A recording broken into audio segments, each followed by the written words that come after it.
In this episode of Lift Arc Builds, we build some 1400s inspired chandeliers from metal. Obviously.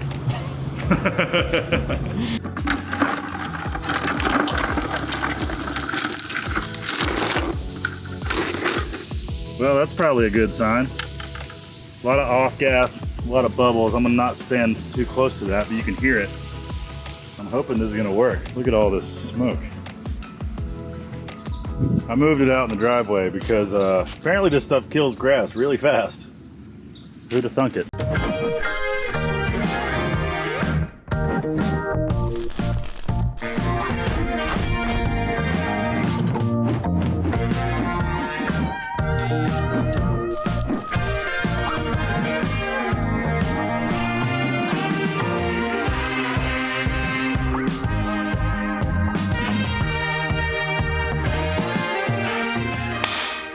Okay, welcome back. Woo! Energy! Welcome back to the channel, nerds. Today, and for the next week and a half or so, we will be building two giant light fixtures. I've just been calling them 1400 square lights because they're squares and they're supposed to resemble something that came out of the 1400s. Lovely customer found me via a PBS spot that I was featured in on local television, so that's cool.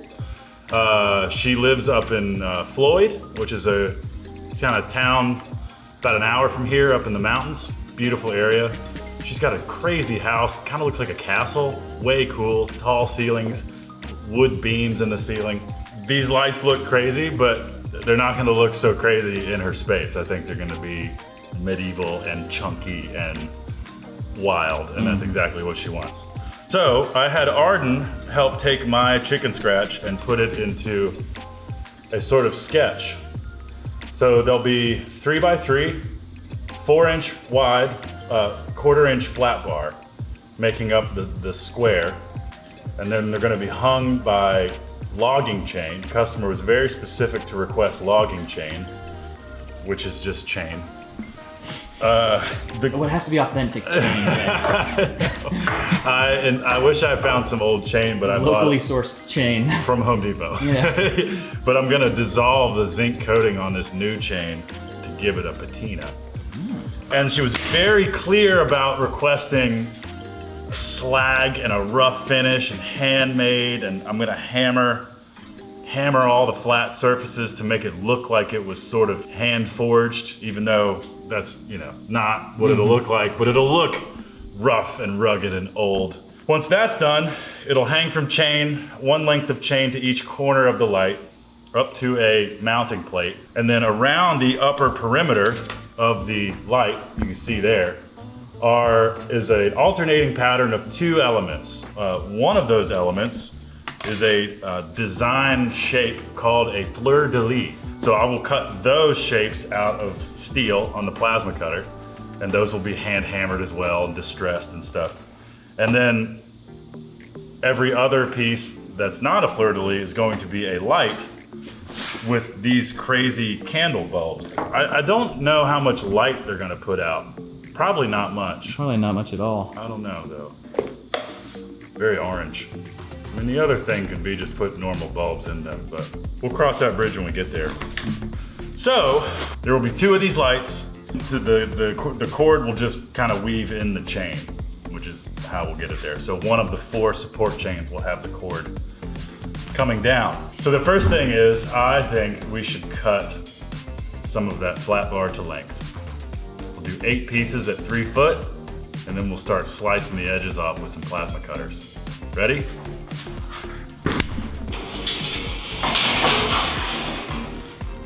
This is not an ideal bandsaw setup. Yeah. It's a little floppy. Yeah, this is the one area of my shop that I'd like to improve.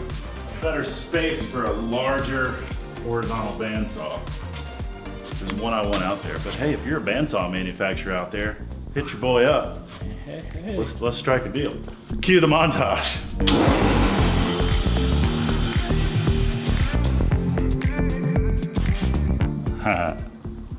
Hey, that's me. A two!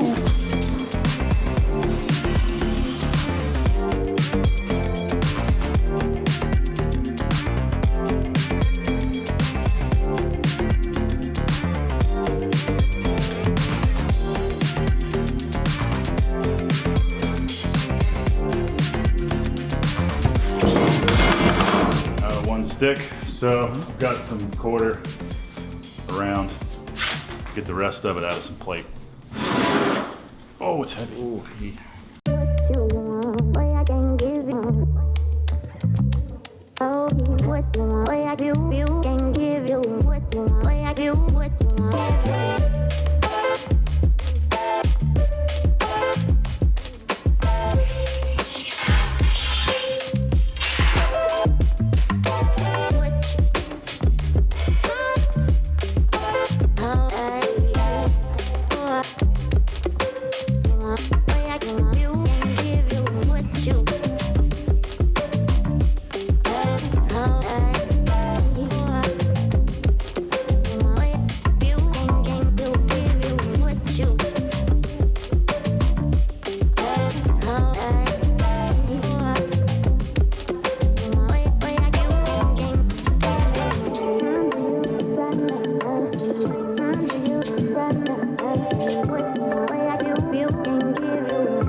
Okay, so update. The second thing I need to do to these strips of metal is to hammer them and texture them.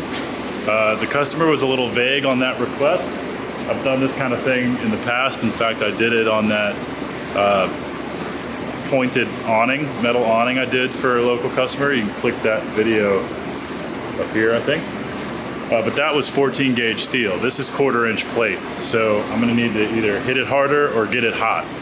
So what I'm gonna do is get it hot, partially due to the advice from my buddy Jed over there at Heart and Spade Forge. I've got this little farrier's forge here, which never had holes in the side to begin with. We cut these holes for bar stock. What I'm gonna do though is cut a rectangular hole like that, and same on the other side, so I can slide my plates in here, get a pretty large section of it hot, and then just set it here on the table.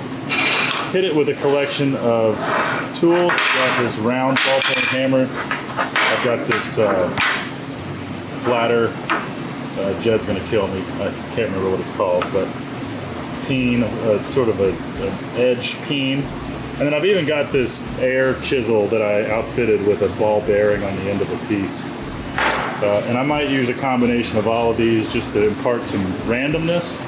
But I'm gonna start by modifying this forge so I can slide a big piece in here.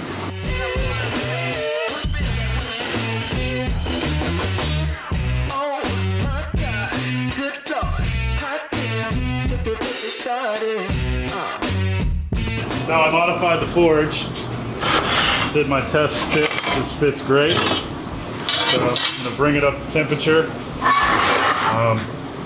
I'm gonna fire it up and we're gonna walk away because there's gonna be a bunch of silica in the air.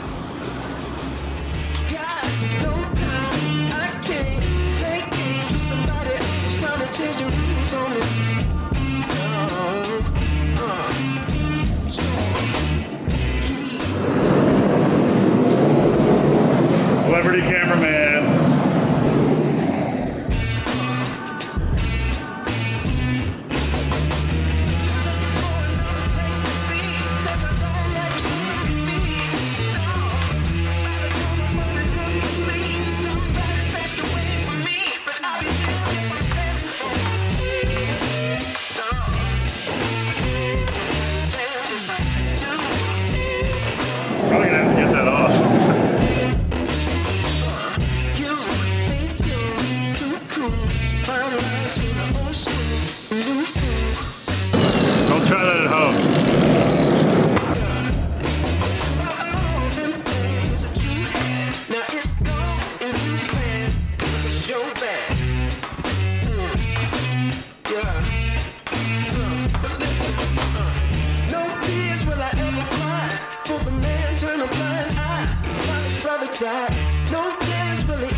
sympathy to taste the reality.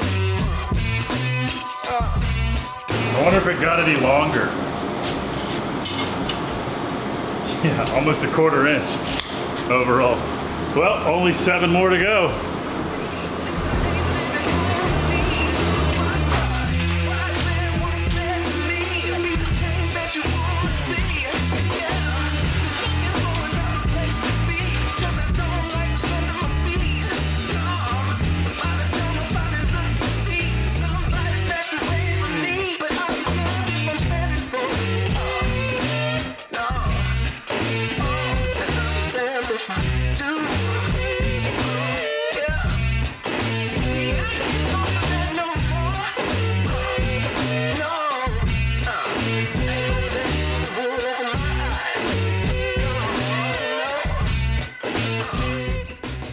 All right, hello, back in the shop.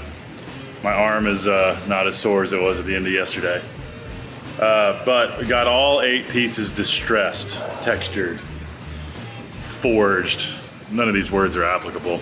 But I do believe that with the combination of the rough cut edges with the plasma and the heating and beating with 3 different profiles of hammers, I've achieved a look that I'm pleased with, and I think the customer is going to be very pleased with as well. So here's what we got. For starters, all the pieces are relatively uniform, which is great considering how random it was. After a little while, I got an idea of how to do it the same. You know, I would work a 8 to 10 inch section at a time because that's all that I could heat up in the forge. So when you break down your working area into something so small, it's easy to apply the same amount of work to that area. And like I said, the rough cut edge here with the plasma cutter adds that sort of 3rd dimension to it. Tried to get them all pretty flat after, you know, because as you saw when I hit them, by the time I finished working a section, the piece would be bent like crazy, so I'd flip it over and hit it flat. A few of them have a little curve in it, but for the most part they're flat, and because of how I'm utilizing them, I think it's gonna be fine. It's gonna look great. So now we have 8 pieces, and we will be making 2 boxes out of all these pieces, 4 pieces in each box. And that will be the body of the light. Now, it's just straight up welding at this point. It's Friday. Whatever I get done today, I'll get done today. And then next week, these lights will come all the way start to finish now that the foundation has been laid. So let's get to work.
Okay, so back here in the office, and it's time to draw these fleur-de-lis cutouts that will be welded around the perimeter of these lights.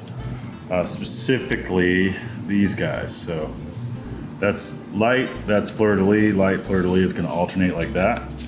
And the scale of which is gonna be something like that. 6 inches for the design, a 2-inch extra for the tab so I can weld it, and 3 inches wide. So I'm gonna cut over here to the computer and we're gonna figure that out. All right, so open up Fusion here and see if there's any graphics that I already have for this design. This design element, rather. And what I'll likely do is find a graphic that I like, bring it into Fusion, set it up as a canvas, trace it, trace one side, mirror that side so they're symmetrical, and that way I have a scalable selection of curves that can be defined as a fleur-de-lis. And then I'll send to the plasma cutter, we'll cut it out of 1/4 inch steel, I'll heat them, I'll hammer them, I'll distress them, just like the base fleur-de-lis. It looks like Arden has already drawn this, so that is awesome. Well, how about that? This just got a lot easier. Thanks, Arden. I need to export that. So we'll save that. We will open in route, and I'll go see what type of 1/4 inch steel I have outside. One more thing I figured I should show you guys, and have to show you the concept in this way, but also have to show off the work that Arden did on CAD for this light. So she actually did a full assembly. Well, we can get a pretty good idea by looking at this, how it'll look. And I think, I was worried about the fleur-de-lis being too skinny. I think they look great here. Lots to do to these squares themselves before we even think about hanging anything. We know that hole's big enough now, and so same thing, I can go to this sketch, hit save as DXF, and we're gonna say light tab, save that. I need 16 light tabs. Okay, now to the shop. Kids, he made me experience high tide!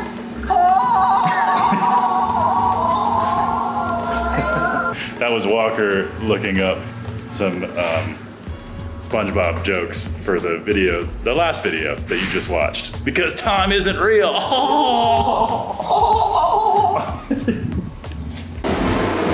Got a long strip here that I could use.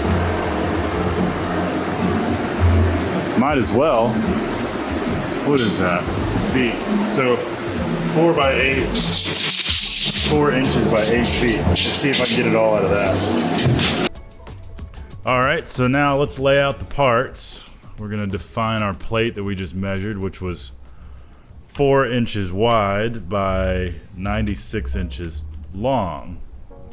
Let's see how many parts I can get out of here.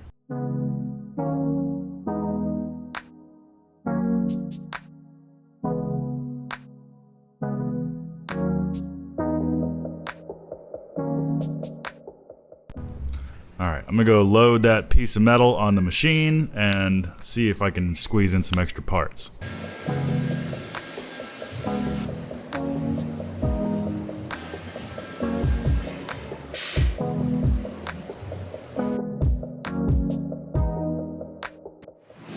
So what I'm gonna be able to do is put all my parts that I drew so far in that one piece, but what isn't represented in in-route is this extra meat here.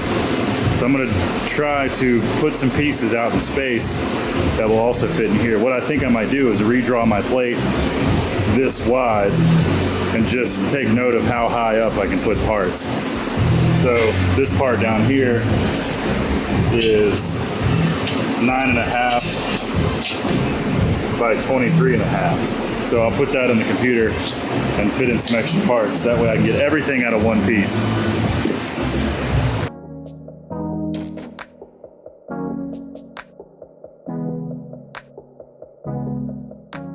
That's all right. We'll output this. That's a lot of stuff out of one piece of pretty much scrap. So machining, output, selected, because we don't want to select those other two. To file, 5 plate, FLEURDELIS.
Okay, so I'm at home and I came here to do some chain soaking. So the best way I've found to remove a coating from steel is muriatic acid, or in some cases vinegar.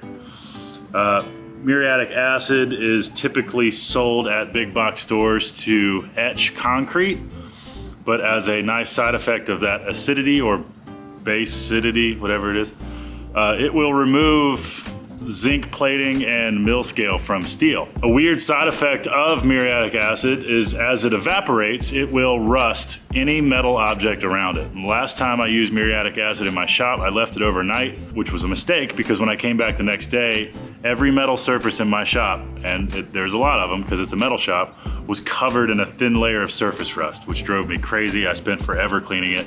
So I've come to my house where I can fill a bucket of muriatic acid and dunk these chains in it and leave it outside to where nothing's gonna rust. So you can see these are zinc plated. So we'll see if muriatic acid has what it takes to take this zinc plating off.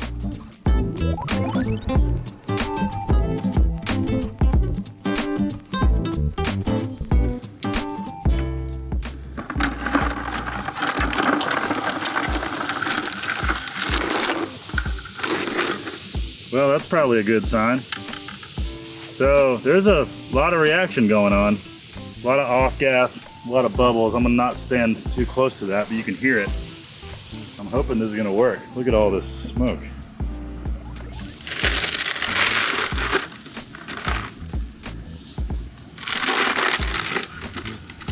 Look, it's already taking the rust off the baling wire here. I'm gonna let that sit, come back to it. All right, looks like the chemical reaction has stopped. Oh, nice. I don't know if you can tell, but that just looks like new steel now, no coating. Compare that to before, where it's really shiny. See the difference now? This is still zinc plated. That is not.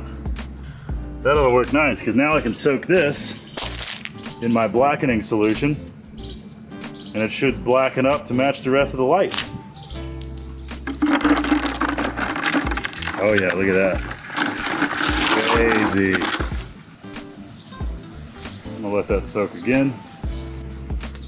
I moved it out in the driveway because apparently this stuff kills grass really fast. Who'd have thunk it?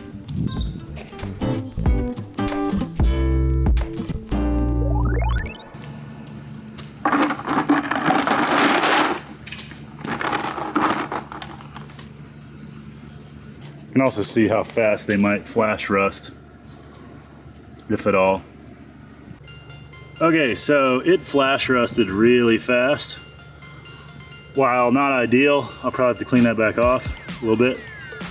But that does tell me that all of the zinc coating is gone. So yeah, so this is gonna go great. That blackening solution I ordered will blacken these right up, hopefully. All right, we got 4 chains worth, and now I'm gonna go chill, and when I go to bring this to work tomorrow, we will get them ready for blackening. To the studio. All right, we're back at it, and pleased with the progress I made yesterday. Got the chain all distressed and stripped last night. Let's actually dump that out and see what that looks like. Actually got a little carried away, but this black stuff will wipe off. At the very least, I can start figuring out, well, I gotta weld up the rest of the chandeliers, but I can start figuring out my lengths, cut all my chains to length, and then I can distress them from there, and they'll be in more manageable sections of chain at that point. But yeah, let's go back to the table and finish up the chandelier bodies.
Okay,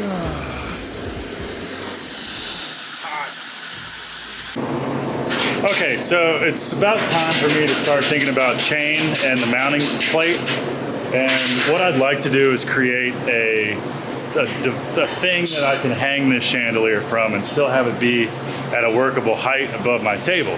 So you might be wondering why there's a ladder on my table. Well, I'm gonna make a 5-foot extension that'll bolt to the I-beam up there and then give me a plate here that will simulate the ceiling of the customer's house, allowing me enough space below here for me to work on the light fixture. It'll all make sense when it comes together, but I just wanted to tell you what I'm doing, and now you can watch me do it. Here we go.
I'm going to take this moment of silence to update you. So I built a support beam to clamp onto the I-beam in my ceiling, which gives me, there's 4 slots in it. That gives me all kinds of freedom to mount whatever I want, specifically chandeliers. I can have basically a fake ceiling I can hang this thing from and get a feel for what it looks like, if it's level, whatever. Chain cut, all right. I have yet to verify the actual total height of this thing. It's supposed to be 28. I think I'm pretty close. So I used my 3/8 bent pieces here, and then I used half chain links up top. And then I've got everything else welded to it. So I think it looks pretty rad. It's hanging. It doesn't look level, but it's more level than it looks. And then when the blackening solution comes in, I'll soak it all and hopefully it all turns black. And then we clear coat it. I've still got to run the conduit on the inside for the wiring, but that's the last bit of metal fabrication technically to do. These will get wire wheeled before the blackening solution gets sprayed on. That muriatic acid, that's the word. And now they already look like they've been sitting outside for 40 years. There we go. One is more or less mocked up. By the end of the day, I'm gonna take this one and weld all the candle mounts to it, the fleur-de-lis to it, cut some chain, make another top piece, and hope to have that one close to this one before I leave.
We're almost done.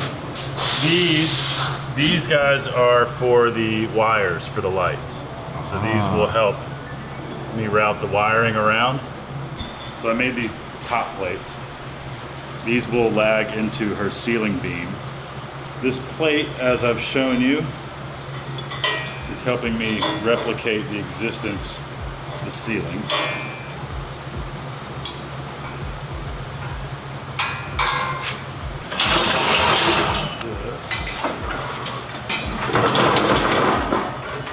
There. God. There. One thing I've done since the last time it was hanging was I added a full length link up here, and this is an additional link because I wasn't exactly low enough. So hopefully now it's lower. Was an overall ceiling to bottom height of 32. Oh man, I don't know if you can shoot sideways and get that. Bada bing, bada boom. I'm quite pleased with that. I feel better now. In real time, it's Friday. I've spoken to the customer. I would like to have these ready to install by middle of next week. And I got this stuff in the mail today. This is iron, steel, and nickel blackener. This should allow me to impart a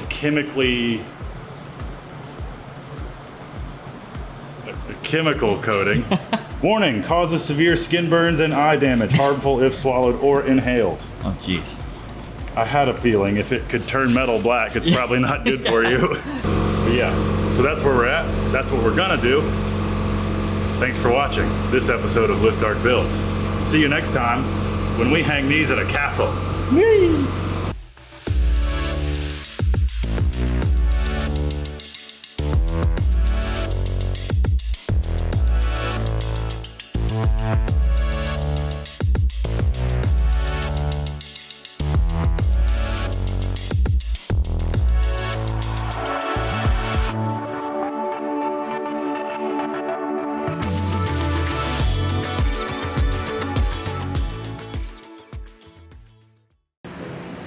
Very creepy, very medieval.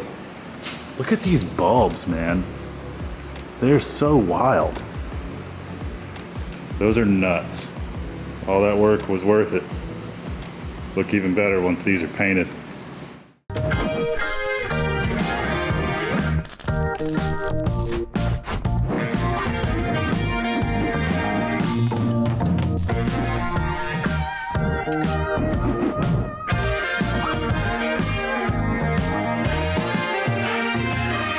I'm gonna do a quick test. I filled this empty degreaser thing up with the metal blackening compound, and I just want to do a small test here and see what happens.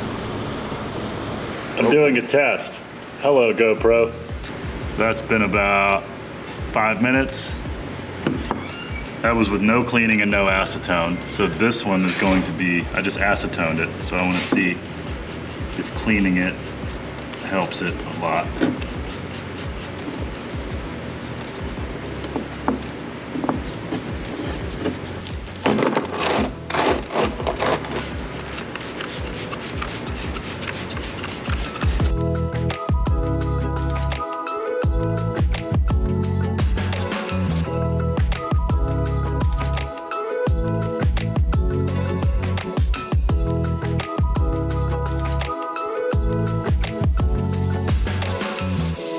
Okay, so I don't know what metal blackening is or does. I've tried it now on some of these fleur-de-lis. These are 2 or 3 coats of metal blackener. Looks like it's corrosive to a degree, and it has made it darker. Like here's one, that's one I haven't done, and that's, you know, it's obviously had some effect. But this is a zinc plated bolt, and it's pretty black. In fact, I should have left the chain zinc plated if I knew that's how it would react to zinc, because that's pretty close to what I want. Even though the customer said soot black. Like, chimney soot, ash, fire ash, soot, that kind of soot, is obviously very, very, very flat black. No shine whatsoever.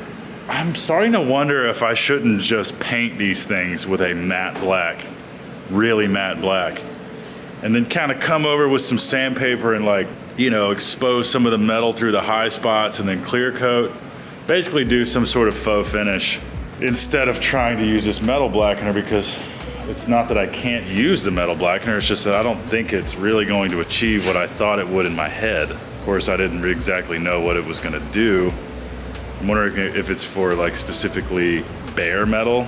Yeah, so I don't know. It's just not exactly doing what I thought it was gonna do. So I've cleaned this rusty chain after trying to blacken it. This is after using the metal blackener on a rusty chain. So obviously it does nothing when there's an oxide layer already there. So I am going to try, I have a little bit of flat black paint. I'm gonna paint maybe one of these top plates and this with flat black, and then see how that looks, and then maybe sort of try to distress it a little bit and see if we can get close to something that I like a little bit better than that. Because while I think like this is almost like bluing, like a gun barrel or something, not quite black. I was thinking real black, like black. Yeah, I'm just gonna see what flat black looks on, maybe I'll paint one of these, paint that. I'll clean them with acetone first and then spray them and then see how it looks, see how I feel about it.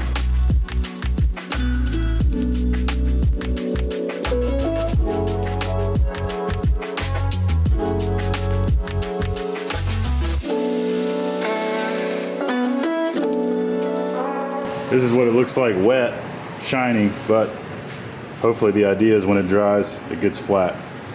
This is just some crap I had sitting in the painter's cabinet. I might get something a little bit more professional, something that's made to go on metal. But it's a good proof of concept. See you in a second. Well, while the flat black paint is drying, I'm gonna try to mock up some of the electricals and get my cut list so I can cut all my wire.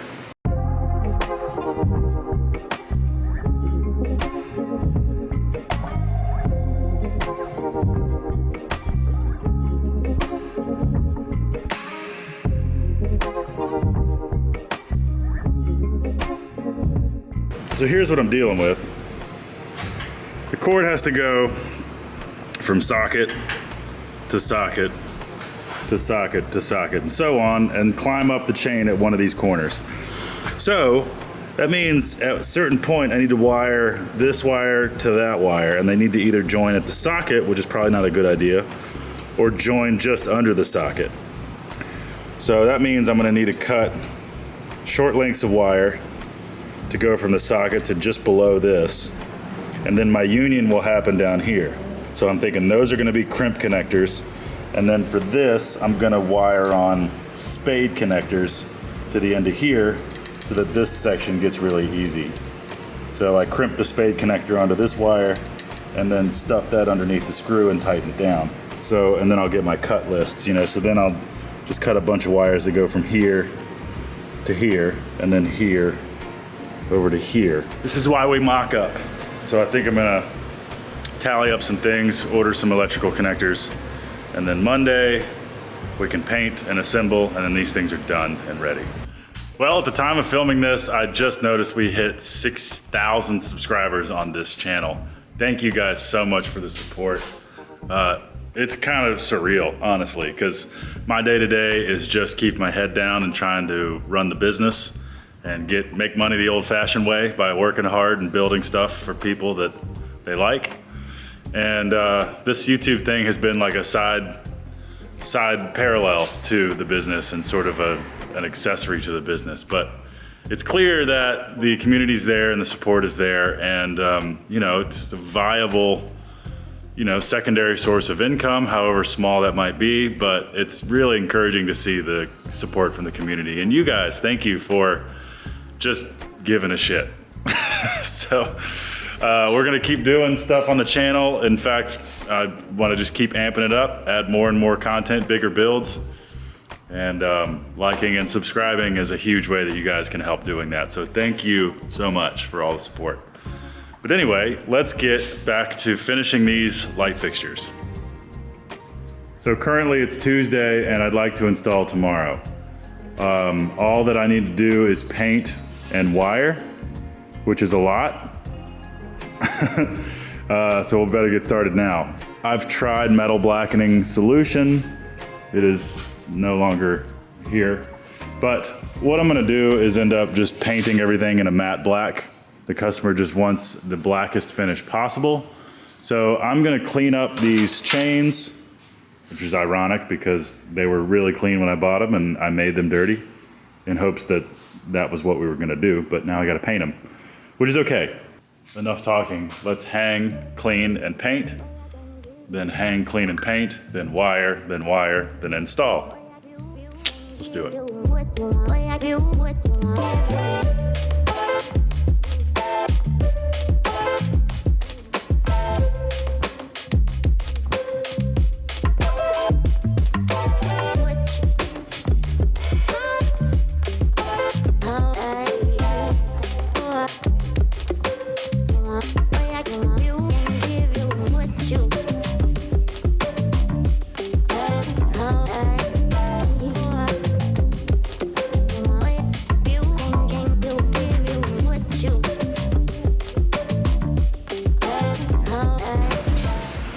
Wire brushing the rust off of chain is terrible, and I would recommend no one to try it. It feels very silly and futile.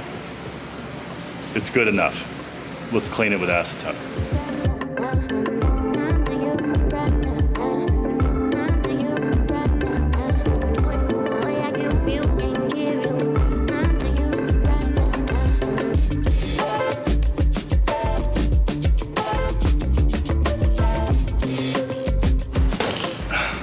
It appears I wasn't filming while painting. Sorry.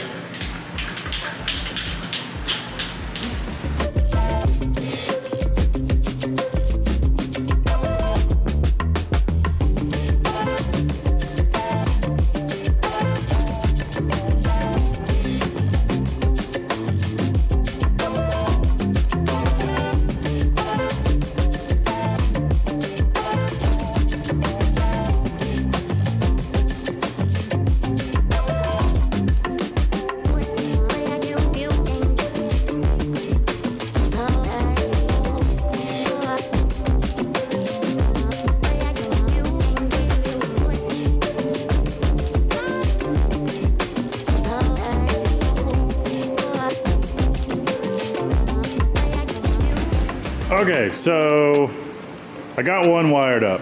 I soldered all the connections and heat shrinked everything. The reason I did this was because I wanted it to blend in as much as possible. I didn't want any wire nuts or, I bought these 3-wire connector deals that theoretically would have worked, but that just looks like crap. So I used heat shrink and I used some fork connectors to go in here. Instead of trying to stuff the loose wire into the screw there, I decided to use the fork connector and just made it a lot more solid. And then of course at one corner here, I've got lots of cable. What I'm gonna do now is go ahead and put bulbs in all these, throw a socket on the end of this, and make sure it lights up, make sure everything works. And then I'm gonna take this one, hang it over there, throw another few coats of paint over all the electronics and everything, try to blend in the wires so you can't really tell, and then wire up that one, and then I'm done. Kind of hard to believe, but we're gonna get there. Let's do it.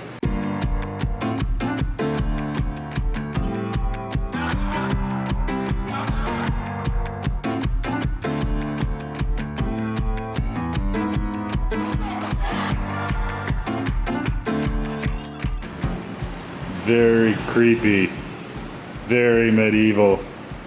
Look at these bulbs, man. They're so wild. For those wondering, these are Satco flicker bulbs, 3-watt clear, E20, E12 socket, medium base, standard bulb socket. Those are nuts. All that work was worth it. Look even better once these are painted. Crazy how it flickers like that. I'd love to know how these work. All right, well, time to wire the other one up.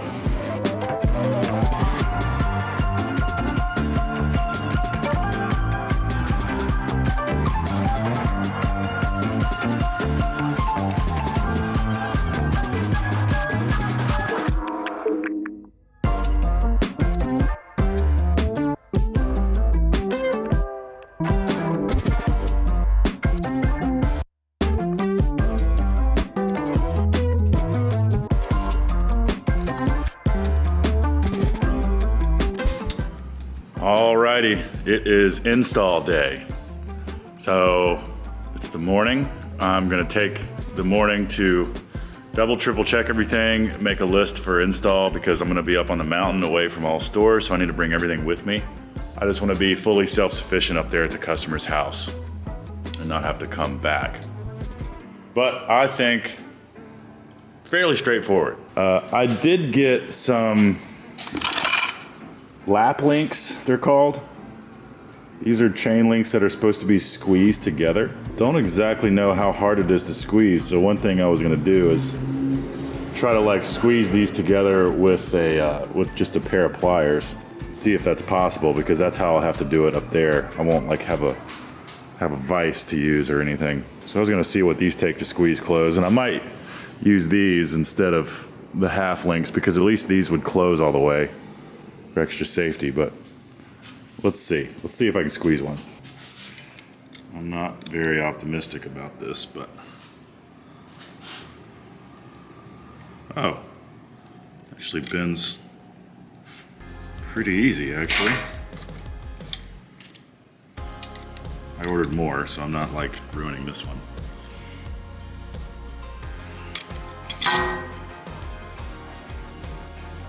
That's not bad. So I think there's always going to be a little gap there because of the spring back in the metal. But I think these are made to like repair chain. So yeah, I might just paint up these real quick and use those because that would be much more secure. Though it all depends if I can fit that fat end in one of these links. I don't think that double end would fit in one of the links. Don't exactly see how that's supposed to work. I think I need to squeeze it, be able to squeeze it more than I'm going to be able to on the field. So I think I might just leave it like that. I really don't see this ever falling apart. I mean, look, for that to happen, there would need to be an earthquake or something. And a massive one at that. These are never gonna fall apart. I mean, even if the chain goes slack, you know, it doesn't have anywhere to go. I think that'll be fine. I'm no expert, but it should work and be safe. All right, so I'm gonna quit talking about that. I need to take this plate and actually weld to a half link here and a half link here. And then this plate just needs one half link because what happens is you can picture it, the wall, there's a chain coming from the wall with the wire in it. It goes to the first chandelier, and then chain comes from that chandelier to the second chandelier.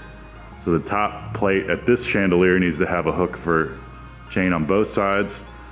The plate for this chandelier needs to just have a hook on one side. So I will utilize the existing chain for her current chandeliers and just replace her chandeliers with mine. Hope that made sense.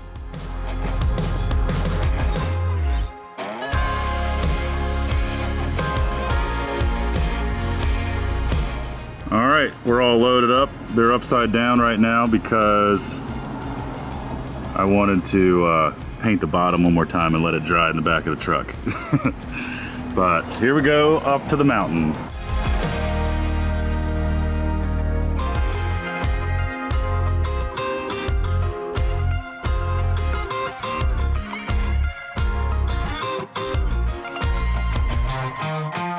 Hello everyone, I am in Floyd, Virginia. I just climbed the mountain Beautiful drive up here. So the game plan is we're gonna get there and see the lovely Miss Betty Bond. We're gonna remove her 2 existing chandeliers and put these 2 in their place. The installation always kind of weighs over me a little bit. You know, it's stressful because, you know, did I remember everything? Did I, you know, meet the customer's expectation? Did I mess anything up?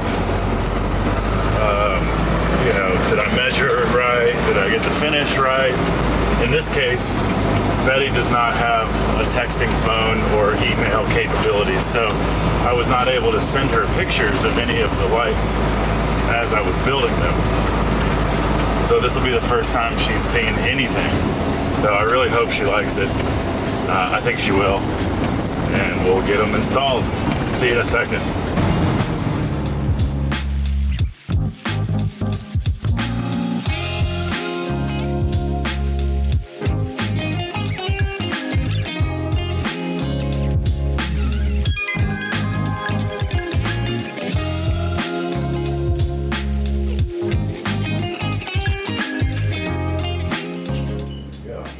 Well, how about that? Oh, wow, that's so beautiful. Isn't that crazy? Oh, my goodness. Well, I don't think it's too low. No. I mean, As we said, 32. That's Yeah. exactly what it is.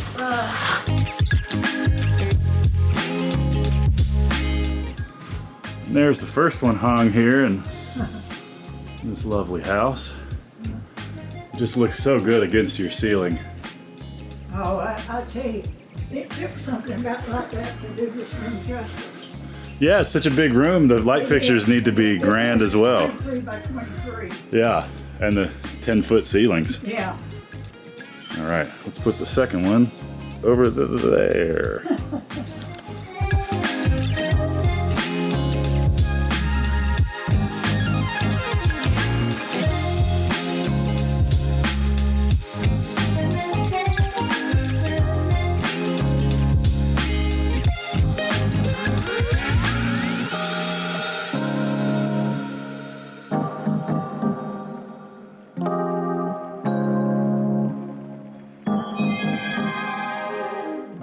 Well, you like them? I love them, Tay. I love them.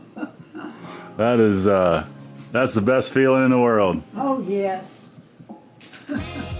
I mean, you couldn't have a more perfect room for these things to live I in. know, really. When I get the room all set up, I'll have to call you and let you come over here when I get it all set up. I'd love to see it, yeah. I'll call I'll you. wear my suit of armor.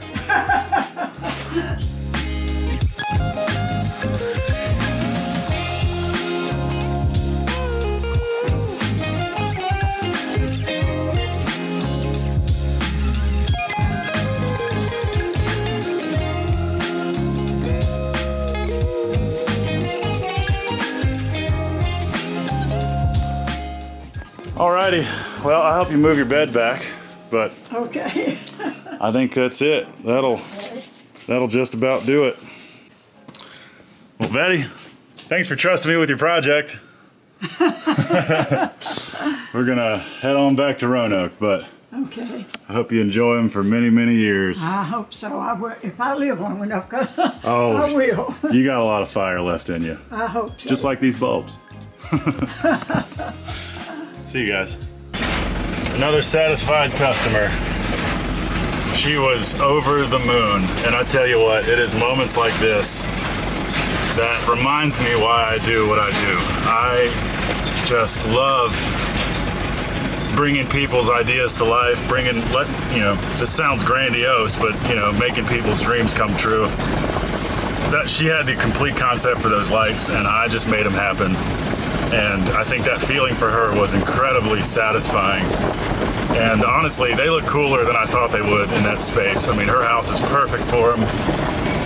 They look right at home, and it's some of the coolest lights I've ever built. And I've built some cool lights. But look at this property. I'm gonna turn the ND on here. Look at this. She's got like 30 acres out here. absolutely beautiful. The sun's gonna go down in about an hour. I got about an hour ride home. Thank you guys so much for watching. The channel's growing at a rate that is mind-blowing to me. I love that you guys are engaged and I get to share what I do with you. And just thank you for everything. Thank you for watching. Please like, subscribe. It would mean the world to us. And we'll see you on the next one. Bye.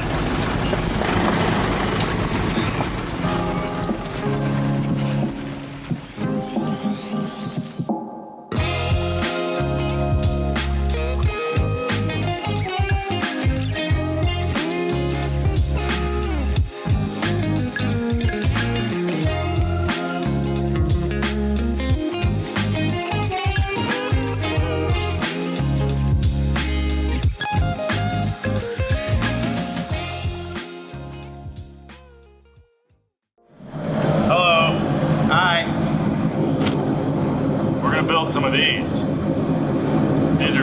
These are stanchions. If you don't know what a stanchion is, it's the thing that goes in between the velvet ropes at a nightclub, or in a less romantic sense, at an airport. Those little seatbelt type straps. It's the uprights. So what we've got is some textured 5/8 round bar from King Architectural Metals. We've got some pre-cut steel hemispheres. Basically, we're going to do that, 40 inches tall, and then heat and bend an eye at the top. So we got our forge going here. We got Wyatt back in the shop. Wyatt and me, really, neither one of us have a whole lot of blacksmithing experience. I have, I guess, the most experience shaping molten metal. But I got to run here in a bit. He's going to take over, but we're going to do the first one together and see how it goes. So we've got our farrier's forge over here. Like our play school anvil here from Harbor Freight. I hear all your comments, you blacksmiths. Calm down. So the first thing we'll do is smash the end of it flat, because as it comes over and touches itself, we want it to sit flat there. I don't have the cover for this, for those of you out there. So, for a better viewing experience. Yeah, that's right. Steel has a different amount. The more heat you put in there, the more the color is going to change. There's charts to tell you about what color it is to about what temperature it is. So from the color that we're used to seeing, I'm used to seeing on different stuff, but from the color you can get an idea about how soft it is. I have not experienced enough to really know. Like Travis would say, oh, that's blank degrees and it's, you know, certain softness. Well, you also can't tell until you pull it out of the forge, because you can't get an accurate view of how red it is. But the more orange. All right, watch out. Probably good enough. We don't need to go to a razor bed. So there's that. So now we're going to curve from here to here. You got to do a small bend first. You can do that last too. It doesn't matter. Go ahead. Ground push. Very hot, very hot. Probably not as much as you think though.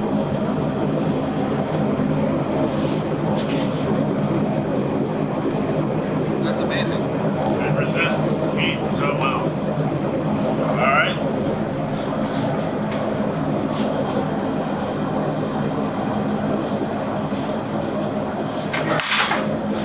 No, don't hit this. If we have to hit it, then it's not hot enough.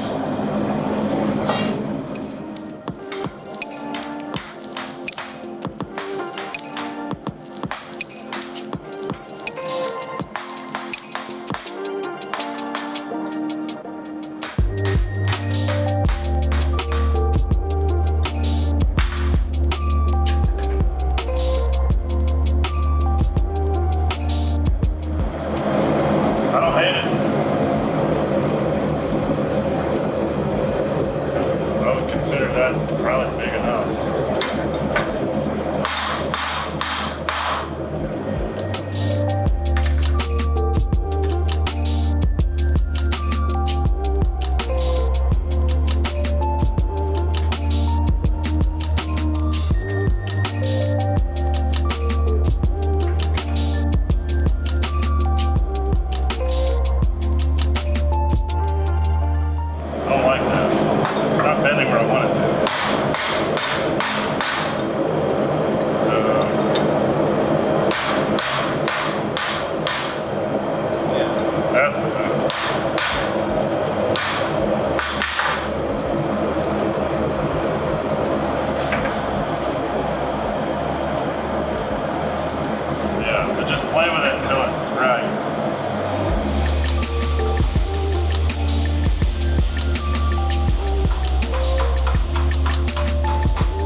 symmetrical. You know, make sure that tab is centered there.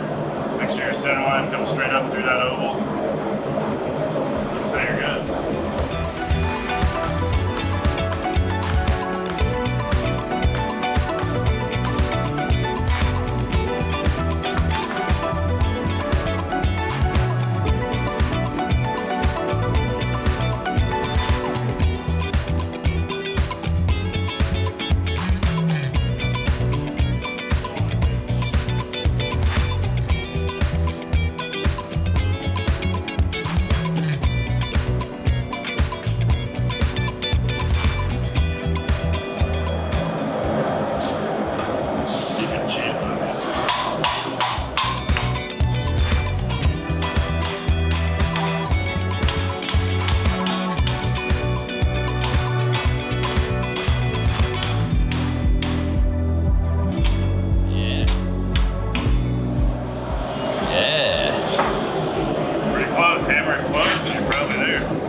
I mean, good enough for the girls I go out with. Really, he's gonna run with that.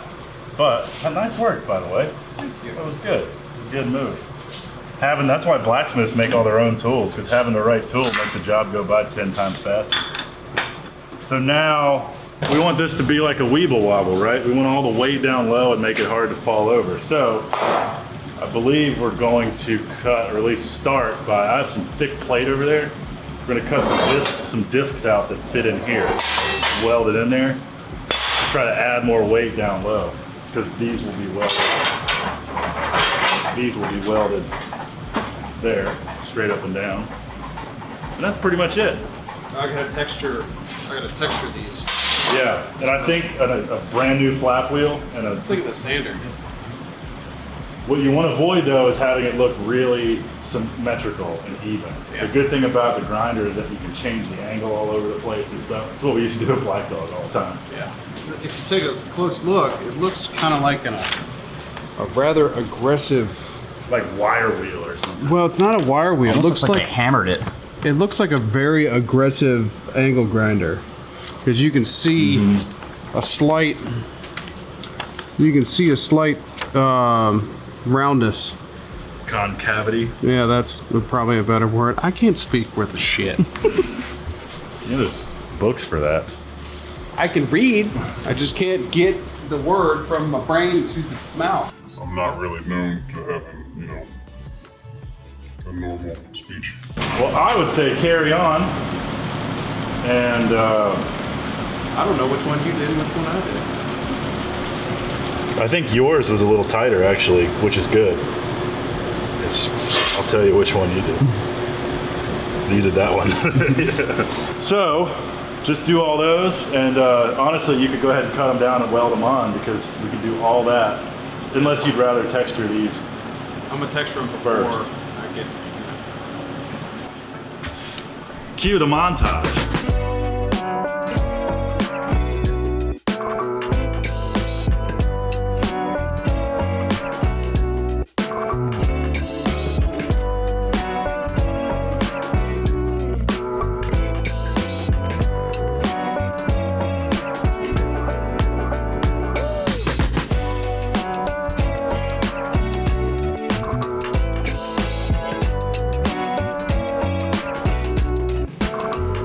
Filming a video while we're filming a video. We're using 1/2-inch plate for the stanchions.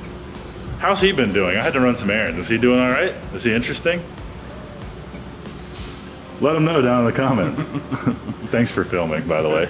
I know it's a pain in the ass. Yeah, sure. You know? It's pain. We do this for you. You want to hold this? Sure, I'll hold this. Get some of that, some of me. Watch the pierce though.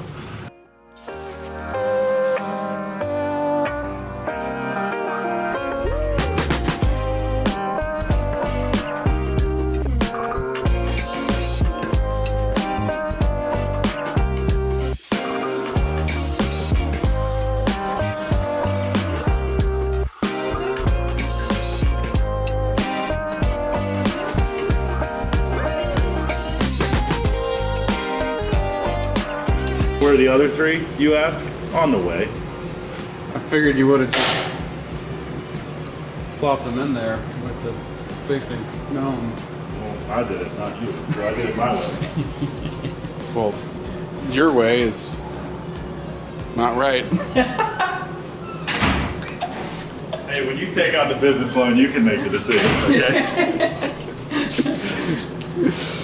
All right, so I'm gonna take this over here. Here, I'm gonna take this thing. It's my holder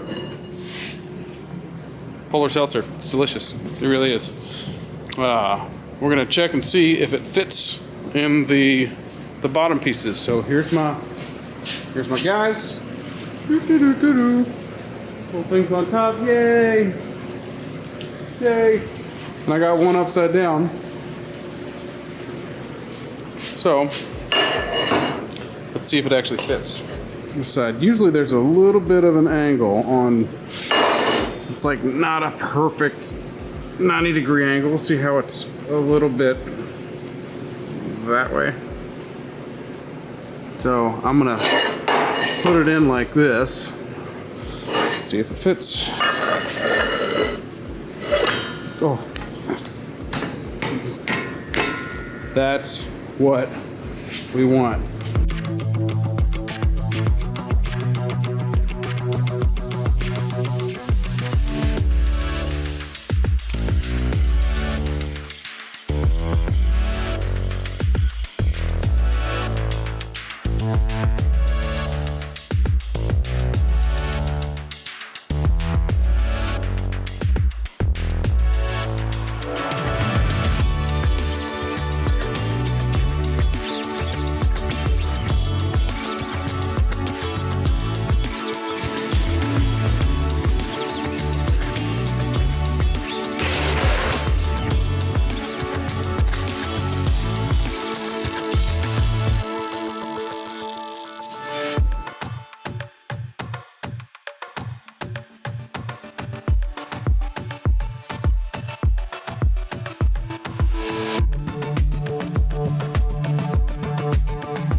In today's episode, we're going to be building this desk for Walker.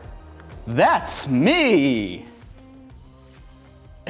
Your first idea was to build the worst desk possible. Oh, yeah. I was like, just build me the worst desk Well, you can possibly you think could of. just take like 2 sawhorses and put a piece of plywood on it. Like, here's your new desk. That'd be funny. Like, I could do it like if we did this differently and I was trying to surprise you with it. I would build it up to you, like, dude, I built you this sweet desk. And it's literally just a piece of plywood There's like those 2 sitting on like 2 trash cans. Is that longboard on 2 bricks? Like, we're right All right, dude, get to work. We got work to do. Let's go. And then it's like, just kidding. Nobody cares. Just kidding. I'm gonna make you build it. Wait, this isn't getting any easier. Hi, everybody. We are here in the office at Lift Dark Studios, the newly renovated office. I don't know at this point that I've given you guys a shop tour, but you might just get one by accident today. So we're gonna build him a desk. That's today's mission. The cool part is he's gonna start editing more of these. He edited this video that you're watching right now. I've named it The plan? Walker Deskus Ranger. Yeah, I felt sick when he told me this too. Well, why not I just wrote tax. Tescus? Are you okay? No. We want it to be 30 inches tall. These are our constants because that's the size of my desk, and I feel like it would make sense to just be able to butt up right against it. By the way, don't mind the mess. It's like that all the time.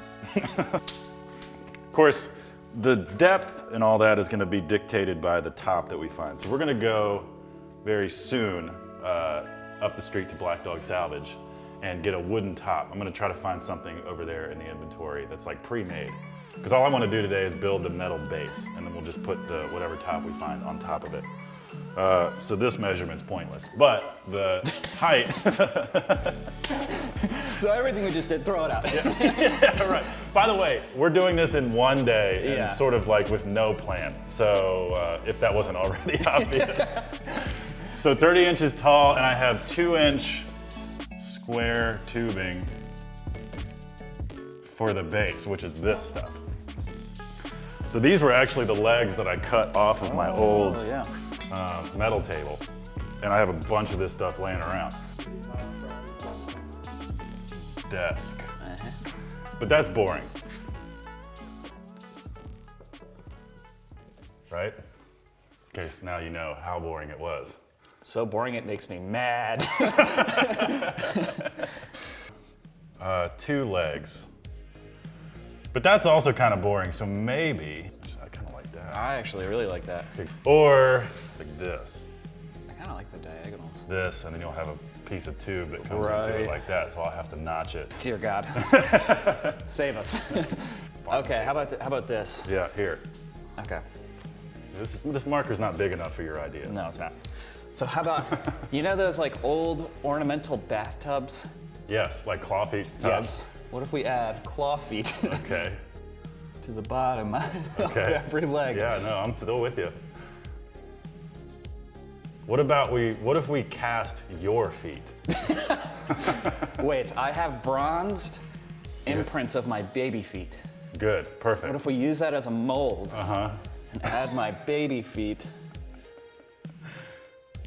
to the bottom here? Is that what your baby feet look like? Yeah, they look like little potatoes. And my buddy Steve's partner Anna just dropped off this free chair. What do you think? It's perfect. I couldn't be happier. Although I feel like if I lean back, it's gonna break. It might, and it's, in which case, film in 60 frames per second. The funny thing about this chair is as it spins, it actually changes height. So yeah, if you do too much rotary contemplation, you will become shorter. There goes the good part of my day. Well, I'm not gonna say it's a bad idea, but we should maybe, just back burner it for right now. Okay. Yeah. What if Do you have any other ideas? wheels? All right, let's go to Black Dog. Well, we're here. We did it. The other day, like if you have any like reject butcher block or like tabletops that didn't There's get, no such thing here. yeah, No such Well, sound like say reject is a good thing. I mean, when Yeah. it's rejected, it becomes BTUs or trash. That's the only Right, thing. or a desk. Or no. Trash. If it goes. So, look at this piece. You know what? That's actually solid. Cherry slab. I'm not going to be able to get away with that for very cheap. No. They have oh, that's already laminated. They have 700. It's the glass. Yeah, so the free glass that we were talking about, we're gonna do that. So we're over here at the warehouse, which is just down the road from Black Dog's retail location. And this is where, when we would get salvage from a project, from a building, we bring it here first and process it, unload it from the truck, measure it, photograph it, clean it up. And then as it's ready to sell, we would take it back to the retail location. So my hope here, Dad said there was some glass over here we can look at, but then also just in general, more kind of a raw material area, so we might, be able to get away with a little bit less investment. That just scared the shit out of me. Well, I don't get it, man. What's the problem? These. Yeah, so I mean. These are actually from a bank. They were teller windows. So they're bulletproof. They are bullet resistant, probably. Yeah. They're deeper than. It's almost 5 feet, but if you let go, they are 3 feet. Yeah, they're real. Oh, Which isn't bad. The only an thing I was option. thinking on the way over here, the only thing about using glass is that you can't just make 2 legs and attach them to the glass. You now have to make a base that like stands on its own with a stretcher or something in between the 2 legs, which is fine. Easy enough to do. But you just gotta switch up the design a little bit. I know. Get a grip, dude. I'm trying. Gotta get under. Okay. You know, it's cool. It has these holes in it. Yeah. We could almost use those to fasten it down.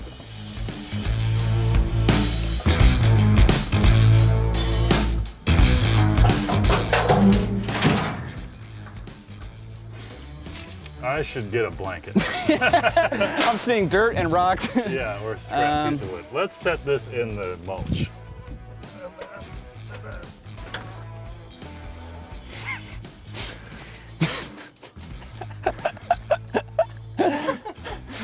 Humorously small. Yes. I feel very reassured. What could possibly go wrong?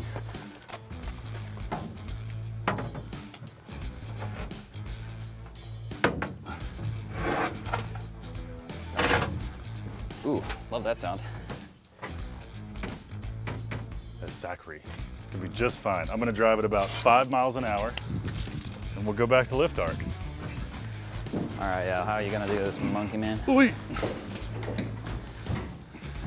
Are you gonna You grab that edge. get underneath it somehow? Yeah. How are you? We're fine. Holy. We're fine. Okay.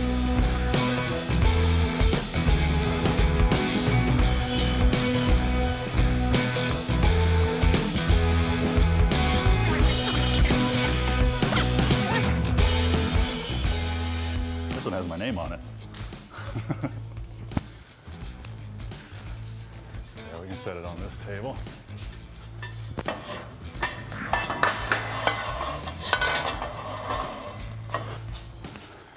Now we got to come up with our dimensions. So I did like that sort of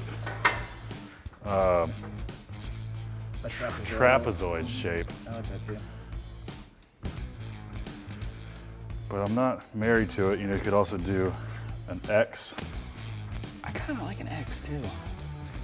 This is fun because you could do 2 X's like this, and then just have a stretcher in between, Right. which would hold it and make it stable. That would actually be really cool. This could be a tube. I think I have some round tubing over there, so we build 2 X's. Let's do that then.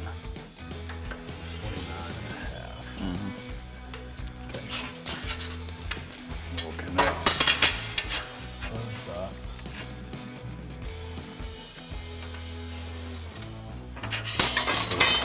That's our box.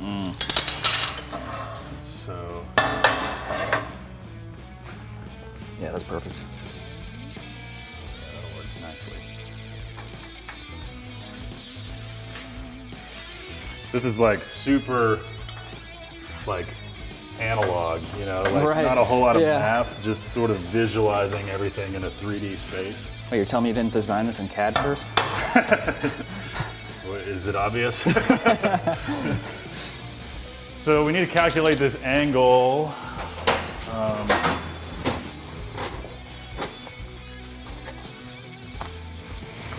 Calculate, Walker.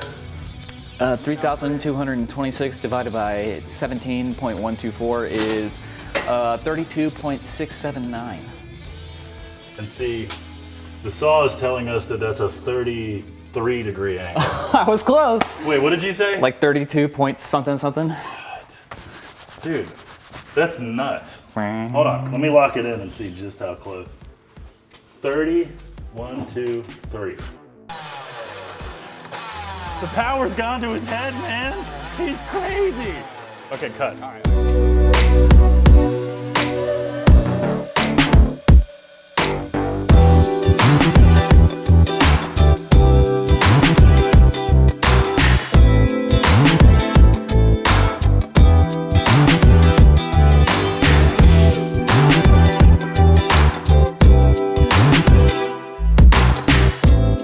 All right, so let's drop a few in here.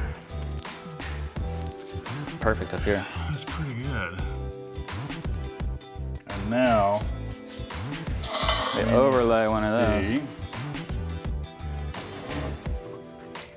Forward a little bit more. Right what I there. might do.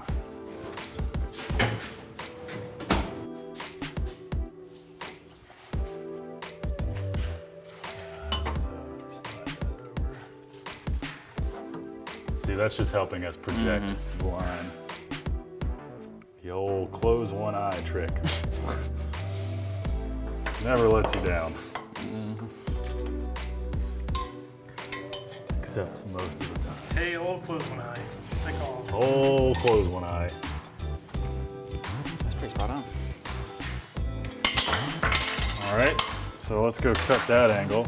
Okay, now dial that in.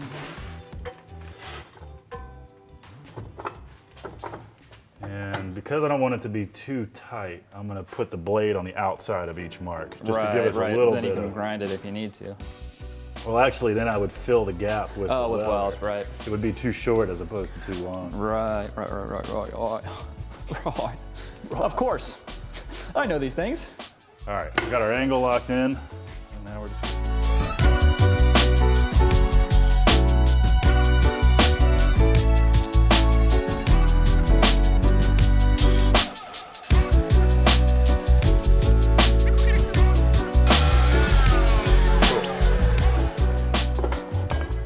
we're making an X.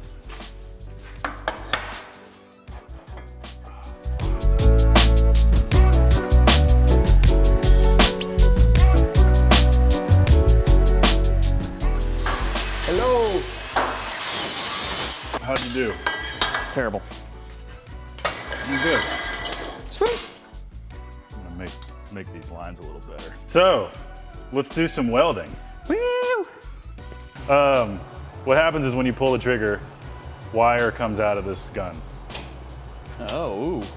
And this Gross. is what, gross. Yikes. Raise it up till it clicks.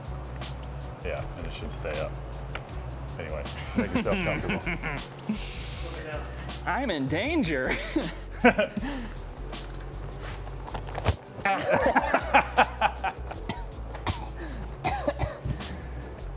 You son of a bitch.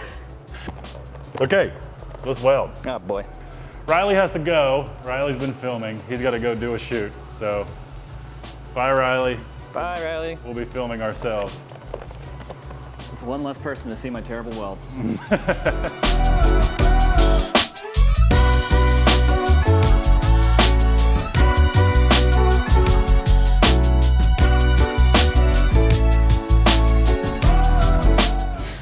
You want to kind of hold it about a ½ an inch off the joint and put the wire right Right so it's there. going to feed right in between the two metals you're trying to Just join. like for like a second. So flop that down. I'm going to hold this for you and just hold it down for about, a second. A little longer. There you go. You've officially done your first. Holy shnikes. Cool, right? Yeah. That's a lot. I don't know. A lot less pressure on the trigger than I expected. Yeah, it's super not that difficult. So yeah, do the same thing there. Yep. Yeah, go ahead. Exactly, and now do it there and there. You see, it's kind of just like a glue gun. Yeah. Gotta be a little. And so one trick to use is like rest your hand on the material. That way you can stabilize the gun. Is it all right if I'm going from this angle? Sure. It's just a tack weld for now. Nice, dude. Yeah, these things, they're not tight. So there you go, man. I did it. Look at that. So now we'll go through and weld all around them. We'll run beads. So I'll show you how I do that. And now actually we're gonna throw some welding jackets on because you can actually get a sunburn from this bright light. So I'll just do it, you can watch, and I'll explain what I'm doing.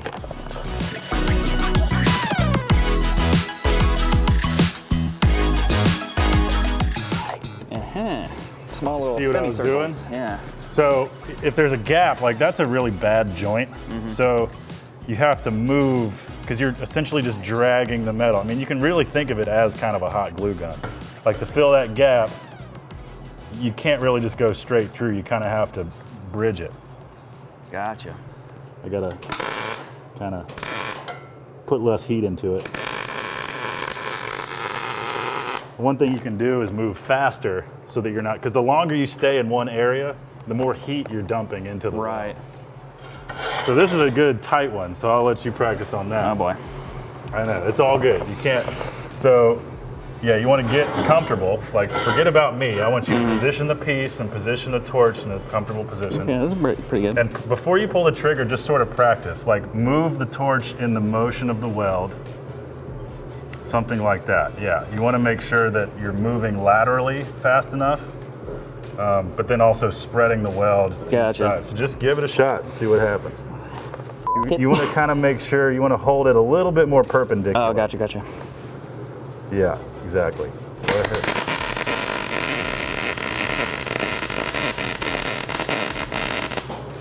So, Yikes. so here's what happened. You were moving too fast. You weren't putting enough metal into it, and you spent more time on that side of the joint than this. And that's okay. You can just go back over it now. So now the joint is smaller, and it's over here. So move slower. Gotcha. Yeah, and spread it evenly. Bring your torch closer a little bit. Closer. Okay. Started to make sense there at the end. Yeah. And you want to be closer. Yeah, well, that was the problem on the first run too. I think I was a little too distant, so then It gets spattery and does weird stuff for sure.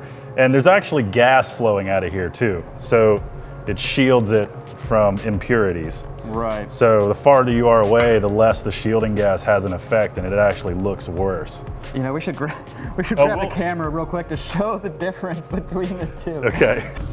This was mine, and it's still not that pretty of a weld because it burned through, but this is Walker's. And what was happening is the first time he went through, he went too fast, and he spent too much time on one side of the joint, so it wasn't exactly working out. And then he went back over it, and the hard part, I think you'll agree, is to actually keep track of where the joint is. Yeah, because it all you becomes can hard to see. Yeah, all you can see is the welder. We're gonna grind this down anyway, so we want to put on more metal, just a little bit, and fill these holes, and then we'll grind it flat, and you'll never be able to know.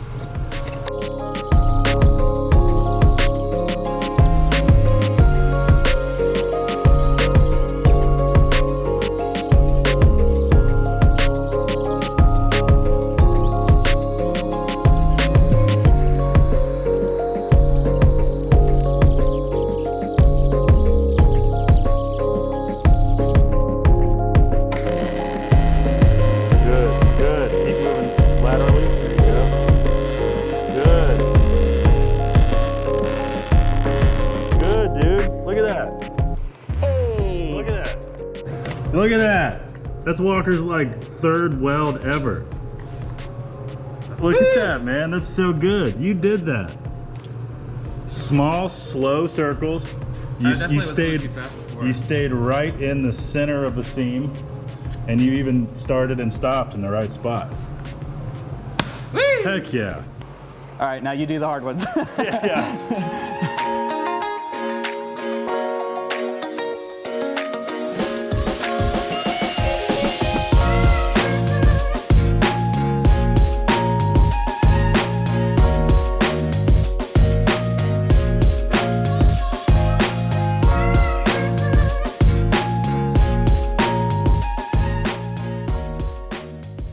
Now, because it's glass, we can't anchor the legs to the top. So we need to actually make the base a completely standalone system. Stella's barking at strangers. Like this square tube, for instance, in between, that would be kind of cool. You can do it flat. I think because they're X's, you do this, so it mimics the look. Give you a place to put your feet, too. Hey, there you go.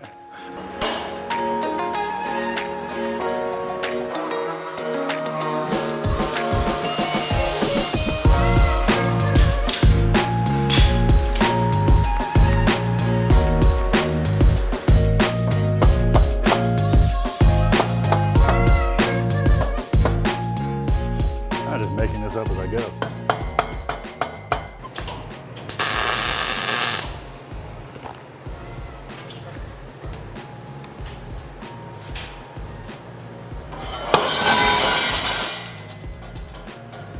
stupid.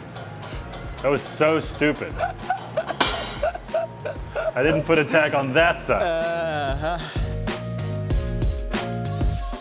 Now I can take the clamp off.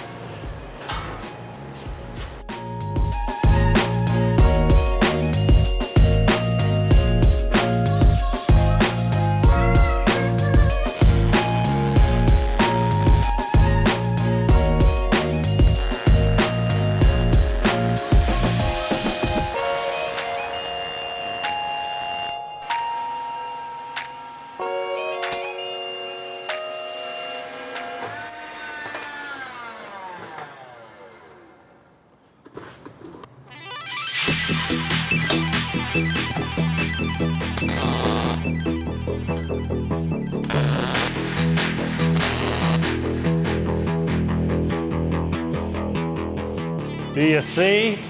Yeah. It's all coming together now.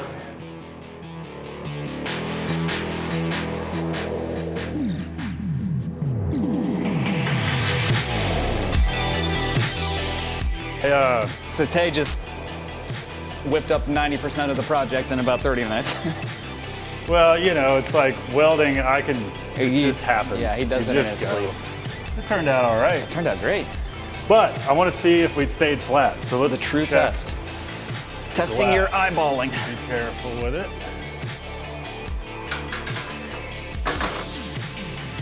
That is flat as a Look at mofo, that. dude. Doesn't rattle at all. There's no wobble.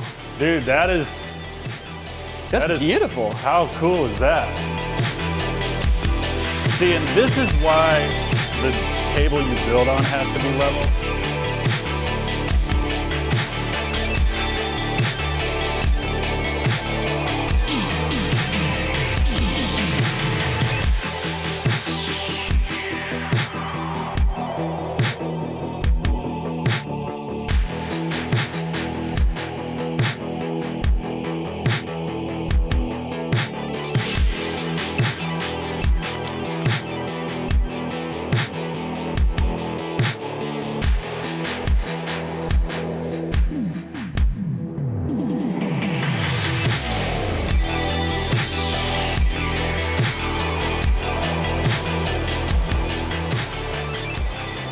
Looks good, man. I think so too.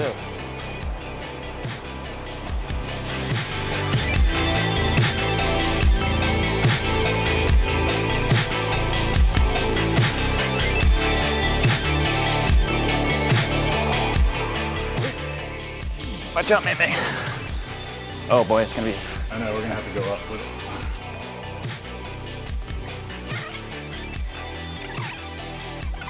All right, dude, it's gonna go here. Oh, it's flat. That's why I just put felt on the bottom too, so it like evens it out. That looks great.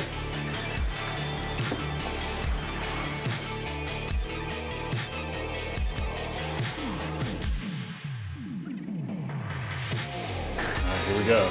Big reveal. Holy moly. How satisfying is that?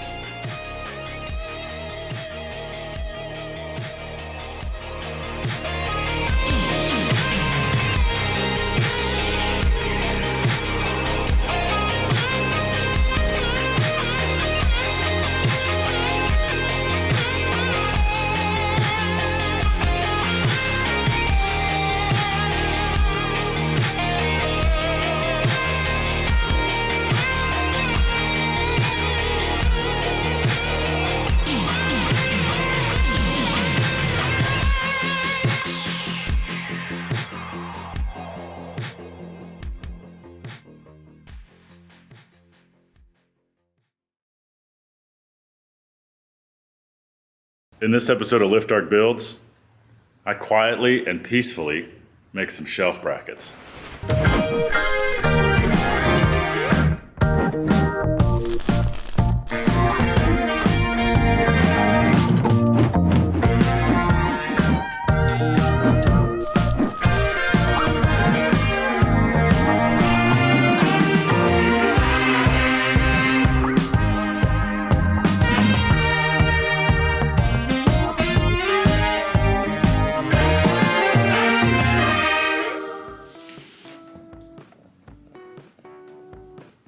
Morning. I gotta be honest with you.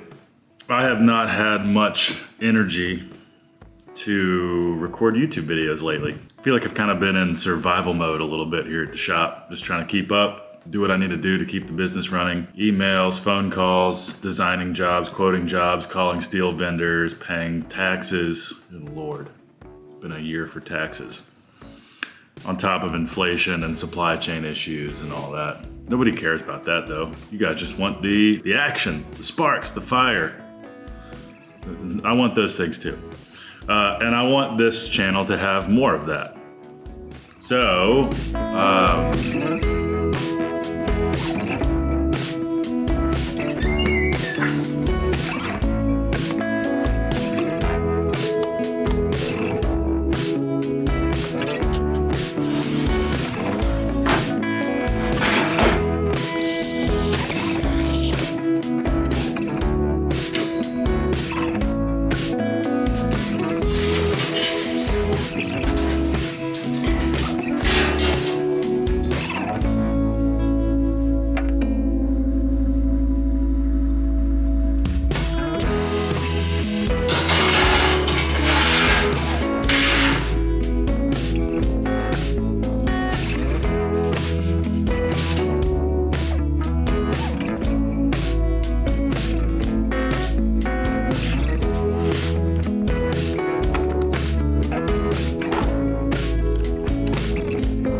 that's my fault. I'm just trying to use up material. 1 second.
Quick shout out to Jason over at Fireball Tool.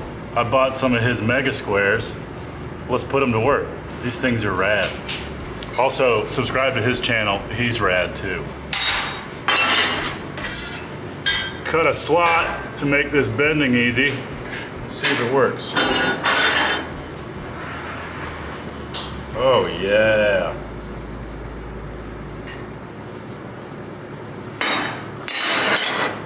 It's like origami.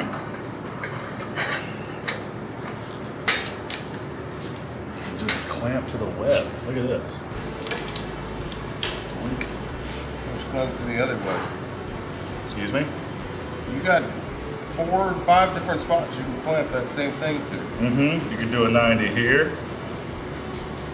down here, and down here. Although I want that one because I'm doing this. Oh. Well, that makes more sense to do it on that side. That's why I did it on that side. Well, you could do it on the other sides if you wanted to. You mean the wrong hard way?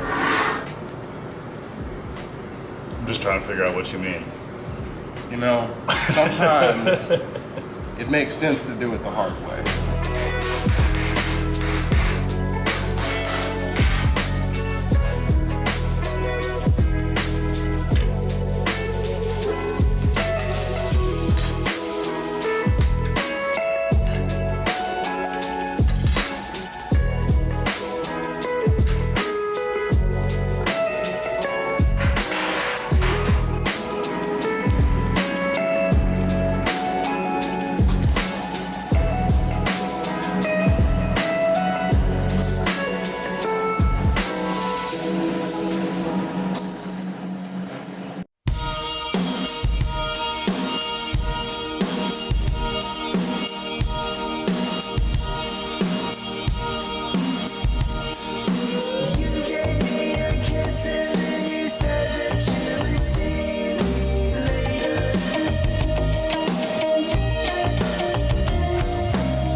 Well, thanks for watching.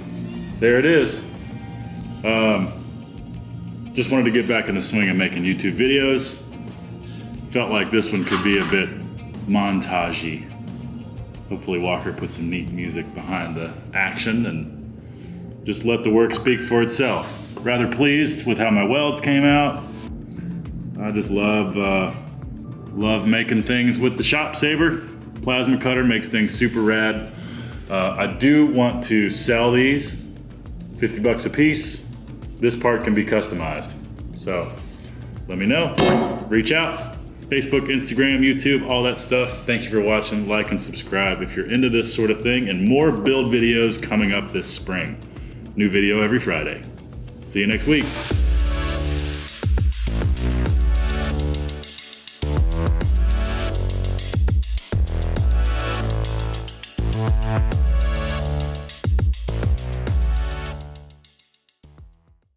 Hello, nerds. Happy holiday seasons. Holiday season. It's Thanksgiving next week, which means it's Christmas tomorrow, and that's how time works. It all is all a big blur. Get ready to cancel your diet and buy custom metal goods, which segues into my video. It's not this. So I was on Facebook this morning, procrastinating work, and I ran into an interesting post on a CNC plasma group that I'm a member of on Facebook. I can't remember the guy's name, but it's right here. And he posted these cool click together metal trees about foot tall that have toppers every letter of the alphabet and a star. He was selling his DXF files on his Etsy store for 15 bucks. And so I was like, I'll buy these. I could sell these for $35 a piece. I have an entire 5x10 sheet of 1/8" steel on the rack, and I have a Shop Saber plasma cutter out in the shop. How about that? You knew that already though, because you're a loyal subscriber. And if you're not, what are you doing? Yeah. Hit the button. Come on. So the point of today's video is more narrative on the community that exists now with plasma cutters. I've bought DXF files from somebody I found on Facebook, from their Etsy store, supporting a small business, maybe not even a business, just some person who took the time and made the effort to design these cool things. Buy that, manipulate them on my computer, take some steel that's now quite affordable, use the plasma cutter to print money. There's a million videos out there about CNC plasma cutters and how they quote unquote print money. As far as this being a money printer, I'm gonna kind of call BS on that. No, but print a bunch of these trees, clean them up, stick them together. I'll probably run them over to Black Dog and throw them on the floor for sale throughout the holidays, and we'll just see how they do. Come on with me, and let's do it. So here's what I was doing. I was on Facebook this morning, and I'm in the CNC Plasma Tips, Tricks, and Sharing group on Facebook. And Chase McDaniel, what's up, dude? Shout out. Posted a post a couple years ago. He designed these 3D Christmas trees with an initial on top and sold them like crazy locally just from word of mouth. So here's his design. Pretty clean. I like the font, I like the size, I like the shape of the tree. And so he said that he's selling these DXF files on his Etsy. So I looked into it, I scrolled down, he posted the listing. It's like 15 bucks. Yeah. If I could sell one tree for $35, I will buy these for 15 bucks. So I did, and then I downloaded them, and then I brought them into InRoute. Bang! And so I just did this in like 10 minutes this morning. I'm not gonna bore you with the details, but I've already toolpathed everything. I have everything from A to Z, and then there's two that just have a star on top. And even it being a 5x10 sheet, I couldn't fit one row.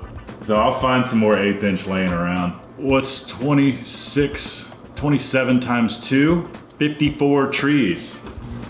54 times 35. Total gross profit minus, let's say 300 for the steel, minus 15 for the DXF file, and then minus, let's say it takes 2 hours, so minus 200 because my shop rate's 100 an hour. I'm still clearing almost 1,400 bucks if they all sell. You know what's cool about these is that they slot together, and so they can be flat packed, and I can ship these anywhere. So I may put these on the website, even though I hate how my website works. It might just be a contact me and I'll ship you one kind of thing. Let's say shipping costs $5, so $40 free shipping. Woo! Or $40 shipping included. Yes. To the continental United States. Probably. Well, okay, it's a cool design, and you've got a slot here and a slot here. And the cool thing, again, shout out to Chase McDaniel, I measured the slot, right? And so it should be a slot to fit 1/8" steel. He drew it at 0.1575, meaning this guy's familiar with plasma, and he knows that if you draw an 1/8" slot, it's gonna be slightly smaller because of the taper with plasma.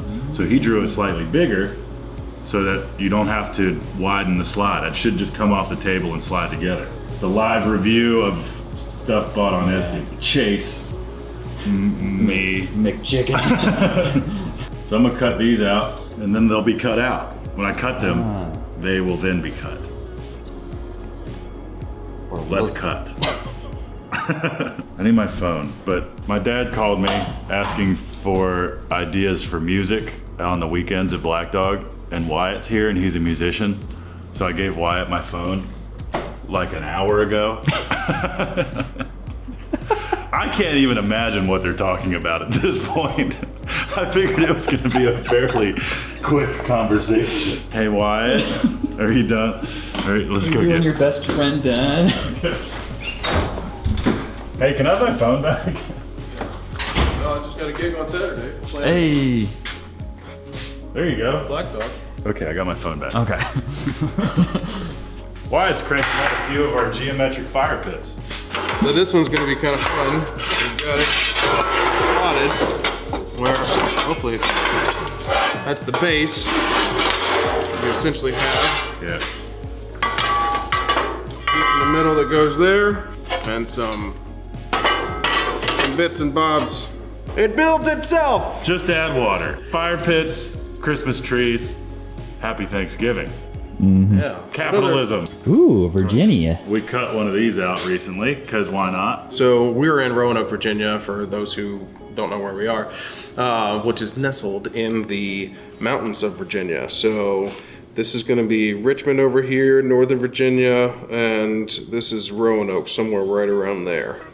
Right in here. Right in there, a Z. little lower. Yeah. We're thinking about doing maybe some North Carolina, West Virginia kind of things, because some of our customers that like these type of things have other customers that come from those states locally. So that's a good way for us to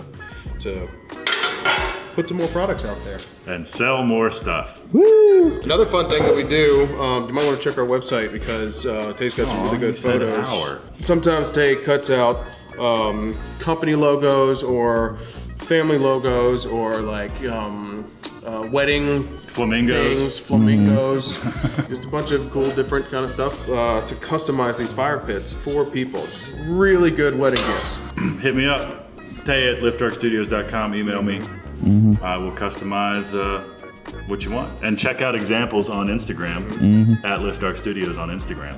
We have a really good in-house graphic designer that can make just about anything you want to. He might be holding the camera right now. Yeah. God, he's so talented. Everyone needs a walker. You can't have this one. And he is a man of his own fruition. But anyway, Wyatt's making fire pits. I'm making trees. Happy holidays. Let's do it. This is the Thanksgiving special at Lift Dark Studios. Gobble, gobble.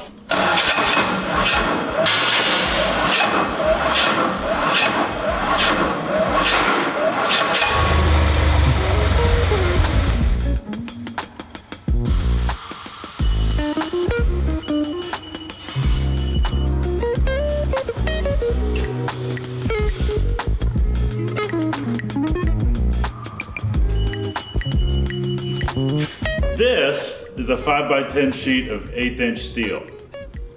Wow.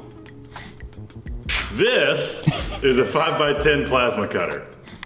A Shop Saber Sidekick 10 to be exact. Wow. Hey Wyatt, Yes, sir. can I borrow you for a second? Yes, sir. Borrow? Word I was trying to say is borrow. You want to put... Wait, noon is 12 p.a.m. P.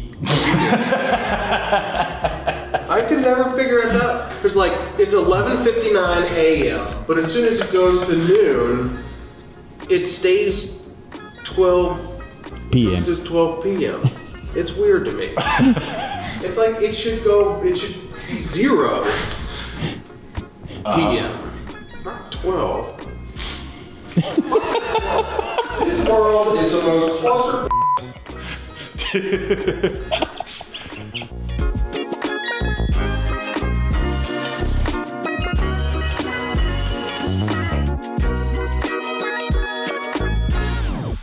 Exporting files.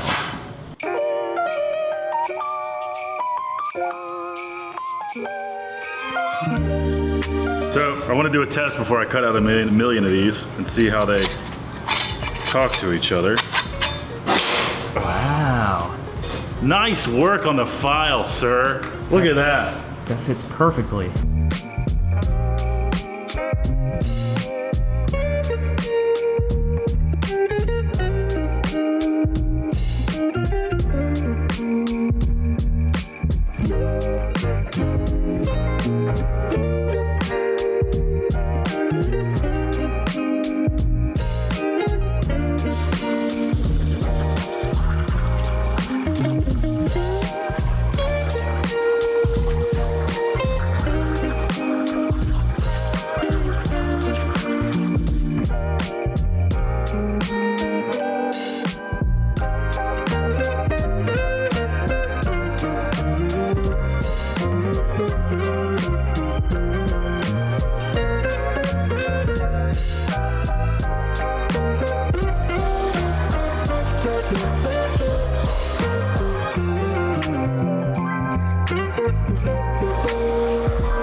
go, final reveal.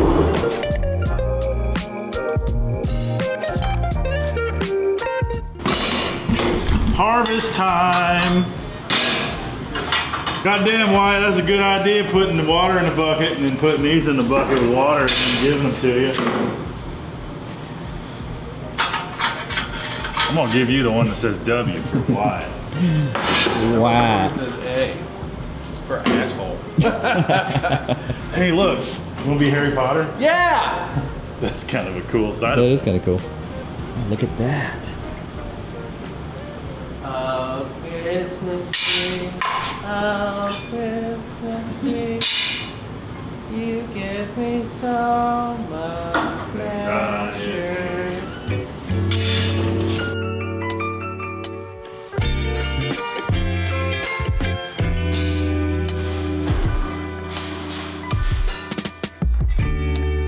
Look how smart he is.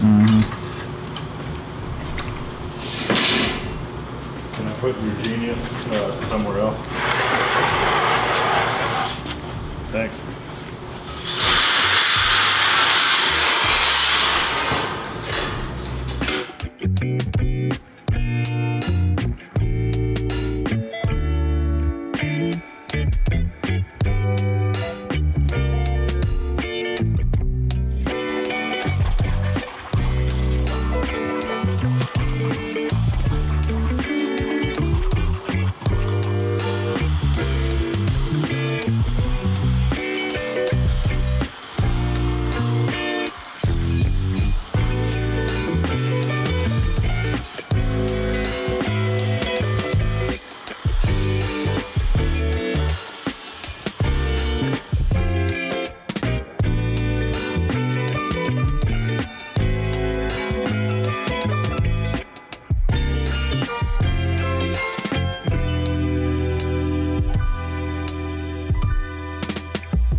Walker,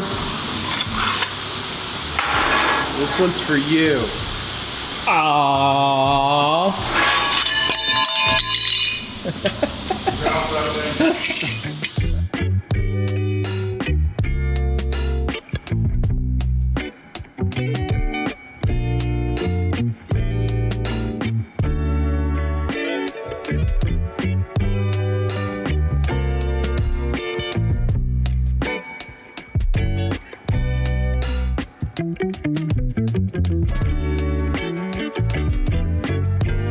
You can put this wherever. We might just do a short, but here's the deal.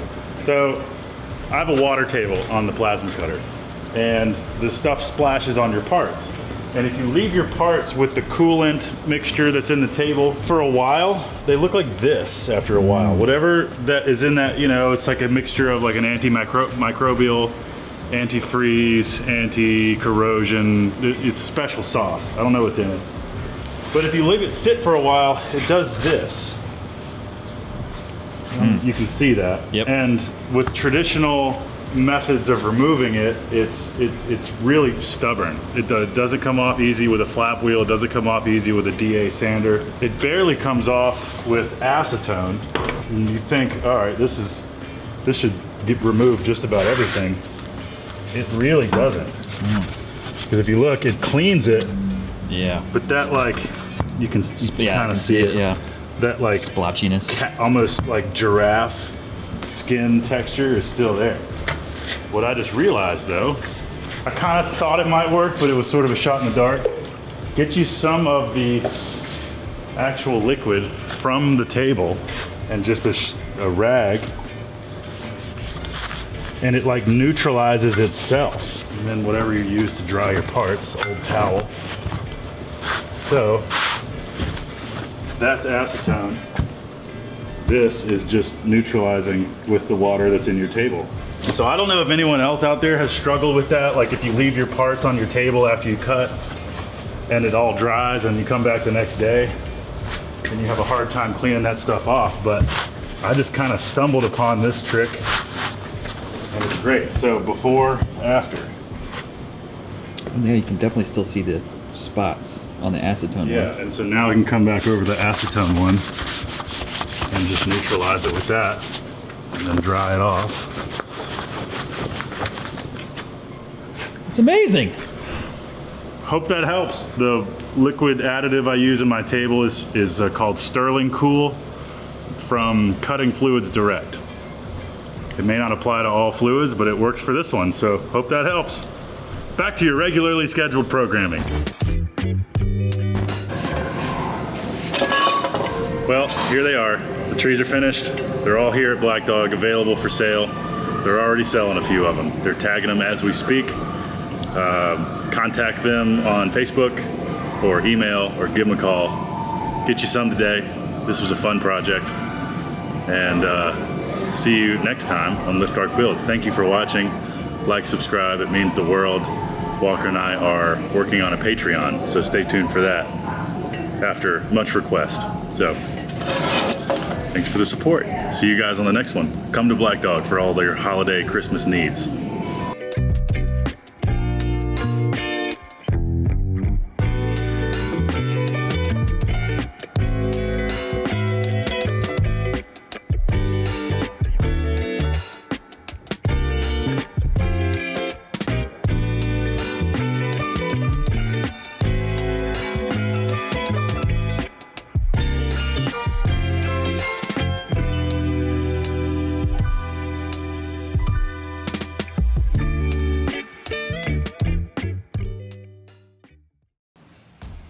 Are you getting B-roll? Not anymore. Today on Lift Arc Builds, we're turning pizza trays into custom light fixtures.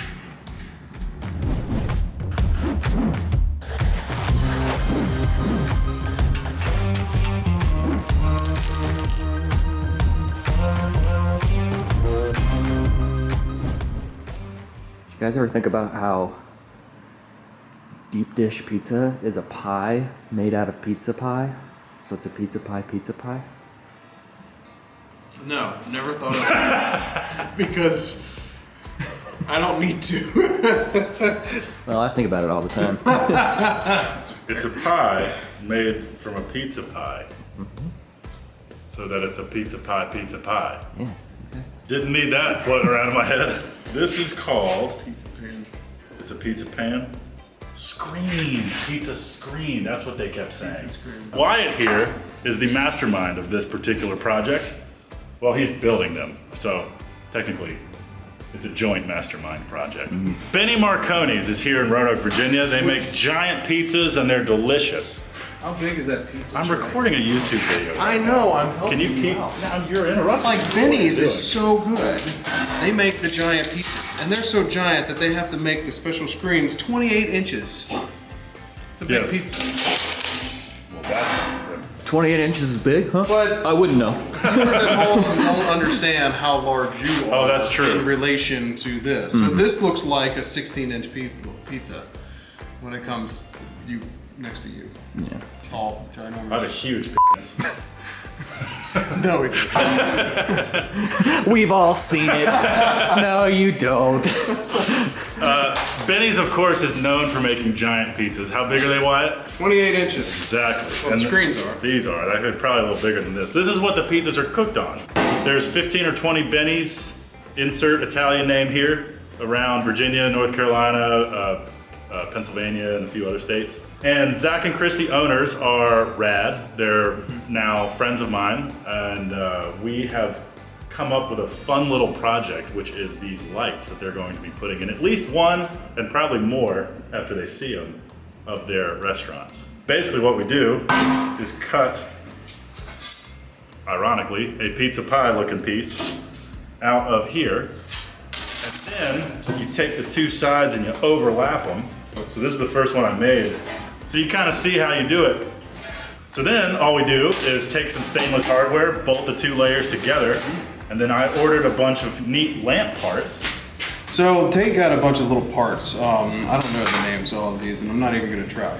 We got some cool, I'll let the customer pick the wire. So this is 18 gauge 3-wire SVT cord with a teal cloth wrapper on it, which I think will look rather smart, as the British say.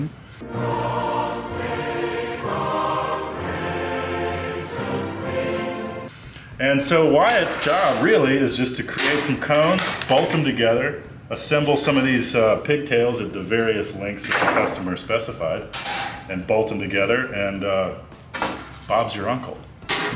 How do you feel so far? A little pudgy.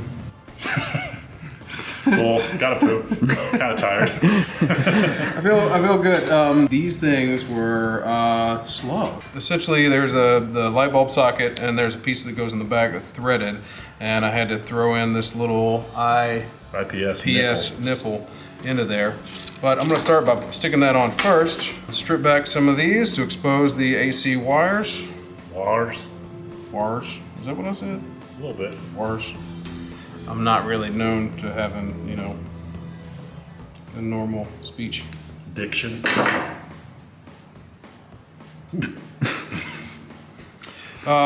These. We're all thinking it. Yep. I didn't want to be the one to say it. We went 3 wires, so there's a ground. A lot of lamps don't have grounds. Being that these are not typical light fixtures, I wanted to ground them. There's got to be some electrician out there saying, "You're doing it wrong." Always is. You know what that electrician's doing? Wasting his time watching your videos. Being a loyal fan.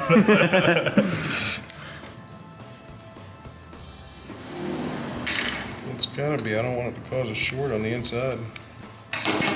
What if you use one of these to bake a cone-shaped pizza? A pizza funnel. Oh. What keeps on? We gotta figure out how to get the toppings from sliding into the middle. It's spinning constantly. I was gonna say put it in a barrel. Yeah, centrifuge. Centrifugalpizza.com. That is a $1 million idea. Uh-huh. The internet will say no, but I say yes. Well, the internet can go. Insert your favorite expletive here. Watch more Tay. And Wyatt. That's Wyatt, I'm Tay. Yeah. Just like with guitars, when you build guitars, it's great to use power tools to get everything pretty close and moving. Pretty close to there, and then just 48 tighten up. inches? Yep, sure is. But then once you go for the last little bit, be sure to do it by hand. So yeah, then this IPS rod sticks through the top. And then we've got a flange nut. This guy comes around. Doink. And so that and the socket lock together. Put this grub screw in here. That goes in there. Don't reef on it. Yeah, I dig it. good enough. And there you go. Wow. Uncle Bob. So, Stream relief. Great. how fun is that? The only thing that we have yet to do that we want to try on 3 of them is on the inside. We are going to paint it with super reflective metallic paint to see what that does to the light dispersion. Know what I mean? So you want to start painting? I'm gonna cut this guy real quick. And he can bounce between both. Yeah. Wow. I gotta do some earplugs.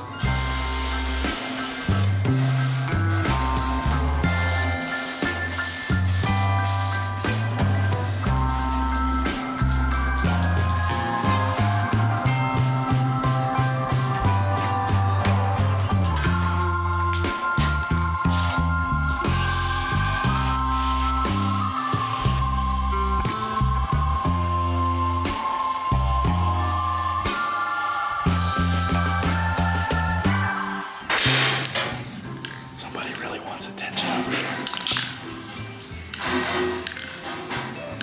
Yeah. Oh, but that's shiny. And I think as it dries, it gets a little more metallic-y and reflective-y. And we'll paint this one while it's flat, even better. You know, this is a point that I've probably glossed over 1 million times, but there is a technique to spraying an even coat with a rattle can. Just like any paint job, you want to go real meticulous, kind of like you're mowing the yard. Have each pass slightly overlap the previous one, and never stop. You never want to stop in the middle of what you're painting, which is why you see me going off the edge. And I'm actually letting off the trigger. Now don't use this as a like, how to use spray paint video, but no.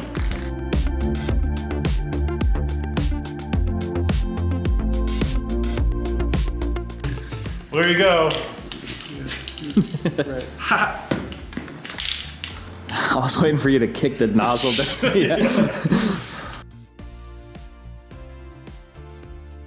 Anyway, these are all aluminum, so Is it like. really dry? Oh yeah, it Yeah, is. that's right. So I found the easiest way is just go around. Pretty much.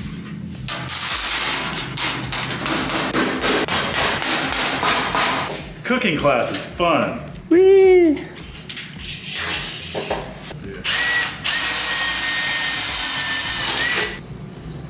What took you so long? Just listening to you. You're the one that's done 12 of them. Well, I'm already done. since you did that one, I did too. Oh. Yep. Pretty close. Pretty good. Good enough. I wouldn't be able to see it while sitting down eating a pizza. Probably that. I'm not really known to having, you know, a normal speech. Probably because I'm sitting there scarfing down a pizza. Yeah, you eat like you were been in the desert for 3 days. It's because I forget to eat. And I get really hungry and then just go. Now we're gonna light them up and see the painted ones versus the non-painted ones for science. Hey! So already this one looks brighter. Yeah, it does. For sure. Easily. 1000%. But they both look really good. Yeah. Wow. Plus the light that it puts on the table. Yeah. Well, thanks for watching. Coming to a Benny's near you. Be sure to go to a Benny's if you're in the eastern mid-Atlantic region. This has been another episode of Lift Dark Builds. This was Wyatt Allen. Hi. Introduce me. This is Tay Whiteside. We'll see you next time. Next time.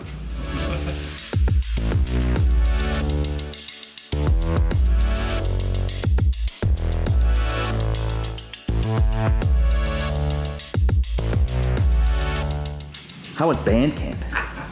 Dude, band camp was awesome. Yeah. It's, Did you actually go to band camp? yeah, have I never told you this? No. I was in marching band I played trombone for 7 years. And I was in marching band for all 4 years of high school. And band camp, at least our band camp, was exactly like it was in American Pie. Yeah, that's what I've heard. Like, it was just like nonsense all the time. Parties. Literally, we would, every night, we went to a local college every year, different colleges. And every night we would pick someone's room and just set up loudspeakers and just have like a literal bump and grind dance party all night. It's not fair. It was great. But dude, marching band was rad because like I came in because band camp was before freshman year. It was like the summer leading into school year. I came into a freshman at high school like high-fiving seniors in the hallway because we had made friends at band camp. I mean, I can't say enough good things about it. It was rad. Hi everyone, Tay here at Lift Dark Studios. I'm here with my buddy Xavier Tremaine. What's up? What's up? From Humble Hustle, Yes, right? yes. Among many, many other things. Yeah. Tell the yeah. people who you are and what you do. All right. So again, my name is Xavier Tremaine, social entrepreneur in Roanoke, Virginia. I own a nonprofit called the Humble Hustle Company. Clothing line called Humble Hustle, no use, as you can kind of see here. I gotta get one of those shirts. You gotta get you a Those are shirt, rad. and I'm gonna get me some boots. So yeah, clothing line, and then we run a mentoring agency that works with Roanoke City Schools, providing mentoring groups and social and emotional skill building groups to at-risk youth in the schools. My man stays So, busy. Yeah, a little bit, just a little bit, Stays busy. just a little bit. So recently he reached out to me here at Lift Dark. You know, we do custom metal fab, and you were like, hey man, those Yeah. love signs that Virginia Yes. does, can you build those? And I'm like, not only can I have before. Absolutely. So among other sign projects we've now started, the love sign is the first one we're gonna knock out. Yes. And it is currently Tuesday, the 14th of June. And this Saturday, is when I need it. He's got an event at the Salem Red Sox game, Yes. Which is what? Yes, so we partner with the Salem Red Sox to promote Black Heritage Night, which is gonna be June 18th. Nice. We're doing this like dope curated tailgate, like free food, music, DJ, drinks, outdoor games. And then we've got like some local like creators that have like created these visuals and this art to kind of like commemorate the history of like Black baseball players in this area and just all over the world. I saw one of those promos they Yes, just put out. yeah, It looks so cool. yeah. This, of course, will probably be coming out after this event has happened on the timeline. Yes. But anyway, that's what's going to be on this episode of Lift Arc Builds. Where can the people find you? So you can find me just about anywhere. You can't come to my apartment, but you can find me. You know what I'm saying? You can find me anywhere else. You gotta get to know him first. Right, just a little bit. But you can find me at on Instagram at Xavier Tremaine. All of my social handles are there. Humble Hustle. Humble Hustle, the clothing, the collective, my photography, just about anything is there. You can also go to Facebook and find us there, The Humble Hustle Company. That's where all of our events and stuff are, all of our initiatives, our programs, everything is hosted there. And if you need to go a little bit deeper, you can go to XavierTremaine.com. That's XavierTremaine.com. Thanks, Mom. So we're gonna build this sign, get it wrapped in a collage of your graphical choosing. Yep. And then we'll load it on my truck, probably Friday night. And we'll drive it down that way and we'll get it set up and we'll bring you guys along for the entire ride. Yes. So super excited. We got to get to work. Yes. Thanks for watching Lift Arc Builds. Let's do this. Absolutely. Appreciate it, bro. Yes, sir.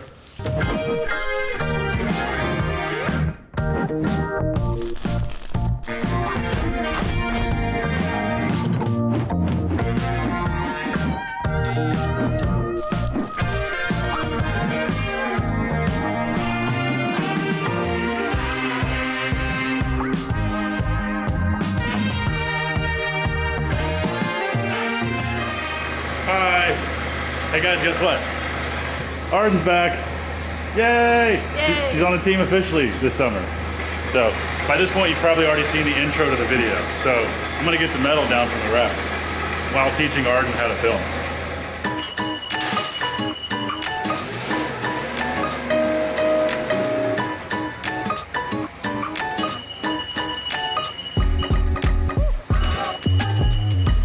Building most of the sign out of 14 gauge, so somewhere in between 1/8 inch and 16th inch. So I think I got 4 or 5 4x8 sheets of 14 gauge, and then looks like 2 sheets of 5x10 sheets. So I think my goal with the 5x10s was to use those for the bigger letters like the O and the V, hoping that they're wide enough. The next thing we need to do in actual real time is to finalize all the files and make sure they're ready to cut. But of course, in real time, 2 o'clock on Tuesday, our internet is down. So we'll see how much we can get done without that. Thanks, Cox. You're awesome. Okay, Arden and I are finalizing the details of this love sign so that I know what to cut and what I'm building and how it's gonna work. Quick overview.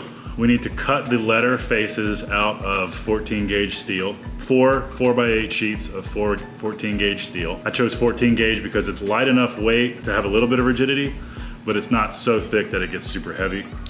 It's gonna be reinforced on the back with a spine anyway, so I think that's gonna work out well. The bases are going to be made from 1-inch square tubing. They're gonna be basically built like pallets, just like we did the play sign. So I've modeled the love sign in Fusion. Arden and I just generated 4 cut files for each of the 4 sheets with a letter on each sheet. We had to cut the O and the V in half and put, I'll have to weld those back together later because they are bigger in at least one dimension than a 4x8 sheet of steel. So I'll show you that here in a little bit. Arden over there, hi. Hi. What are you doing? I just wrote out all of the lengths and angles of which we have to cut to make these things. So we're looking at the bases, and those are all made from 1-inch square tubing.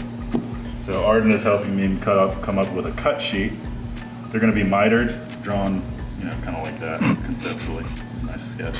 Not really. No, you know what though? If it helps you understand the visuals, it's a perfect sketch. So we got our cuts for the L, our cuts for the O, our cuts for the V, and our cuts for the E. And that will all be cut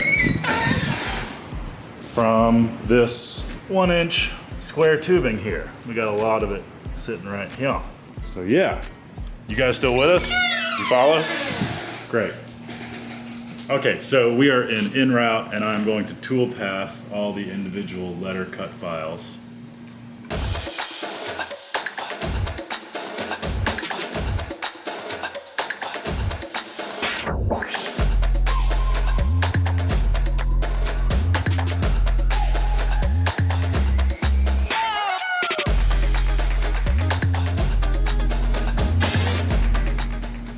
Everything. 3 files for 4 letters. So there you go. Thanks. Didn't really do anything. I know. But you absorbed. Yeah. You sat and absorbed. So next, I've output the files, and we brought the metal down from the rack. So now it's time to dial in the cutter, put a piece of metal on the table, and let's get to zapping.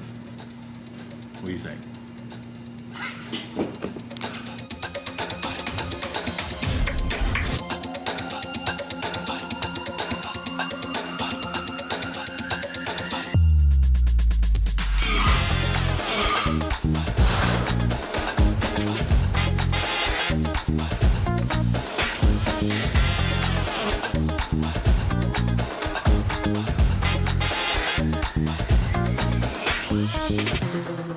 I'll show you guys some cut settings. So we're going to be cutting with 45 amp shielded consumables, 14 gauge cut settings. The book recommends 0.06 inch cut height, initial pierce height of 0.15, 0.2 pierce delay, 270 inches per minute at 130 volts. So let's see if my settings match that. 270, looks like I've slowed it down to 225. I tend to leave settings alone if it looks like I've changed them, because there's probably a reason I changed it. So let's see how we get on.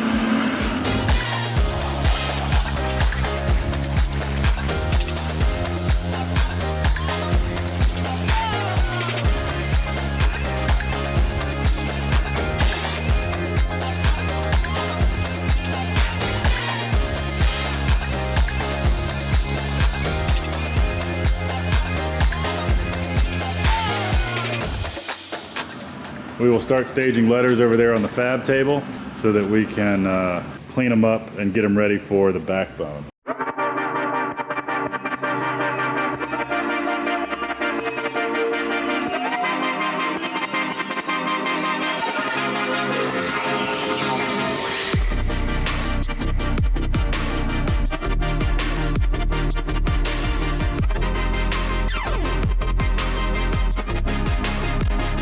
I think I screwed something up.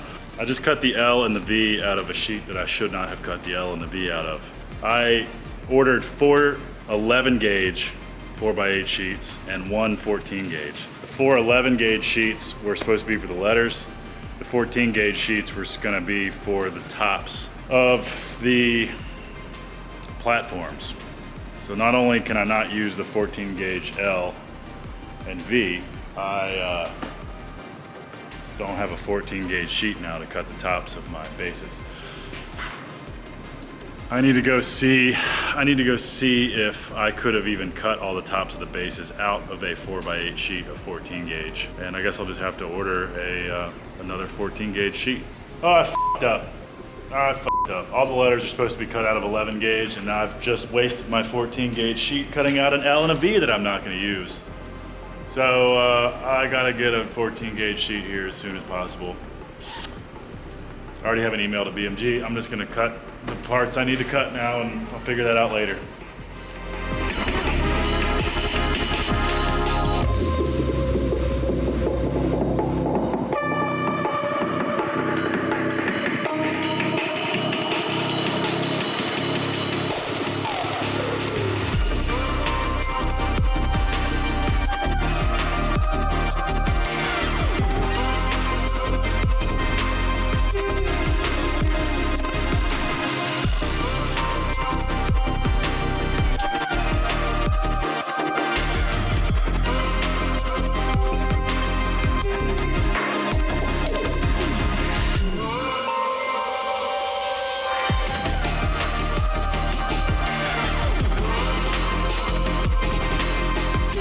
All right, so now we've fixed it. We've cut all the letters out of the proper thickness of metal this time. And I've wasted a 4x8 sheet of 14 gauge, but I'm sure I've got enough usable stuff that I can, something will come up I'll use it for. But anyway, now at 11 gauge, 1/8 inch, we got the L. We got the 2-piece O that has gone together quite nice. Just gotta weld those seams. We got the E, and over here we got 2 halves of the V. You can use your imagination. So, got all the letters cut. Tomorrow I will just have to, grind all my edges, weld the 2-piece letters together, and make all the spines. The platforms is gonna be the thing that takes a lot of time. So it's Tuesday. I have all day Wednesday, all day Thursday, and all day Friday. So I have 3 full days to finish this thing. And I've already got all the letters cut out. So I think it's very doable. It is 5:30. It is very hot in this shop. And it's trivia night. So I think I'm done working for today. I will see you guys tomorrow. Okay, we are going to switch gears, clean up the edges of the letters, weld the 2-piece letters together so that I can free up this table and we can start setting it up to jig up the bases. So, making good progress.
Hello viewers, it is Friday, June 17th, I don't know.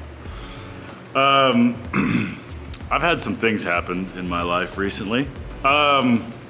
Recently my house exploded, not actually. The HVAC unit in my ceiling overflowed and soaked the ceiling and made the ceiling collapse. Here's a video of that.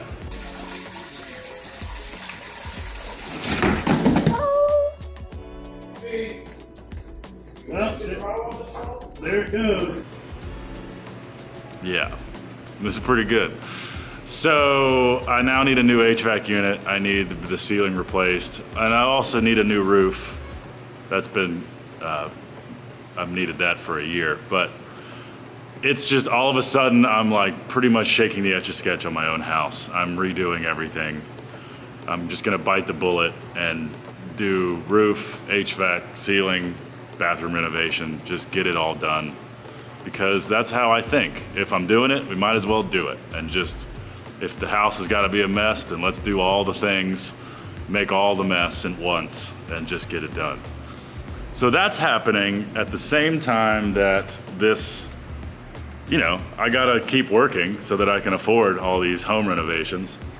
And it is, as I said, Friday. Xavier's event is tomorrow at 4 o'clock at the Salem Red Sox game. And so on top of meeting with a drywall contractor today at noon and a roofing contractor today at 5, I need to get this sign finished. And I'm nowhere near finished. Not only that, I have to coordinate with Charlie Johnson from Hillcrest Customs, who is going to vinyl wrap the letters in a graphic that Xavier and his team designed. So I need to get the sign not only finished to deliver, but finished early enough so that Charlie can come in and vinyl wrap the letters. So it is almost 9 o'clock on Friday in the morning, and it's time to boogie. I think today is going to be mostly time lapse, so I will take a moment right now and walk you through what I've done so far. So you've probably already seen, but we got all the letters: O, upside down, V, L, and E. And I've made all my, well, most of the parts for all the frames. So we got small one, it's either for the L or the E, slightly bigger one, and then two 60 inches for the O and the V. And then there will be either another piece this way or another piece this way. And then the 14 gauge that came in will be cut to make a top for this. And then now, because there's a bar underneath the top surface, the letters can be welded to that 14 gauge top plate, but really they're engaging on that structure that's underneath the top plate. So today's goal, to put it as simply as possible, is to finish all of these metal bases. Then take the letters, put them flat on the table, take the remaining 14 gauge 1x1 tubing that I have, and make a backbone to all the letters. A lot of work to do, but the only way it's gonna get done is if I do it. So I'm gonna do my best to bring you guys with me. I'm gonna keep the camera rolling all day, GoPro and this thing. Here we go, let's get it done. Let's see if within 7 hours I can get this sign pretty close. It's likely that I'm gonna have to come in tomorrow morning, Saturday morning, and finish. Charlie has agreed to come in around noon tomorrow. So that is really my deadline, is midday tomorrow. I think it's doable, but I'm gonna have to shut the hell up and start working. So let's do it. All right, let's f***ing do this, huh?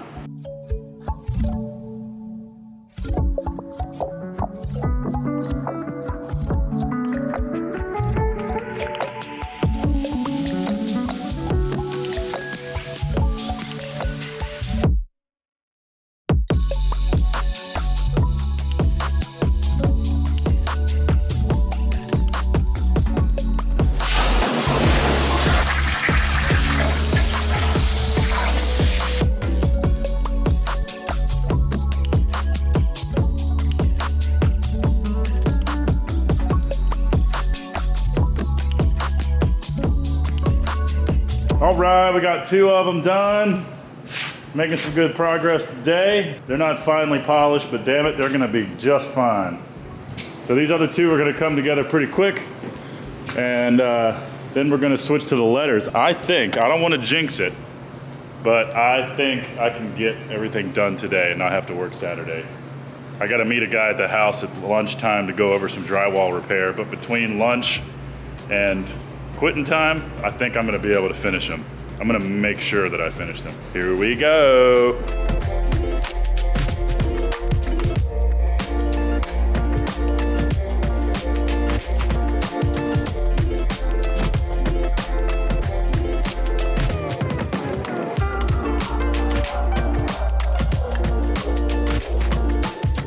All right, and there's the last one. So we got 3 over there, and that's the 4th. That's gonna go off the table. I'm gonna undo the clamps. I'm gonna clean this table, and then we're gonna get the letters up here and start putting the backbone into the letters. And then we will marry them. We will perform the base and letter marriage. And damn, we're close. It's almost 3 o'clock on Friday. I have 2 hours left today before I have to leave. It's not gonna take much more than that. A little bit of work here tomorrow morning and it's gonna be done.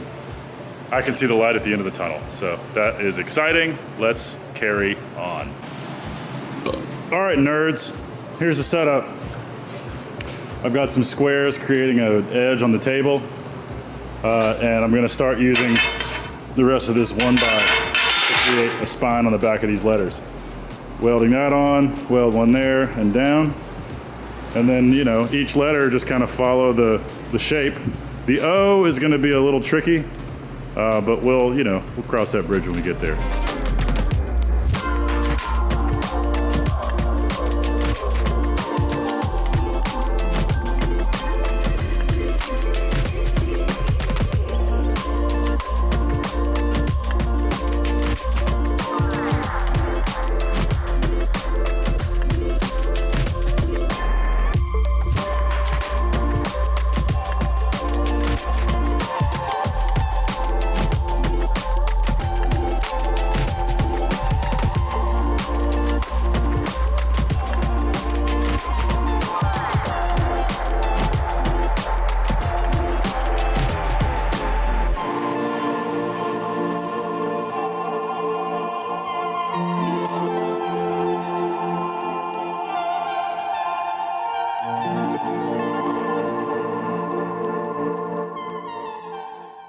All right, hey folks, first time I'm grabbing the camera on a Saturday. We have been hustling, and 2/3 of our team has been hungover today. Charlie, were you hungover this morning? Yes, sir. All right, yeah, I called that accurately. So we got a little bit of a late start, but man, we are cruising. Charlie here, Hillcrest Customs, hit him up for vinyl work. He is wrapping the signs with some graphics that Xavier sent over. It is like 1:45. The event starts at 3:45. So the paint has 2 hours to dry, which is enough, believe it or not. And then it'll be probably still drying on the truck on the way there, but that'll help it dry a little bit. And then we'll set up for the Black Heritage event at the Salem Red Sox game tonight. So excited. I think we made it by the skin of our teeth. Davis is back in the shop. Hey guys, good to be back. Say hi to YouTube. Hi YouTube. Say hi to our now 5,000 subscribers. Hi. It's a lot. 5,000? Yeah, we just hit 5K. That's a lot of people. Nerds. You guys don't have anything else to do you? Watching this channel. I'm gonna get nervous. Oh, look at that. It's like a good peel. Oh, damn it. Did you spoke too soon. I'm sorry. I jinxed that one. Yep. Board satisfying is definitely going in the thumbnail. Yeah. That was a home run, Charlie. Yeah, almost. That's a wrap. No, that's a wrap. Dude, I'm on. Logo game strong. Look at that. Give me an E.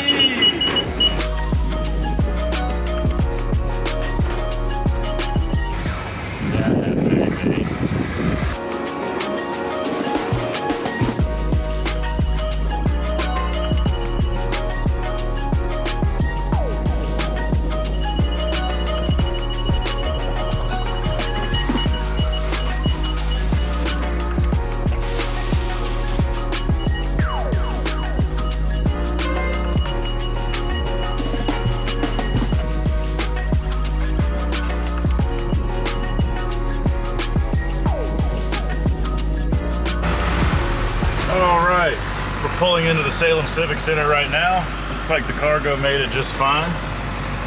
Here's the Civic Center, and then around the side is the Salem Red Sox baseball stadium. So the event is at 3:45. It is 3:05. That is how close I'm cutting this. So hey, better almost late than never. Okay, back there. Here we go. We'll go install it and show you what it looks like when it's done. Reaction shot. Yes. I'm very, very happy. What do you think, man? This is Wait till you see the vinyl side. This is tough, bro. It's one of the cooler love signs I've seen, man. Yeah, this is tough. This is tough. It's gonna look so This rad. is tough. Getting set up here, man. How's it going so far? It's going. Yeah. You know, event day. You got 30 people asking you questions and stuff. I've got 45 people asking me questions, and I have no. Well, I'm only gonna ask one. Where do you want it? Right in here? I think we should. We'll just get it off and line it up, and then we want to move it. It's not that heavy. that bad? You know, 2 people can move each letter pretty easily. Okay. So I would love to ask him if we could put it like in the front. Yeah. Well, he said we could. He was worried about wind. If we could do the front, I would think the front would be tough. Yeah, I know. I'm not as worried about wind. Well, let's go. Like in the front entrance. Yeah. Yeah, let's do that. Okay. Hi, B. Hey, these look awesome. Wild bee sighting.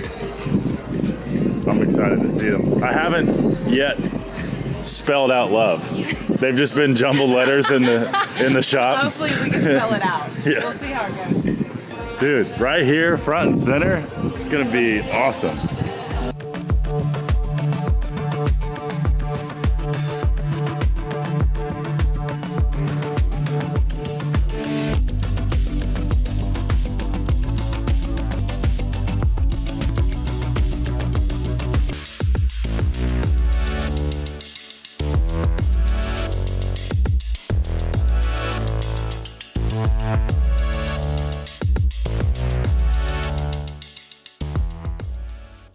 Hey, welcome back to the shop.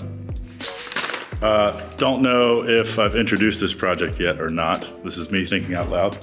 So in case I haven't, I am building an awning, and my goal is to get it built rather quickly now that I have started. And it's a metal awning. So 56 wide, 42 tall, 2 feet deep. This is to scale. This will be going on a guy's house over the front door. Cool little storybook style awning. Really cute house. Well, I don't know if I'll put a picture of it here because that's his business, what his house looks like. Really cool though, and later if he agrees, we'll put it on camera. I went to Black Dog to roll some material. So this is some 1-inch square tubing that I used the Edwards radius roller over at Black Dog to roll to a given radius, which is now how I will construct these metal frames. So I've drawn a triangle on the table to scale that I now need to cut and fit and profile those pieces into here with a bottom piece. Make 2 triangles, join them together with 22-inch pieces, making a 24 front to back awning, and then take this sheet of 18 gauge steel and make a covering, hammering it to profile it, something like this. So just spending some time with a ball peen hammer to get some texture in there. Be a pretty fun project. Hopefully it'll be fairly quick. Just gonna do a lot of cutting and fitting right now, so I figured I'd set up the camera and bring you with me. Let's go. Welcome to Lift Arc Builds.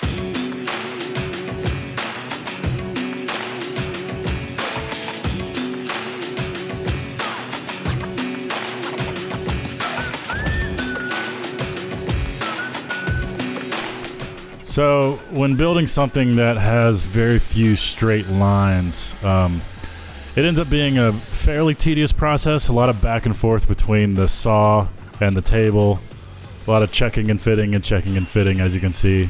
And even then when you cut and fit for what you think might be the last time, there's going to be a little bit of grinding and sanding, and you know, you can either do a bunch of careful math up front and get it almost perfect, or you can eyeball it. And if you've been doing this as long as I have, your eyeball is actually pretty good.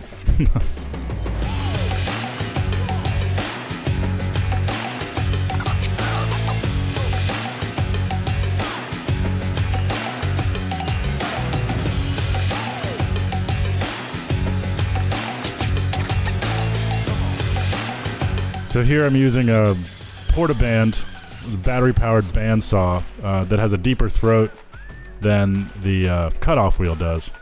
I like using the little 4.5-inch cutoff wheels, but as they wear down, the cut depth gets less and less. So, along with this vertical bandsaw, it made this job a lot easier.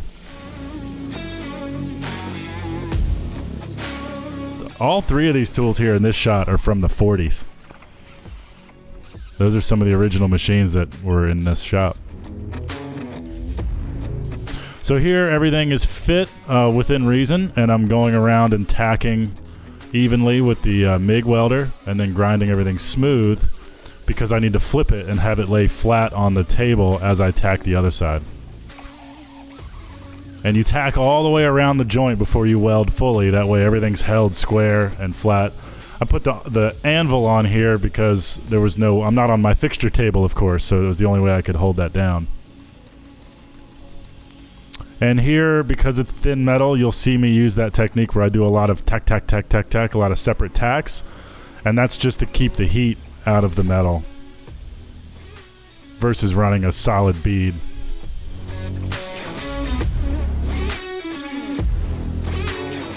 Grinding everything smooth. Here I'm using a 1/4 inch 90-degree die grinder with an abrasive pad on it. A little more maneuverable than the grinder with the flap wheel on it. And now that I've made one, it's time to make one that, you know, is the same.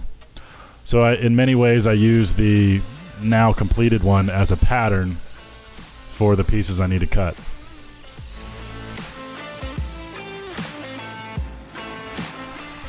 Quick few trips to the 1940s vertical bandsaw.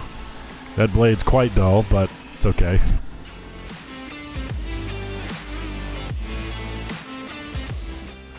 Touch things up, and you can see me now using the one I made as a pattern. And now that I've cut one, I can lay that over the other one and use it as a direct top to bottom pattern.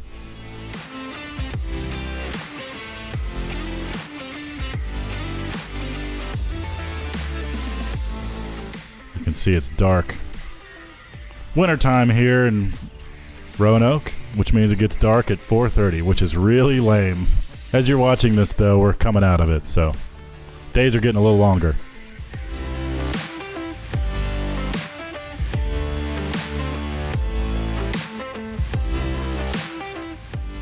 Hello, back at the awning, day 2, new glasses, new attitude, same attitude. We're gonna finish up the second frame, connect them together. Before I do that though, I may take one of the frames to the client's house to figure out how to install, mock it up on their house, and figure out how we're gonna anchor this thing into the brick. So he's got some protruding bricks. It's a real textured house, so there might have to be some stone work kind of to mount it properly.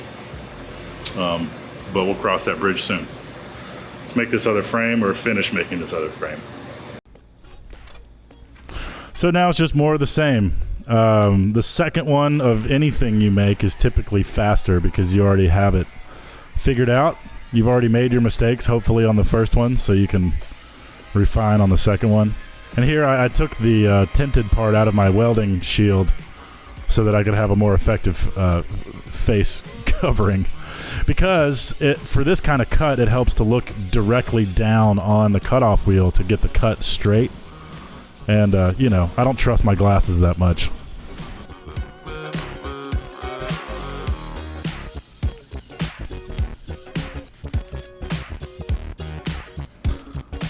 Yep, same story, multiple tacks, keep the heat out, grind it smooth. This is pretty thin gauge steel. It's all 16 gauge, 1-inch tubing, so everything is very light, and the lighter the steel is, the less of its own weight it has to support. So, you know, grinding welds down fundamentally makes them weaker, but in this case, there's going to be a lot more structure added, so not worried about it. This is more of a cosmetic fabrication piece than a structural fabrication piece.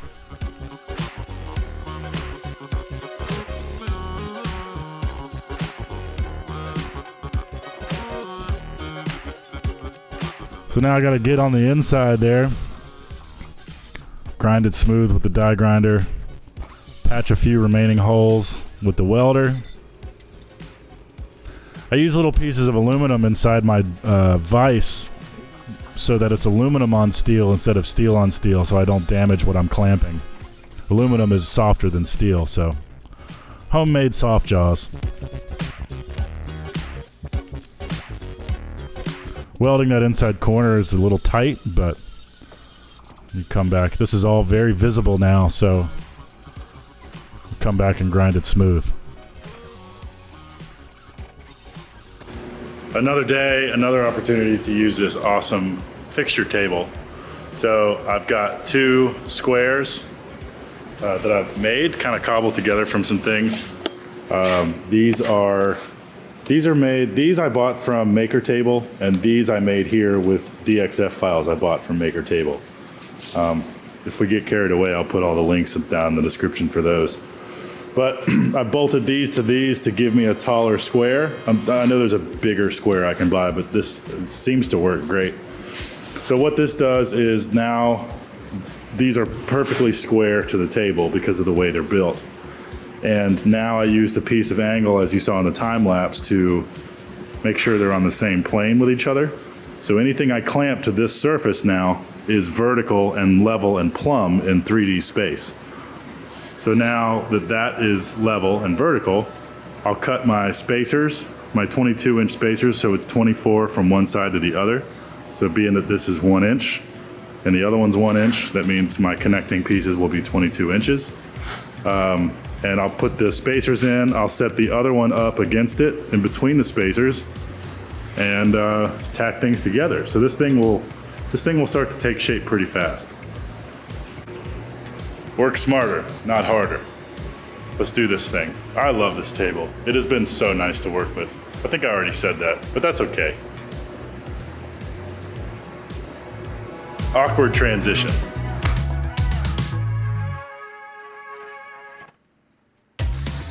So now we're not dealing with curves as much. We're cutting straight pieces and doing straight joinery. Most of what you're about to see me do, I'm making up on the fly because I know the top is going to be covered with sheet metal. And so whatever I build to connect these two frames just needs to be symmetrical and look halfway decent from underneath. So here's where we're at by the end of the day. Not a full day, of course, but 2 frames made. These are ready to weld together, but I'm not going to yet. I just wanted to get my jigging right. I'm gonna take one of these faces off. We're gonna take it to the client's house, put it on the wall above his door, figure out what we gotta do to his brick, and that'll also inform me of mounting tabs for the back part for tapcons, concrete anchors, however we're gonna anchor this thing to the wall. It's gonna be nice and light, so I'm not too worried about weight and pulling off the house. So, should be good. I'm meeting with him soon, so get that information and get this out the door. Kind of cool. I think his house is really cool looking, and this is gonna be a perfect accent for it. So, see y'all tomorrow. Okay, day 3 on the awning. This morning I went by the client's house with one side of the frame. We put it up against the brick on his house, and he's got this brick that's got a lot of texture, so we marked where it's gonna go. I took my grinder with my diamond wheel and carved out slots through the bricks that were in the way so that this thing can sit as flush as possible to his house. We'll still have to caulk and seal around it, but I think it's gonna work. So now that I have the frame back, and I know I've marked on the frame like where mounting tabs can go and all that kind of stuff, we can weld this thing together, because it was a lot easier to lift one side of the frame up and mount it to that and offer it up to the house versus the entire awning frame. So you knew all that. That was a bunch of redundant information. Let's get to fixturing and welding and finish this thing. Then we'll move on to the sheet metal.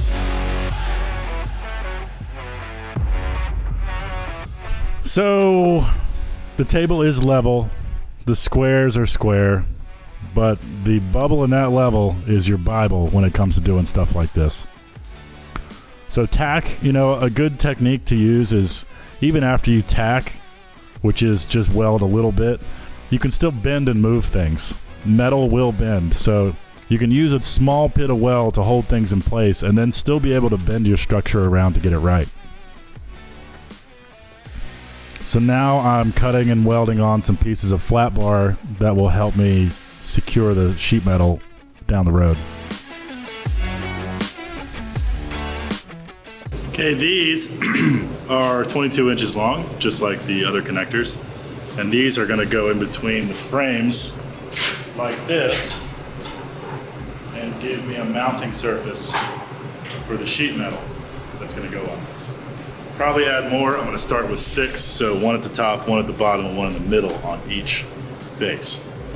Okay.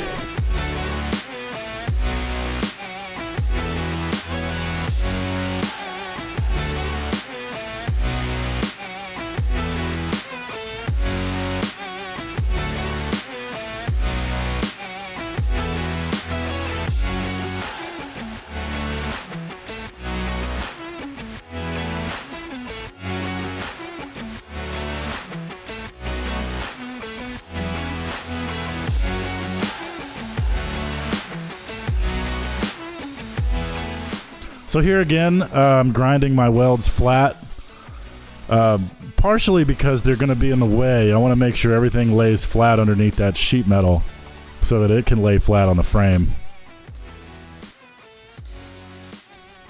And then here's the last piece of sheet metal, last piece of flat bar, I mean. Stitch weld, there's no need to weld all the way across that. That's just a waste of weld. Grind this flat again, and I think you guys are starting to get the picture. Do this at the bottom, the top, middle.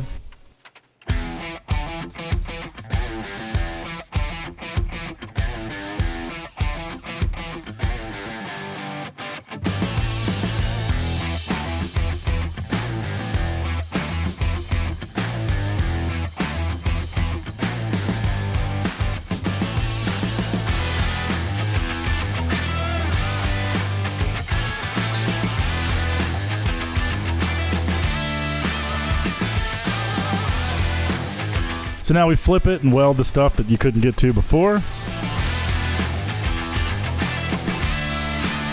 There is the rough fabrication. These strips here will allow me to have multiple points to weld on the sheet that will go here, that sheet of 18 gauge over there.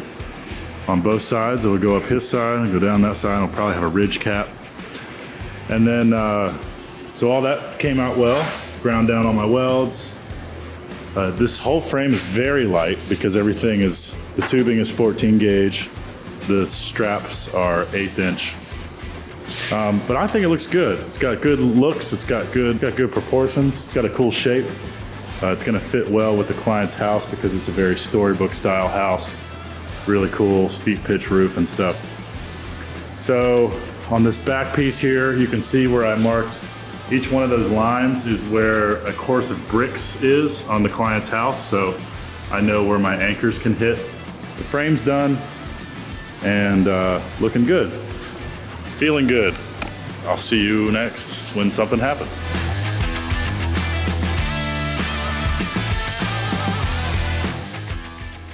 Okay, so I've cut 2 pieces of sheet metal that will go up and down both sides of the awning. And now what we're trying to create, I've already started a little bit, is a texture of sorts. This is what I did that I sent to the client. He really liked it. This is what I chose to do after I realized that the place that sold the textured metal that I was interested in, it was like Online Metals Direct or something. I built the estimate off of that price and that availability, and turns out they've been out of business for years. So textured metal within the budget does not exist. And so I will be taking this ball peen hammer, texturizing it myself. Could be worse. Just gonna have a few tired arms, but we're just gonna inch away at it, make a bunch of noise, and see how it goes. Got the metal on some blankets because you need it to be on a surface that will give some, so that the indent you make with the hammer actually goes down. So, here we go.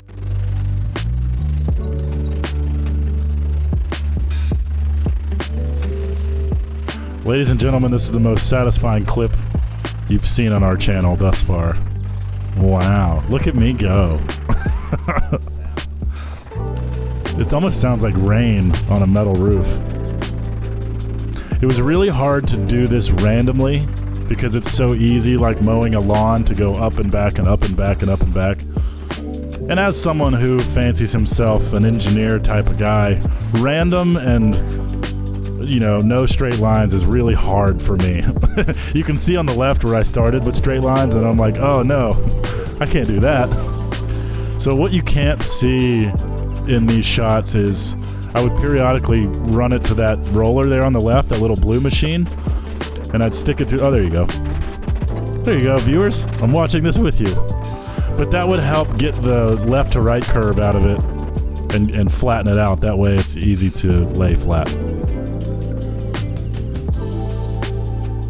Woo! 2022! We're back at it! We're back at it. Back at it. Wyatt had a baby. I had a kid. I had a little bitty, it's like a version of me with no beard and like that big. For now. For now. She'll grow. Next time on Lift Arc Builds, we will do all the TIG welding necessary to attach the sheet metal to the frame. Lots of grinding, lots of shaping, lots of welding, because we want it to look seamless. And then we'll go to the paint shop, we'll paint it, and then we'll deliver and install it to the customer. Thank you guys so much for watching, and we'll see you on the next one. Oh yes, very nice. Cool.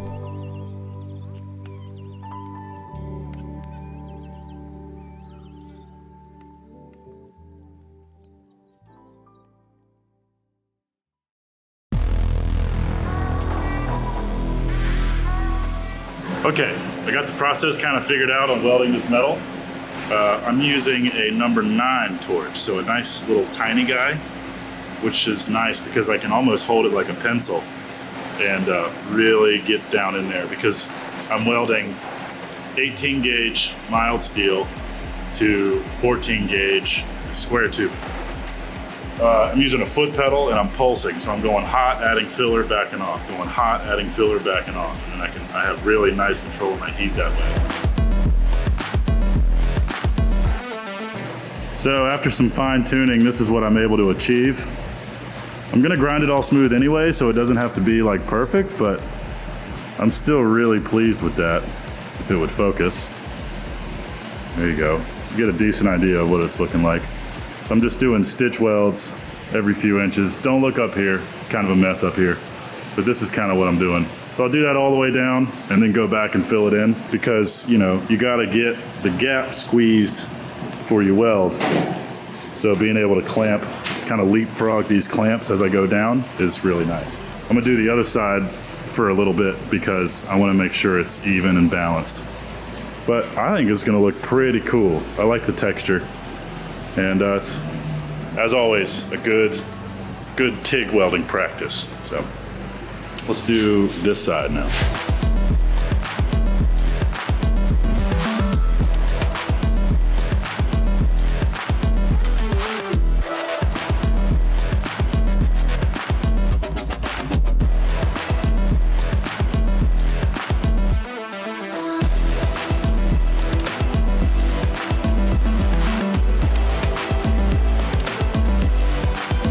Hello everyone, welcome back to the awning build. I've got a bunch of TIG welding done, and I mean a lot of TIG welding. This whole thing is welded together. This side I've ground down slightly.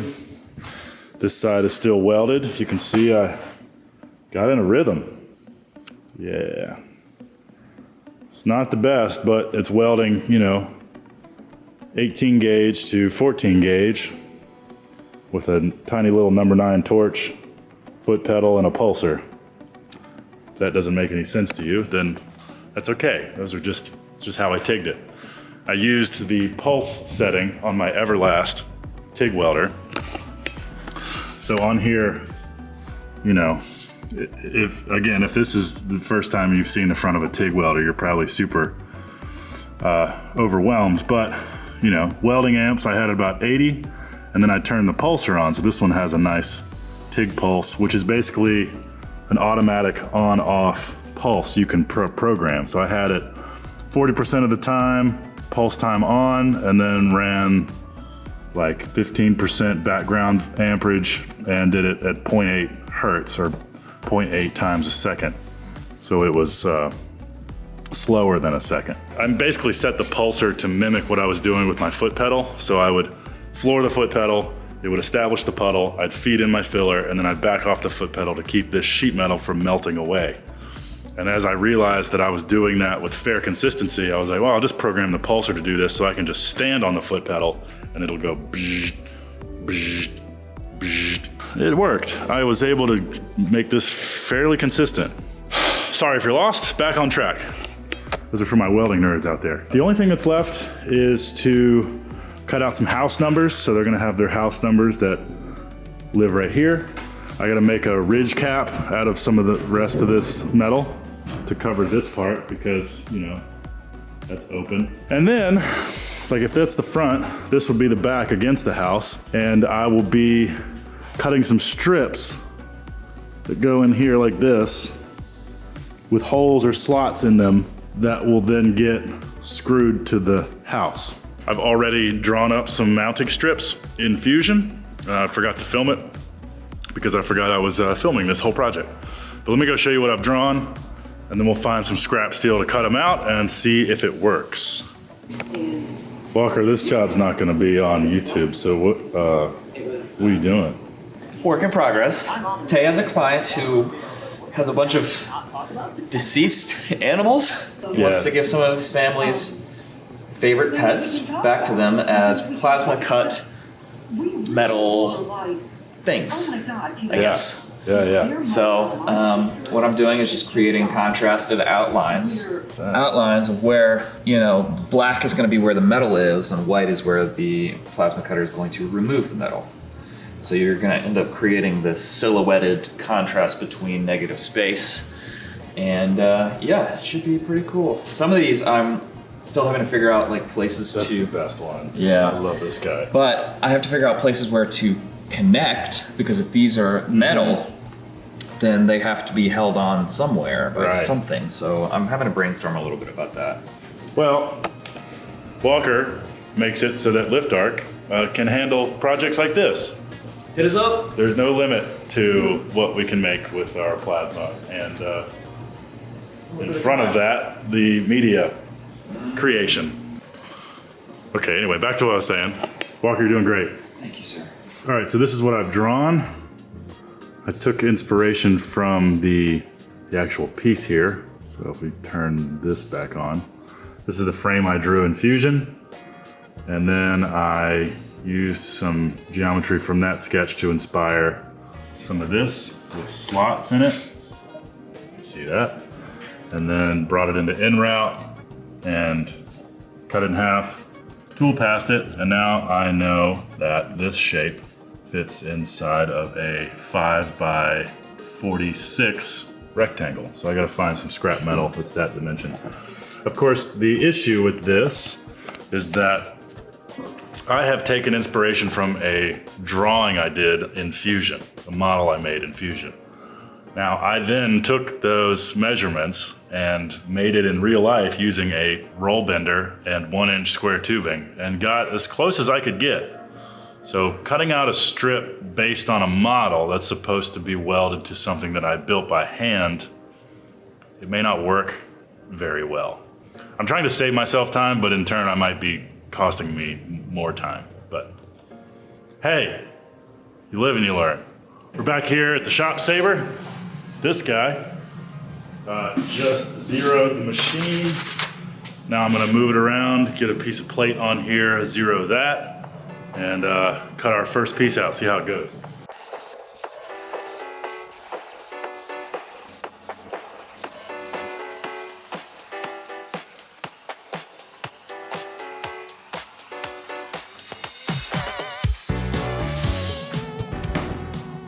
And this, my friends, is why I love having a CNC plasma cutter. All right, moment of truth. I'm trying this live with you. Oh, yeah. Oh, that's gonna work. Look how good that is. Oh, that is not staged, folks. I'm genuinely surprised that I got that right. That is awesome. I'm gonna have to trim some off the tips, but look at that. There's a little gap, but my gosh, that is a lot closer than I thought it would get. Obviously, I'll do a second one for that side, but look at that.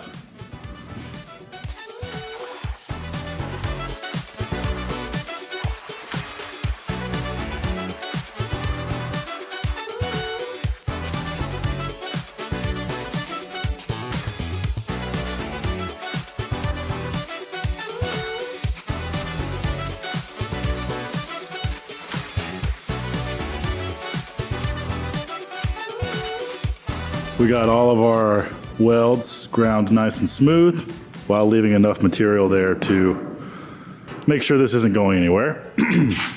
And I'm now test fitting and nipping the corners off of these guys, laying them in here. There's a little bit of overlap up there, so I have to trim one or both of them back a little bit. But this is great. I'll be able to just use the MIG welder now. Weld in here, weld a little bit here, or not. I might not weld that at all. And then weld this shut and grind that back. Very, very close.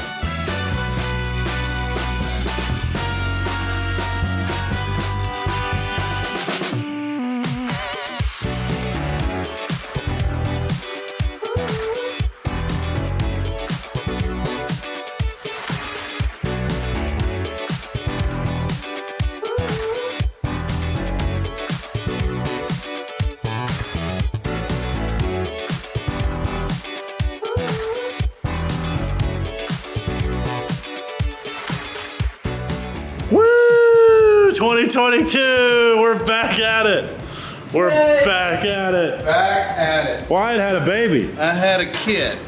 I had a little bitty, it's like a version of me with no beard and like that big. For now. For now. She'll grow. One thing we noticed is that we're putting the onesies on her and everything, and her arms are totally normal, and the rest of it is really big, and her legs, the little socks on the bottom of the onesies are coming off. So the poor girl's got really long arms and short legs, just like her dad. That's how you know she's related. What was that, positive ape index? Positive ape index. Yeah. I have a positive ape index of like, I think it's like 4 inches. You're not dragging your knuckles yet. No, not quite. I got a few little more years of slumping to go. Back on the awning real quick, because I'm enjoying my progress without talking. Gotta find a way now to cap this top. Welcome back to Lift Arc Studios. Let's do it.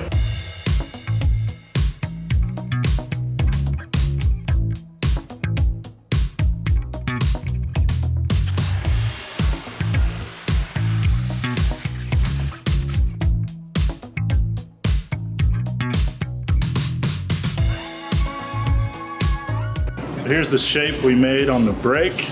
I'm gonna try to fit this over the top and figure out what to do next.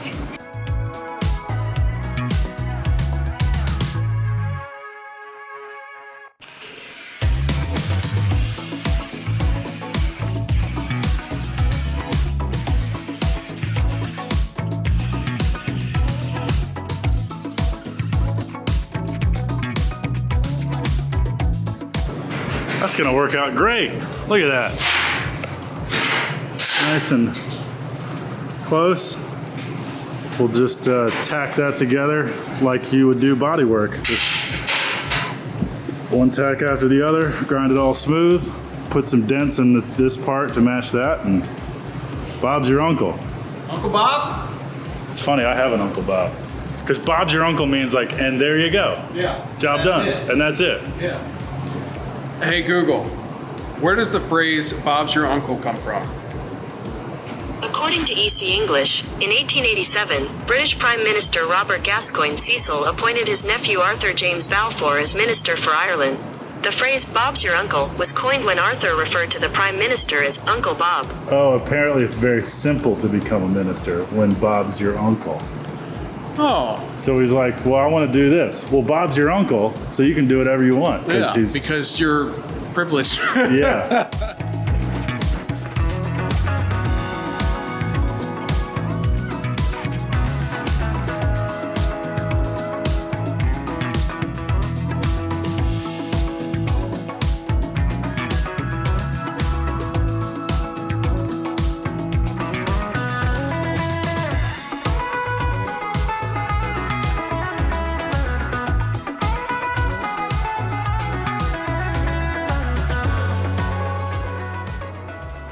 All right, home stretch as far as this awning is concerned. Let's get it done, let's get it painted, let's get it installed.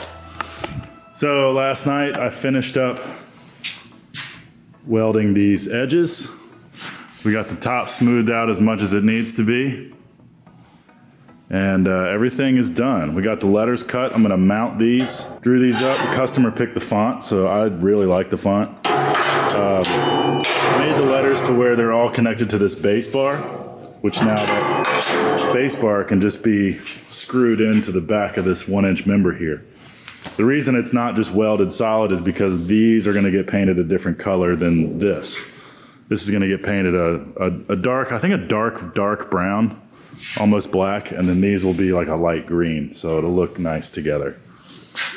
So, plan for today is, well, paint eventually, but it's about 10, almost 11 o'clock now, so for the next hour before lunch, I'm gonna go over the whole thing with a Scotch-Brite pad, maybe a little bit more flap wheel action just to smooth everything out, and then wipe the whole thing down with acetone a bunch here so I don't have to do that at the paint booth. I'll do it one more time at the paint booth, but yeah, a light at the end of the tunnel. Let's do some sanding, some cleaning, and some wiping.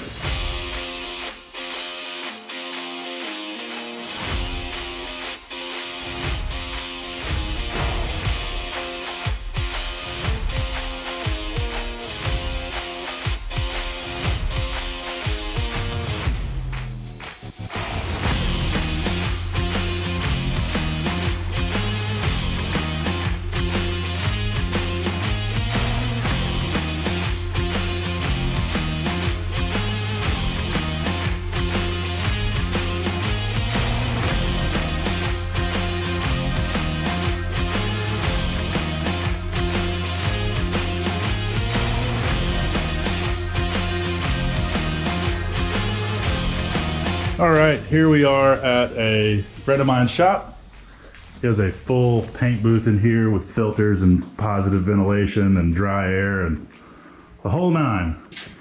There's a leak in the middle, but that's okay. I'll put it over here. Yeah, I'll have a booth in my shop eventually, but it's nice to have a place to paint things before that's a reality.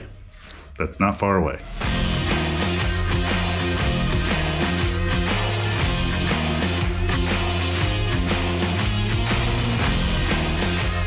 Okay, so there we go. It's all hung upside down. So when I paint things, I like to do the last thing I paint is with the object in its upright position. So in this case, my first coat will be while it's upside down so I can get to all the spots that I wouldn't normally be able to get to in its vertical position. And then that way, if there's any runs or imperfections, I can fix them before I do the final few coats in its upright position. So paint I'm using, for what it does, it's quite cheap. It's called ALK 200, and it's a direct to metal enamel. I will be using a hardener, which helps with weather and UV resistance, being that this is going to be an outside awning. So now I'm just going to read up on the application. You know, I want to give it a little bit of time. I might turn some heaters on, but I want to give this a little bit of time to warm up, come to room temperature, which it's obviously already doing. But yeah, I'm gonna clean it up some. Enough talking, let's do some cleaning.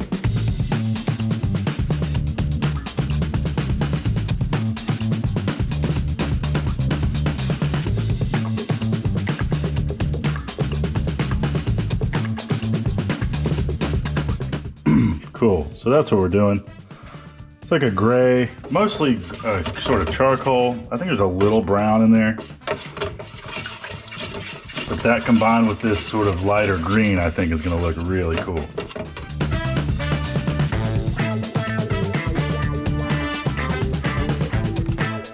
I'm gonna go ahead and transfer. Please don't fall over. Okay, now we're ready to rock. So I'll set you guys up in the booth and cue the montage.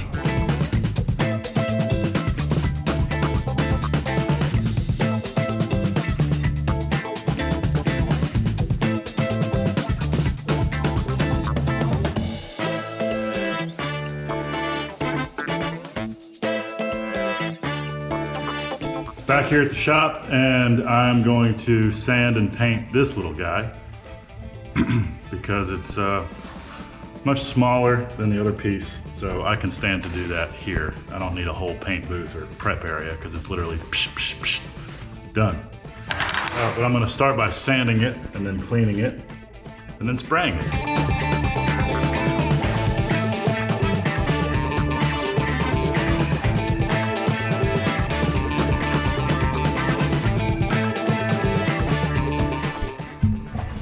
Looks good. I like that color a lot. Love it. This paint goes on really nice, I gotta say. Okay, anyway, I'll see you tomorrow.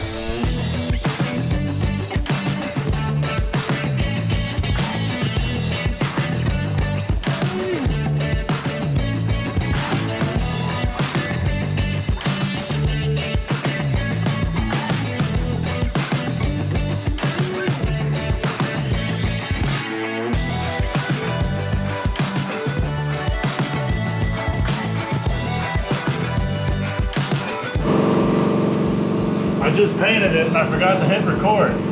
Sorry.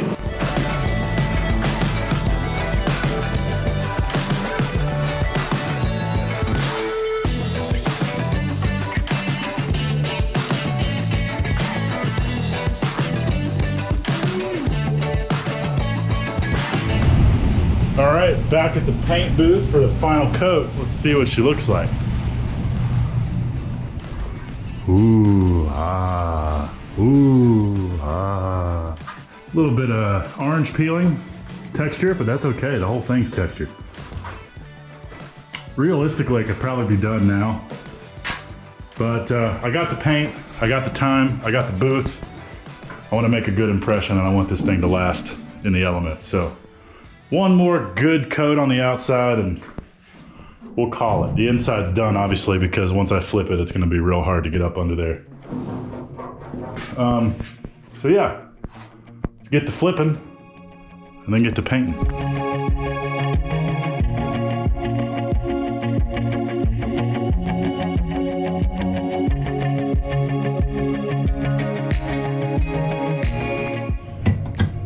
Might as well show you guys the finished product while it's wet. It's always nice and shiny when it's wet.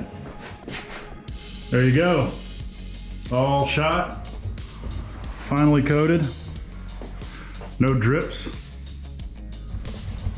Good time. See you next week for the install.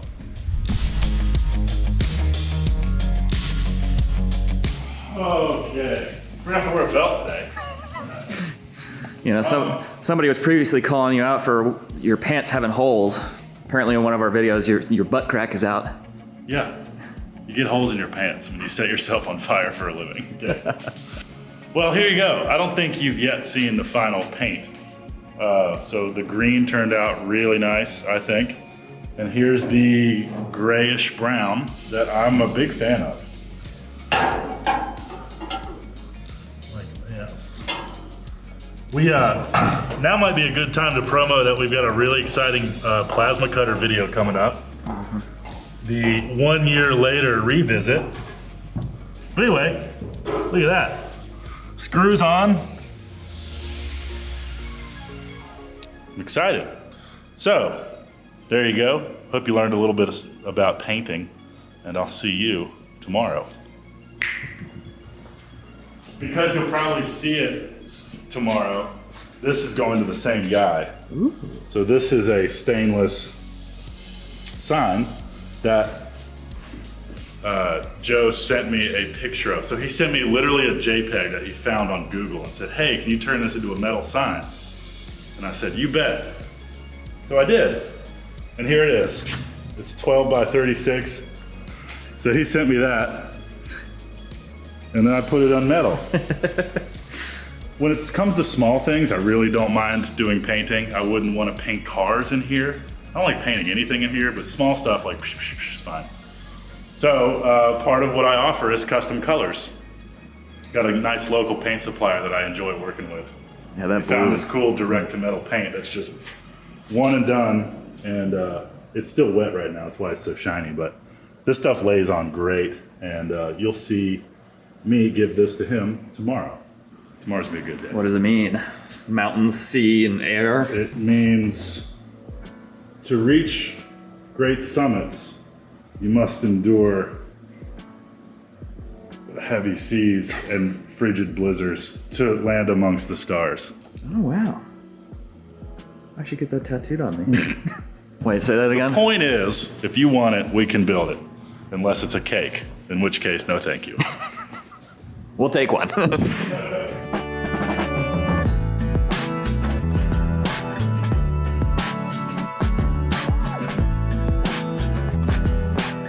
big reveal, might as well see it. Yeah, that is awesome. We'll undo it, but really stoked with how the finish came out. What do you think? Yeah, that's very cool. It's going, yeah, that's perfect.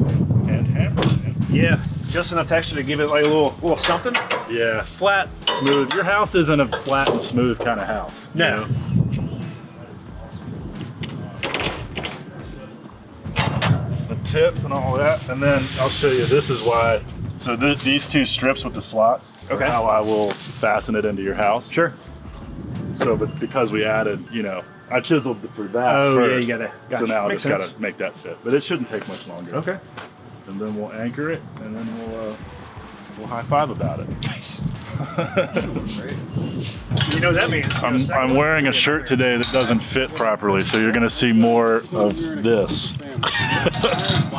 Which, as Walker told me in the comments, was we're done. not appreciated. Stay ahead. To which I will say, it's hard to find clothes that fit me.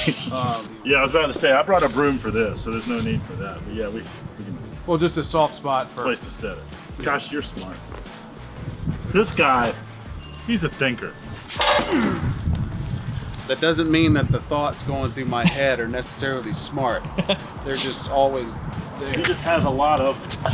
You know, if you have enough of them, you're bound to get right on some of them. Yeah, it's a numbers game, really. I mean, it's like if you read a lot, but then you just read Playboy.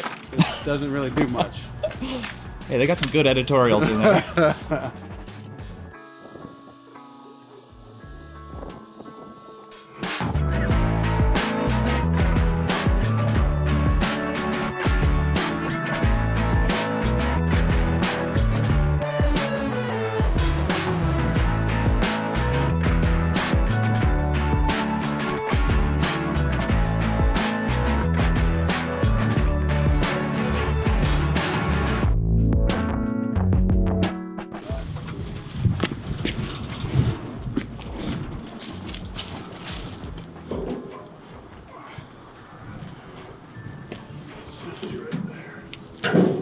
Of course, below that big bulge out on the right. Yeah. I gotta cut some of that off. But everything else looks all right.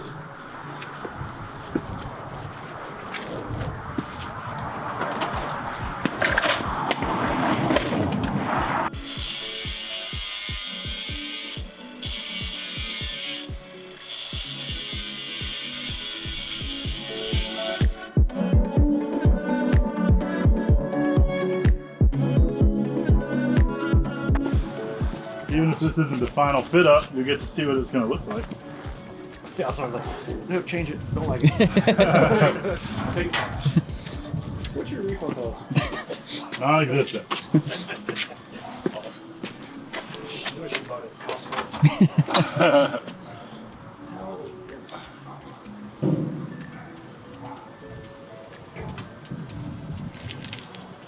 Better. Some up there to the left. All right, let's see where it is.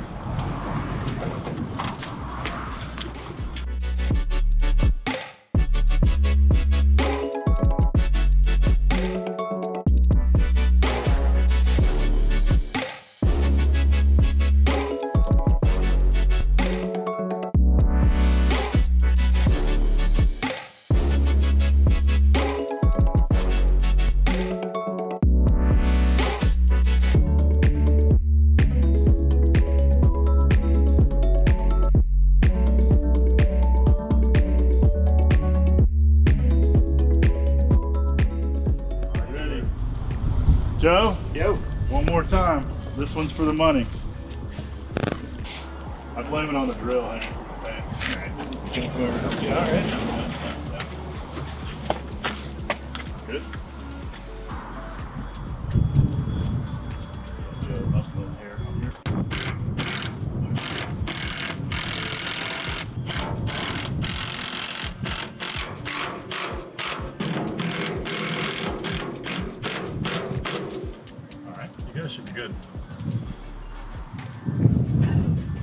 Just wait for the whole house to crumble.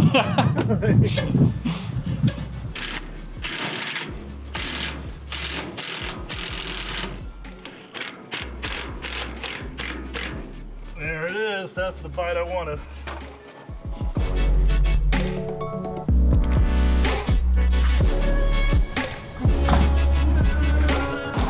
We got completion all over this house.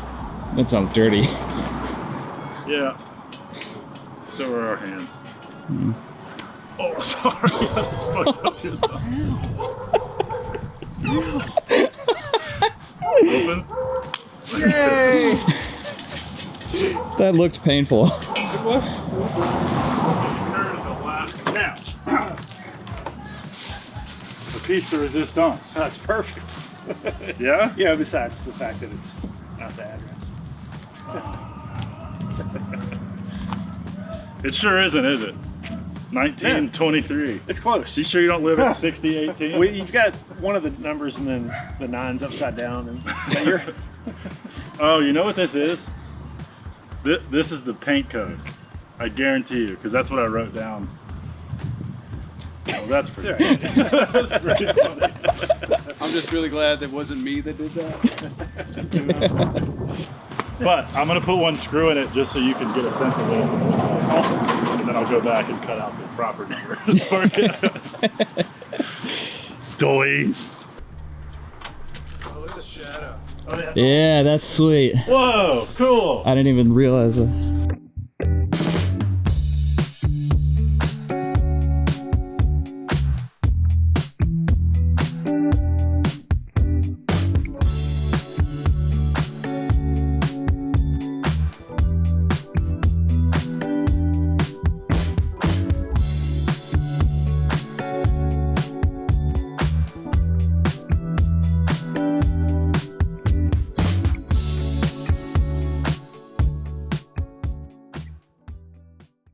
On this episode of Lift Arc Builds, we make a giant stainless sign. 1/4 inch, 3 layers. Wow!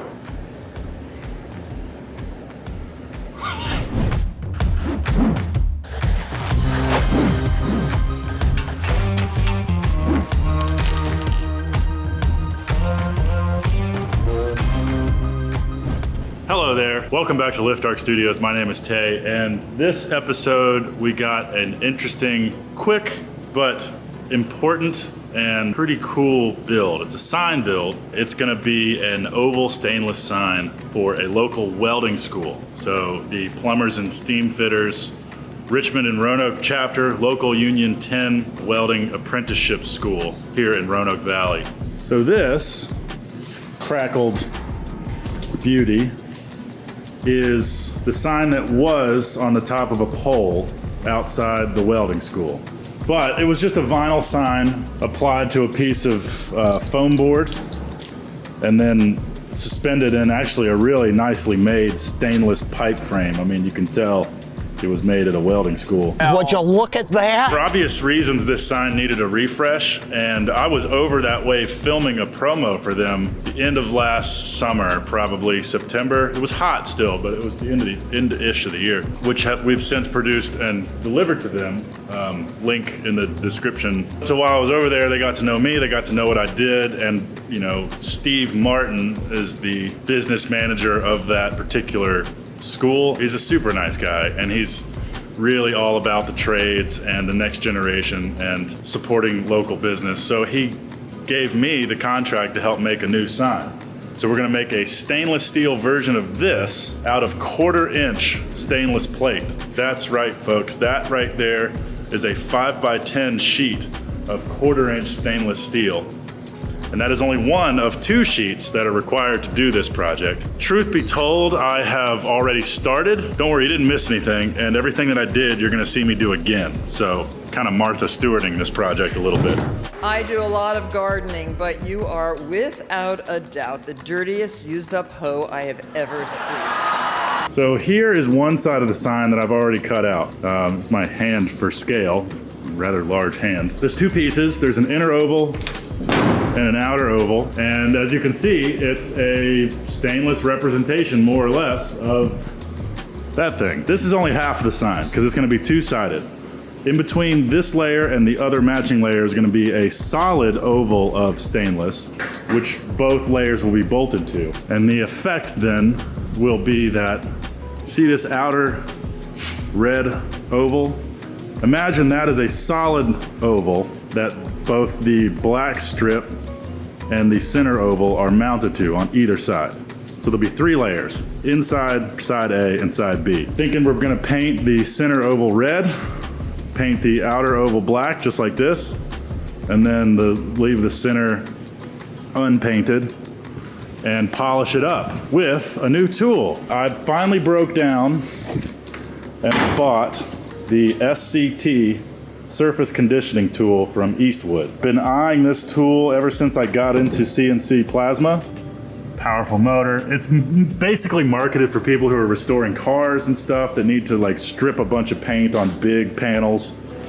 But I am more interested in using it to apply a brushed finish, such as this, to stainless. You know, with plasma cutting, there's a lot of time spent after it comes off the cutting table, giving it a uniform finish, whether it's grinding off the dross, you know, or if it's gonna be painted, there's a certain level of finish you need to do, but especially with stainless, if it's gonna be left raw, you see everything. So being able to impart a nice linear brushed finish at the same time as removing surface imperfections like scratches and dross, that's a huge time saver. So I'm hoping this tool will allow me to accomplish those things. I've got an 80 grit Scotch-Brite pad on it right now, but what I think I'm gonna be using a lot of is this expanding drum, which is just a rubber drum that you could slide sandpaper onto.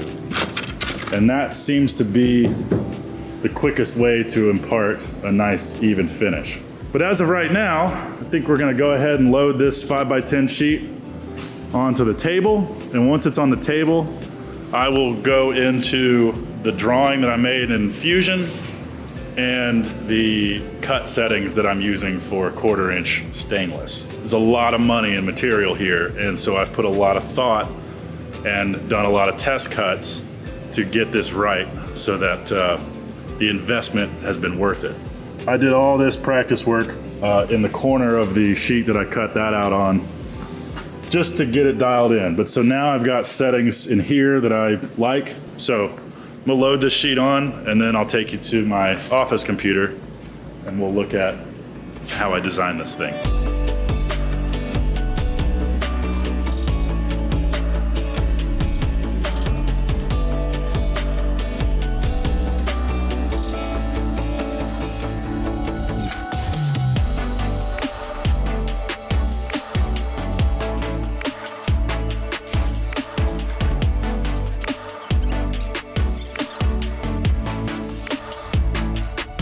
So I recently did something fairly cool. I got an Xbox One controller to be able to control my plasma cutter. Now, how did I do that? I feel like I want to do a dedicated video on just this, but in short, I downloaded a piece of software that can take a USB connected, it's wirelessly connected, gamepad or any sort of input device and remap the buttons to be able to do like keyboard buttons. So for instance, I mapped the arrow keys to this thumbstick. I mapped the escape key to B. I mapped the enter key to the start. I mapped Control and R to the bumpers, which is Control R is reset. And I mapped the Z axis to the right stick. You can see it moving behind me.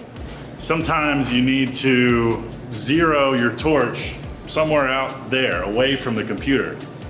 And if you have a USB keyboard, a wired USB keyboard attached to your computer, that's tough because you have to just eyeball it from a distance. Well now, if I wanted to get over here, bring the torch, you know, and zero it on a point over here, I can get it close while being right up next to it. So, super handy thing. You can pick these up used on Facebook Marketplace all the time. But I'm using a piece of software called Rewasd, or R-E-W-A-S-D. So, but anyway, you know, now I can go fast and then drive it with my thumb. And I can do compound movements. Again, I got my Z-axis on this thumb. So super pleased with that. So anyway, just thought I'd show you that. But now I'm gonna make sure this plate is square. We're gonna zero it up, and then I'll see you on my desktop to go over the design.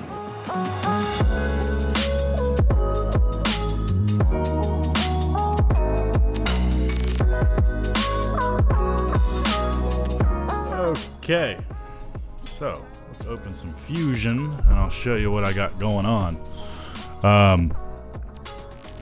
Designed this part almost completely in Autodesk Fusion because I wanted to see how it all works together, but also shout out to my buddy Spike Geffert.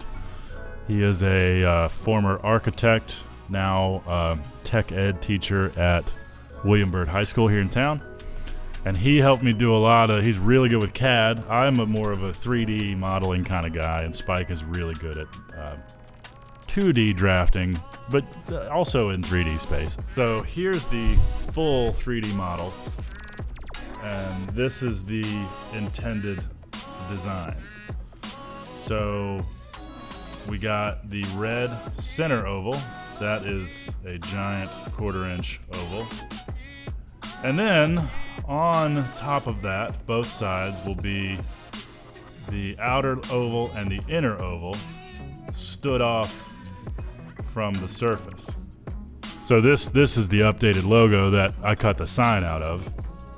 And so you can see the center is white, out here is black, and then the letters here are white. So to achieve this with paint pass-through, we would need to paint underneath where this black is, we would need to paint white so that when you put the black over it, the white shines through. Down here we're good because most of it's red, and we removed a lot of this fine detail just for ease of cutting. All that's well and good. Steve, the guy who's paying me to do all this, wants to come look at it when it's assembled in its raw stainless form. So that's fine. We can rely on his desires to dictate how we paint and finish this thing. You can see the simplifications I made from this to this. You know, I had to add all these connecting pieces so that the center of the letters don't fall away.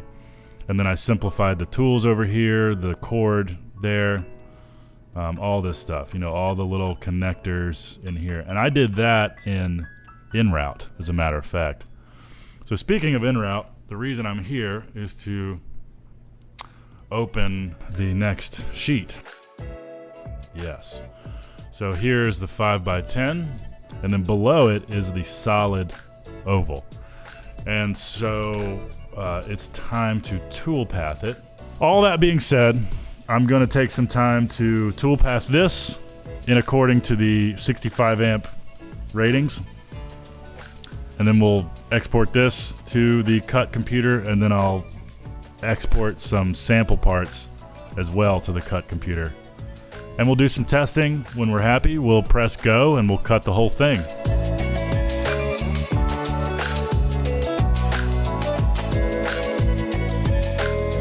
So here we go. Got my 65 amp consumables going in. Oops.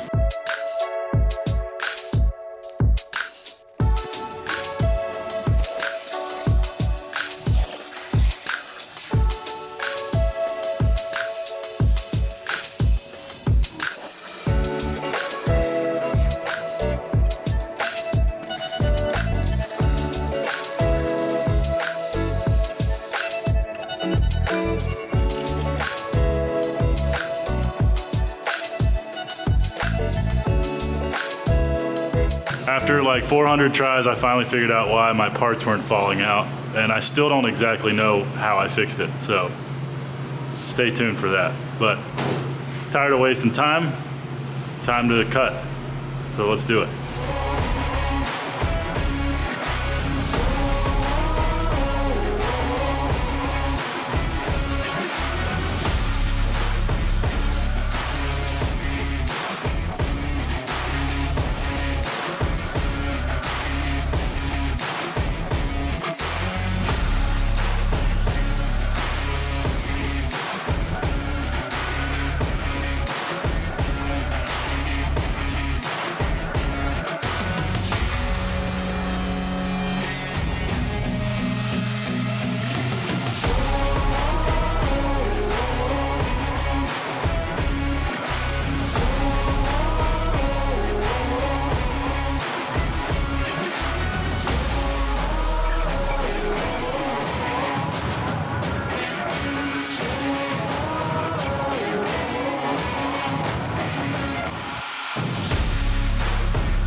Okay, so did a bunch of prep. So here's where we're at.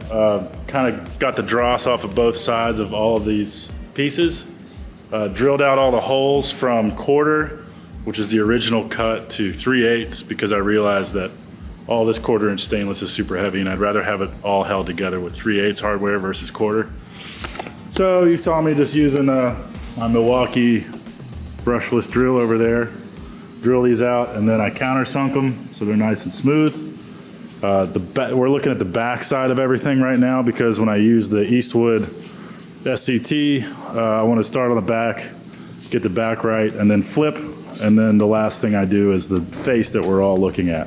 So we got 1, 2, 3, 4, 5 pieces. The 5th piece is over there. But yeah, now we're gonna start with this wheel on the SCT, which is an expanding rubber wheel with sanding discs. And then we'll follow up with a Scotch-Brite wheel to even everything out.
Next time on Lift Arc Builds, I make a fancy mounting system for the sign, and we fabricate a base. See you then.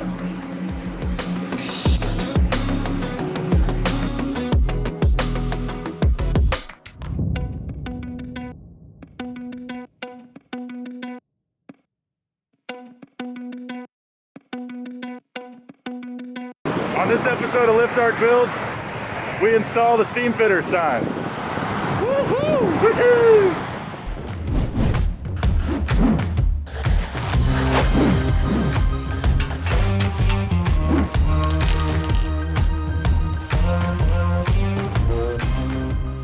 About to cut out a piece on the shop saver that's going to be welded to the bottom of the center oval that will start to create the support structure. It'd be easier if I just show you than try to explain it, but we're going to get this sign standing vertically today.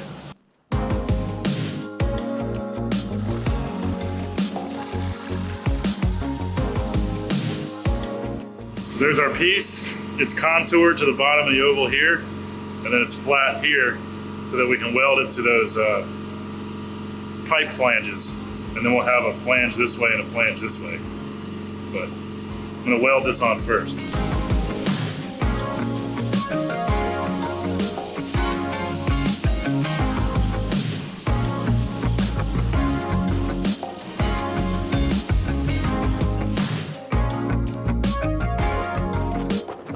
Allow me to demonstrate the plan. If you look right here,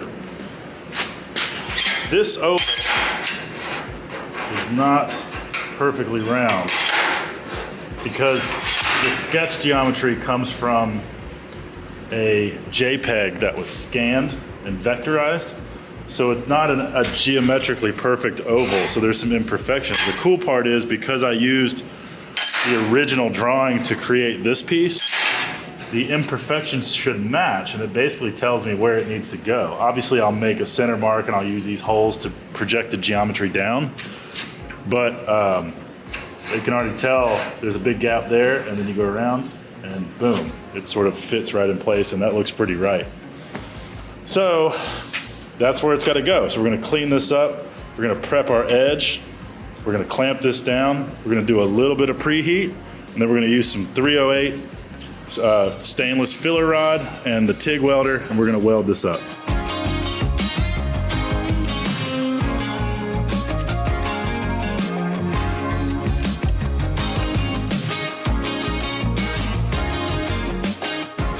All right, I'm going to clean this up a little bit. Might as well use the Eastwood here.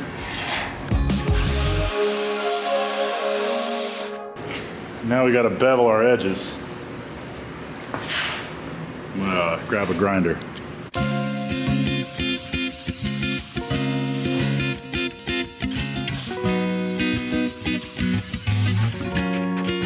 Nice big bevel. So we'll fill that with weld. And then so this will hold it in this direction, and then I'll put a gusset here and a gusset on the other side to hold it in this direction. So we're gonna reinforce the crap out of this before we weld it to this. You know, it'll be half height like that. Time to weld. No pressure, but this weld is gonna hold the entire sign up. Steve Martin from the welding school was nice enough to bring me a box of 308 3/32 welding wire. I have some, but now I have a whole box. Pretty awesome. Just the good stuff. So I'm gonna use my Everlast 210 EXT, crank it up to 11, do a pass. Here we go.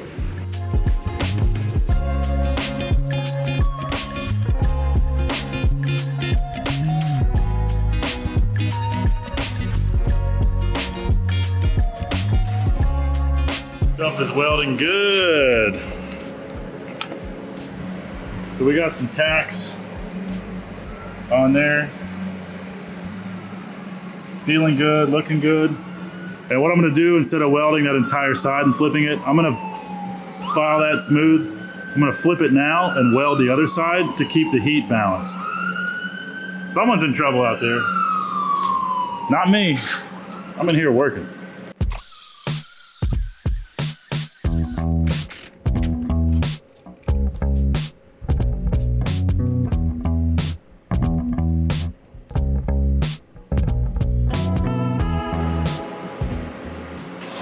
Looking good on that side. Got a full bead down, looking pretty happy. So we'll let that dry while it's dry. We'll let it cool while it's clamped. We'll flip it back over and do the same thing. And then I got a plasma cut out a little hook for the top so this thing can be set. It's Walker.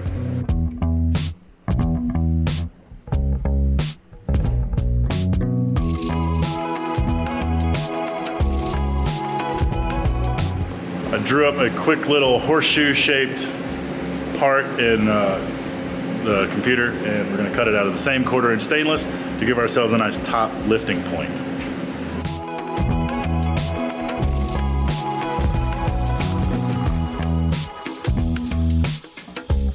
All that time spent dialing in settings for 1/4" stainless really paid off. I have like no dross, and cut quality is really nice. So this will be welded to the top of the sign and give us a nice lifting point. Should be strong enough, and once they hang the sign, they can cut it off.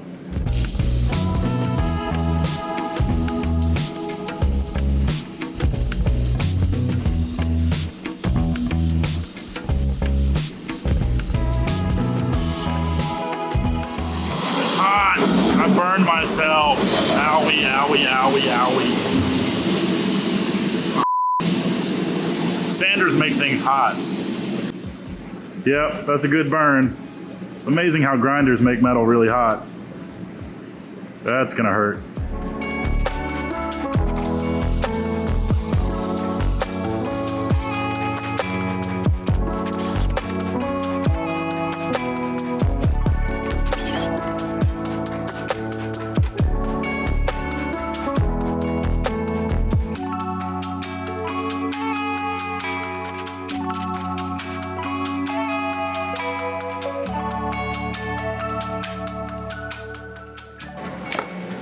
All right, well, that ought to help lift the sign up.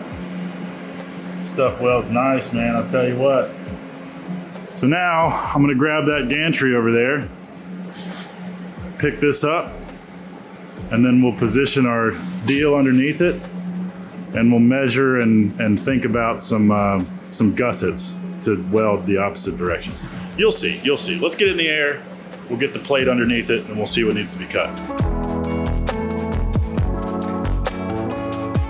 All right, so now you can see what type of gussets. So I want to make a gusset that goes this way and same on the other side. That way there's 4 points of contact on this bottom ring. I think it'll be nice and sturdy now. Just this little bit of weld supported this big piece, no problem. So a bunch of weld down there is going to be perfect. I think this thing's going to be very wind resistant. It's heavy. I don't want this thing to fall off the pole. So we're gonna weld the crap out of this thing. We're gonna preheat this donut because it's so thick. Get that hot with a torch, and then go to town with the TIG over there, cranked up to 11. But I'm gonna measure and cut some gussets. These guys are great for finding the center of a circle. Now we've got 4 equal lines on a disc, so main sign there, gussets here. Easy peasy. Okay, back to the cutter to cut out some gussets. Let's do that over there.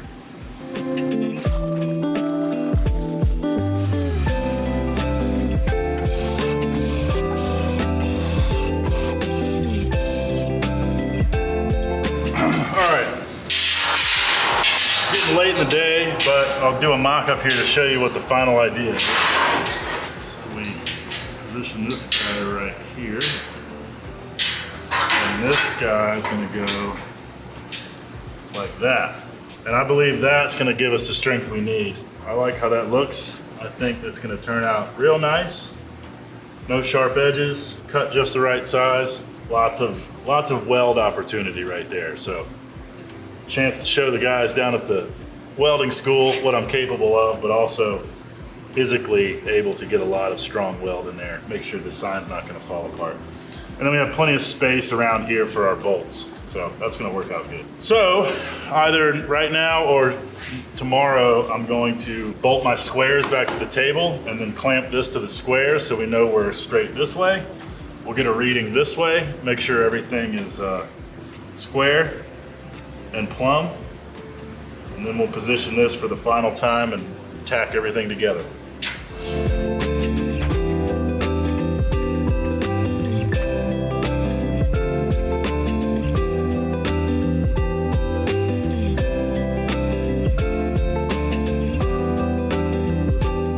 So I snugged the bolts that hold them to the table, and then I went around to this side and used my clamps in the cubes, clamped to the sign, and then once those were tightened, I knew that my 2 blocks were in line this way.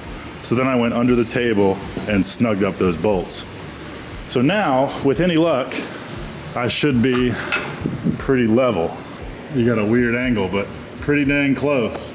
So we'll fine tune that, get it sitting right, but that will allow me to weld that bottom piece in with some degree of confidence.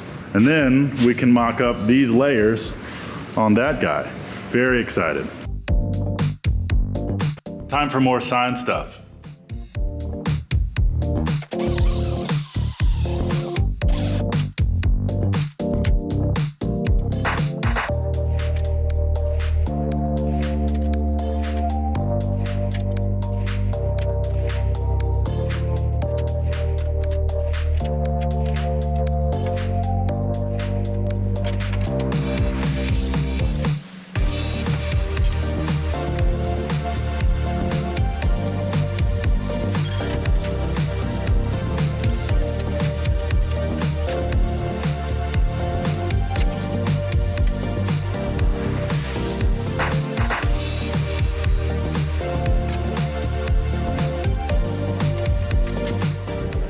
So now we're gonna preheat this big thick disc, because anytime you're welding thin stuff to thick stuff, you want to preheat the thicker stuff so that everything happens at the right time and that you don't get any cracking, because this whole, I mean, it's cold in my shop anyway, but this whole donut here is gonna act like a giant heat sink, which means this is gonna be way colder. This will heat up faster than this will. So that temperature difference can sometimes crack the weld. So we wanna heat this bottom donut up, this up a little bit, but more this, that way the delta T, or the change in temperature, isn't so drastic and it doesn't happen so fast. So I'm gonna use a oxy torch, heat this up. You know, we're looking for 300 degrees or so. We just want it to be warmer. And then we'll weld everything together. But I think that structure is gonna be nice and strong for this giant sign. So, love it.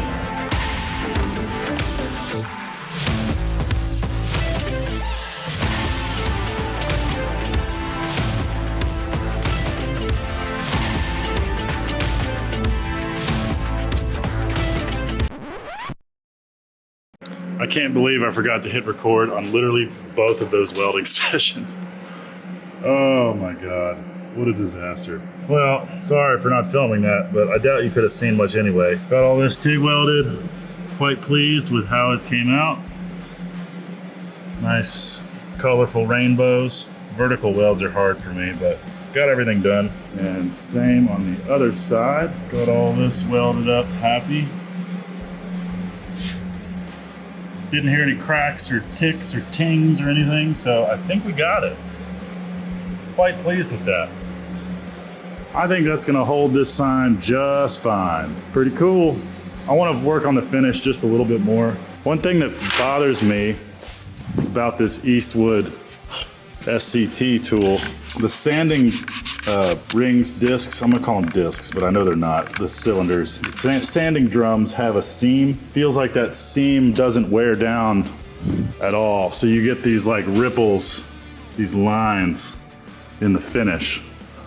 The sandpaper is the only thing that's aggressive enough to cut through this stainless, but it leaves this ripple effect, which doesn't look bad, it just doesn't look good. And if I go real slow and kind of push, I can counter it a little bit, but I don't know. I'm trying to figure out the techniques with that thing. But anyway, all welded up, love it, happy with it.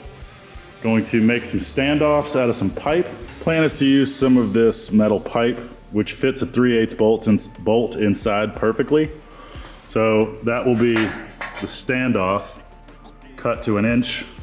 And then the 3/8 bolt will go through both outer layers, the 2 sections of pipe, 1 on each side, and the center layer, and bolt everything together. Let's work that out.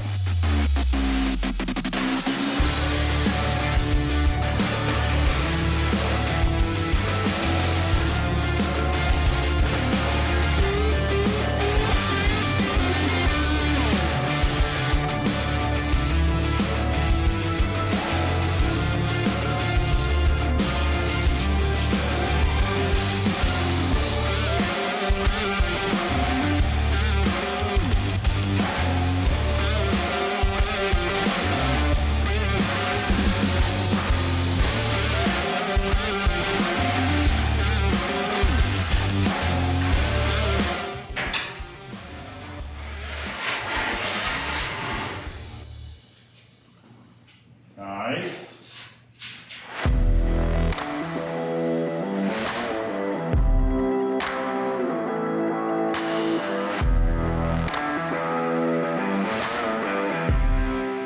I'm starting to get a sense of how much this thing moves once the base is held solid. And the answer is some. But we shall see. All right, now I can, here's the plan. Bolt, these spacers slide on like that, so it'll be layer, spacer, layer, spacer, layer, nut. Hi, it's Fitz with Slap My Nuts. We're gonna be in a great mood all day because it's gonna be slapping my nuts. You follow? Slap my nuts.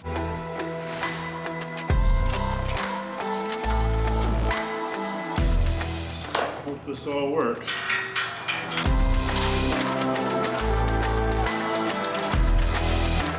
That's awesome. The holes line up. Yay!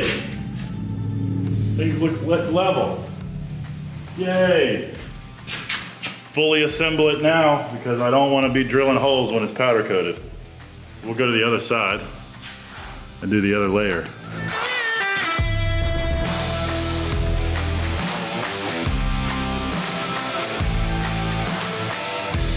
This one's a little lighter.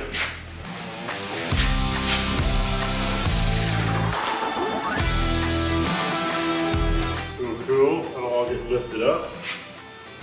Sorry for the plumber's crack. Not really.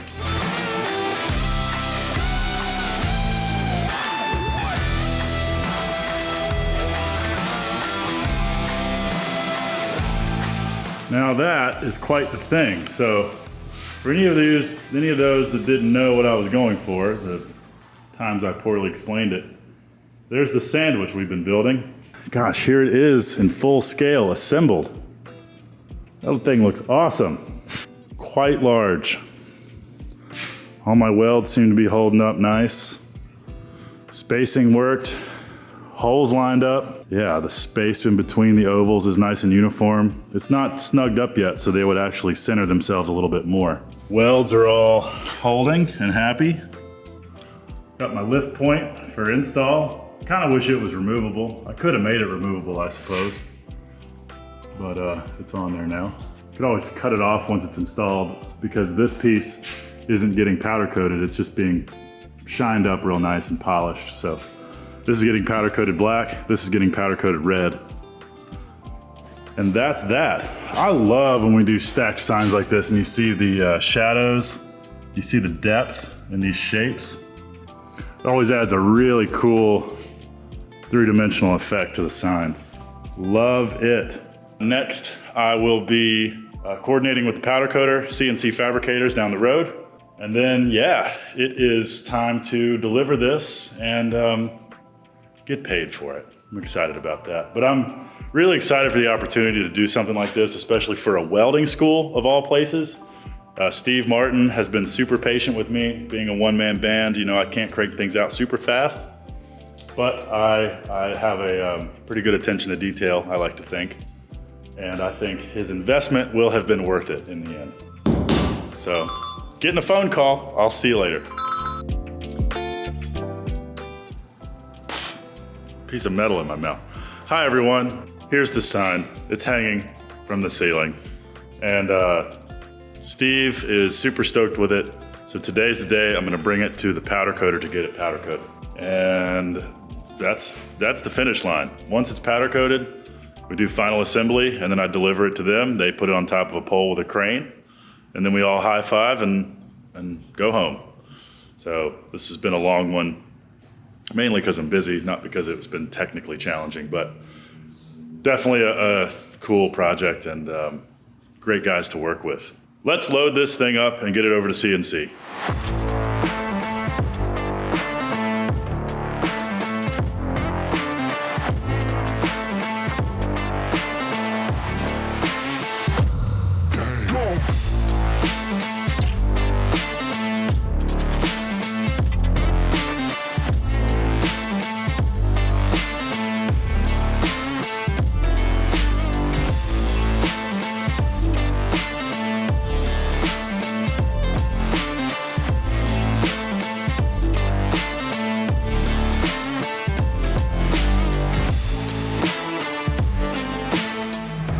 Okay, so parts are dropped off. It's Thursday. They're gonna call me next week. I think they'll be able to get to it on Tuesday of next week. But whenever that happens, I'll bring you guys with.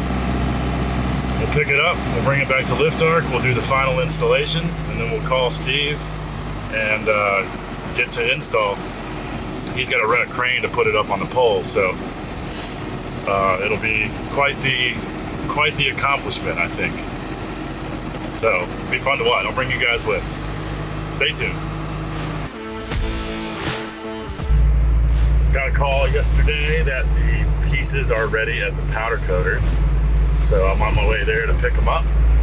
I'm really excited to get this sign put together and see what it all looks like. Got stainless hardware for it and everything, so it's gonna be nice.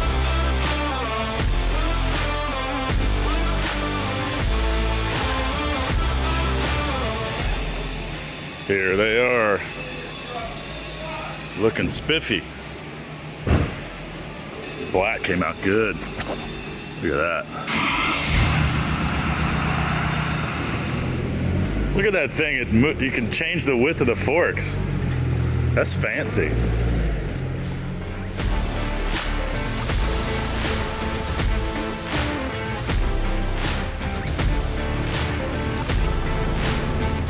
Doing great, John. I'm nervous. Say hi to your mom. Hi, Mom. Well, it was great to meet you. Say hi to your mother for me, okay? Got her all strapped down. Let's get back to Lift Arc and put this thing together. Super pumped. Well, Tay's not here, but we just got these back, and ooh, doggy.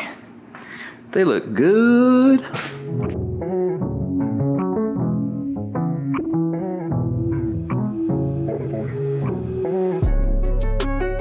Okay, hi. Hello. Welcome back. It's final assembly time. It's Thursday. This thing's getting installed tomorrow. So let's put this thing together. Also, my lens is damaged thanks to probably a plasma cutter. So there's a dark spot right there. That's very annoying because I can't take the lens off this camera. Anywho, don't let it distract you. Let's put this thing together.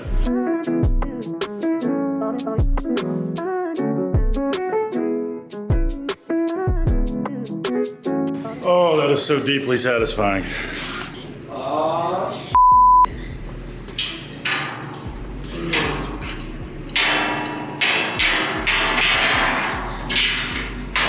That was heavy.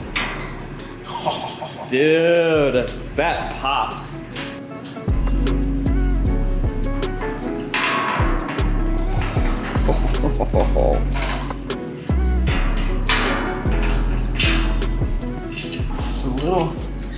It's in the hole. Just needs a little love tap. Little love tap. It reminds me of that fucking, the guy at every golfing tournament that's in the crowd whenever the putt gets close. Get in the hole! Yeah. Every golfing tournament. Yeah.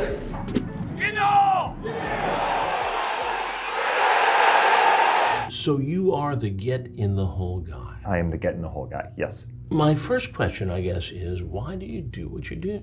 I think when I first started, I'll be honest, I didn't have much of a plan. I just thought, this is my favorite golfer, and I want him to sink this putt, so I just yelled what I wanted the ball to do. Get in the hole. Get in the hole. Yes, sir.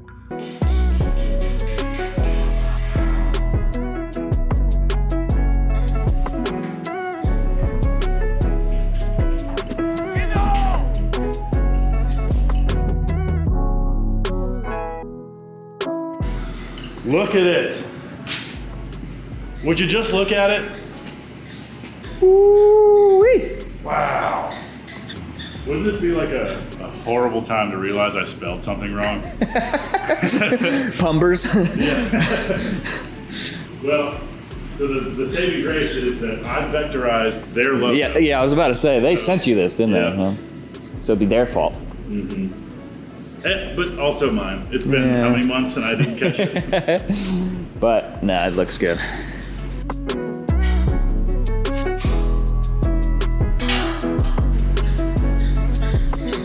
Okay, fully assembled. I'll see you guys tomorrow morning.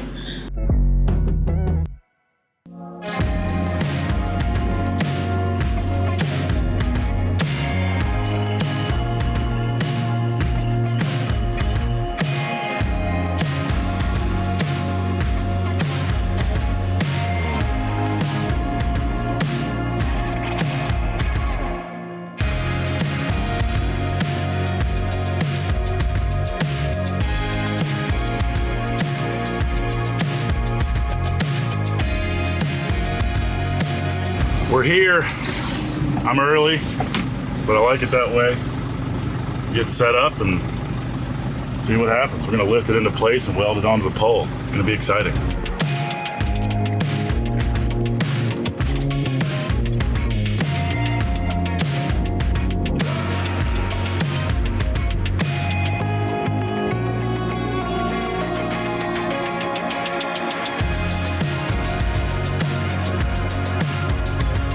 There's a man of the hour. Don't film me with that face. Yeah, right.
There you go.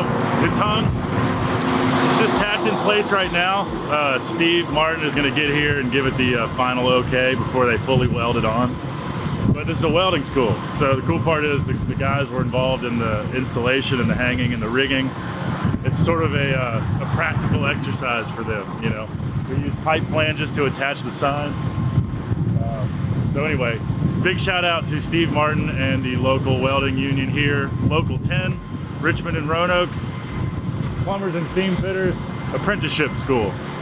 It's a hell of an outfit, and it's an option for guys that, you know, aren't necessarily suited for college like yours truly. Go be a welder. It pays pretty well. It's hard work, but it pays well. So support your local welding schools. They support me.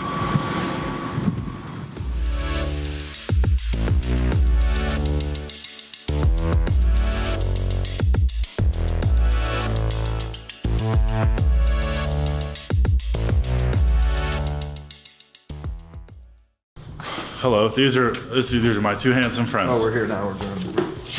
I'm squatting, by the way. They're not tall. Hello, everyone. My name is Tay. We're here at my shop at Lift Arc Studios, and this is Travis LeBlanc. You have seen Travis on this channel before. Alpine Customs, knife maker, blacksmith, all around handsome beard fella. And this is our dear friend Davis Barker. Very talented jack of all trades, incredible musician, tall, handsome fella. And we're all just hanging out in the shop on a Saturday. Should make you talk about me on camera more often. Right. I'm only a dick in private. Today we're building Travis a ribbon burner forge, reminiscent of the style created by Rob Bonificio, Bonafab Customs on YouTube. Great design. He found it, sent it to me, said, "Hey man, can we build this?" And I'm like, what could possibly go wrong?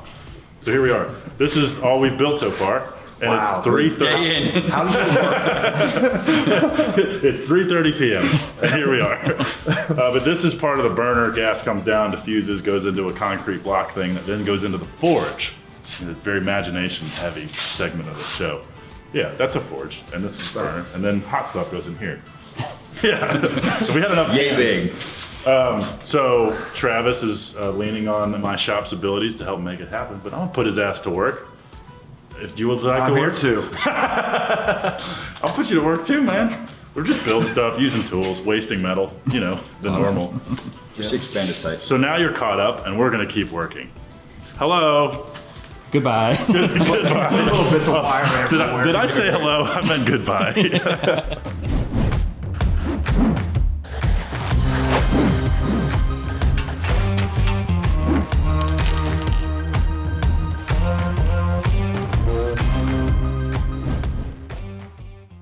All right, what's up guys? So I'm here at my desk and we are building this ribbon burner forge. Rob Bonifacio, sorry if I didn't do your last name justice, but nice gentleman from Canada has developed a really cool ribbon burner forge design. And it's nice, it's feature rich, but it's simple. Go ahead right now and follow Bonafab Custom. Shout out to his channel. He does a lot of really cool projects. My buddy Travis LeBlanc, who has been featured on this channel before on a behind the craft video, Alpine Custom Knives. Travis is a knife maker in the Richmond, Virginia area. And he's in town for the weekend, and this weekend's goal is to build this forge. So Rob was nice enough to send over some plans, some drawings, a 3D printed mold for the refractory burner, and some other things. So we'll explain it as we go. But first thing I'm gonna do is jump here on the computer and turn his drawings into digital drawings that I can send to the plasma cutter and cut out some parts that will allow us to fabricate this burner housing. So to the computer.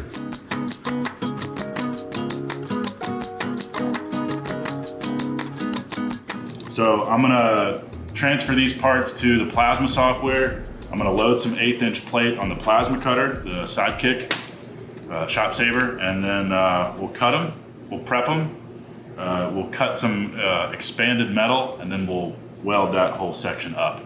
And then we can move on to casting the refractory in this lovely 3D printed mold that Rob sent over, that he also sells. He sells this as a kit that you can make. So onward and upward. I'll see you at the plasma cutter.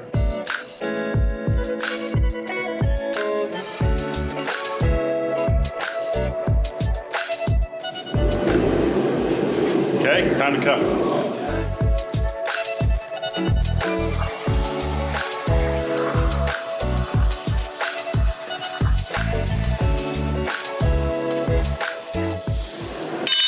So we'll take all these parts, we'll clean them up.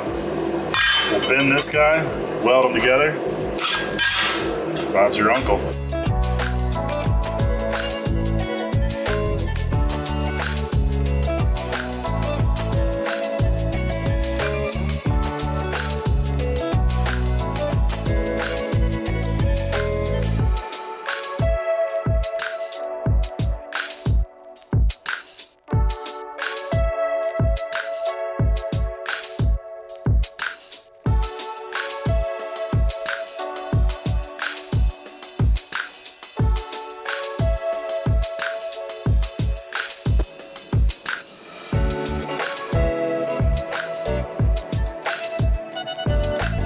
You want to make some flanges? Yeah.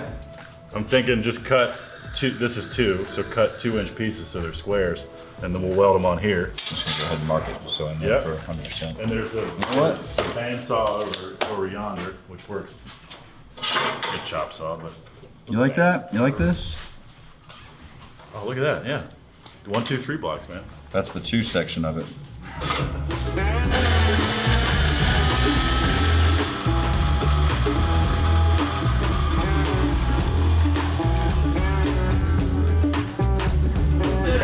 One.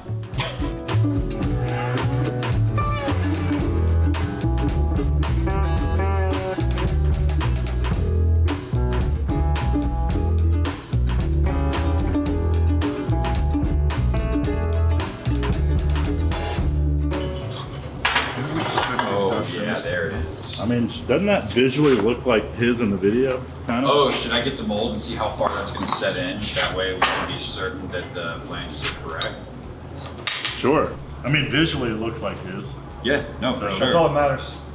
Well, in the world of copying a YouTube video, yeah, right. That's the only thing that matters. Why do you have a box of crayons? Yeah, see? It's a great question. That's why Walker's here. He asked the everything. So this is the 3D printed mold for the ribbon burner. And what the ribbon burner is basically the port where all the gas comes through, lights on fire, and shoots out of it to heat the forge. The crayons are there to make space when I put the refractory cement in it. And when we're done, we're gonna melt the crayons out of it so the ports will be perfectly, what do you say, 5/16? The holes, yeah. Perfect 5/16 holes. For those that don't know, a crayon is 5/16 in diameter. But who doesn't know that? Yeah. Yeah, no, that's it. I'm short and sweet with my explos. Well, short at least.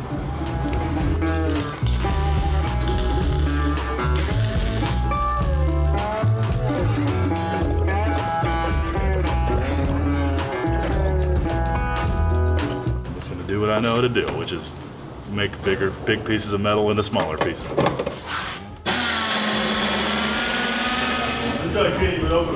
I told him, I said, don't film me not being able to open this bucket. Well, if you say don't film me, I'm going to film you. Yeah. It's fair. I'd do the same thing. It's powder, you wiener. Oh, sorry. No, I mean... That was one of the words you said. I can't say my ex-girlfriend was and I can't At this point, you could probably pull it off, or... Don't you think you could just pull it off now? I mean... Should be like... Oh. Hey! Should we do like a sample mix or something? I think... Do you want to wait for however long it takes to... Maybe do a bit of research on how to mix a dry mix of refractory cement.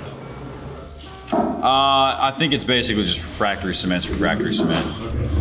So it seems like you just mix it until mortar. it's mixed how you Yes. want it mixed. Yeah. And So then I'm not it's even gonna mixed. try and mix it until we're ready to do this.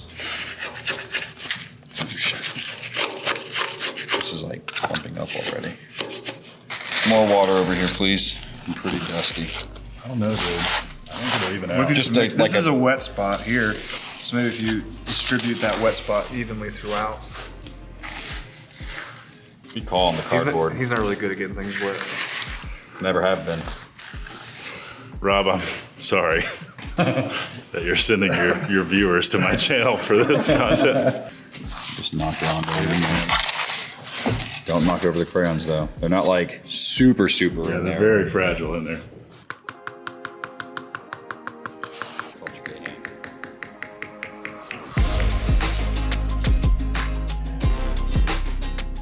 Dude, it's submerging the edge. Oh hell yeah! Is it?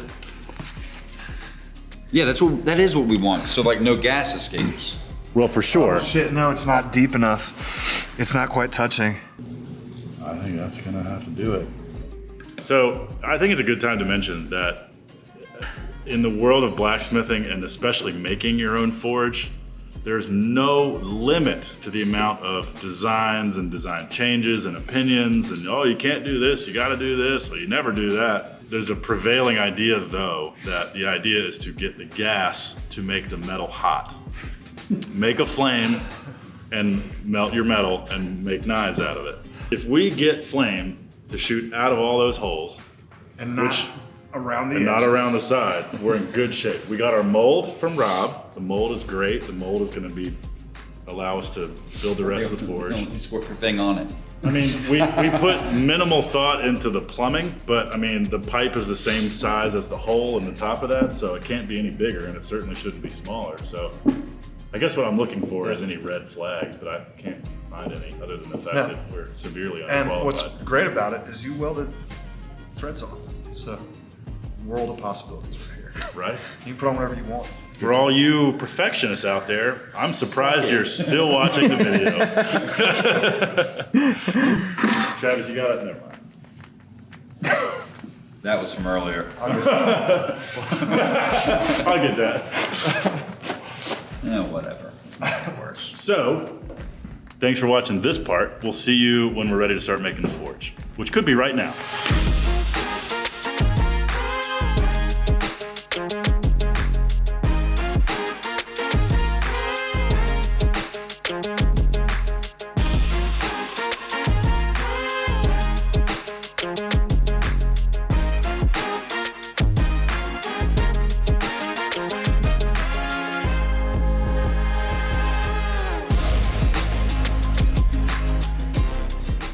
Good morning. Good morning. Good morning. Good morning. It's Sunday, and we're here to check on our child, Mr. Refractory. It seems like it's set up. It's been at least 12 hours. We can't find any real data on how long it's supposed to sit before you take it out of the mold, but I think we're probably pretty good. What do you think? I'm ready. Okay, we're gonna go out in the shop and demold this thing, see how it turned out. Stay tuned. I'm gonna try to save the mold, I guess, if we can. Right.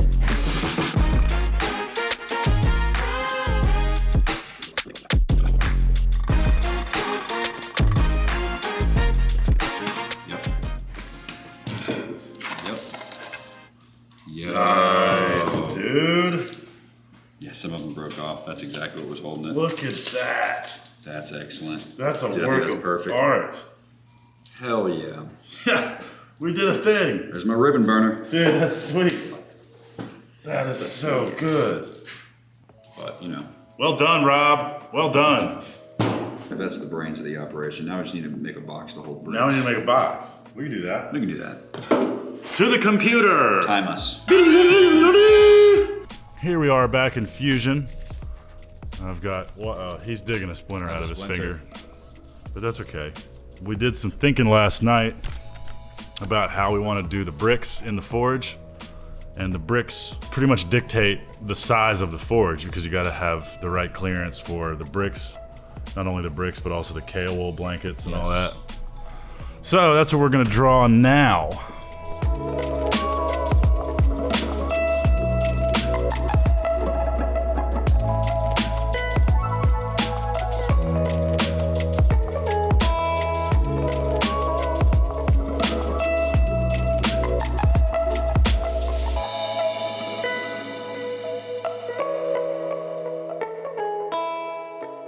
So now at this point, we got to turn the cutter on and send it to the computer. So that's how you do that.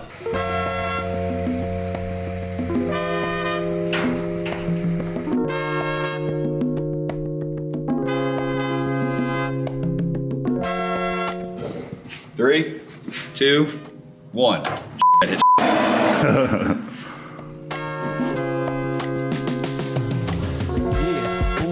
Sound consumes, get the ill style and this shit go boom, bang, like boomerang slang when we come back. Every man, every woman hype on the track. There we go. A forge kit. That's the forge right there. How cool is that? He bends them into shape and welds. What do you think, Rob? So we'll pull this off. We'll clean our table off over there and go see how this thing bends up. Mad excited. And then we can start positioning all the brick and the refractory blanket and all that. I mean, it's gonna look like a forge pretty close in the next like 20 minutes, so. Let's not delay. Woo!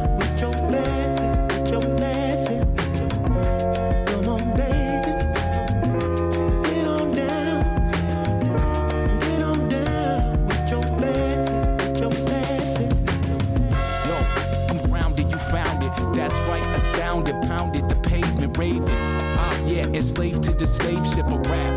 Take it like that with that boom bap. Take a stand, take a stand. That's right, get it, cause a ruckus in the chuckers.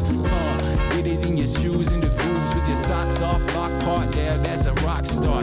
We don't fear it, got the spirit that's real, and this is how we come on grab the mic and steal. We don't fear it, got the spirit that's real, and this is how we come on grab the mic and steal. Come on, baby.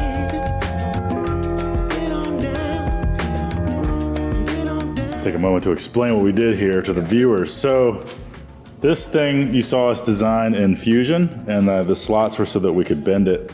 But admittedly, I left too much gap here and too much gap in the corners, which is why we did the angles, because otherwise, you know, we were hoping to just do one weld seam there. But that's okay, because now we just got to come back and fill all this in. Filling a gap isn't the most fun thing in the world, but once we do that, we'll be done. And I think it still looks good. The angles kind of make it look even tougher. Oh yeah. Not as clean, really, but it's a forge, man. It's all right. It's a tool, It's right? supposed to be tough. Tough and ugly, just like me. Oh, Travis.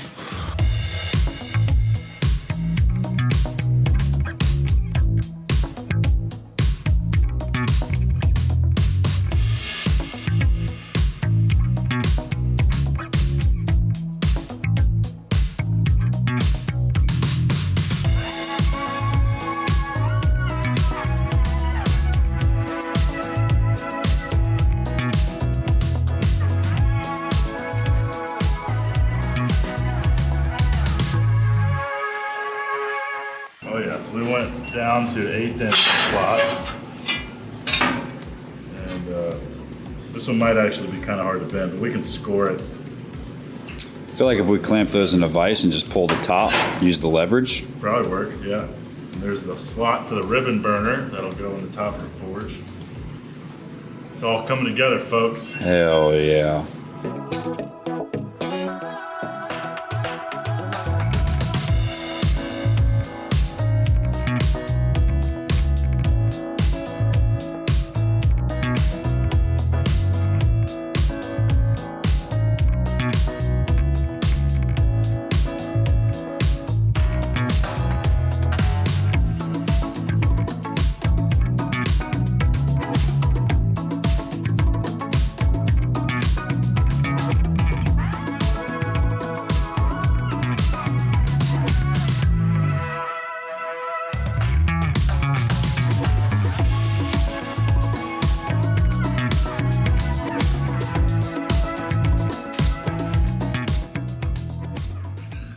Hi. Today's goal, let's recap what we did last time. What did we do last time, Travis? Let us know. A lot of welding, a lot of cutting. Oh, work stoppage is here. Work stoppage. Hi, Stelly. Okay, so last time, we're pretty much looking at everything we did last time, right? We built the forge and the forge body. Pick the top off that thing, show the people. Top. So that comes off. We got it lined with KO wool. Next comes the bricks. We got the nice big bricks. Everything packs in there nice.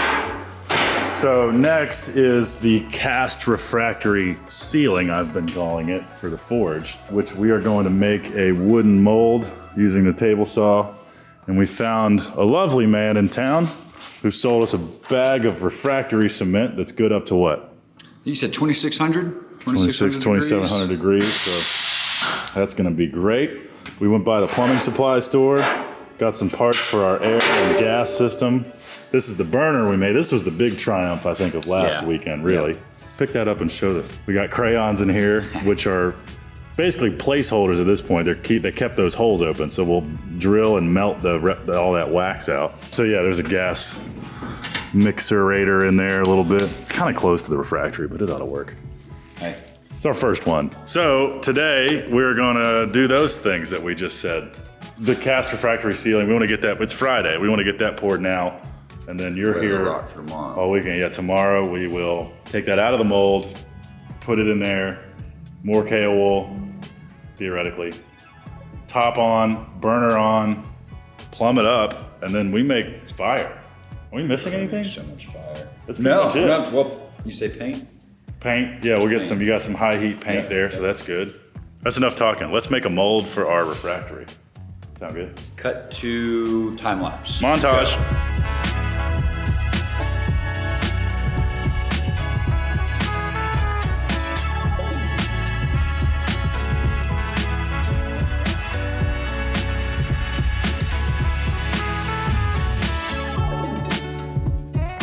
Okay, so here's what we built. We built the box with the interior dimensions. So all you're seeing at now, if you were confused before, all the space in between this black part and the walls of this box is gonna be filled with refractory cement. So that slab, that 2-inch slab of refractory, once this is removed, there will be a hole that matches the same profile as the ribbon burner and will sit in the top of the forge above the fire bricks. And we'll also, like a normal concrete slab, we'll cut little bits of pencil rod, like mini rebar, and we'll lay crisscrossing pattern, maybe 2, 1, 1, 2, 2, maybe. I like that. What would Bonafab Customs do? He's out there going, God, these guys are idiots.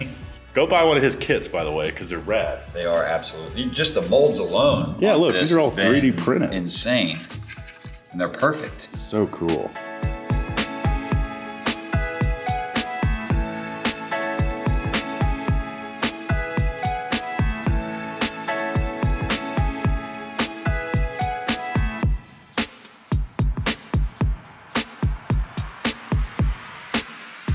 What do you think about a half bag? I think a half bag will do it.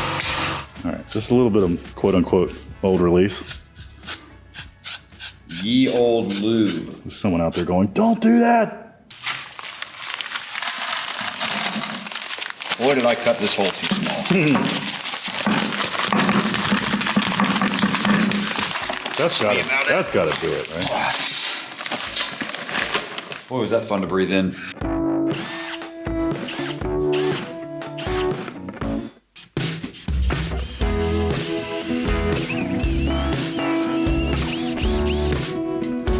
All right. Now we dump her. All right, so this part's got to be real gentle so we don't move that mold around. Oh yeah, we got way too much.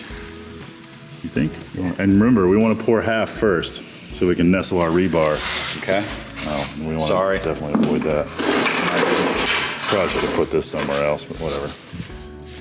I'll let you. This is your show. Careful not to move the mold around.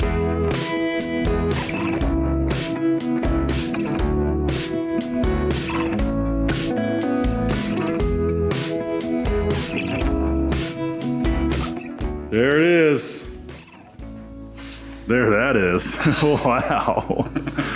Wasn't ready for that. Yeah, that's beer time. Little bit of water leaking underneath the mold, but that is quite all right.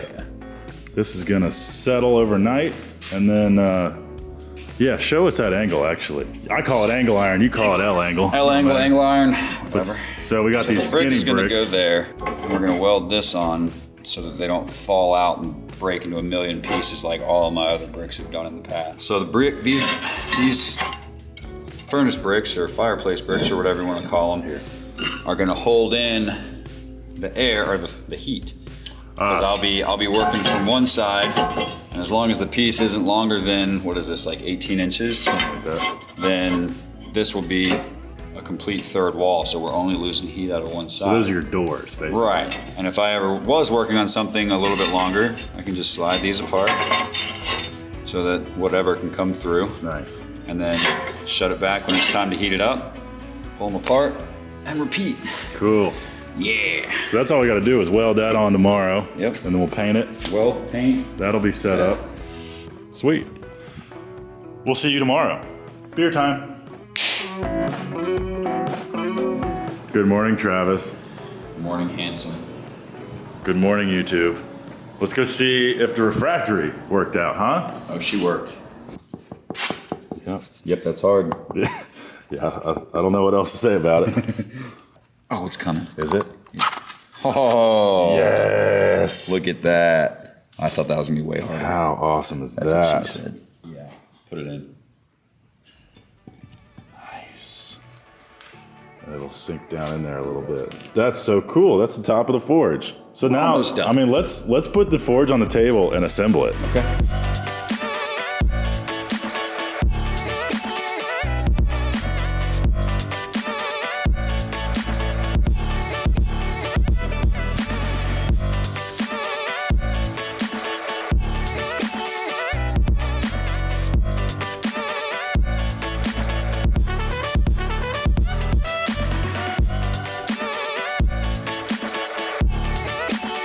Burner sits here, 90 straight, 90 straight. Air mixing valve and the gas mixing valve will be here. So I gotta take one of these nipples, big nipple, small nipple, like that. So that's the project.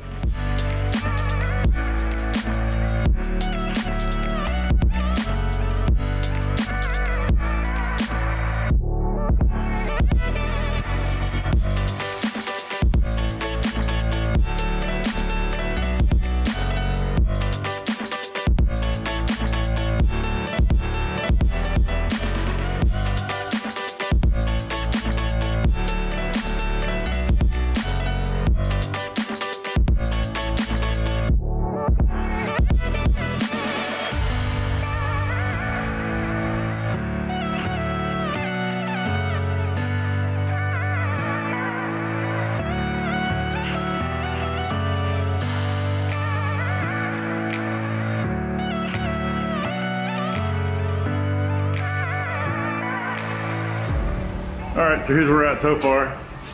We've got an angle iron top the forge will sit in. We've got 4 equal-ish length legs probably. And then now we're gonna do, so that blower, green blower there, will sit underneath here. So we're gonna make some connecting pieces and then have that sit under Yar and feed the forge. Yeah. Feed me. So just gonna weld all these up and then it's time to make some fire. Woo!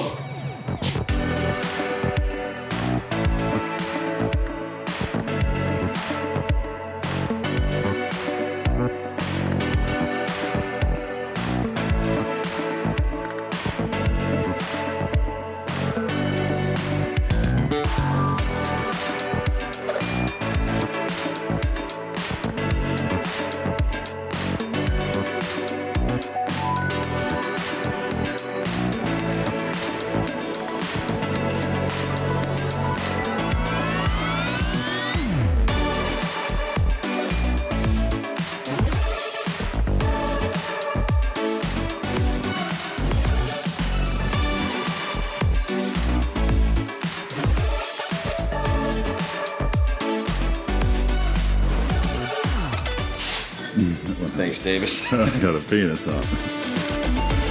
Nice. I need to guess.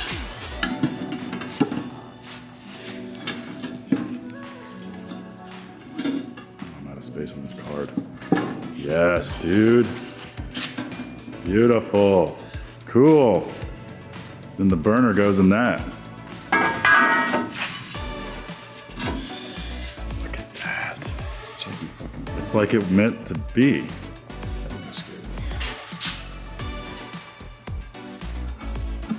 Look at that. Oh my goodness. Look at that.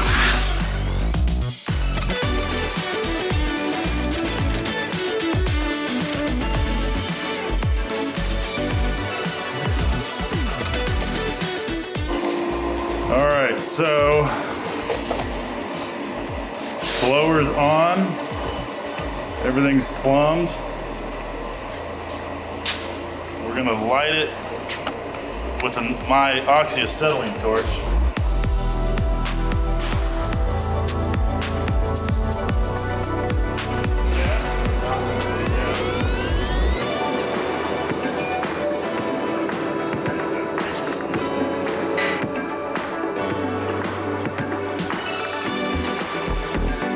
That's crazy, it's doing forge stuff.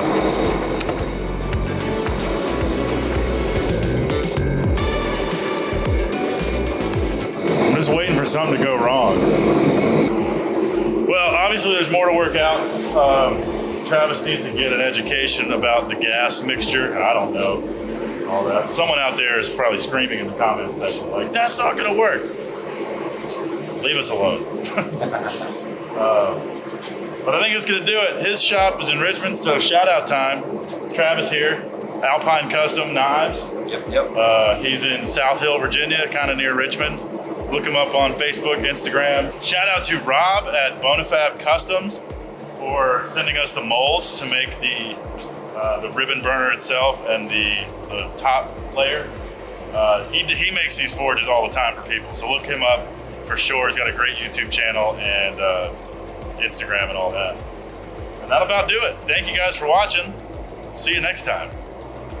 Adios.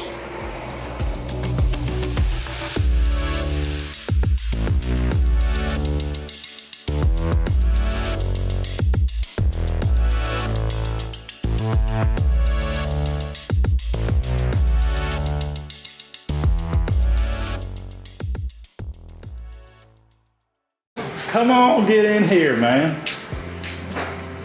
Hello, it's your two favorite idiots back on your screen. Today we've got a neat little video about a work smarter, not harder kind of thing, utilizing our Shop Saver plasma cutter.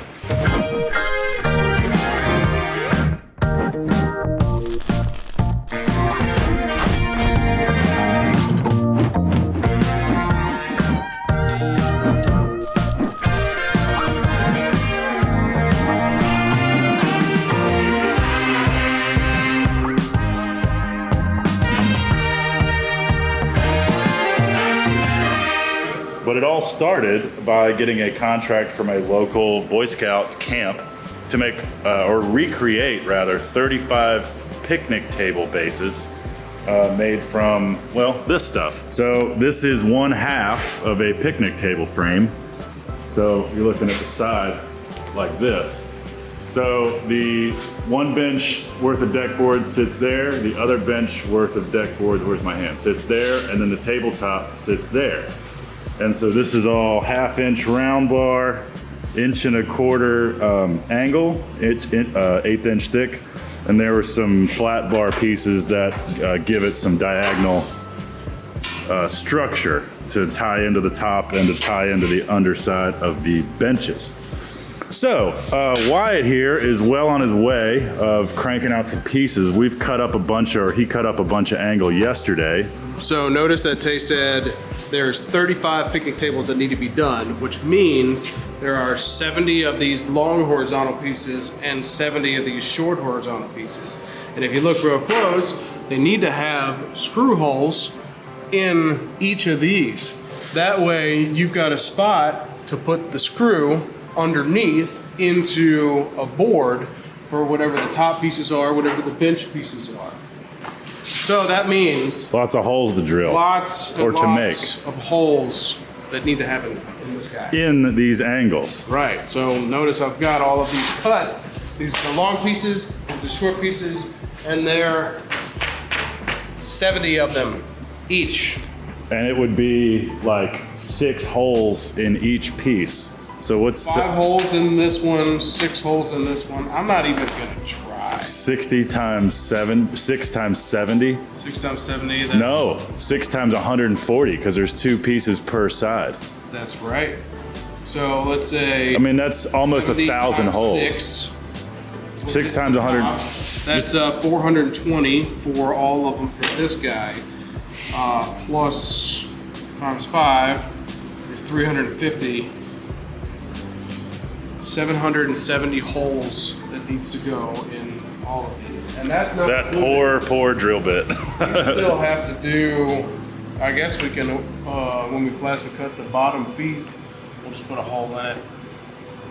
Yeah, that might be a jig we could set up in the Bridgeport, but I mean, while we're at it. So, I think you guys understand the mountain we have to climb. So, because I've done this once or twice before on the plasma cutter, I figured this would be a perfect time to use this technique. So what we've done is, here's our 5x10 Shop Saver plasma table.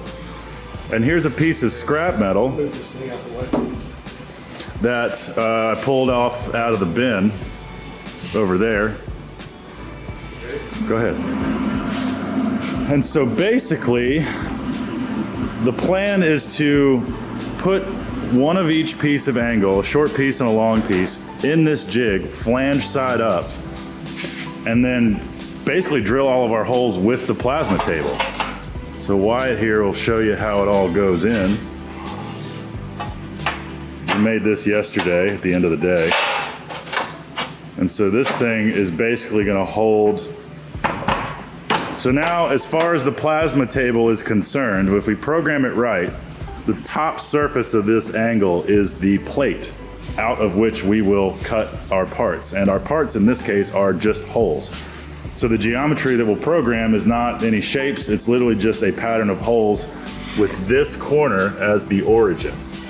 So Wyatt and I are about to go in the office and make the file for that. But essentially, we're gonna drill 750 holes today with the plasma cutter instead of a drill bit and a drill press. And it's gonna go hopefully quite quickly. If we wanted to, we could make a bunch of these, but let's prove the concept first. And yeah, just another reason this thing is a time saver. Let's program. Okay, so here we are in Fusion, here we are in real life. Trippy, bro. All right, so.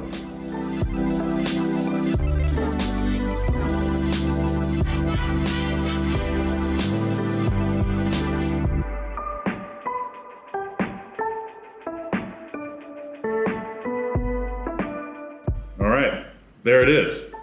Let's see if it works. while you may not have this plasma cutter, this software, this computer, the methodology is the same. The point is to utilize the plasma cutter to save you from drilling millions of holes. So, we need to zero the machine on that corner, and this part is very important. Yeah.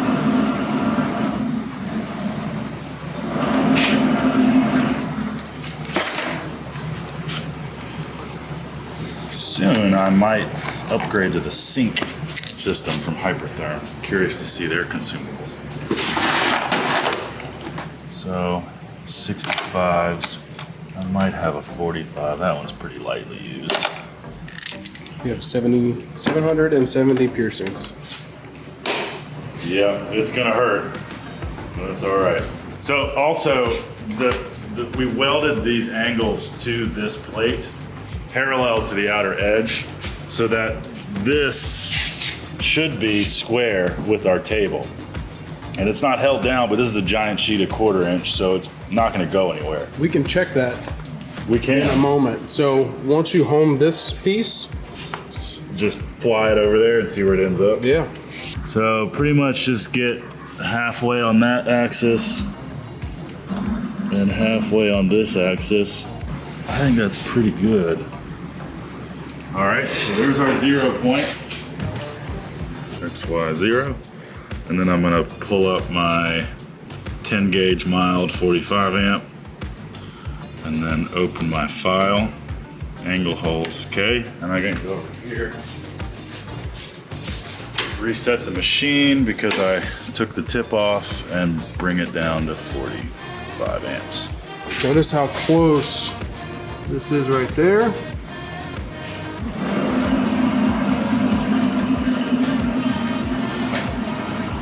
Pretty good, man. That looks pretty daggone square. Is it about halfway there? Yes. Nice. It's crazy. I love robots and measuring, and robots that measure.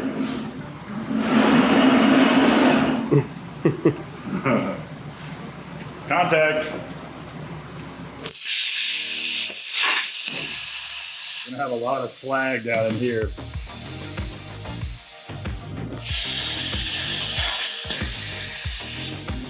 Two holes already done. That would have been 5 minutes.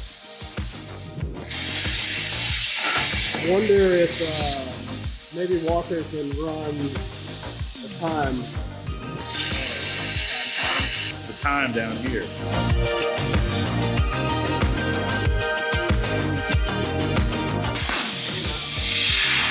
All right, it's done. Be careful not to move the base plate.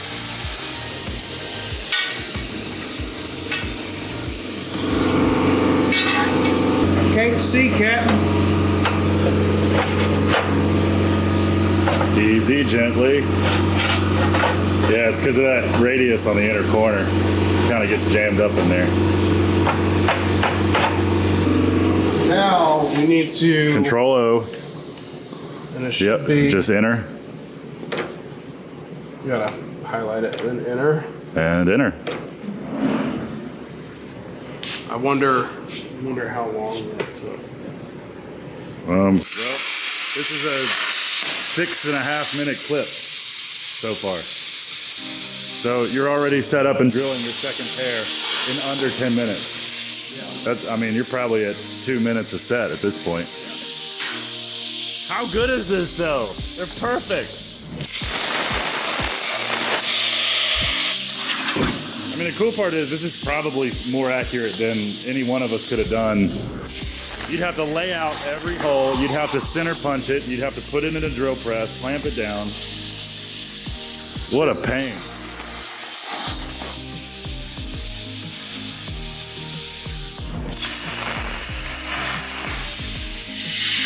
Done. Total run time, 1 minute and 30 seconds.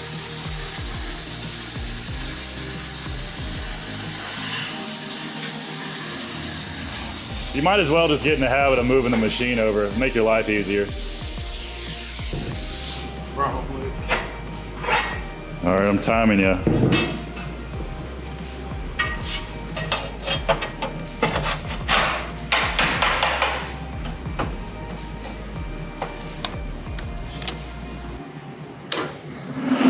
That's like a 2-minute total turnaround per pair. So, times 70. 140 minutes, basically two and a half hours. Yeah. Well, there you go. Another complicated problem solved with a CNC plasma cutter. I love this thing.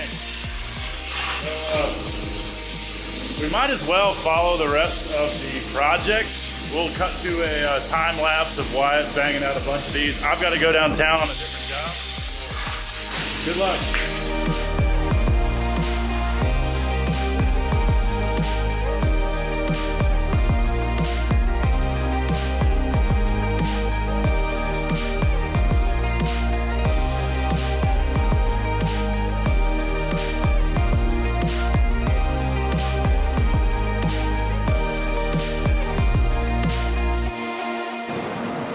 All right, let's see, what time is it? It is now almost 3 o'clock. So we started this whole thing at somewhere a little before 11. So it took a little over 4 hours, including a long lunch. We had like at least an hour for lunch. So I'm gonna call it somewhere around 3 hours to punch all of these holes in these pieces. Look at all of this. 770 holes. All of these guys. All these guys as well, short guys. So we saved a whole lot of time. A whole lot of time. Good trick.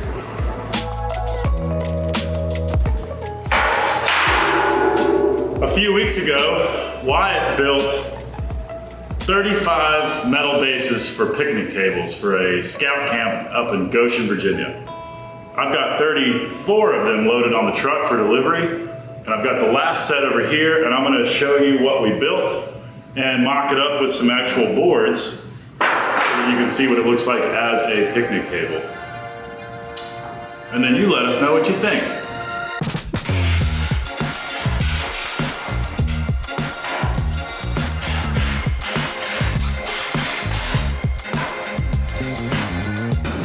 So normally you put this together with like 2x10s,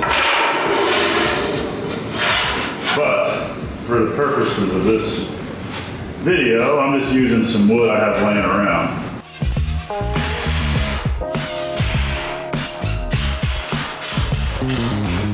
Pretty cool.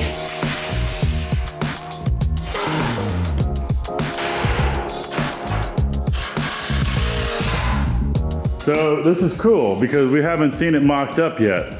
Obviously, this isn't the size of wood that's gonna be on it. It's just something I had laying around, already cut to the same length from an old pallet, I think. But I super love this design. It's really, really sturdy. Even with only the middle pieces in, there's barely any wobble. Nice and level because we built them in a jig. But I'm never drilling repetitive patterns of holes ever again as long as I have a Shop Saver plasma cutter. So yeah, huge time saver. But anyway, here it is. Super enjoy it. Thanks for watching. This is a short one. Fun, simple build. Wyatt did a great job. Hats off to him. I think he was pretty tired of them about 3/4 of the way through, but he soldiered on and got them done, and we all got paid, and life is good. So I'm gonna hit the road and deliver these things, and I will leave you with some beauties.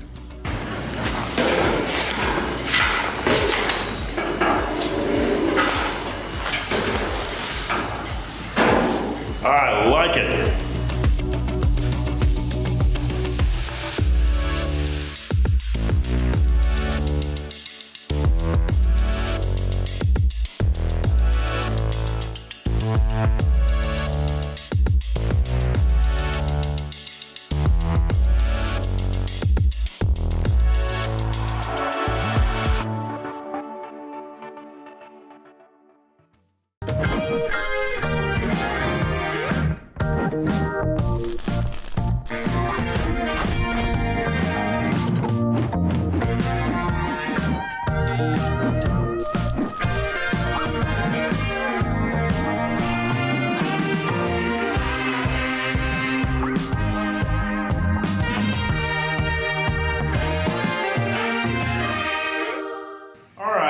So today I will be making some foot rails for a local doctor's office.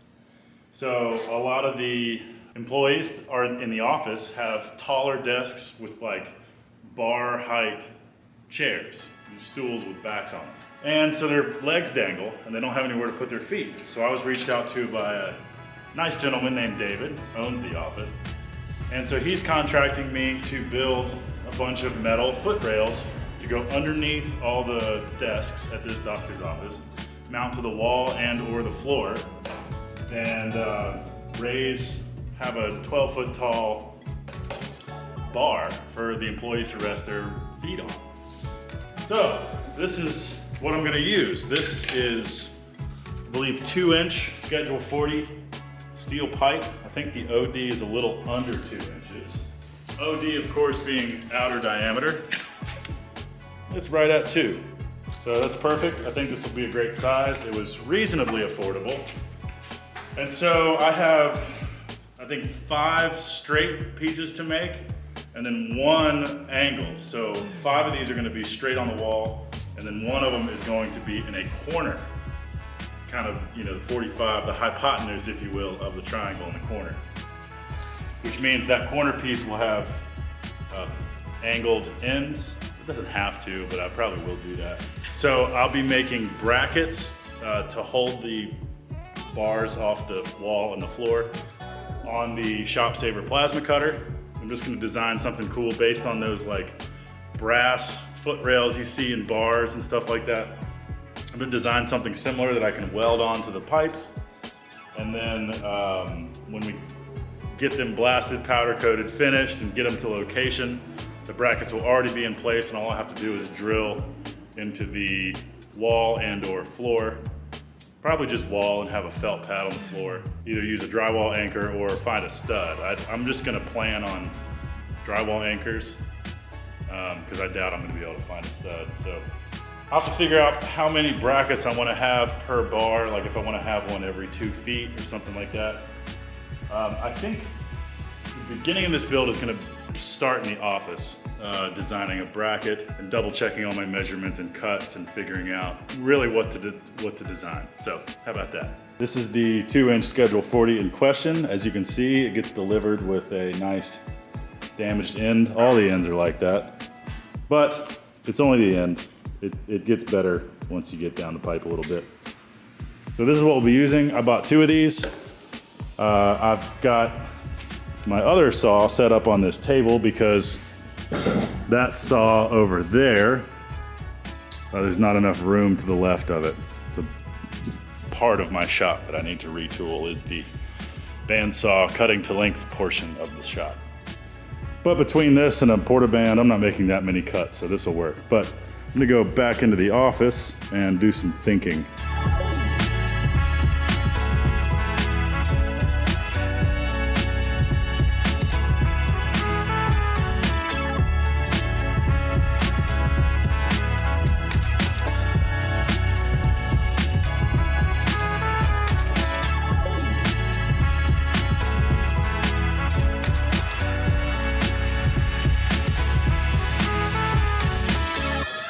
All right, well, in the interest of actually doing something today, I'm gonna clean the dust off the rails here of the machine, get it zeroed in, put some 1/4-inch plate on there, get it set up to cut, and cut me a test bracket to see how it fits.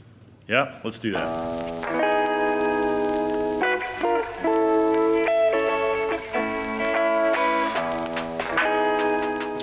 All right, so I've got a piece of 1/4-inch on the table right now. I'm gonna go ahead and try to cut out some samples. That's not 1/4, that's 3/16. 3/16 would honestly be fine. It's just a matter of what I've got. Let's see, I've got 1/4 here. That's a pretty big sheet of 3/16. Bet you I can get a lot of brackets out of there. 3/16, here's a big sheet of 1/4. Here's a 3/16 circle I could cut some out of. I'm gonna vote we switch gears and do 3/16. Yeah. All right, just decided. So this is good. I just gotta change the 85 amp consumable in here to the 65, which is what was in there.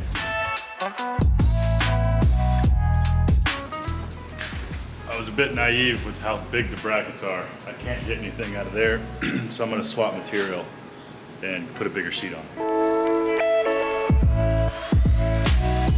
All right, you've seen it a million times, but here we go. We're gonna zero our torch. Got the program set right. Got the hypertherm turned down to 65. All right, here we go, hit go. See how this looks. All right, that's interesting. I've been having this issue where it's not detecting the plate very well, but I will like clean this and problem gets solved. So what I'm gonna go do right now is go through all these electrical connections, make sure this is good, clean all this and make sure, I don't know, it's been happening gradually over time. So for it to know that it's making contact, this has to conduct to the steel, then relay the signal to this, which relays a signal to that spade connector, this guy, which relays a signal to this plug, and then all the way back through. So there's quite a few areas where circuit separation can occur.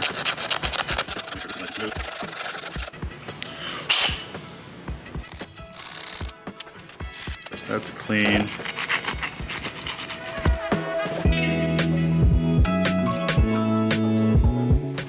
All right, let's try this again.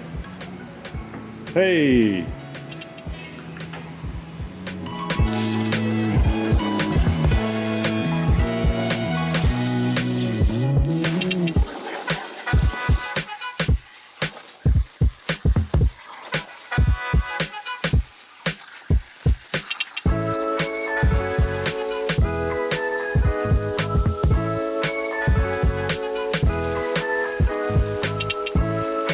Well, that looks wrong, doesn't it?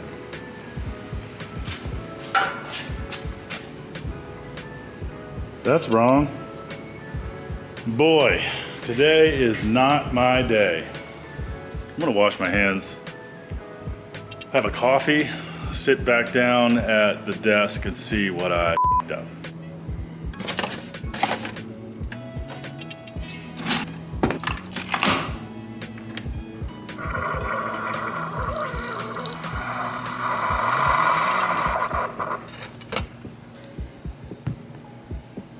Okay, so I figured out what I did on that bracket. This circle is twice as big as it should be. So this needs to be 1.9 inches diameter. The circle I drew was 1.9 inches in radius, so twice. Diameter would have been, 2.8 something. 2.8. So now you can see the difference.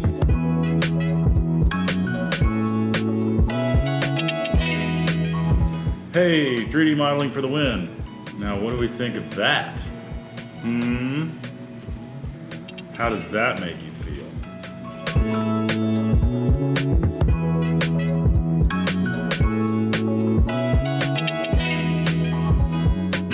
While Walker sits over there and complains about Adobe, I will update you on where we're at on these bar foot rails.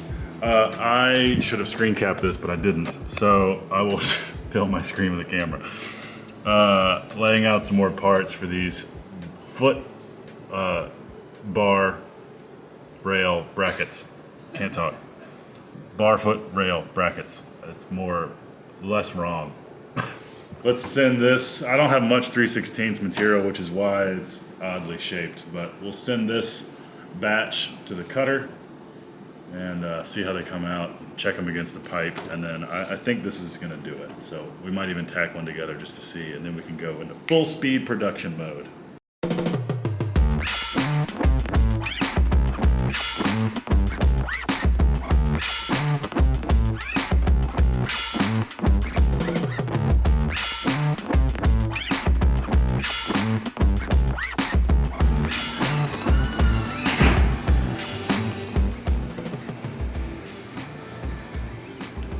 Wood.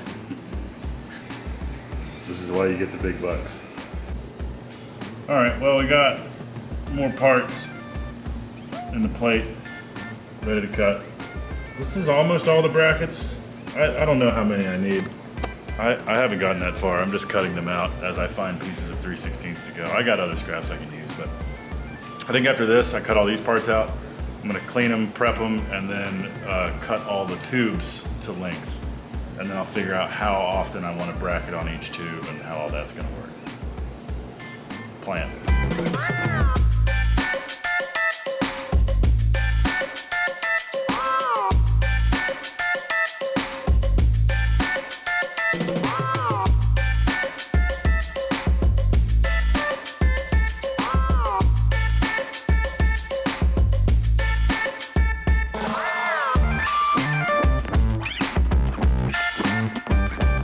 All right, so I got all the straight sections cut. Now I gotta cut the 42-inch long, 45-degree piece. So I'm just gonna set the miter on the back of the saw to 45 degrees, cut one end, measure and cut the other end, and there you go. And then I will cut discs in the plasma cutter that I can insert in here and TIG weld in so I can plug all these holes. And then the rails will be done. Finish cutting the rest of the brackets, use the fixture table to set up a fixture so that I can weld the brackets to the poles, and yeah, we'll be good. Making good progress.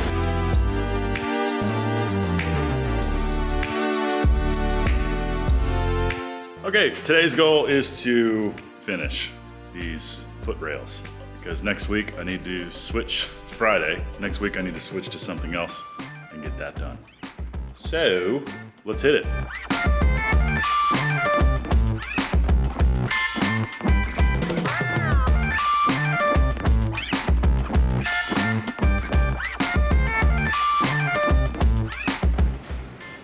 Well, you can't see that, but I've measured the holes, and so I'm going to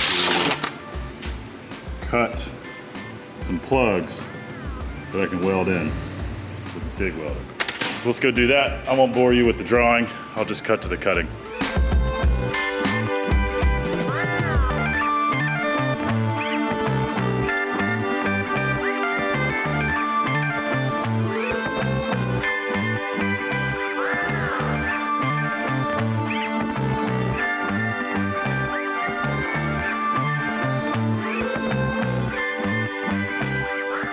This is why I love having a plasma cutter, because you can just make stuff that fits perfect. So now I'm gonna weld these plugs in, and then the bars are done, and then it's bracket time. Bracket time, also I got new glasses with side protectors. Prescription safeties, how about that?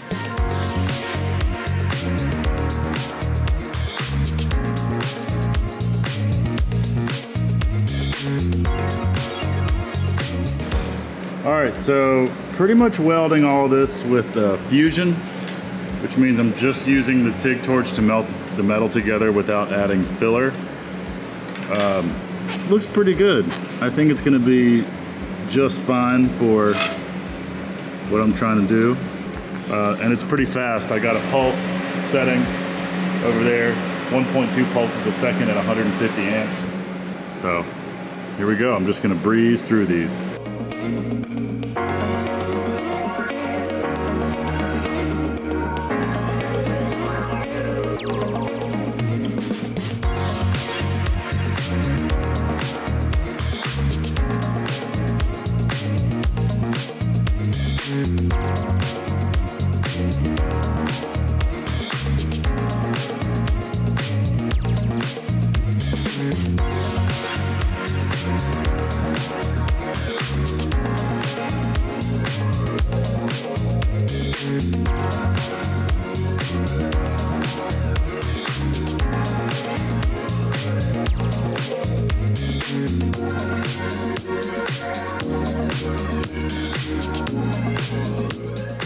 Alright, so making a jig can be as an exact a science as you want it to be. I'm kind of going somewhere in the middle. I'm using my slotted angles, my 5/8 6-inch spacer block, some inserter clamps, and some vice grips, basically. But anyway, so I gave a little pocket for this tab to live in.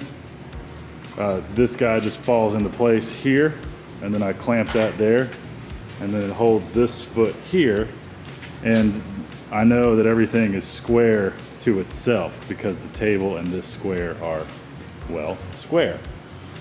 So I think it'll work. I'm not doing a million of these, so I think this jig will hold up long enough for me to do what I need to do. And I'm just gonna MIG weld all this because it's all getting blasted and powder coated. All right, I'm gonna tack this one, pull it out of the jig, see how it looks, maybe hold it up against the corner of a wall, and then crank them out.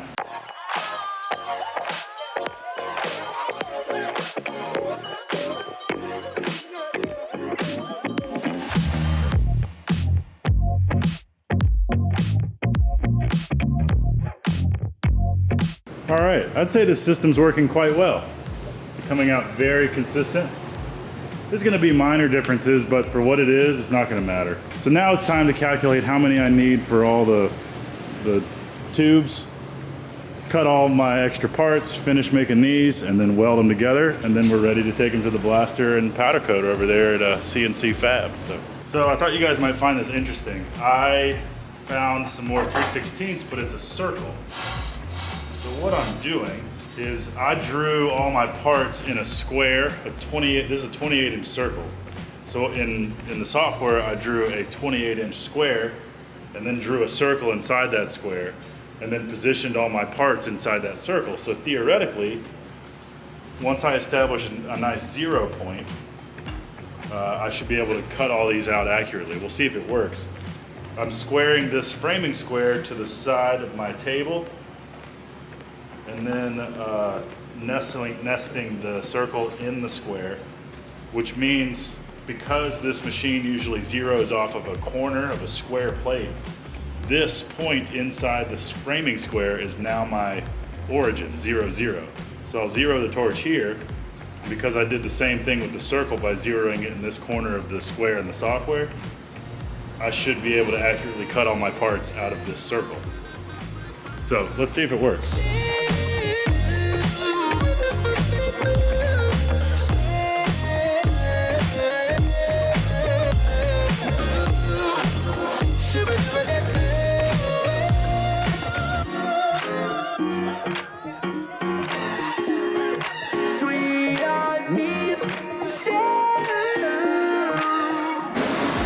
That worked perfectly. So while that was cutting, I went ahead and made a file for this so that I can achieve the same thing. And that was all my parts. I needed 9 more, and I got 6 and 3. So I needed 6 and 3, yeah, exactly. Beautiful. I literally had 0 more 3/16 plate in the shop. So I squeezed all my parts out of a weird looking rectangle and 2 leftover circles. See, that is why you save your drops.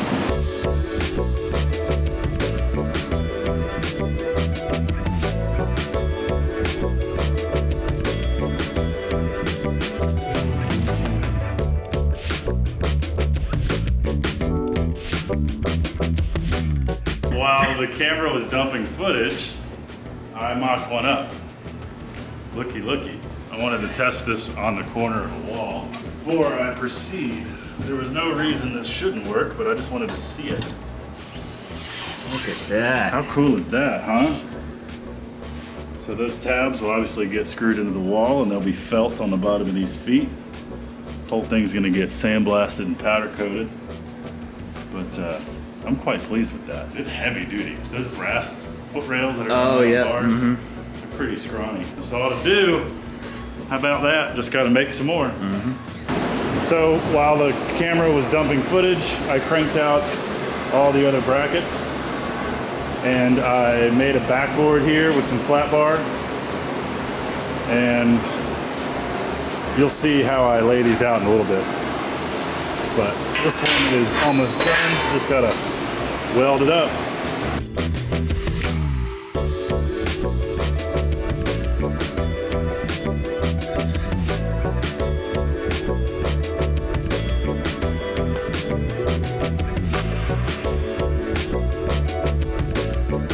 Three down, 3 to go. I'm quite pleased with how these are coming out.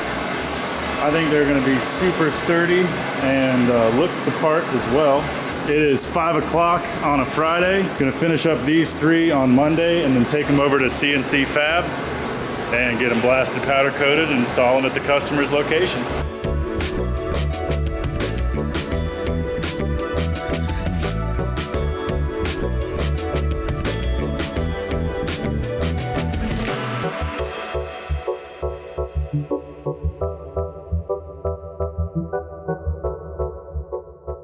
Okay, so all the straights are done, and now I need to do the 45 bar. So I'm gonna retool the table a little bit, and I'm gonna utilize 2 of the edges, I think, to simulate the corner that the bar is gonna go in. And then I'll find a way to sort of mock up the brackets, one this way, suspend the bar in the middle, and weld everything on. I don't think it's gonna be that much harder. I'm just gonna kind of clean some things off of this side of the table and mock it up.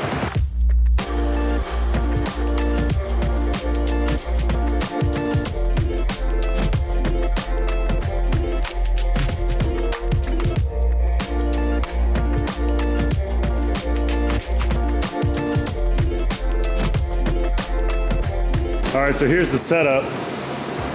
I'm using the corner of the table, as I said, to simulate the corner of the wall. And I've got these 2 pieces of tubing clamped on either side, either face. This piece of tubing is supporting the leg, as you can see. And then this piece of tubing lets me know where this tube is gonna sit in relation to the wall when it's all said and done. So I just guessed on these 20-inch dimensions for the legs. I didn't want to get too close to here. I definitely wanted a gap here in between. So we got about an inch gap in between the wall the way it is. If I wanted to close that gap, I could move these brackets in some this way. But I also don't want them to be too close together in the middle for aesthetic purposes. So I believe this is going to strike a pretty good balance. So I'm just gonna weld it up, and then I might just go test fit it in the corner of my office or something just to see how it feels. But I think that's gonna work. Let's send it.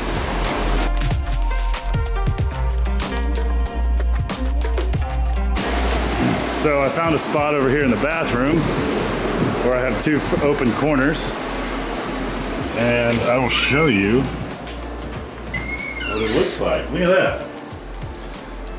So I think that works rather well. I'm sure there's a million ways you can put a foot rail in the corner, but I think that looks quite good and it matches the aesthetics of the rest of them. So I'm going to weld it up and then we are done. We are ready to take them over to CNC Fab to get them blasted and powder coated. A cool bronze color, might I add. And then we set up installation with the customer. So, yeehaw. And it sits flat, so you know it's squared. How about that?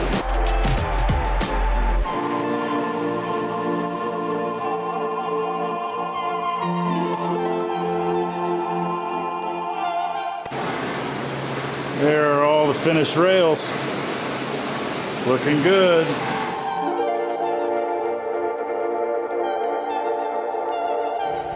Okay, so we're here at CNC Fabricators again. Just dropped off the bar foot rails. They are sitting here, ready to get blasted and powder coated. They got a bronze powder that they're looking for right now. So that part's done, dropped off at the shop, and now we're heading back to Lift Art. I'll come pick them, show you guys when they're done.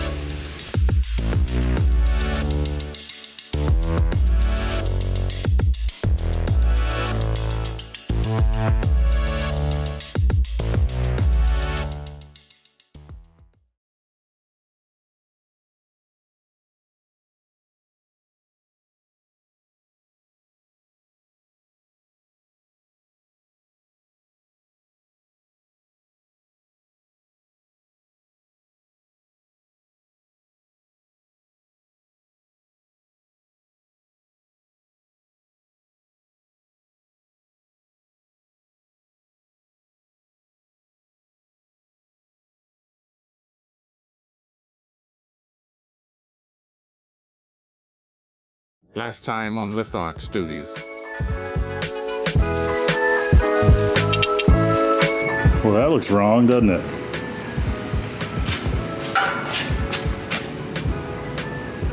That's wrong.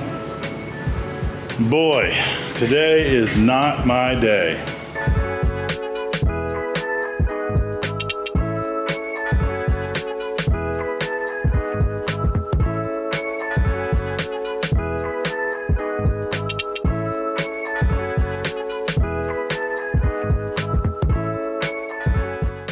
That works rather well. I'm going to weld it up and then we are done. We are ready to take them over to CNC Fab to get them blasted and powder coated. A cool bronze color, might I add. And then we set up installation with the customer. So, yeehaw.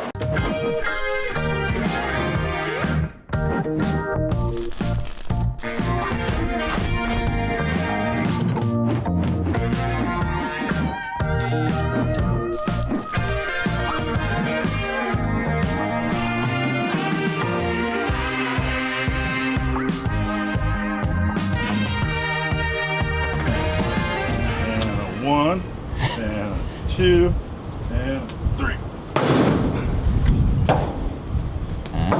So, in a bit of videoception, also on the truck right now, are the foot rails that you either have just watched us install or are about to watch us install in this video. Continuity. It's a lot of railings in one truck. It's a lot of hopefully paychecks in the back of this there you truck. go. So I gotta round up some tools and we're gonna make a Home Depot run. What do we need from Home Depot? Need to get lag bolts and drywall anchors.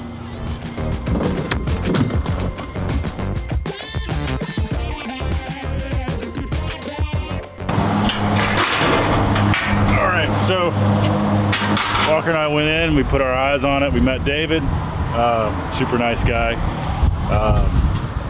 Half of where we're installing these, there's nobody working right now, so we're gonna do that half first, and then we'll displace people as little as possible. But so yeah, the plan is just gonna be, I didn't bring my paperwork or tape measure, so I just gotta hope I remember which one goes where. We'll figure it out. Yeah. I mean, if it doesn't fit, it doesn't fit. So we'll put it in there. We'll mark the holes, where the holes on these brackets here, this bracket goes against the wall. So we'll mark those holes, we'll pull the rail back off, drill the holes, put the drywall anchors in, put the rail back up, screw them in. So it should go fairly quick. What could possibly go wrong? Let's just start with this one, shall we? Oh my gosh, they are so hot. They are so hot, they've been sitting in the sun for 2 hours. You have gloves? I do have gloves, that's a good call.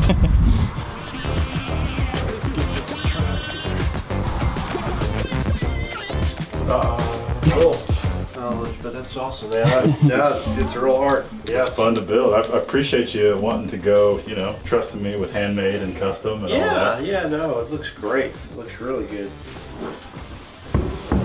Oh, and it fits like a glove. Measure twice, and then forget what you measured, and then measure again, and then. Look at that. Look how satisfying that is. And luckily, the walls are flat. Yeah. Not all the times do they frame these walls to be flat. We've proven I can read a tape measure, so that's good. Which is a lot these days. Yep. You know? John over at CNC Fab, that's the first thing he asks a potential hire to do. He throws him a tape measure and says, "Measure my desk." And you wouldn't believe how many people get thrown out by that.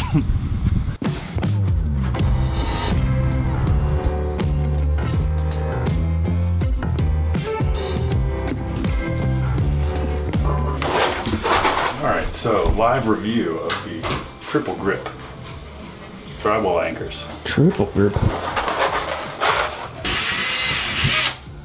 Well, got some insulation on that one. These you get pushed in like so. The problem with these sometimes can be that they don't sit flush with the wall. But for those of you who've never used drywall anchors before, that's pretty much it.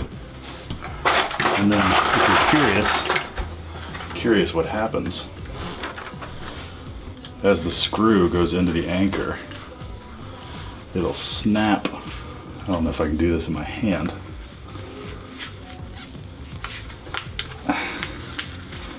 But anyway, this part gets pulled down into here, and these wings open up and spread themselves out behind the drywall, so it clamps onto the drywall. Neato. So there you go.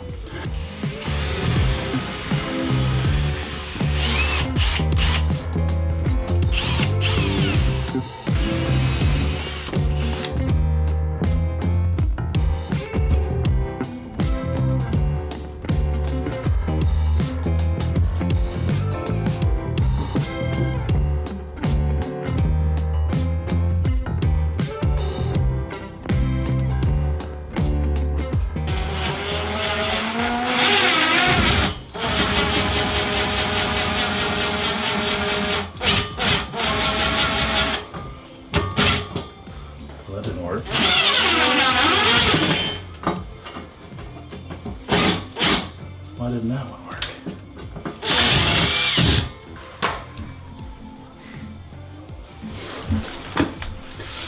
That is supremely annoying.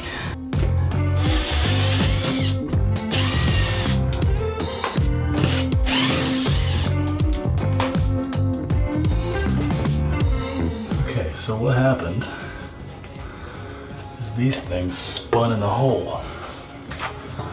And that is not helpful at all. Remember how it wouldn't break in my hand? It also means it didn't break in the hole.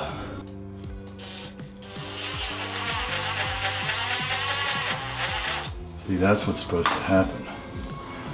It's supposed to squeeze down like that. Mm-hmm. The force it took to hold this in place was too much. So, it's a poorly designed drywall anchor. What I will try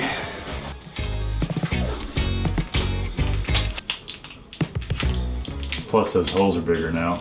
Yeah. So I need this. I may not have anywhere to go. I can already tell you that's not gonna work. Yeah. Yeah. Okay. Well, I've got to go. I've got to go back to Home Depot and get some better drywall anchors. Gotta get the big boys. The ones I probably should have gotten in the first place. Okay. Live and learn. Almost like the drill bit they gave you was a little bit too big. Mm-hmm. Yeah, I thought that as soon as you started that drill bit, I thought it looked a little big. The on-site review, Yeah, don't buy these. I hate that. yeah, that sucks. There's an Ace Hardware right down the road. Oh, there is, isn't there? Yeah, it's a little bit closer. Yeah. It's God's little challenges. Whee! Whee! Well, our day just got a lot longer. It was already going to be a long outing. There's another install I got to do after this. It's all right, man. It's nice to have a buddy with you. Yeah. Thanks for trapping me in this yeah. vortex of pain. I mean, your house is over that way, so I could drop you off if you hated this. And, you know. And these are those stories we tell as teammates where it's like, remember that one time we were stuck in the field for 4 hours with the wrong fucking fastener? Hey, but for real, remember that one time where your truck broke down? So it's the dang alternator. Yeah. Here's a quick sit rep. My alternator went out. I'm in Hillsboro, North Carolina, 2.5 hours away from home. We did limp it into an Advanced Auto parking lot. And of course, it's a Nissan Titan. So instead of the alternator being up top here, it's way down there. Way down here. Hey, Nissan. F you. I do remember that. No, we barely made it out. Wouldn't it be cool not for this truck to break down? Yeah, okay. Gosh, that'd be really cool. Let's not jinx it. So, I hate drywall fasteners as a principle. I hate them. I hate that I should be forced to anchor anything into drywall. So the science, it's a stone. Drywall is essentially sand trapped inside 2 paper layers, which you would think that based on that description, no one should ever try to drill and or anchor anything into sandpaper. Yet, because of modern building construction, we are all forced to. And therefore, we are at mercy of the claims made on the packaging. That might have been the most poorly performing drywall anchor I've ever seen in my life. We'll flash up a logo of it here. Don't ever buy these. I was like, wow, cool, this includes a drill bit. No guessing. This should be easy. Wrong. Half of the anchors failed. The hole. I should have read the reviews before I purchased this item. It did mess up my wall and put a big hole. The driller came with the box is bigger than the anchor. Tore a hole right through my drywall. This product was junk. So, what I'm hoping the hardware store up the street has, so that we don't have to drive all the way back to Home Depot, is the machine screw kind of drywall anchor. The kind that, instead of a metal screw threading into a plastic anchor, there will be a metal screw threading into a metal nut that is housed in a toggle bolt behind the drywall. So instead of grabbing into the drywall, we are sandwiching the drywall and squeezing it front to back. Always squeeze front to back, by the way. That's how you get the ladies. Yeah, hey. I'm single. Still. Hey, me too. No, me first. No. I'm the most single. Moment of truth. So,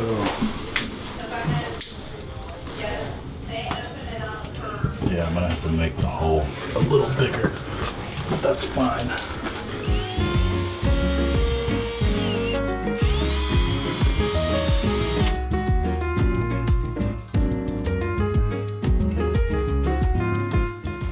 Drywall anchors, when functioning properly, are a lot easier than toggle bolts, but toggle bolts are foolproof. That was stupid to say.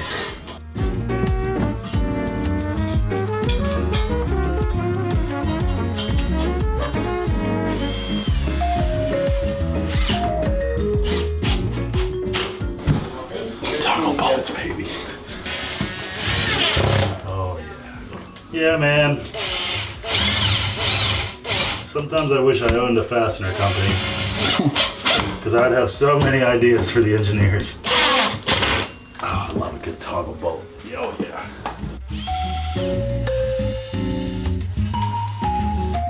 Well, hey, one done. Nice. So if you like it, other than the dirt, yeah, we'll keep going. Are we done yet? Now we got 1, 2, 3, 4, 5, and then 6. Yeah, so the small ones take half as many fasteners, so that's good.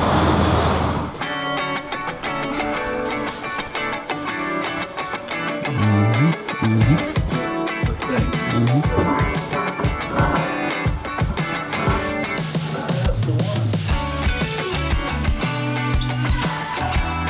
Might actually get a stud right there.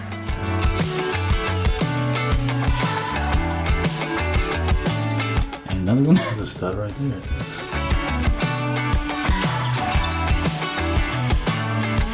Blocking over here.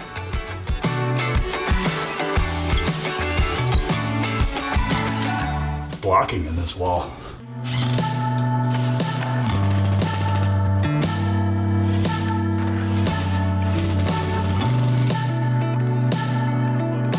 You know, these things were good for something after all.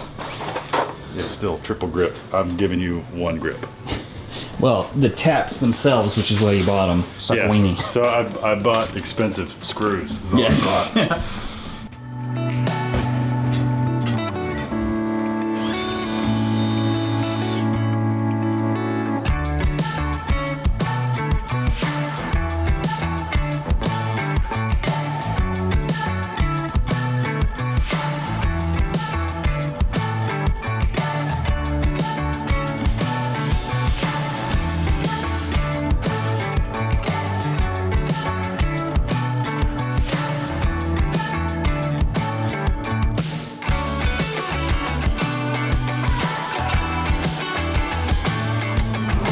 Is this the last one? Yeah, this is the last one. This is the one, it goes in a corner, so it's 45 degrees.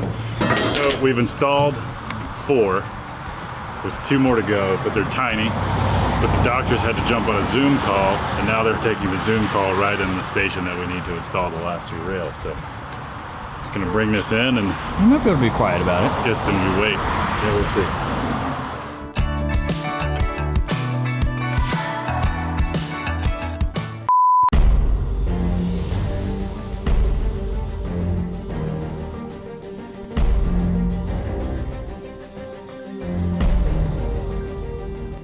Business, you win some and you lose some. But I don't like losing some. I don't like losing.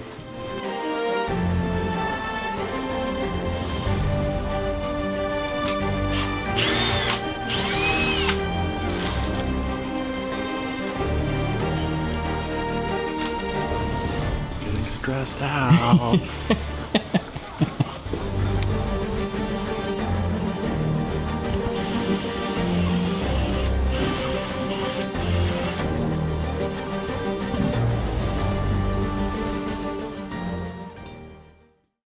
so we're done. It looks great. Here are the final pictures, in case you didn't get any beauties. I got an invoice emailed to me while I was installing that job, and it was the invoice from the powder coater. And it was over $1,000. It was 1,000 something, doesn't matter. I had, based on previous powder coating costs, I had bid $350 on the estimate for this job for powder coating. So I lost, I was under, whatever the remainder, $650 that I will have to eat. And what happened was I made an assumption. And as we all know, assumptions make an ass out of you and me when you assume. But just don't do that. So, I emailed, because I work fast and I spin a bunch of plates, I emailed David over at CNC and I said, I need some bronze powder for an upcoming job. Can you just get the powder ordered so it's there? And based on previous ones, I thought it was going to be like $100, $150. Even then, I would have lost money. I don't know what I was thinking, to be honest with you. But the bronze color that the customer wanted, turns out you can only buy it in a 55-pound box of powder, which costs $650. So the number I had in my head for their powder coating labor was right, about $350. What I didn't account for was that $650 box of powder. So how did that happen? I did not ask enough questions up front. I did not ask David how much the powder was. I did not get him to send me a total estimate. I didn't send him pictures and dimensions of my foot rails and color for him to put this all together. So now I either have to eat it and move on and take an L on the job. I mean, I barely made any money once you take steel and everything into account with that $1,000 bill, or I have to go to the customer with my hat in hand and say, hey, the powder coating subcontractor ended up costing more than I had estimated. Would you mind helping me cover that cost on the balance invoice that I now have to send them? So I have yet to decide what I'm going to do. I think I'll probably split the difference. I'll probably not request the full $650 remainder. I'll probably, add $200, $300, $400 to it, depending on what feels comfortable. But I will fully explain myself to the customer before I force that upon them. So I don't feel very good right now. The weight of that is overshadowing the fact that we did just install some badass foot rails and they look amazing, and I'm very pleased with my work, and so is the customer. So that's a win. It's not a stain in the portfolio of Lift Arc Studios. It's just I'm gonna have to eat ramen noodles for a week or so. But that's okay. It's not that I'm make or break. I don't live paycheck to paycheck. I have a bit of a buffer, but it's still, it's lesson learned. Fully quote your subs before you put an estimate together for your customer. That's the end of my TED Talk. Thanks for coming. We'll see you next week on Lift Arc Builds. I mean, I've never had a terrible experience with drywall anchors, but I've never had a great experience. But that was the worst drywall anchor experience ever. The problem started immediately when the bit that they gave you was too big. And the bit, I think, wandered around a little bit, which made the hole bigger. Stupid. Silly gooses. What do you guys want to talk about? Hey, help me recoup the cost, and like and subscribe this video. Yeah, and if they show you any ads, just watch them all the way through. Yeah, watch every single ad on this video. Like, subscribe, comment and tell me how dumb I am. Yeah, even that helps the algorithm. So thank you. Yeah, there we go. Tell us if we're just doing everything all wrong. Well, that's also what I tell myself. So yeah. You're just redundant at that point. You're supposed to spit on the taps. Right, yeah, everyone knows that. Yeah. And drop kick them into the wall. Yeah. Duh.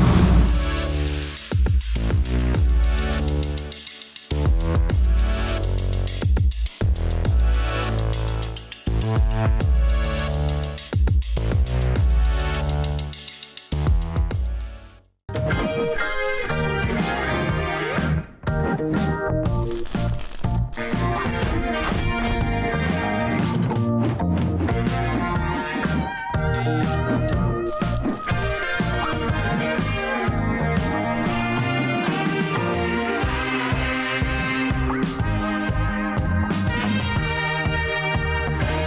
everybody, welcome back to the channel. Hope you had a great 4th of July weekend. You still have all your fingers, didn't blow any off with fireworks or any of that. Today we're gonna get back on the railing, and thank you to those that watched the first part of me straightening out this railing.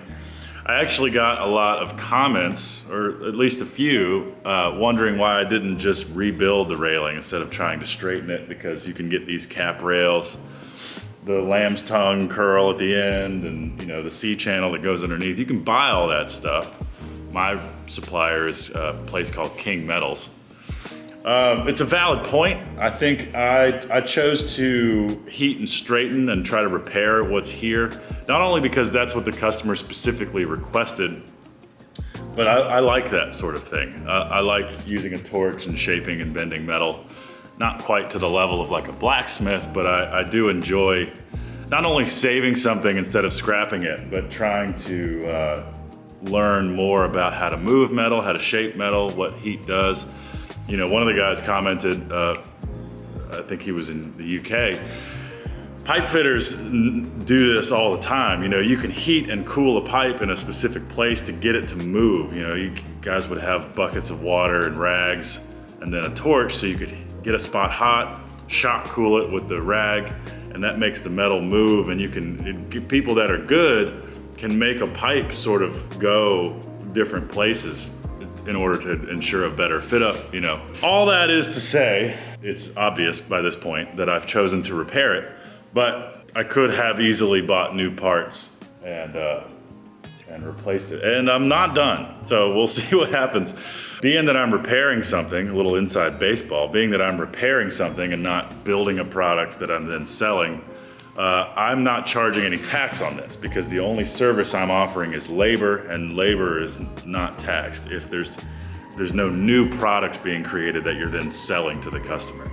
If this was a new piece and I'm selling it as a product that I have produced, something's on fire. Hope you're okay. But labor in fixing something, no tax involved.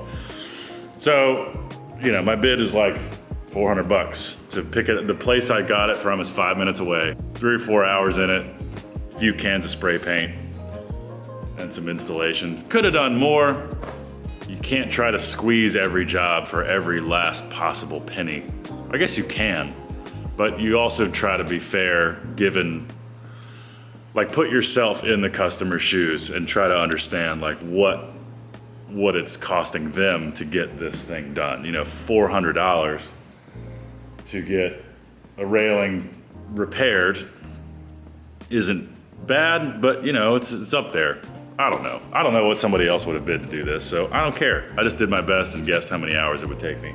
So then obviously we gotta finish, and I'd like to finish rather quickly, but we're about at the point where we need to flip this thing over because we've got a flat surface here, bottom side of that C-channel. Clamp that to the table and try to heat and clamp and push and maybe do some hammering. Try to flatten this bent section of the cap rail. We gotta weld some things back together right here. And then verify, obviously, the angles of the uprights. Make sure they are, you know, they sit like this, but make sure they're parallel this way. You know, make sure that they're right. So it's gonna slot back in the ground where it was. And then I'm gonna cut some flanges and weld around here. So thanks for tuning in. Let's get to work.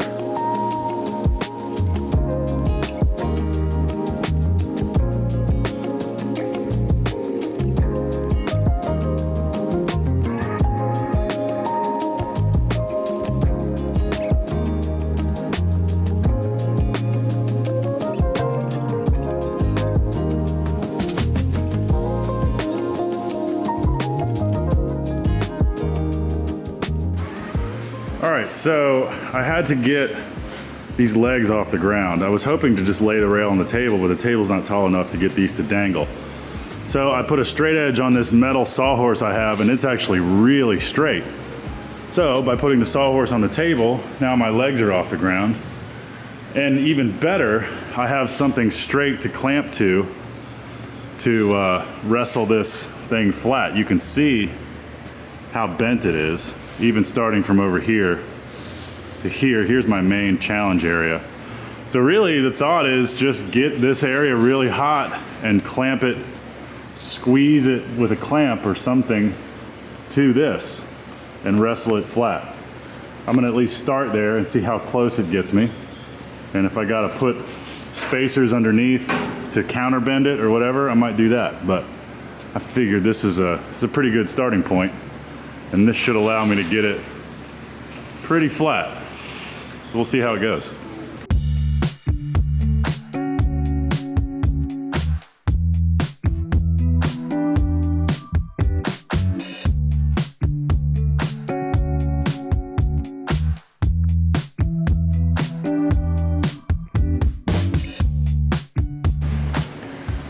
Well, that went way better than I thought. Pretty dang flat now. Pretty straight. I could hammer this little peak down right here. But the rest of it is pretty dang, like, I think it's as good as it's gonna get, considering what it is. And I've pretty much reached the limit of the amount of hours I wanna put into something like that.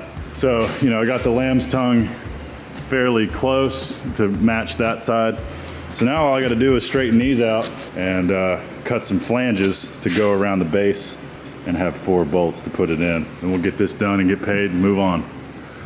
But I think that looks pretty dang good considering how badly broken it was.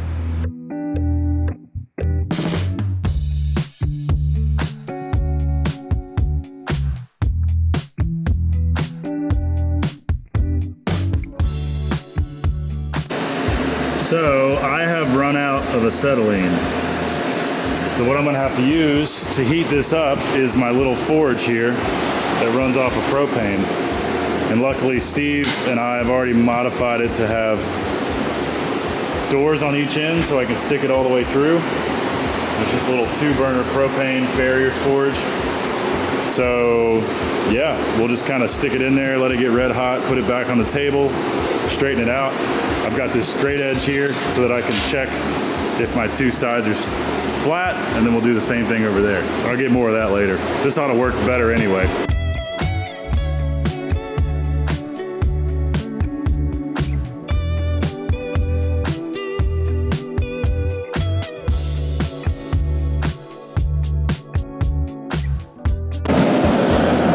Doing the other side now. That side's straightened up pretty good.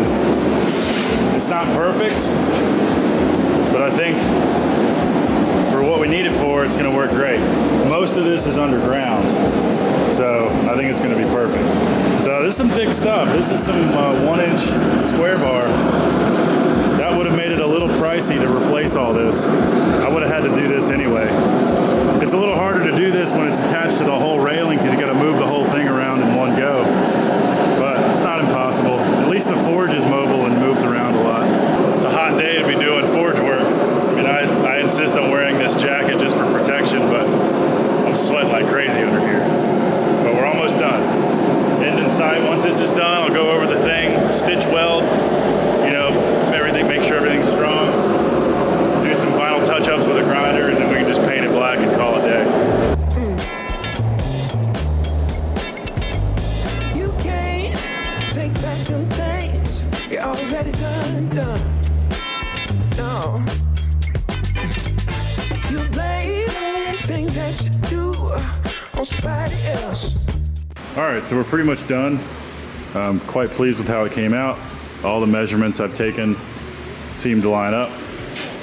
This angle here is less than 1 degree off from the other side that I measured. And this angle here is now really happy. And these 2 legs are pretty well parallel, within 1/2 inch of each other. So I say we're there. I've got to weld up this crack here. So I'm gonna carve that out so I have a place to fill some weld and then grind and profile this. And then sand the whole thing and paint it. So we're close to done. Let's get it done. Tracks. Spend all your days running away. You gotta watch your back, and that's the facts. You spend so much of your life scheming and trying to get over. Got you wondering why you come around. All you get is cold show. Yeah. You try so hard to cover up your games. You try. Okay, so now I can consult the pictures on my phone as to how far the thing is from the ground. So you can see the bottom upright, or the bottom of the stairs, it's about 35.5 from the top of that 1-inch bar to the ground.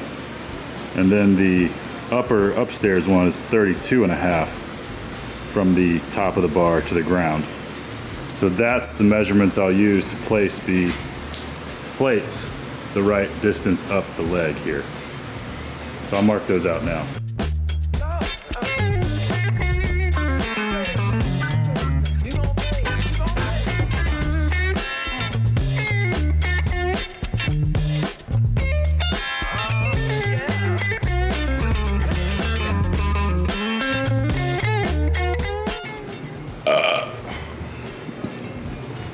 All right, well, here's the finished product. Just gotta paint it now. I clamped it to a piece of wood so it would stand up on its own. I think this is gonna work well. So just gonna give her a wipe down with acetone and start spray painting some black.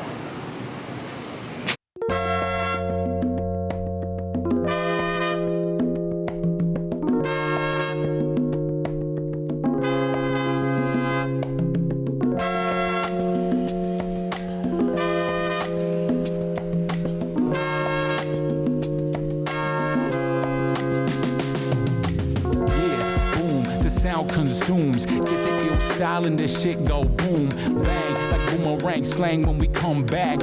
Every man, every woman hype on the track. All right, so in real time, we're leaving one job and we're heading to the other job. We're going to install this railing that I repaired. We are heading into the South Roanoke area of Roanoke. We're gonna be in a shopping center right next to a strip club, and we're gonna install this railing. What I'm hoping is that it fits. You know, after doing all those changes and bending, and I'd measured a bunch, but I'm hoping those posts still slide into the holes. Granted, those holes are bigger now, so I'll just jump up and down on it until it fits. You know, they say the same things at the strip club. So we're gonna install this. Shouldn't take much. It's like 5 o'clock on Wednesday. Tomorrow I'm flying out of here. This has nothing to do with the video, but I'm going to see Grace, my sister, who's a glass blower in Brooklyn. So let's see. I hope this railing goes smooth. Stay tuned and find out. Oh my God, it's a bumpy road.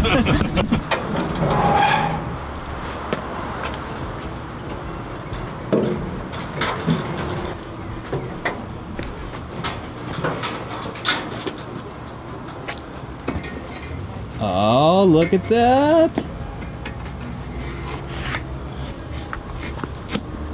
Wow, dude, they match perfectly.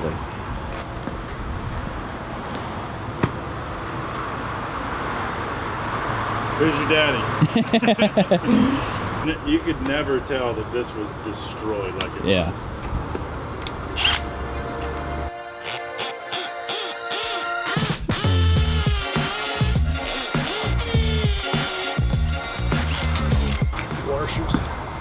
Washers. Now look at this, viewers. This is how you go the extra mile.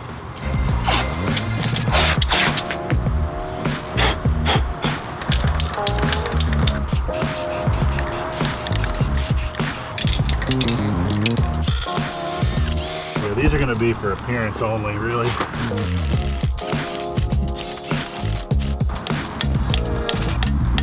Perfect. Whee! Give me that tape. I hate you.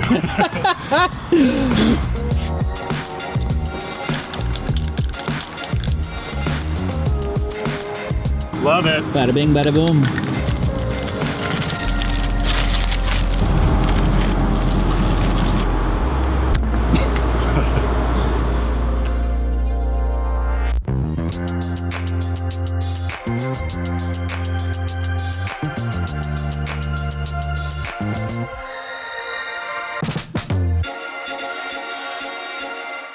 Couldn't be happier with how this came out. It's indistinguishable from the original.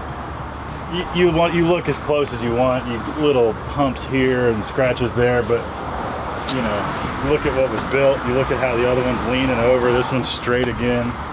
Exact same height, exact same angle, exact same distance between the lamb's tongue here and here. That's a win. That, I feel good about that. Yeah, man. That's hot. I'm tired. Thank you for watching Lift Arc Builds. Please like and subscribe. I appreciate you. It's not lost on me how supportive you guys have been and how lucky we are to have been able to grow our channel to this size. Blood, sweat, and tears, ladies and gentlemen. See you next week. The High Brace giveaway is over. We will now be reaching out to the 2 winners in the comment section of the 2 videos that we did the thing in, you know what I mean?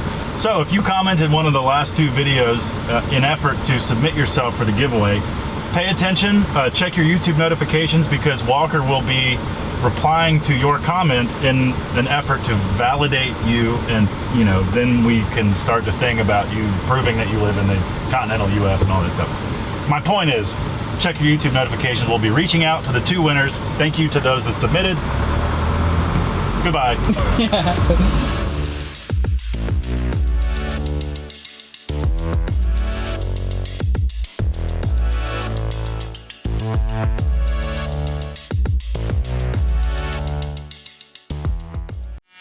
You're the worst welder ever. God, you're terrible. Go home. I know I'm bad. I don't know why these people hire me. Oh no, I'm fine. I still got it.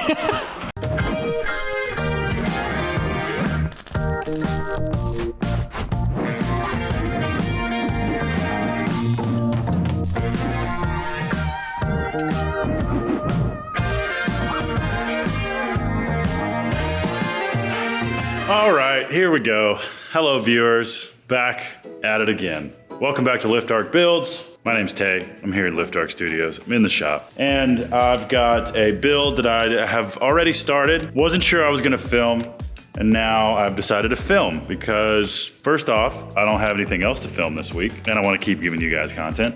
Second off, it is interesting and it's a little bit of a departure from some of the ones I've built in the past. So you may have heard me mention in past videos, I don't think we've ever done a dedicated video about it, but we've covered, or at least partially shown, the stainless steel pizza racks that I built for the Benny's pizza chain here in Virginia. They make these giant pizzas, like 28-inch pizzas. So standard like 20, 22-inch pizza racks don't work. So I've come to their rescue. That's putting it largely, but I've come to the rescue to build some giant pizza racks, and instead of a stainless one like we've done a bunch of, we are going to try aluminum, because what is happening is the new pizza screens that you can buy, these guys, are being made out of cheaper and cheaper material, thinner, more fragile, weaker alloys. And when they bang these aluminum pizza screens into the corner of the hard stainless racks that I've been building, they've been chipping and denting and being damaged. Not necessarily anybody's fault, it's just something that they're having to deal with.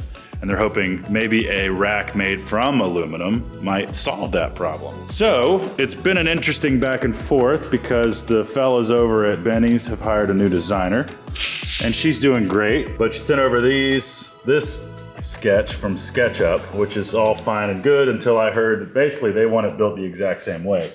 So really what we're building is this, but out of aluminum. And we are gonna use this as a visual example.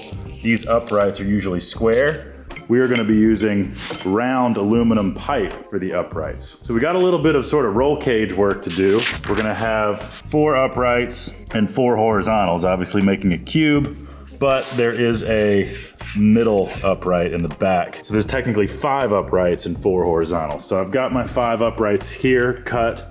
I've got 2 full-length horizontals here cut, and I've got some leftover pipe to make the 2-piece horizontal either here or here, and I'm actually short on pipe, so I'm gonna use some angle or something. And then we've got some of this 2-inch aluminum angle for the corners that actually hold the pizza pie. We're basically building this rack, but out of aluminum, and instead of square uprights, we're using round. And we're hoping that the round uprights will be a softer corner for when the pizza screen slides in and bounces off the side. And as a happy side effect, not that this was an issue before, this whole thing will be lighter because aluminum's much lighter. And then we'll be making a top from some 1/8 inch aluminum 3003 plate, just because I have that here. I could have gone thinner, but I already had that in stock. Yeah, so we're gonna set up the notcher over here in the vise, my tubing notcher, and we'll put a hole saw in it that fits with this essentially 1 inch. This is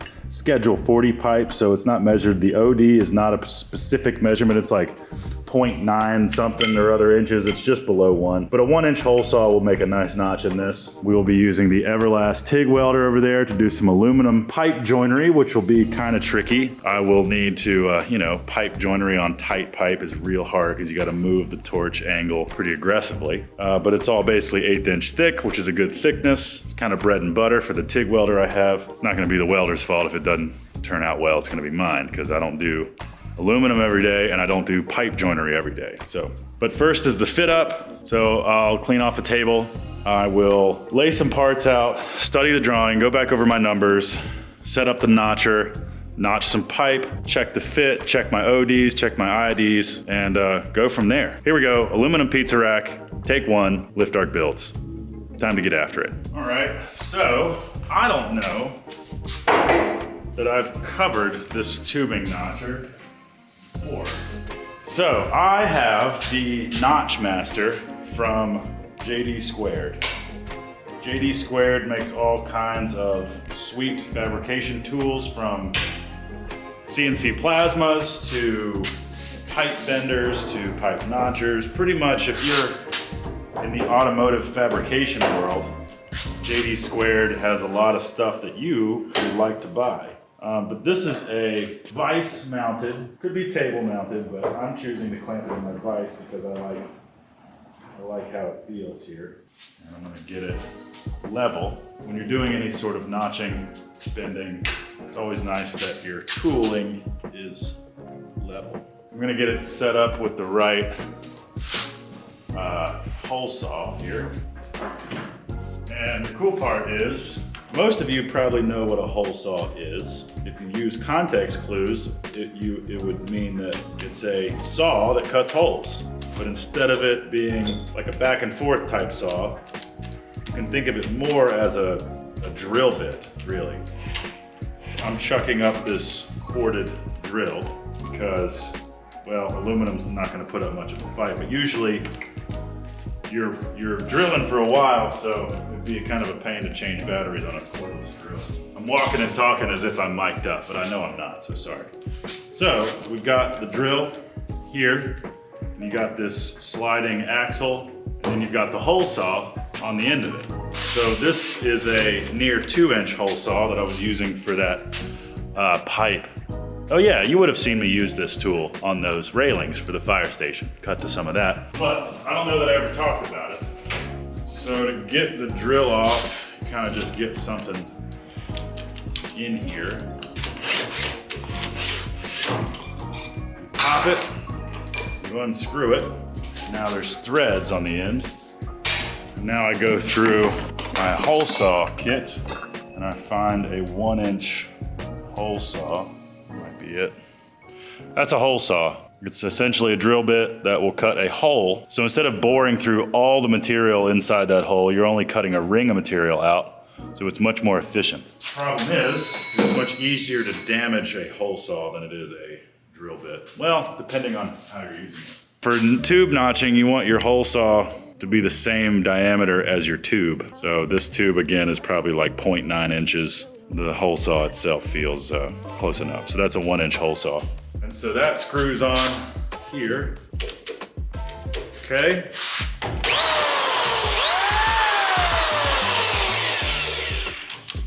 So we've got that set up. That's pretty good, reasonably level. Okay, so we're ready to notch our pipe. I'm gonna sit down, think about the numbers, then we will start laying things out. Might as well be on this table. So I'm gonna clean that too.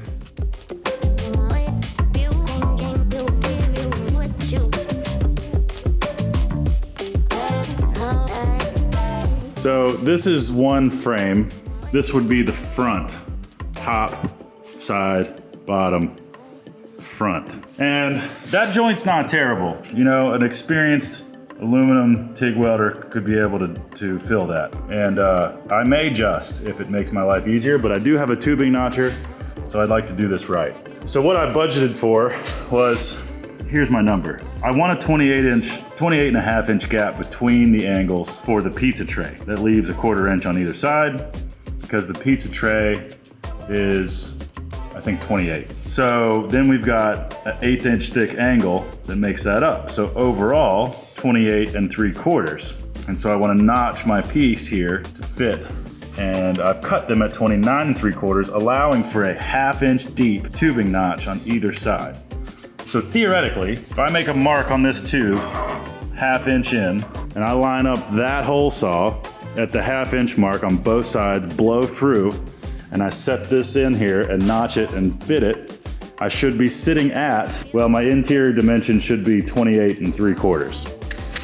Let's try to make that happen. So I think we'll do this live in here. So you pull this back, put this in, we adjust our clamp to be the right size. Okay, that's lovely. I set this to half, draw a line, okay? So I'm drawing a line here. Can you see that? Is that too close? I know you guys want to see what I'm seeing. So we bring our line down. You can see that. Yeah, focus on that. So we bring that in, run that up to it, and back it out just a hair. Yeah, so that notch is gonna be right at my 1/2 inch mark. So let's make a notch.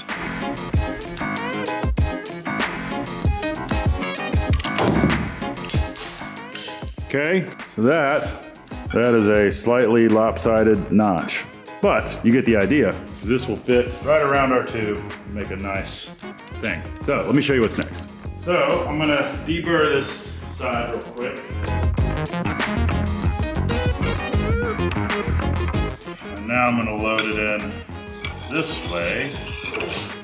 So a really important part of tube notching is that you have a pipe like this where there's a notch at each end. Those notches need to be in line with each other. Otherwise, this joint's not gonna work. So what I have seen done, most of this stuff I learned from Justin over there at the Fabrication series on YouTube. He's really good.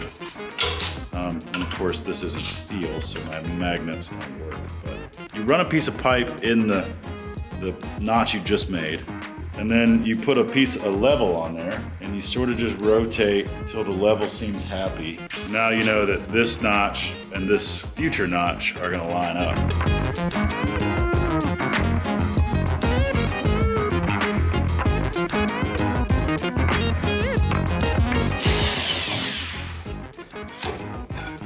There you go.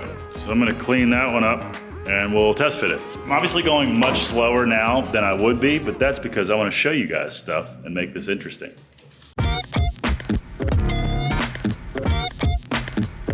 So now, oh, look at that, it's beautiful. We set our pipe in there and we look at our interior measurement, and we have almost exactly 28 3/4, which is what we want. 1/4 inch will be eaten up by the 2 1/8 inch pieces of angle in here, which leaves 28.5 side to side for our pizza tray.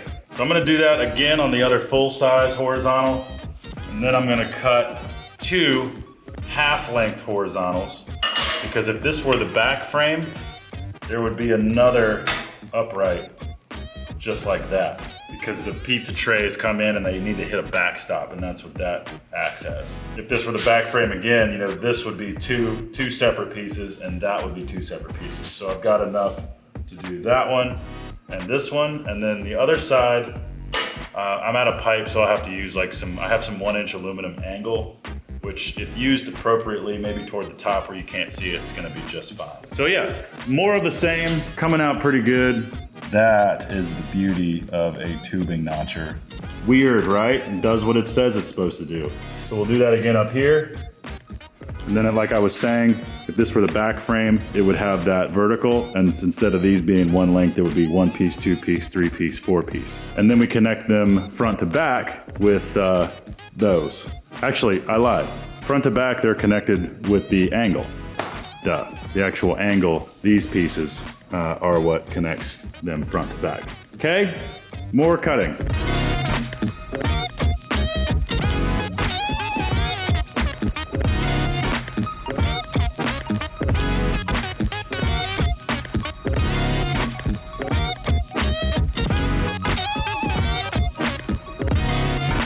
Okay, as I was saying, some more rudimentary math. So I want 28 3/4 from inside of the notch on the horizontals. Well, on the half piece, I got a 1-inch pipe in the middle. So if I subtract a 1/2 inch here, subtract a 1/2 inch here, because I'll just do that for the notch, that means it's 13 7/8.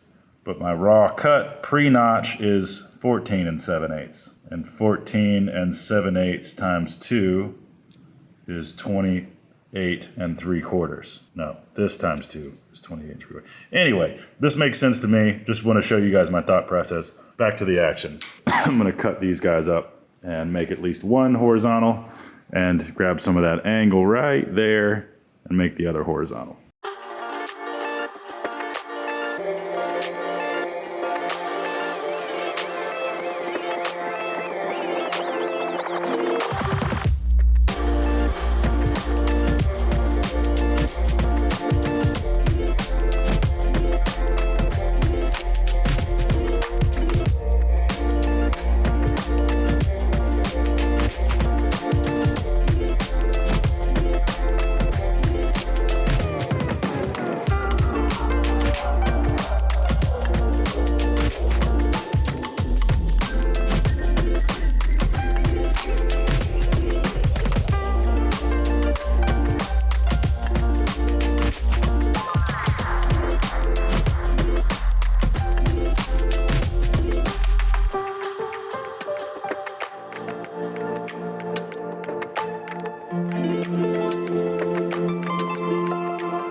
Corner clamps are great.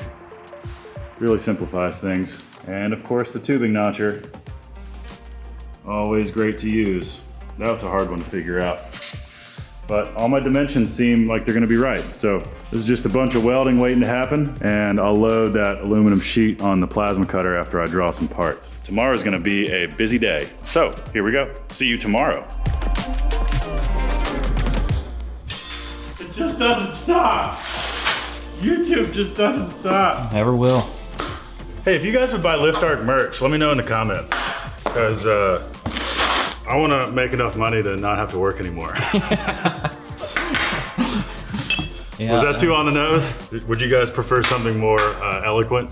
No, there was that post or story or something I put on Instagram a while ago with me laying in the chair that just said, give me money.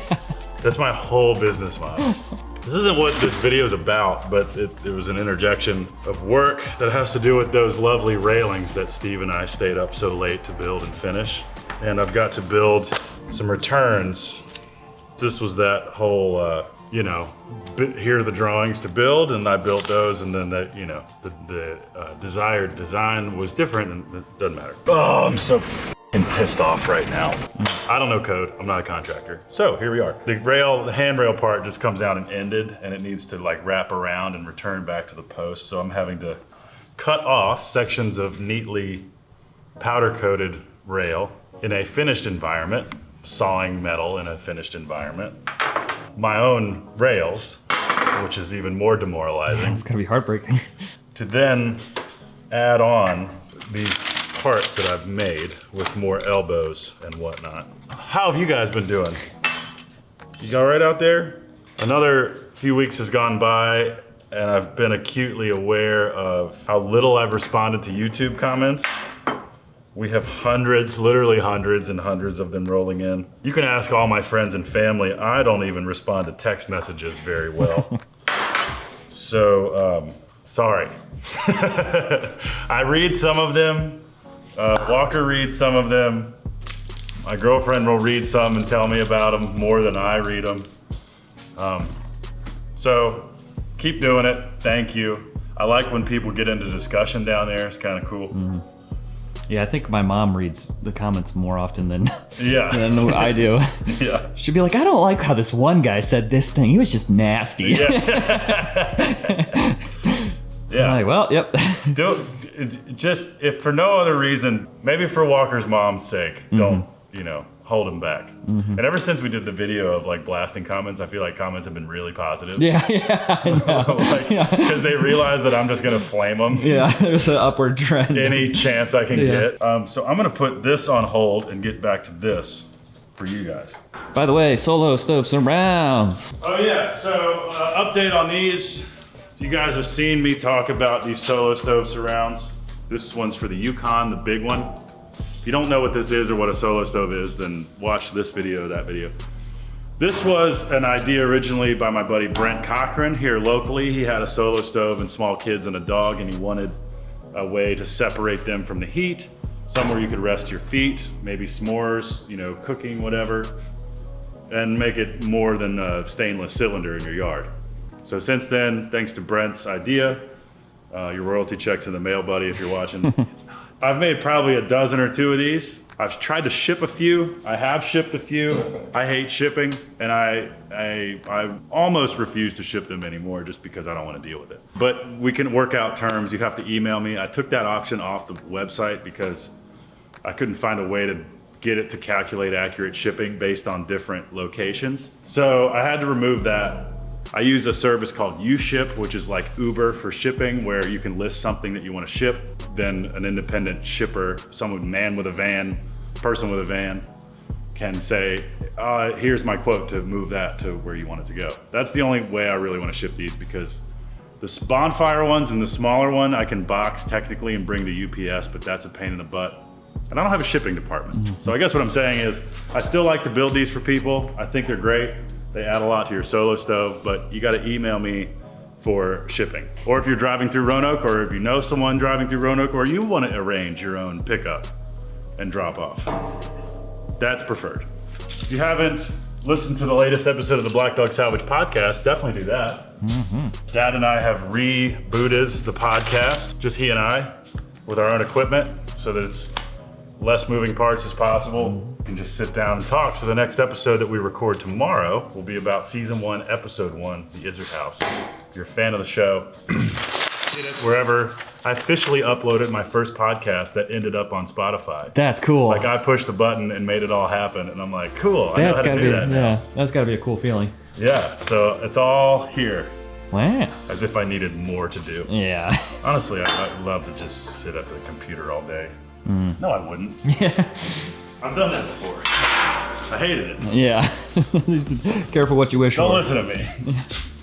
Also, if you happen to own a company that makes welding jackets, it appears that Tay is in dire need of... Yeah. Hit me up. Miller, Milwaukee, Lincoln. I don't like your welders, but if you want to send me a welding jacket, that's cool. Cut that out of the video. So this is where we left off.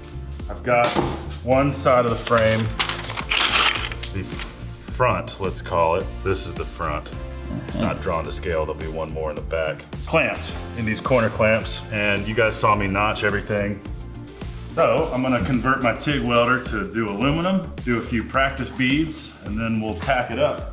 Woo. And really all I'm gonna try to do today, the next hour and a half, is tack everything together, cut a few pieces of angle, use the 4 pieces of angle to hold it together, and then Mr. Wyatt's here. At least now the intro graphics make sense, why it's actually in an episode. Yeah, wow. Well, there it is. Made a new animation in the front of the episodes for YouTube. And then you disappeared. Co-starring Wyatt Allen, Yeah. and you just weren't an idiot. Well, I'll be your moron. Yay. Yeah, you got some stuff you're gonna bring in anyways. We just need a big cardboard cutout of you in the background of all.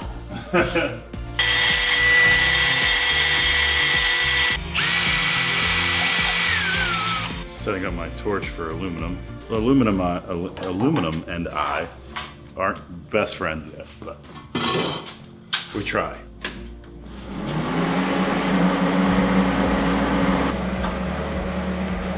A lot of editing to do now. Yeah. I need something to do. Alright, love y'all. See you, man. Safe. That looks like shizzle.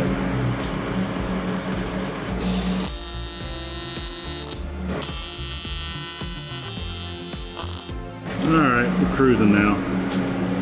Ooh, yeah. Look at that. I'm gonna get picked apart on the internet, but whatever.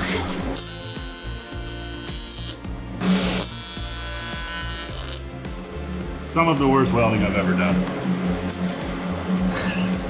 It's only because I'm here, you know. I hate it. I hate it. It's so not good. Did I clean it well? No. Did I wipe it down? No. Have I done this in a while? No. Should I be hard on myself? No. Am I? Yes. Yeah.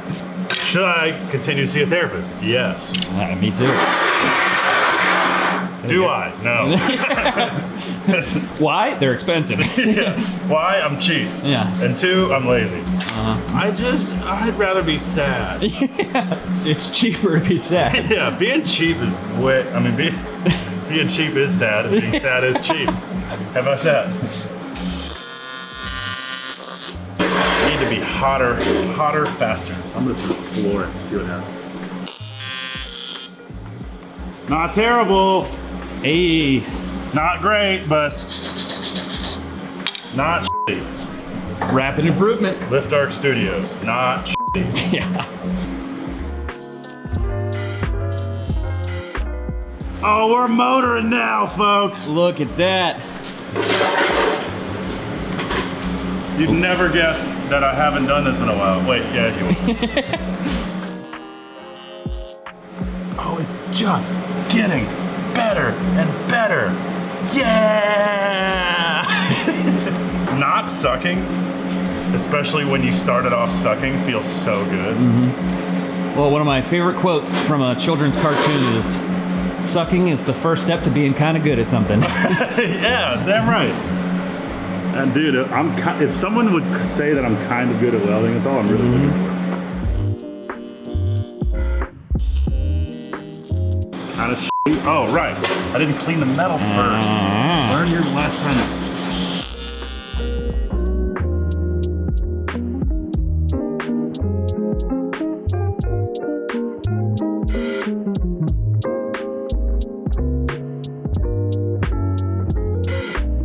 I think I stated before that I kind of ran out of pipe, so these top pieces are going to be angle here.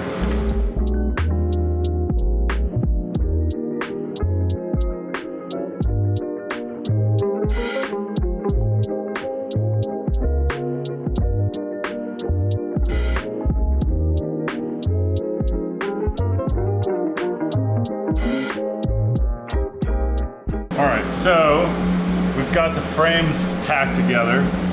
That back one needs to be straightened a little bit. But, so now the angle iron is gonna go, or angle aluminum is gonna go this way. And that's what's gonna hold them together front to back. So I'm gonna try to cut a few pieces. Overall, it's going well. I've been a little scatterbrained this week, which, God, people watching this channel must be like, again, this week too? Yeah, man. I don't know, just trying to focus. But it's okay. I'm actually in a position where I have a lot of work sitting in my inbox. Sorry if you're one of the people waiting for me to get back to them. But I'm just taking on as much as I can keep up with while keeping things simple right now. I think I pushed really hard this year, and I'm enjoying maybe kind of, you know, taking my foot off the gas for a minute and just doing okay financially and like just working as hard as I want to work.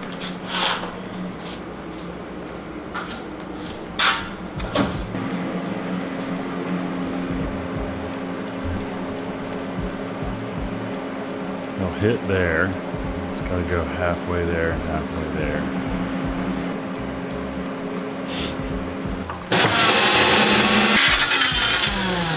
So, in case you haven't figured it out yet, these will be going in here. And I'm trying to, because normally we do this at a square so you can bump it right to the edge, but if you did it all the way to the edge, once round, you have this weird thing. So I have to account for setting it in a little bit like that. So I have to take a little off each side. 7. What did I cut it? 27 means that I'll lose a ½ inch here because it hits that, but I'll gain a ½ inch here. I feel like I should be small. Better safe than sorry. All this rigmarole is so that I don't want the pizza tray, pizza screen, to sit flush with the front piece. I want it to stick out past a little bit so you can have something to grab on to pull the pizzas out. So that's all that's all about.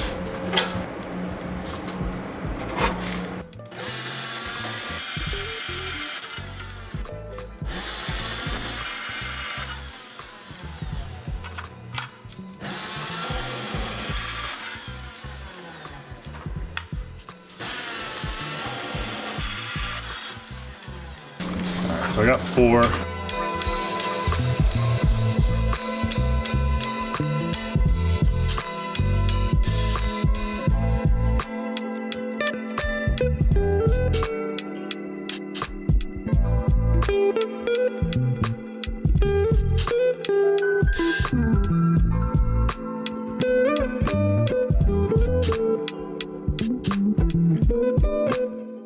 Now it's starting to look like a pizza rack. It will have a top, which will get welded to these. So I think I am going to transition to the fixture table so I can clamp everything upright, get it where I want it. And I gotta pee. Pee break. Pee break. Hello, YouTube. I've had coffee for the first time in a while and I am vibrating. Okay, so the casters came in for this rack. We've got 2 stationary stainless casters, thermoplastic rubber, and 2 swivel with brakes. These are the standard casters that I've always put on these racks. They're real nice. When I make the racks out of stainless, I can just weld this plate straight to it. But because I'm building these racks out of aluminum, I cannot do that. So I have traced this flange on some paper, and I've taken a top-down picture of it with my phone, and I'm gonna transfer it into Fusion here. Okay, so we're in Fusion now, and so I like this technique.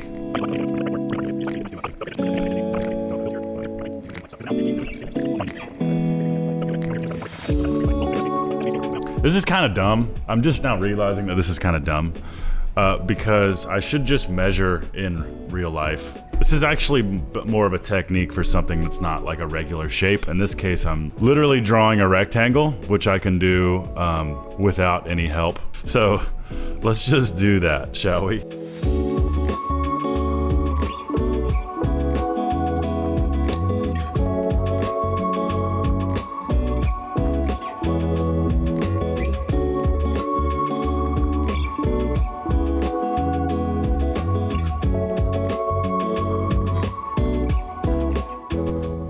Trying to get that corner to line up. Should be fine because it's literally just straight. All right, so there's our top. It's gonna be bent out of 1/8 inch aluminum in my brake back there. And we can create a flat pattern using this face. Boom. So this is now the shape that will be sent to the plasma cutter. So we can export this flat pattern as a DXF. 32x32 top flat pattern. Save that, come back in here, open that, and of course, it imports every freaking thing right on top of what I was already working on. Boom. So now we delete these bend lines because those aren't real. I will make them up in real time. Okay, we'll toolpath that, bango, and we'll put it down yonder.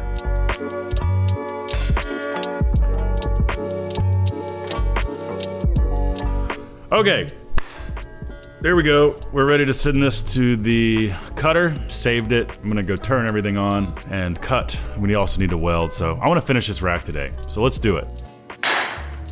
Alrighty, I'm going to I'm gonna use this table. I'm gonna make some stops, hold this side in a little bit, do some thinking. Got some heavy pieces of metal over here I could probably use. Welcome back. Time lapse this, whatever.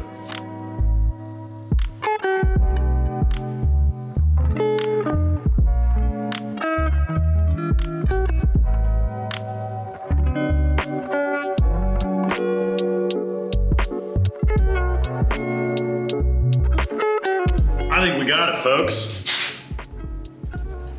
Kind of a rudimentary clamper downer system, but I think it's gonna do just fine.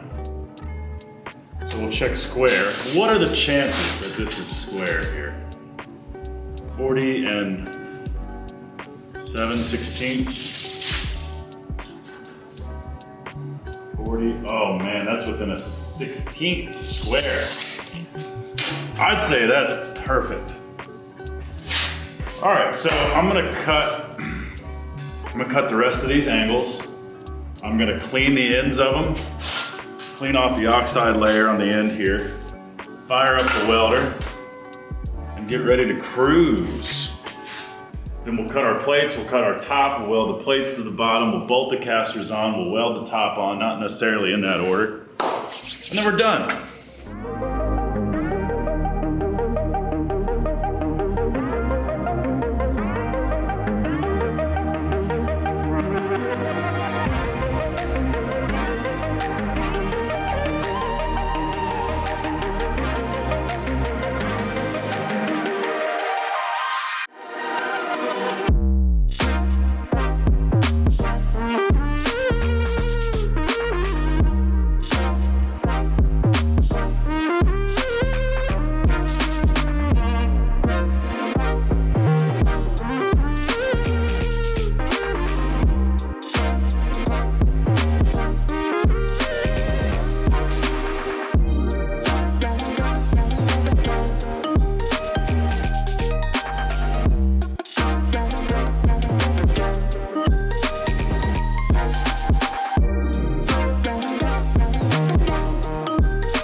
There it is. Everything's tacked up. It is super, super light compared to the stainless version. I'm gonna weld these up, so weld my joints here, weld those out. I'm gonna weld this first so that that holds together and fully weld all this stuff out. But yeah, Walker's here. He's editing the video that you're watching right now. And pretty soon I'll take the 4x8 sheet, put it on the plasma over there, and cut out the parts that I drew earlier. But let's do some welding, see how this works.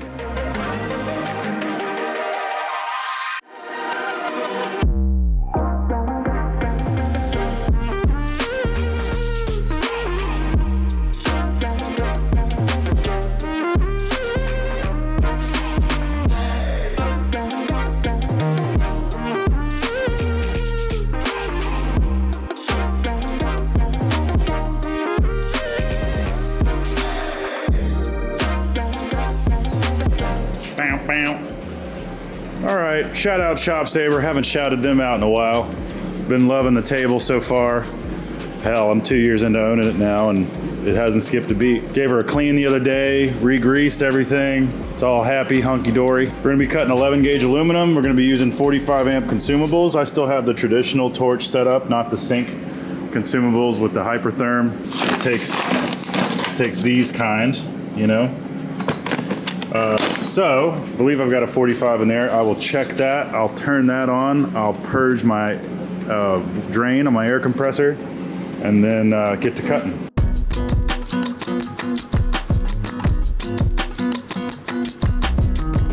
Here we go.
finish this rack up.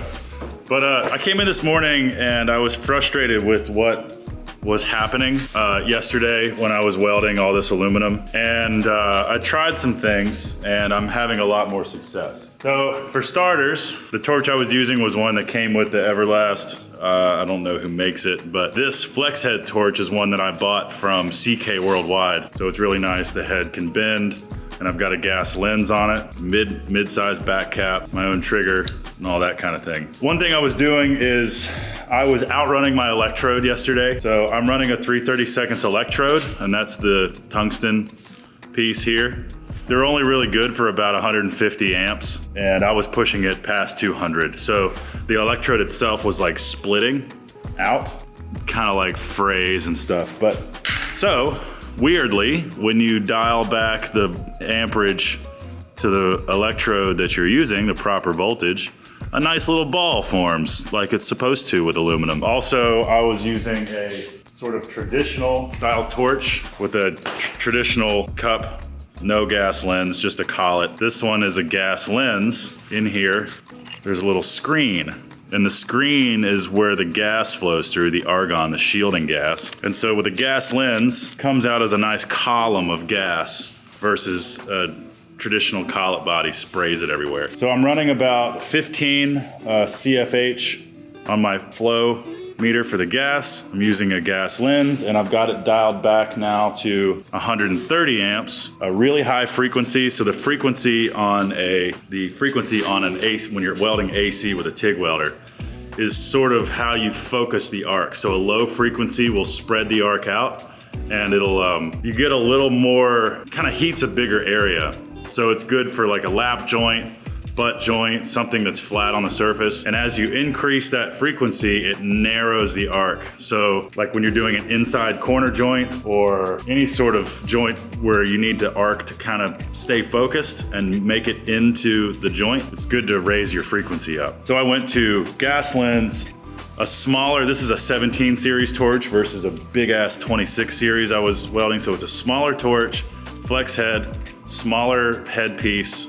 I can run a little bit more stick out with a gas lens, so it allows me to be able to get into tighter areas better. And I'm just having a lot more success today. So I should have been running this all day. My settings were 130 amps, 40% cleaning, 180 hertz on the frequency, 15 CFH on my flow meter. I'm running a downslope, so I'm using the trigger, and then when I hit, you know, it strikes the arc. And then when I let off, I'm running a 1 second downslope. So as soon as I let off the trigger, the arc will go from whatever volt amperage I have it on, slowly to off. And with aluminum, it's nice because if you're just welding and you shut the arc off immediately, it can cause craters, it can cause cracks. You want to taper it off and really control my heat without having to use a foot pedal. Back to scheduled programming. I just wanted to let you guys know, because I'm gonna get some comments inevitably about like, you should have been using this setting, you should have been using that torch, you should be this, that, and the other. I know, you can't think of everything all the time. So anyway, this is where we're at. It's upside down right now. So we're gonna clean it up. We're gonna grind that flat, clean these up, weld those on. Casters go on, we'll make the top. We'll bend the top, I already cut it, and weld that on and we're done. Here we go, let's finish strong. So we've got a little bit of a rocky rock, but it's okay because now is when I can fix it. It's pretty inevitable that once you build a thing and weld it completely, that it's gonna move some. So this has moved a little bit. So all that means is that if I let that leg sit up like that and just fill that gap with weld, then it'll sit flat and it'll be perfectly level. Almost perfect. Perfect enough. No. Is it my understanding that welding kind of pulls things together? That's right. Welding, like if I had two pieces coming together at a 90, like this, and I weld in that gap, it'll pull them together like that. Because when metal cools, it contracts. So you're adding the metal in while it's molten, and then as it cools, it pulls. So now, I've got these combo squares set. I'm trying to center this plate on this pipe. So I've got one set for that margin, and I've got one set for this margin. So now I know that plate is dead center. 150 amps at 180 hertz. See if I can fill this inside corner joint. Not bad for metal that I didn't clean properly. It's a theme for this video. Yeah. Might be the worst tack I've ever done in my life. That seems like a tricky spot though. Yeah.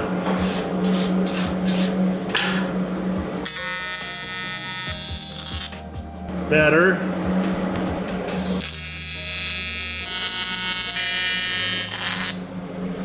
Pretty bad.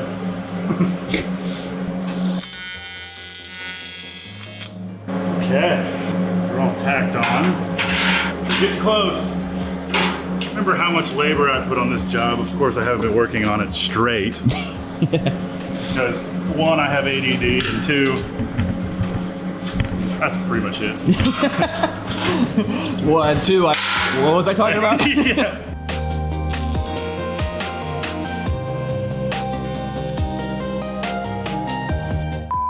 Update. Is that the police? That was the common, I just got a phone call from the Commonwealth Attorney's Office. An update on the break-in.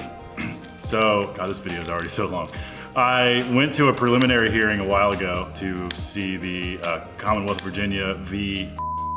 case. I had to testify, give my accounts of what happened. I then submitted the video evidence to the Commonwealth Attorney. When you say someone v. a state, this is the state appointed, the attorney that represents the state of Virginia in court. So, unfortunately, Mr.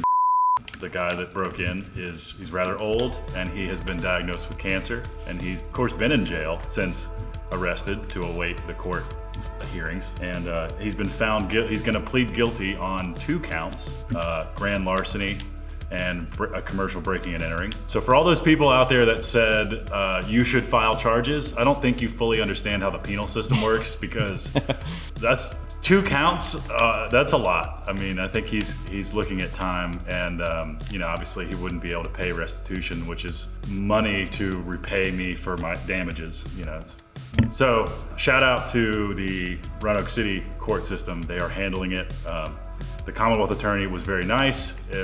He gave me the option to dictate how aggressively we should, you know, pursue things. And of course, it's kind of hard to, it'd be almost inhuman to pursue serious charges when you hear that the defendant is rather old and is likely going to pass away in jail already because he's sick. So that's a rather sad story. Yeah. But that's where that is. And but he also told me that I don't have to go to court. They already reached an agreement. Oh, thank God. So. That's probably the best news. Yeah, I don't have to go to court in the middle of the day now. So, hey, back to welding and happy times.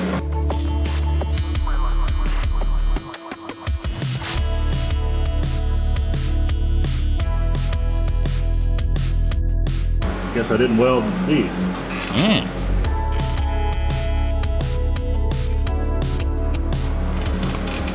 Look at that.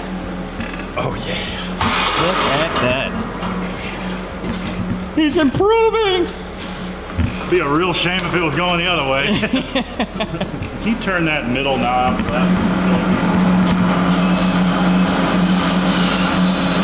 150.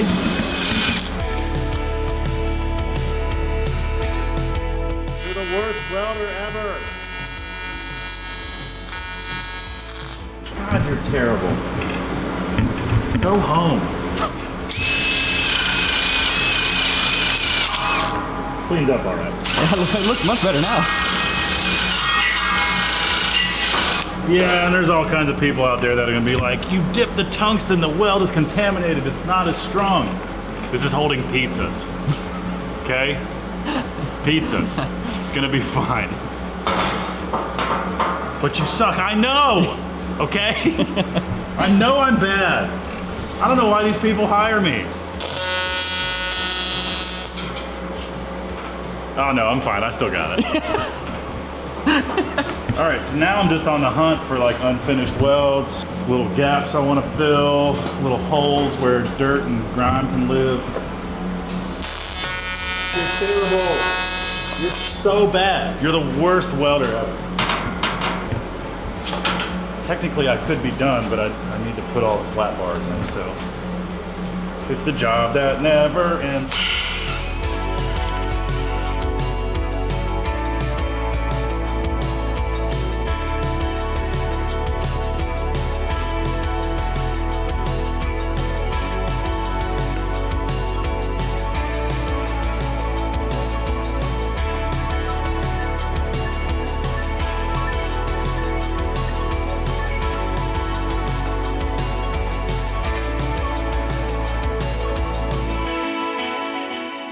let's see if we can bend this thing without destroying it.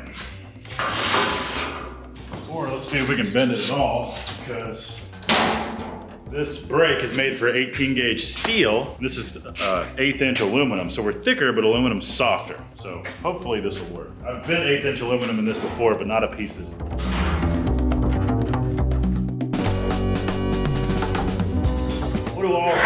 What do all good machinists say? If it doesn't go, then force it. Yeah. That is not what any machinists say. Just to be clear.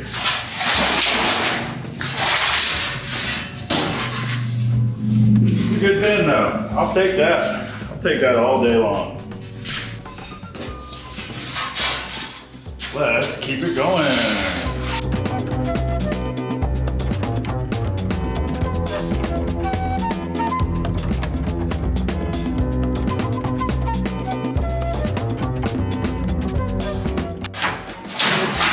Wow, Tay, that was pretty bad. Nice top. Now we're just gonna weld the corners and weld it on our stand. We got ourselves a pizza rack, ladies and gentlemen.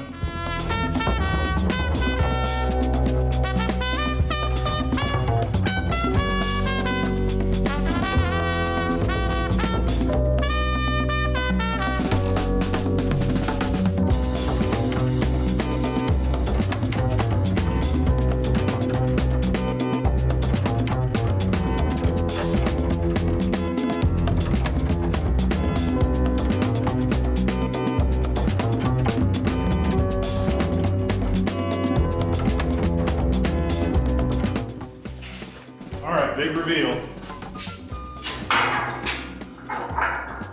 All right, there it is.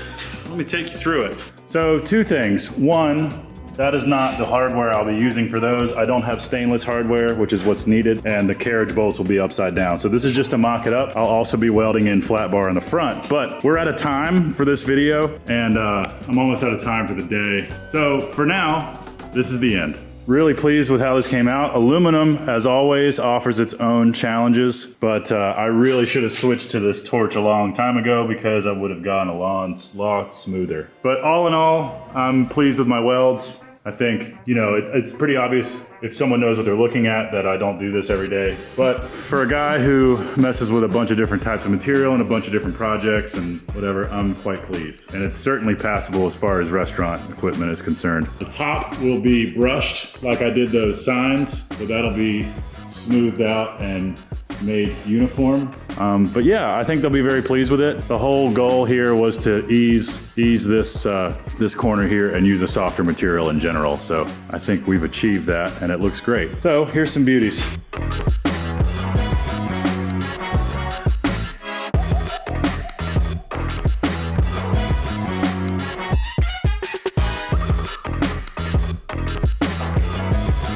All right, well, as always, thank you so much for watching. Walker worked up until the last minute to finish this video, you know, because as I'm shooting this shot right now, it's almost 3 o'clock on Friday. So really appreciate everything you guys do to support the channel. Please consider giving us a like, a comment, a subscribe. If you don't do it for me, do it for Walker, because he's the one that makes these videos happen. Appreciate it. Help support the mission over here. And I'm gonna do my best to get some merch out there for the holiday season, starting with stickers. So that I can guarantee, because I have them in stock. By the time you're watching this, stickers are for sale online on liftdarkstudios.com. Go grab a sticker, help support us, and soon enough, I'll be getting some tall size t-shirts, maybe some other things. Gonna work that merch thing out because so many of you awesome people have requested it. So anyway, thank you so much for watching. This has been Tay here at Lift Dark Studios, Lift Dark Builds. We'll see you next week. Enjoy, have a good weekend.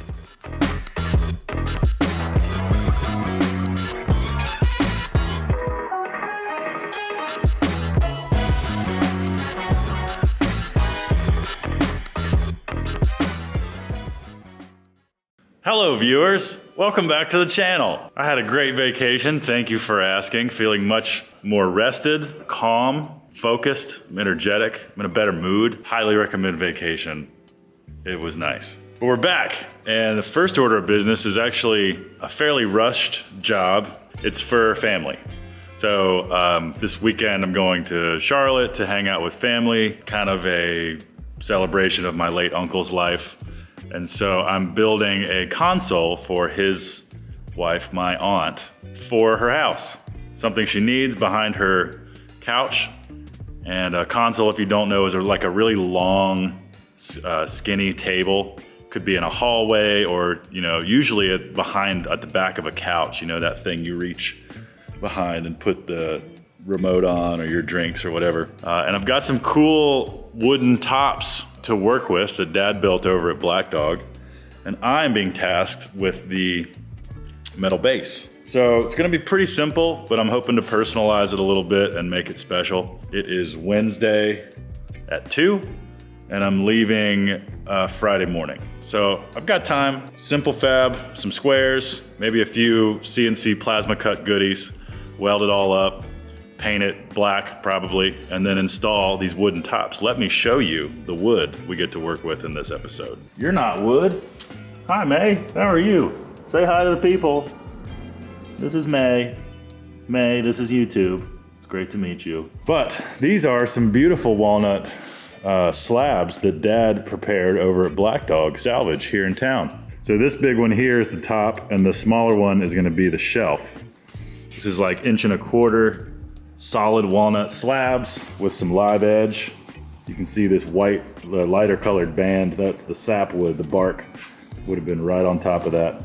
Looks like Dad did some bow ties to keep this crack from growing. Pretty classic woodworking technique there. There's another one over here, cute little tiny bow tie. So that's about the size we're working with. It's like almost 8 feet long this way and about 14 inches that way. So again, this will sit on top and then this will sit in between the legs down low as like a floor shelf.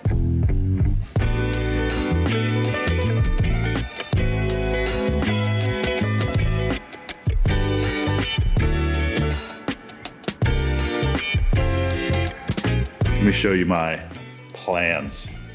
So this is what Dad drew a while ago. It's just a concept sketch, but wooden top, shelf below. Whole thing's gonna be 30 inches by, my frame will be 7'8". And we'll do basically rectangular legs that'll be screwed into the top, probably an inverted angle iron frame up top, and then some more angle iron down low to give us a place to screw in not only the top, but the shelf. So pretty simple. This was what the tops were gonna be, but I have the actual things to measure, so that's good. So my goal is to build this with whatever material I've got laying around and not have to order anything new. So I wanna go over to the shelf here and see what we got. We need some angle iron, and we need some tubing. So I think I've got a little of each. It'd be great if I could use this. This is some 1.5 inch square tubing. I might have some 2 inch somewhere. And I have a lot of angle. I actually have a ton of this, I think it's like 1.25 inch angle, which was over-ordered from a job I did a while ago. So that'll be the top frame and the bottom frame. And then I'll take some measurements, but I should be able to use that 1.5 inch square there to make the legs. And then what I'm hoping to do is if this cart was the frame, if the legs look like that, I'm hoping to cut out a design in some sheet metal on the shop saber over there that will fill in some space between the legs and add a little something something. Oh, I also have this whole stick of 2 inch laying on the floor, so I could use that too, although that might be a little overkill. And of course, stuff back on that rack. I'm gonna sit down, go over, measure my tops, get official measurements on those, get a cut list, make a sketch, and then go from there. One more thing, some housekeeping things. This month, the month of October 2022, I am partnering with my dear friend Grayson for a local charity, CHIP, the Child Health Investment Partnership. It's a great nonprofit here in town that helps kids get ready to enter the education system and help meet families where they are if they're low income or underserved or just falling on bad luck. They help new parents and new families establish themselves and navigate the complicated medical system and whatnot. It's a great organization, and we are trying to raise money, a measly $2,000 this month between Grayson and I. So if you love what I do here for you, one big way you could help us out this month is to go donate to our Grayson and I's heads up campaign for the charity. Right here, this link. Go here, whether you donate $5 or $500, everything is super appreciated. Thank you so much, not only for supporting this channel, supporting me, supporting LiftArc, but supporting the causes that we're trying to raise awareness for. So thanks to that, and now back to your regularly scheduled program.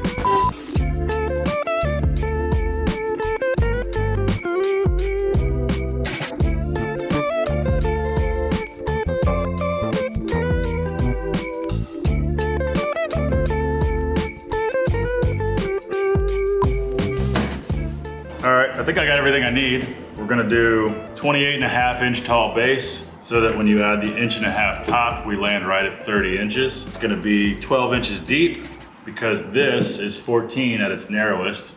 And that way we have at minimum a 2-inch overhang on the front and the sides. And then basically how I'm gonna do this. This is sort of some fabrication 101 here. This is this type of thing that I started doing.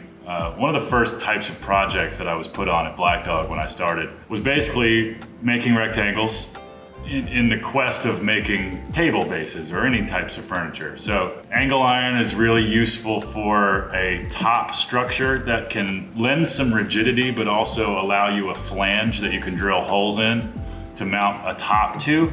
So we'll build basically an inverted angle iron frame like that to go around the outside, and then we'll screw up through the top flange to attach the top to that. And then we'll do a version of the same thing down low to hold the shelf. And then the legs themselves will just be tube. And so I'll just build this as I go. This is pretty easy. So we'll make the angle iron top, 94 by 12. We'll set that upside down on the table and we'll build the whole thing upside down like an upside down cake. So I'll weld the legs to that, sticking up. And then we'll flip it and we'll have basically a top. I did this same thing real quick for Travis's forge stand when we built that forge. It's gonna be the same, almost the same exact method. And then I'll build a structure down low once it's right side up for the shelf. We'll test fit some things and then I'll cut some panels out to decorate the sides and the gaps in between the legs. And then we'll clean it, we'll paint it black, and we'll screw some wood to it.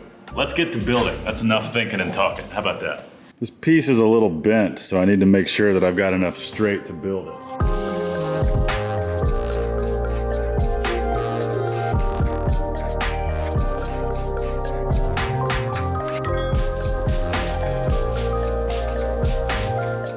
That was the perfect reuse of some scrap material because, as you can see, the rest of this is pretty bent. So it was just the perfect amount.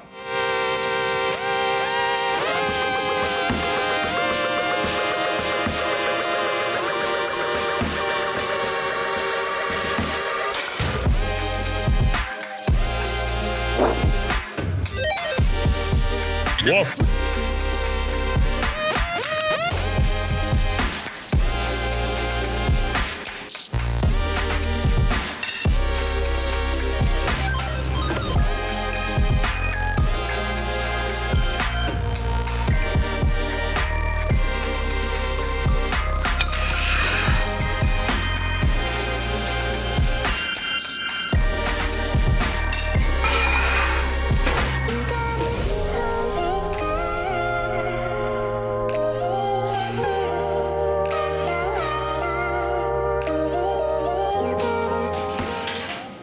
What do you think? Huh? Stella. No, come here, Stella. Come here. Look what Tay just built, guys. I made a dog. Not just any dog, a Stelly. Stelly. Oh, her tail's tucked between her legs. Oh, you scared? She's missing a patch on her tail. I know, she had a hot spot. You scared? Yeah, she's nervous. I'm not gonna weld on you. Stella, look, it's 94. That's what it's supposed to be. You're a terrible quality control system. Okay, She's like happy and nervous at the same time. I know, she thinks she's at the vet. Come here. Oh, yeah. That makes sense. Oh. Oh, immediate relief. Mm-hmm. Meanwhile, Meme is like, my turn, my turn. Be uppy. You want to go on table? Yeah. You don't mind the table at all. She's like, as long as it gets me closer to you. Yes.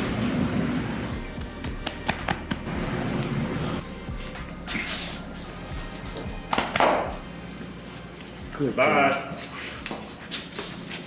Hello.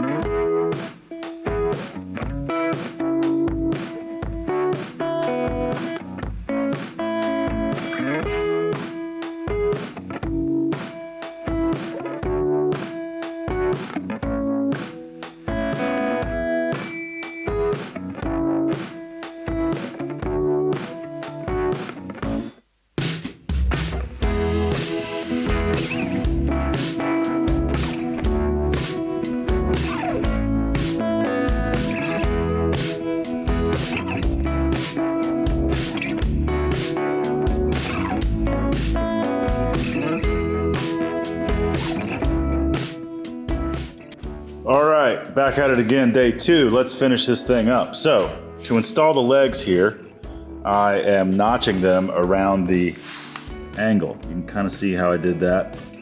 So I set the tube in here, like so, and I draw a line around it. And then so when I come out here, I cut here, or cut here, and then I cut a little onto the next corner. And that allows me to notch it around like this. And then we weld it, and we're all good. And I'll probably grind that down. I'll probably MIG weld in here because it's easier to get interior corners with a MIG welder. So we're just gonna do that 3 more times, and then we'll have our top with our 4 legs, and I'll be able to flip this thing right side up, take a look at it, and go from there. Figure out how we wanna connect the legs and how to mount the bottom shelf. Probably just more angle, because I've got plenty of that. Yas, let's do it.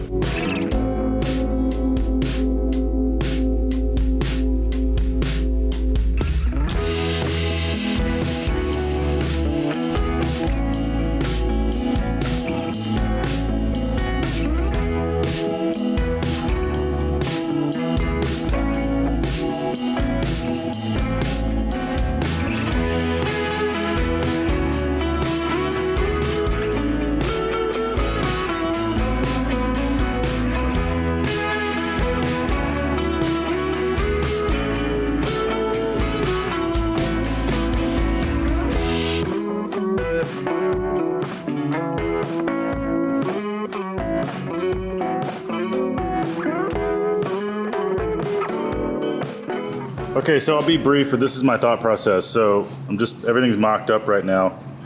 I'm not sure why there's a big gap right here. Maybe the board's not square. Maybe my cut wasn't square. But I like that the board sits in the angle like that, because then it's actually the same thickness. And from the outside you see metal, and on the inside you see wood. I like that. It also helps cover up the end that I just cut off, so I don't have to re-clear that. And I think what I'm gonna do is just cut this back so that it doesn't stick out like that. And probably put the shelf, like I'll push this as far back as possible, like that, so where it's just welded on the corner, and then cut this angle back to here. So that way the shelf can be pushed back as far as it can, and you just have this real clean, like wood, floating wood into metal look, instead of some, you know, if I welded this angle all the way to here, it would be protruding and look weird. So I'm gonna try to hide as much as I can. I like that look. I might even cut some of this back here, like at an angle, just to get rid of this shiny part from the front. But I like the look. I like how the middle of the bottom shelf is wider, so you got all this stuff here, but I do want to push it back to where it's not sticking out too much past the top. You know, you don't want to get a false sense of security by the top and then hit your ankle on something like this. So push it back, but always love the combination of wood and metal. Dig it. Nothing's fully welded right now. I just wanted to mock everything up. So yeah, I'm gonna go ahead and do these, and then I'll probably do a piece along the back, because I want to do something to tie in both sides to sort of strengthen it up a little bit. You know, get rid of some of this springiness. But I dig it. I wanted to put these on there just to see how we're doing. I don't think I gave myself quite 2 inches of overhang on the top. I think I'm gonna be lucky to have an inch. Oh, I didn't double it, that's what happened. I shrunk the length by 2 inches. I should have shrunk the length by 4 inches, because there's 2 inches on either side of overhang. So I've only got 1 inch of overhang on the top, 2 inches on the front, thereabouts. That's okay. All right. I'm gonna cut these down, I'm gonna pre-drill them, I'm gonna weld them on, and then I'm gonna do the same with the back.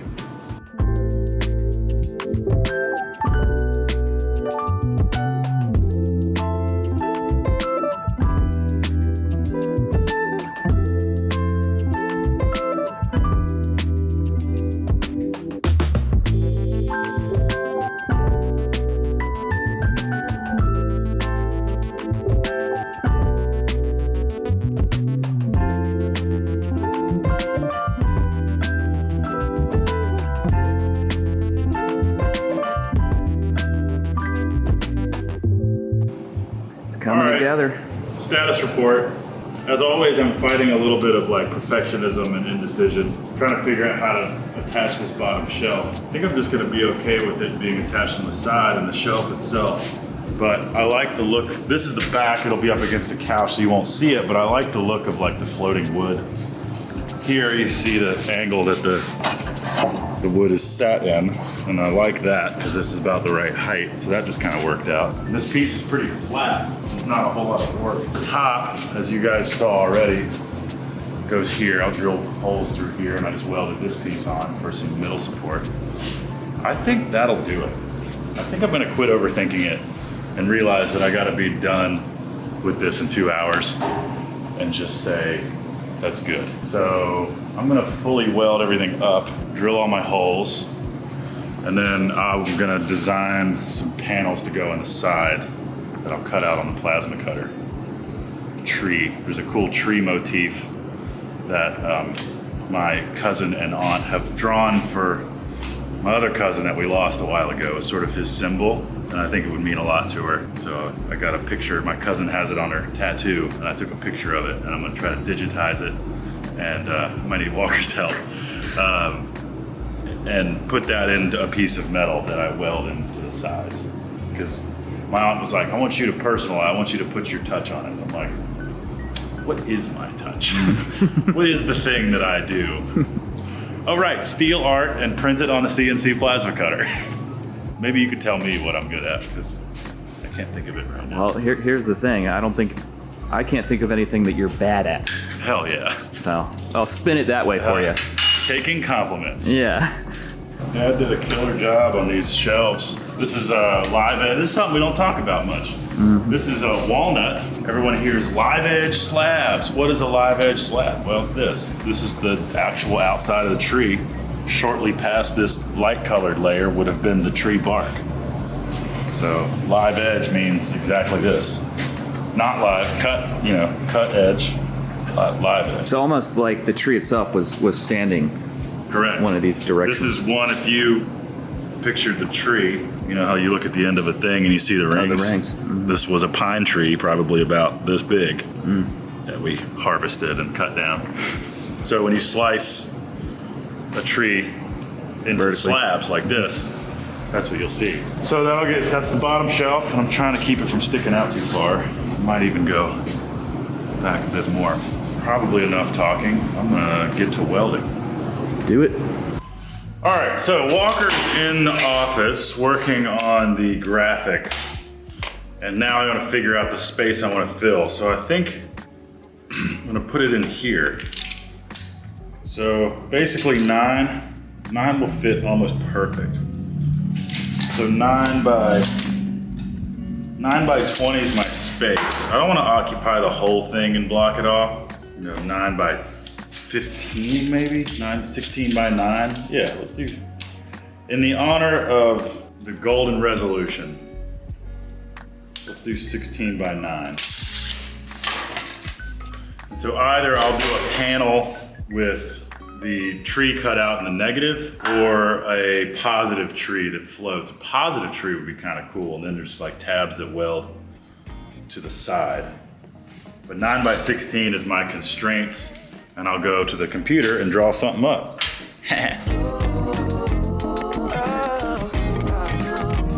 See, funny thing about love is you never really know when it's coming, but you better believe you'll know when it's there. True story. I must have been searching, though I wasn't looking for much. Checking out the scene, wasn't trying to get my numbers up.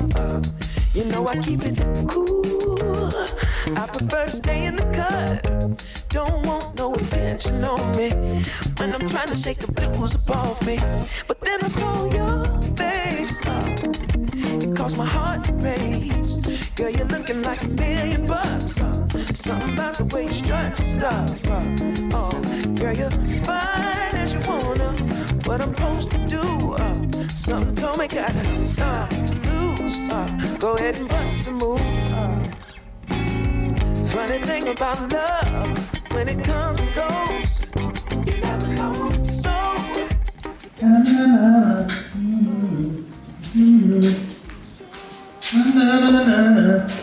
Sure, and if it wants you, oh, it'll come and find you. All right. This is gonna be kind of wild to watch because there's a lot of intricacies in these parts. And there might be some issues because there's some like missing pieces of the geometry, but we shall see. Let's try, see what happens.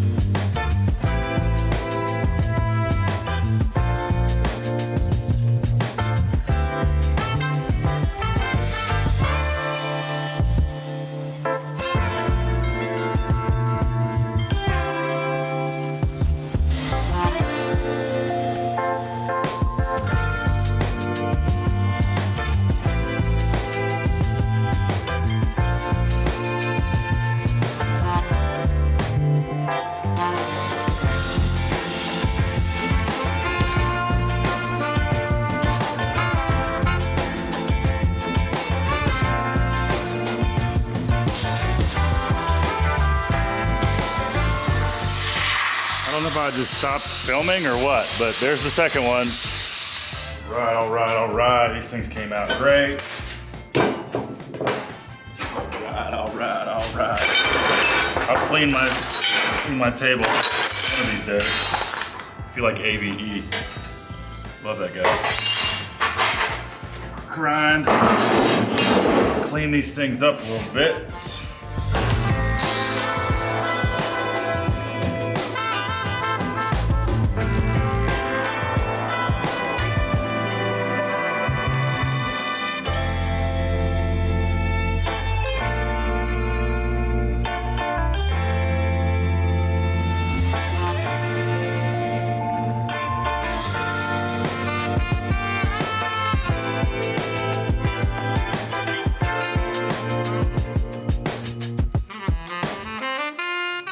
Alright, so I'm gonna weld it a little bit more and then I just clean and paint. Either I have the paint to do it now, or I go play 9 holes of disc golf with some friends and then I come back and paint. Tempting.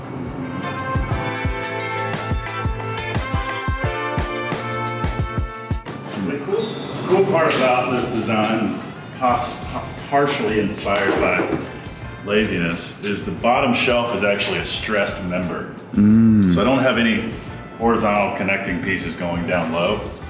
So that bottom shelf, once it gets screwed in, is literally like what's holding this thing together, kind of. Interesting. At the bottom, keeping the right from being like that.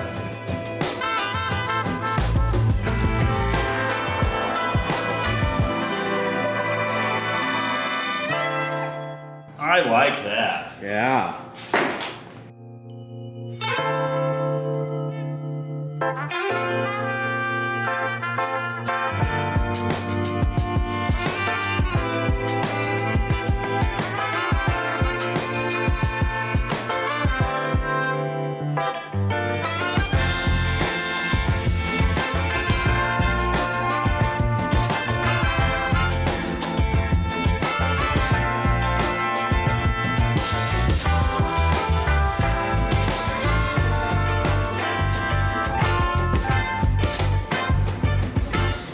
What a beaut.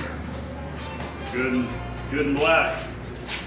Yeah, something, face mask, respirator. Leave me alone. Yeah. There we go. Aunt Jeannie just called me actually, and I didn't tell her what I was working on, but I told her I had to go. There it is, done. You know, there's some runs here and there, but what are you gonna do? I'm very pleased. I love these tree motifs. Looks very polished, refined. You know, it looks like it's not just a base now. There's something else going on. There's something to talk about. Jeannie gets to, you know, take pride, and people are gonna, you know, be fronting. It's the first thing you see when you walk in her house, so it'll be really cool to see that. And think of Craig, man. This episode's dedicated to my Uncle Craig. Love you, man. We're gonna party this weekend in your honor. I'm sure you would have it no other way. No, that's how I'm breaking Sober October just for him. Cool. Thank you guys so much for watching. A reminder to, if you have it in your heart, to help out, donate to the CHIP Child Health Investment Partnership here in Roanoke, Virginia. Anything you can donate, $1, $1,000 would mean the world. This is a organization that helps kids in need. It helps kids and families, low-income families, establish a safe family environment and prepare the kids to enter the world. Hey man, the next generation is important. And this is a charity that is dear to my heart. So help out if you can. I'm pretty sure by the time this video is up, we just hit 20,000 subscribers, which is freaking nuts. I have been absolutely terrible at replying to comments, but I do sort of glance past them while I'm doing business things. One of these days, I'll just be able to be a full-time YouTuber and I can just wake up and respond to comments for hours and hours. Walker looks at them too, so it's a lot of fun. Thank you guys so much for the support. It seems so minor, the subscribe button, the like button. It's such an easy, simple thing to do, yet it makes such an impact. Thanks to the lovers and thanks to the haters. Appreciate you guys. Like, subscribe, do the thing. Thanks for watching. I will see you guys next time. Roll the beauty shots. Woo!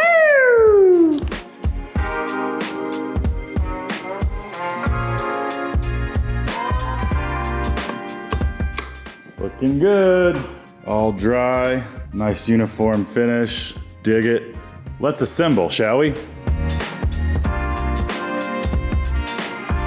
So I'm just kind of eyeballing everything right now. I got it centered this way, and now thinking about it this way. It's obviously not a rectangle, so I think I'm just gonna eyeball it, and wherever it looks good, I honestly think it's there. Because there's a narrow spot in the middle here. I don't wanna go much farther here, but at the same time, I don't really wanna go much farther here. So, good, I think that's it. Looks pretty good. All right, I'm gonna screw that in.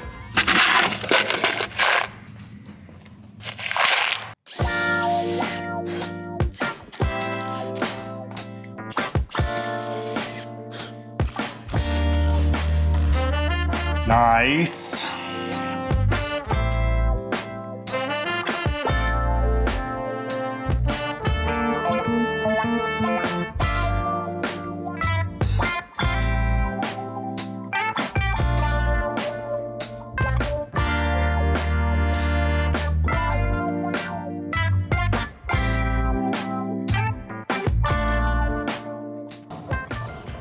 Wood, man. That's why I hate working with wood.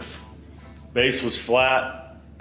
Screw the wood to it. The wood is twisted. It makes the base twist. This is why I probably should have made the base more of a rigid structure so that the wood couldn't have its way with it.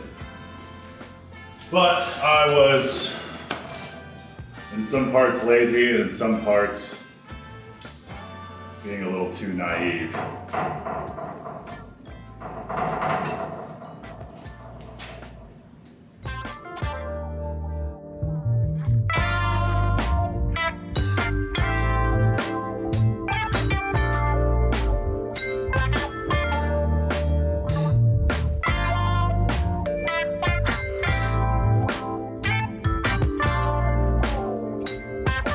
Well, there we go, ladies and germs.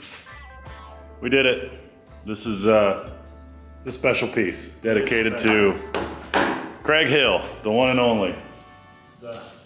The legend. The legend lives on. That's right. You can only hope to live on a piece of furniture. I think knowing us, that's how we'll live on. Yeah, knowing his spirit, he's in here somewhere. That's right. He's in here kind of, jabbing. Well, he's the right angle. He's the right angle. Precision. Okay, and you're this, and I'm all the uneven. He always said, "I love your daddy, but I could never work with him." Oh yeah. Yeah. You and a bunch of other people. Anyway, we're done. Here's some beauty shots. I'll get some final pictures of it installed. Thanks for watching, Walker. Thanks for editing while I'm gone. Bye. Bye. See y'all.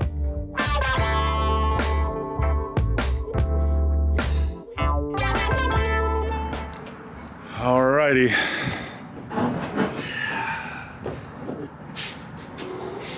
Looks good. You and I do some pretty good last minute work. We do. We work well under pressure. Yeah, that's for sure. Oh.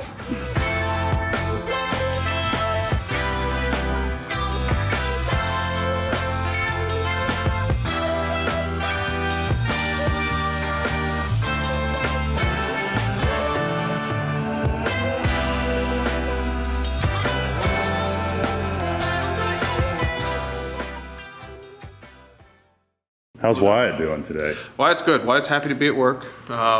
This is the first day back from Thanksgiving, and new baby, lots of driving, traffic sucks, and I'm happy to be back at work. Dude, that's the best talking I think you've done on the channel. Look at, he's talking real good today. Look at look at him.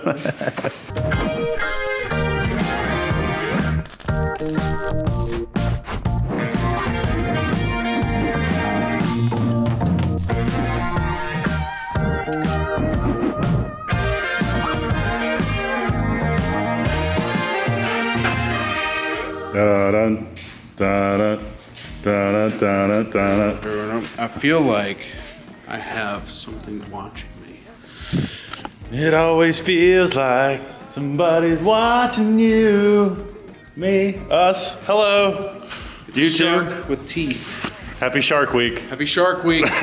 Is it it's not Shark Week? That'd be funny if it was. Welcome back to the channel, everybody. I'm here with Wyatt, as always. I'm here with Tay. Hello. We're here together. It's us. Remember? From the intro of the channel, the video that you just watched. It's us. The Goober Crew. The Goober Crew. There's a million things going on at the shop right now, as always, but I'm going to bring you guys along for the ride as Wyatt builds an interesting piece for the insert copyrighted name here, Surround. Something about the way you strut your stuff. Oh, girl, you're fine as you wanna. What I'm supposed to do. For a customer that will store logs around their fire pit. Yeah, it's a pretty cool design. Didn't you do, you've already done one. The design came from someone in Europe that was forwarded to me by a customer that I built for him. And it's a surround for the popular stainless, smokeless fire pit that everybody likes to buy. Mono? That I'm singular? Legally obligated to not say. Mr. Whiteside, we recently came across your listing of the Only Oven Steel Surround. We appreciate the ingenuity and addition to our products, as well as the kind words in your product description about Only Oven. However, I am writing today to request your assistance to change the naming convention you are using. The term Only Oven is a registered trademark and something we only license others to use in certain commercial settings. Please also make this change to any social media channels or other marketing materials Liftark uses. Sure know it when it does. Yeah. One thing I know about love. You might get what you ask for, so you better be sure. But this one, instead of just offering a clean design like the ones we've built in the past, it also offers the chance to store logs around it. And it's just bigger with a bigger table, and it's a bigger thing. And so it is comprised of some elements. We've got some metal squares. These are rectangles. Rectangles. There's the top disc that allows space for the copyright stainless bonfire fire pit to be inside. We've got some legs and feet that will be on the bottom. Looks kind of like a UFO type deal. Yeah, it does. With landing pads. All these parts, of course, were cut on the plasma cutter over there out of 3/16 mild steel. I need to cut one more piece, the top or the bottom solid circle. So we're about to cut a 47-inch solid circle out of 3/16 mild steel that just arrived from Triple S Steel out of Lynchburg. So those Christmas trees have been selling like crazy. So this sheet is for more Christmas trees, and this sheet is for the fire pit surround and some other things. I go through 3/16 steel like crazy. So I'm gonna go to the computer. I've got to fill this sheet with parts because I need other things as well. And then once we do that, we'll come back out here and get to work. But I'll leave you with Wyatt as he processes some parts. Well, I'm gonna start by cleaning up first. Cleaning up my mess. Yeah, well, I mean, it's a mobile, the shop is keeps on moving. It's a living, breathing thing. That happens, which means we always have to be flexible. It's not so bad. There's like 4 things on this table. I'm gonna get rid of the pallets. I'm gonna get rid of the, just get some stuff cleaned up. I should have had those out because the BMG drivers will take those pallets and they get credits for them. You're bound to have another shipment of steel this week. More than likely. Do you want me to just put them upright? Yeah, outside the building. I'll help you. So there's a lot of little things that just needs to be done, and we're gonna get to it. And then once we can do the processing of the steel, start filming that. Weld it. Weld it. How's Wyatt doing today? Wyatt's good. Wyatt's happy to be at work. This is the first day back from Thanksgiving, and new baby, lots of driving, traffic sucks, and I'm happy to be back at work. Dude, that's the best talking I think you've done on the channel. Look, he's talking real good today. Look at look at him. Oh man, the blooper reel was really funny. Okay, onward and upward. I'll leave you with Wyatt, and I'll go to the computer, and Walker will make it all make sense in the edit. Right? As he always does. Too far to not leave the broken hearts. I guess something inside my soul just couldn't stand to let you walk away so easily. No. And maybe in time we can figure out just what these moments are all about. All we guaranteed is a little change. Okay, got our file. Late 7.5 plate. Open. We are zeroed. Compressor's on, hypertherm is on, file is loaded. Let's go. What happened? Collision. It didn't make contact. Interesting. So it just went down and touched and came up because it didn't sense that it touched the plate. So I'm guessing there's a contact issue with this thing. I'm gonna clean this tip up, put it back on. Hopefully this is still making contact. Oh yeah, we both got a lot to say, but the words escape. It never seems to be an easy way. No. I hope and pray we at least get just a one more dance. We decide to give this love a chance. Cause we got enough to try. We just need a little more time. Make sure we get it right. Oh yeah. And maybe in time we can figure out just what these moments are all about. All we guaranteed is a little change. Oh, I don't want my heart to feel this way again. And I just need a little more time to make sure what we're doing is right. Oh, I just need a little more time, Lord, to make sure that we're doing this right. Oh,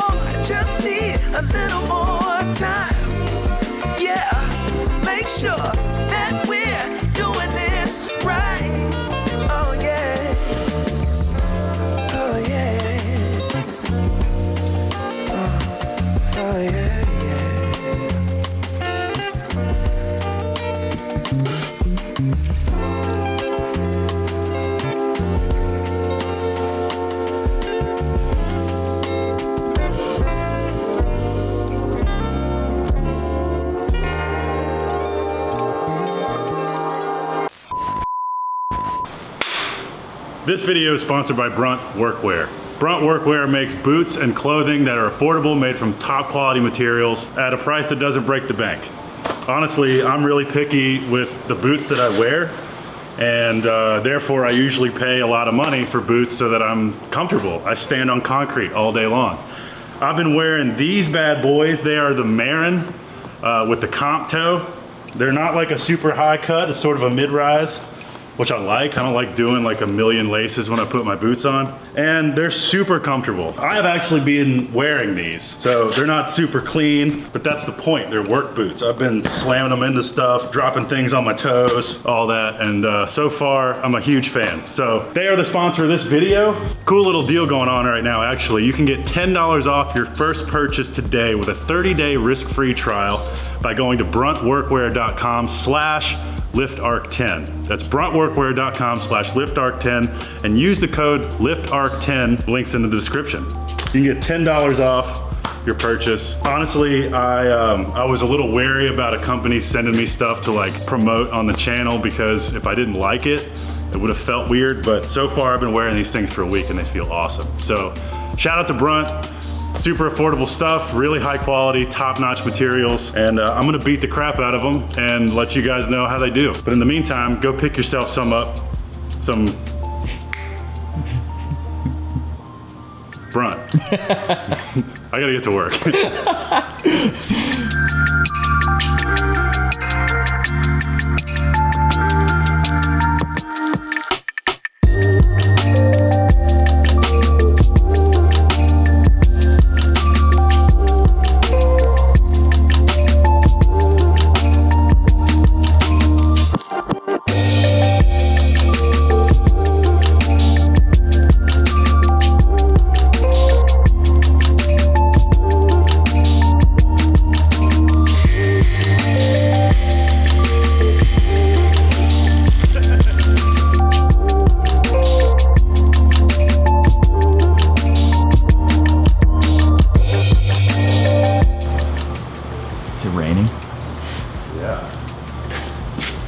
Man, I hope that tarp doesn't blow off. Oh no! Oh boy.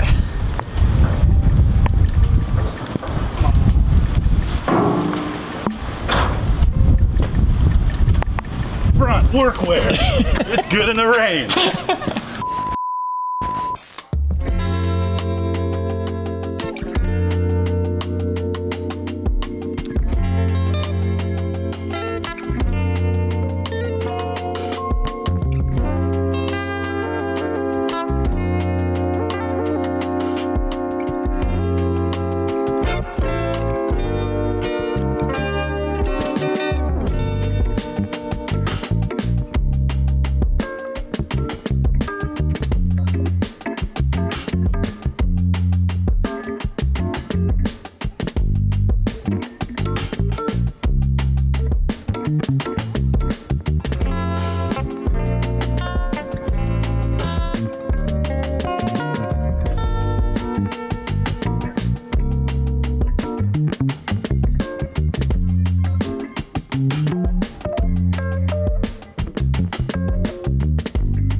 right, so there it is. Wyatt knocked this thing out with pretty much no supervision. He did the first one, so it makes sense. He did a great job. All the welds are spaced good. It's complete and sturdy. This one was increased in height from the last one to accommodate the regular size fire pit and then the stand that the customers is sitting on. So this one's raised by like 2 3/4 inches or something. It's done, 5 feet, solid base, all 3/16 steel. I built a pallet for it this morning and I'm running over to Black Dog to use their banding machine to strap it to the pallet because this one's actually getting shipped to the customer in the Pacific Northwest. Ooh. So yeah, I'm working with a new freight company that makes shipping palletized freight a little bit more affordable for everybody. So pleased to be able to send some things to people and build custom deals. So another build I'm super proud of, and on to the next one. Thank you for watching Lift Arc Studios. I'll see you on the next one. Please like, subscribe, means the world. Our channel's growing and it's becoming quite the source of entertainment and possible viable income for Walker and I. So everything you can do to help out means the world. I love you. Keep it up. Aww. See you next time.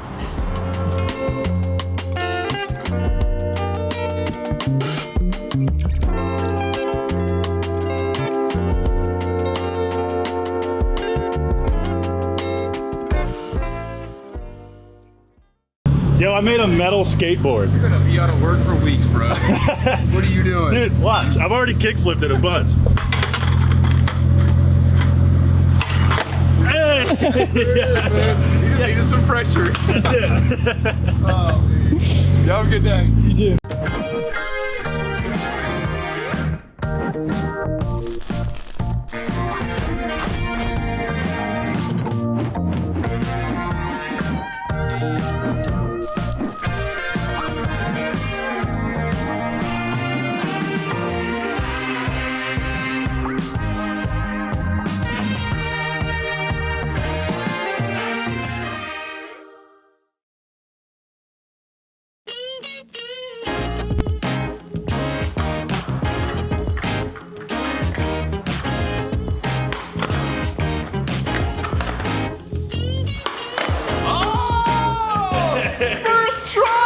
Try! Holy!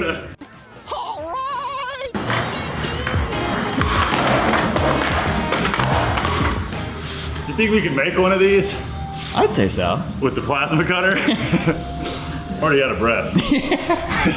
So, Walker and I are kind of toying with the idea of making a metal skateboard deck on the Shop Saver. And I have this old crappy board from an ex-girlfriend.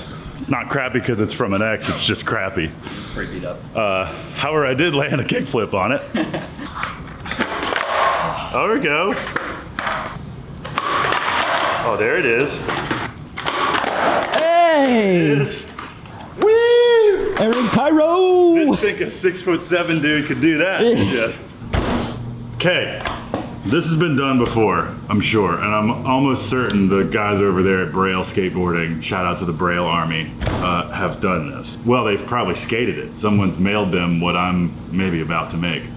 The idea that Walker and I had is, can we make a skateboard deck out of steel using the plasma cutter and then, like, I guess shaping it? I don't know how close we're gonna be able to get to, like, you know, we could do a nose and a tail, but it'll probably just be like a single fold and then flat. Yeah. But see, if it's flat, it's gonna bend. These things get their strength by being slightly concave. I bet we could figure something out. We can heat it. We'll use the torch, might heat and profile it and bend it around. Well, skateboards. This is the deck. These are the trucks. Skate wheels, bearings, axle. You get the idea. The tail's usually a little bigger than the nose. I don't know. This is an old board that I have no idea where it came from. It's a Destructo Complete, I think, from back in the day. Each truck is missing one nut in classic Aaron Cairo fashion. If you don't know who Aaron Cairo is or Braille Skateboarding, go check them out on YouTube. They're rad. Provided many hours of entertainment for Walker and I. So I might just measure this by hand and draw it in Fusion. I'm gonna measure it and draw it myself. Hey. So I usually skated an 8 1/4. This is a 7 1/2. So it's 31 inches. It would probably be a little longer. Let me go 31 1/2 because by the time you flatten these out, it's gonna actually get longer. That's 31 1/2. So that's like the center spine of our skateboard. I think I should also mention that the point of this video is not to offer a quick, like an in-depth tutorial on how to make a skateboard.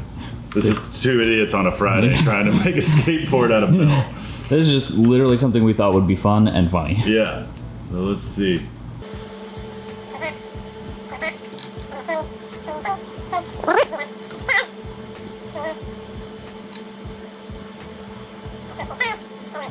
So, let's figure out our truck holes. I'm gonna take these off. High brace tools on Amazon. Beautiful. Get you a socket organizer. Back to the computer.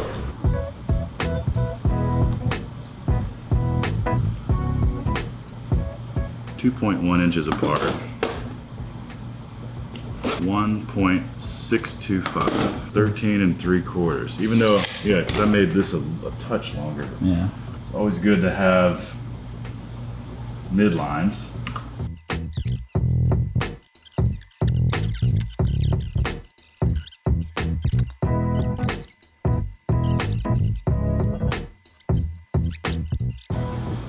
And there we go. Wow, look at that. Starting to look like a skateboard. Yes, sir. There is our cut file. So to show you what it'll look like, I can just extrude this. You know, there's our part. Wow. It's gonna be really bizarre, like it just being completely flat. Yeah. But yeah, so the thing about this, if it's a flat piece of steel, it's gonna be, I mean, you put any weight in the middle of it, it'll just bend. And of course you could make it out of 1/4 inch, so it doesn't bend, but then it weighs a million pounds. Ollieing that thing would take your full force. Yeah. So I'd like to make it out of 11 gauge, or 1/8 inch. Oh, they have done this. I'm kind of scared to open this because I feel like. Let's see what it looks like. Just look at the box. This is Aaron Cairo and the Braille skateboarding team. Well, we said earlier on, there's a good chance they've probably done this. Yeah. It's full metal. Oh, metal wheels and everything. That's legit. J3FFS. Jeff Steen. Let's find this guy. Yeah. Oh, this dude's into drifting. That's hilarious. What's up, man? You made a drift trike. That's what's up. He doesn't have any videos of him making it though. I don't see any. So he's into like FPV drone stuff, drifting, and skating. I like this guy. That's what's up, man. And he drifted an E46. That was the first car I drifted.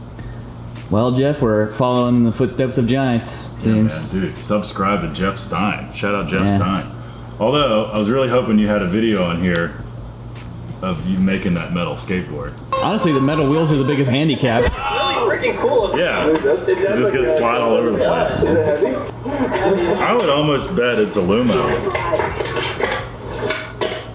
Alright, who's next? They make kickflips look so easy. Yeah, a little bit, yeah. Damn. Is that Carlos?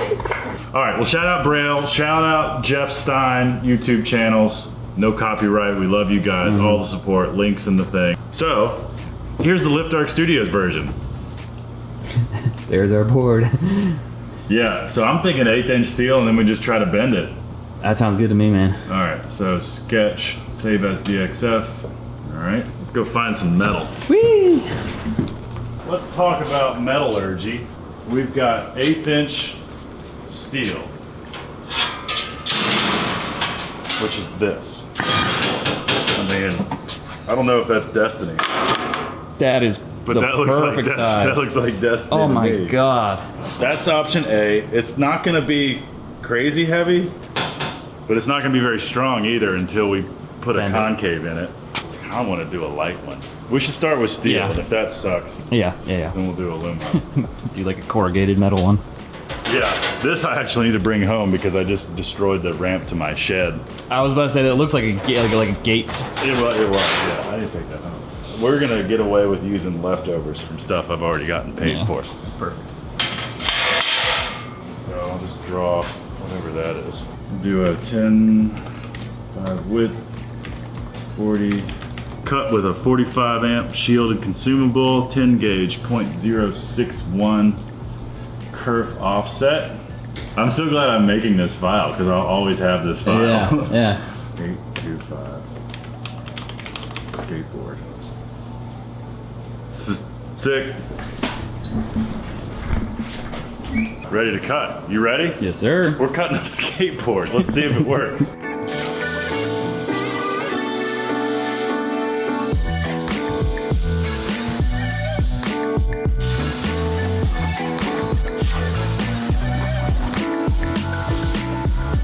I'm actually going to pause it for a second. Yeah. Hey. It's perfect. Here we go. Other 4 and then the deck.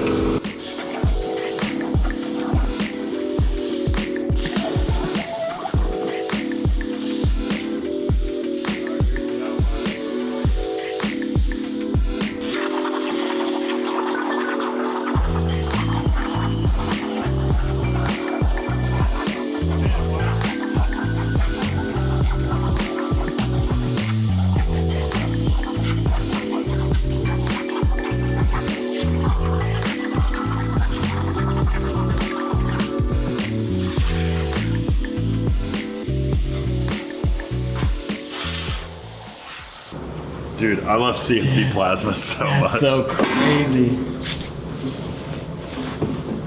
So technically, we could put trucks right on this, and it would kind of function like a skateboard.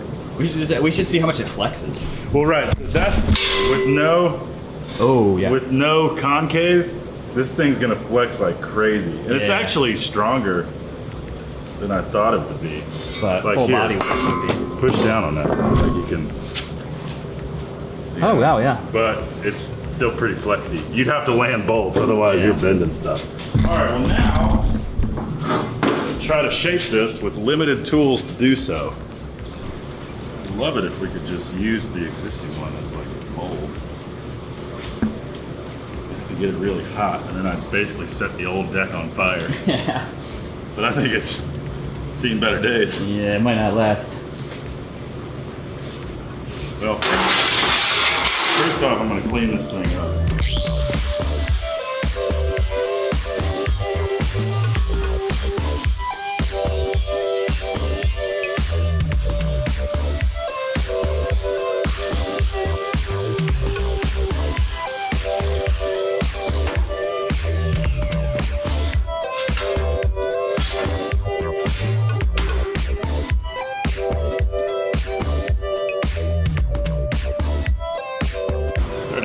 Bend in it, that was probably me earlier. But I just cleaned the edges up and ground the flashing off the holes. So I kind of want to try to map out our nose and tail bends now.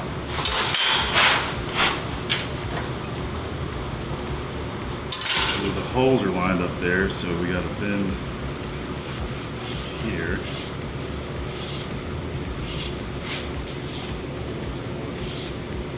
This is the tail.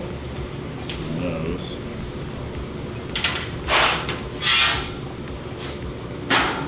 Makes our tail a little bigger. I think I'm just going to clamp it to the table here. I want it to be kind of a soft bend though. Mm-hmm.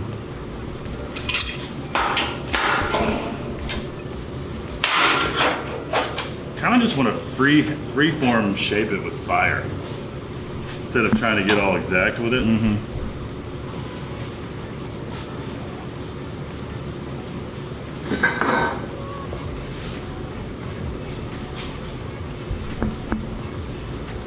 I'm gonna heat that up a little bit.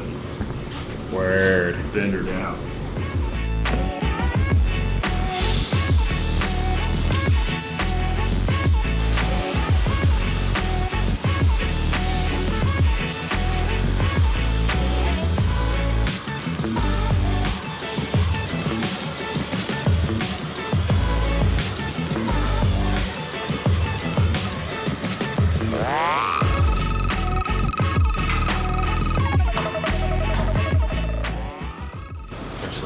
aggressive bend. Just realized I'm only gonna be able to do that once because now I can't set the other side flat on the table. You'll have to bend the other one up. Yeah, probably.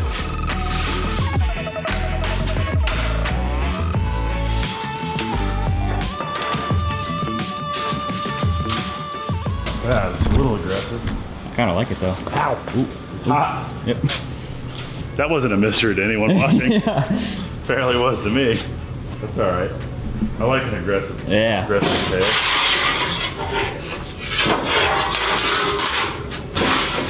Walker's right. I think I might have to bend this one up.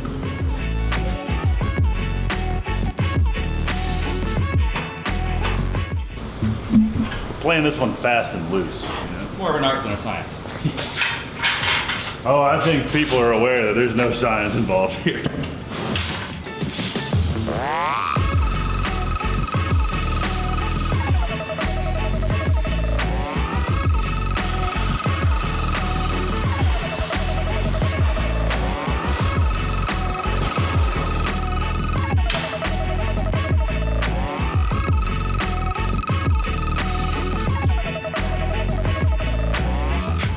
Hot.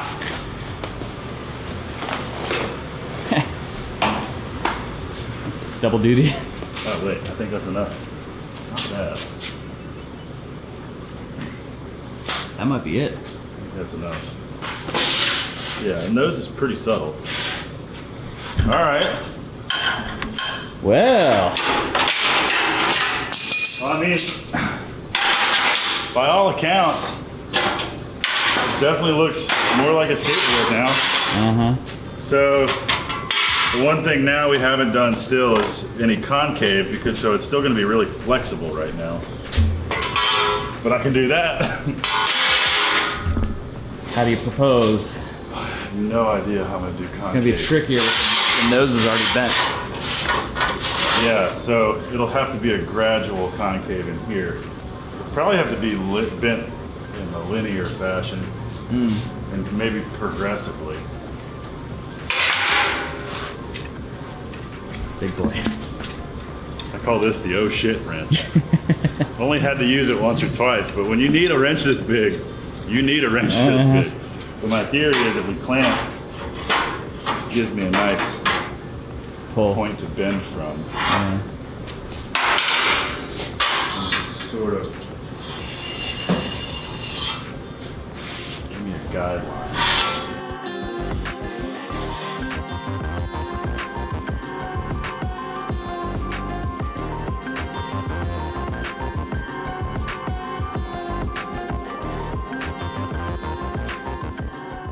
I don't think I'm going to get enough clamping force from this clamp.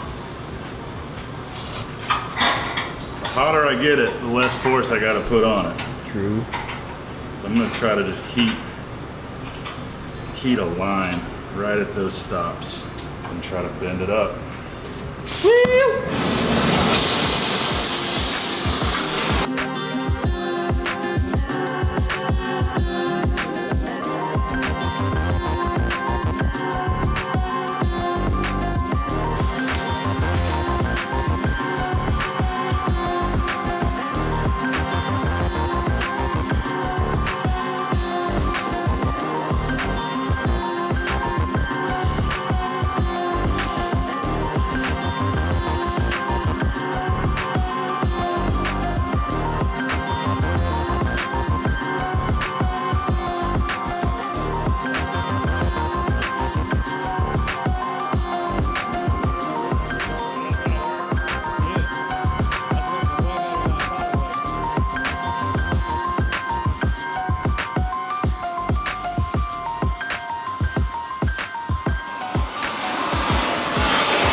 Holy. Cool. I mean, that's a freaking skateboard. So you can see, like, it even, because the metal can't bend this way and that way, it even did that, like, that little weird like, little flat spot here. Don't burn your hands. Oh yeah, thank you. Oh dude, this is gonna work.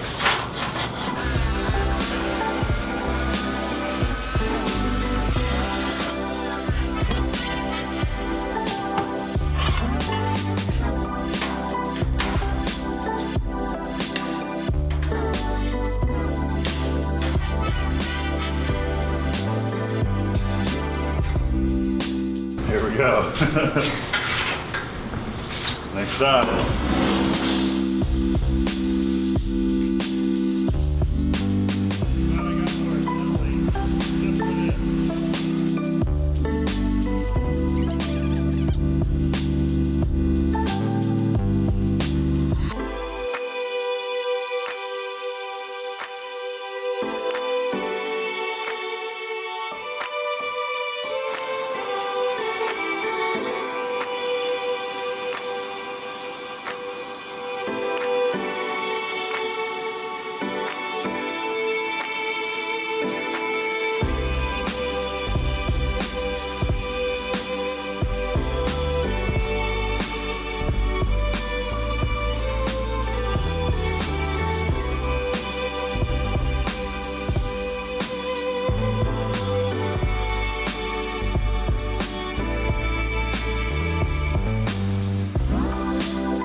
Dude. That's crazy, man. That worked so well. Yeah, I'm actually pretty pleased with that. Do you, because I think I know a little bit, do you know anything about how actual skateboards are made? I know exactly how actual skateboards are made. So, actual skateboards, while this is cooling down, I'll tell you guys, actual skateboards are made of plies, of wood, plywood. Plywood means plies are layers. Toilet paper has layers, you'll hear 2-ply, 3-ply. Plywood is no different. And the reason skateboards are made of plies, you'll see this a lot in shipbuilding too. If you want wood to go around a corner or make a curve, an easy way to do that is to layer a bunch of thin layers of wood together with glue in between each layer. And while the glue is wet, you bend, because thin layers of wood are a lot easier to bend than thicker layers of wood, obviously. So 5-6 layers of wood with glue in between, they all bend a lot easier, and then you pretty much form it into that shape while the glue dries, and then when the glue dries, it's locked in that form. So basically, at skateboard factories or whatever, you'll have a mold, a top and bottom halves of a mold in a press that has this profile in it. The bottom one would be the convex profile, and the top one would be the concave profile. And they'll grab a bunch of layers of, I think it's birch usually, or I don't know what kind of plywood they use, but 5-6 layers. Sometimes you'll see 6-ply boards, 7-ply boards. I even used to skateboards that had a center layer of fiberglass, and they claimed it was like way tougher. Shout out to Girl Skateboards. I broke them just the same. I was a big dude. I was fighting physics. But they'll do layer, glue, layer, glue, layer, glue, layer, and then stick it in the press. The press will press it, and I think they leave it pressed while the glue dries. Then they undo the mold, pull it out.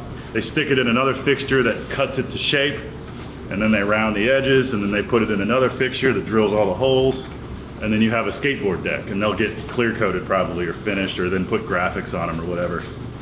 But yeah, that's how regular skateboards are made. I'm sure I missed something, but this is how metal skateboards are apparently made. I was going to say, it'd be a lot easier if we had a heating press, but...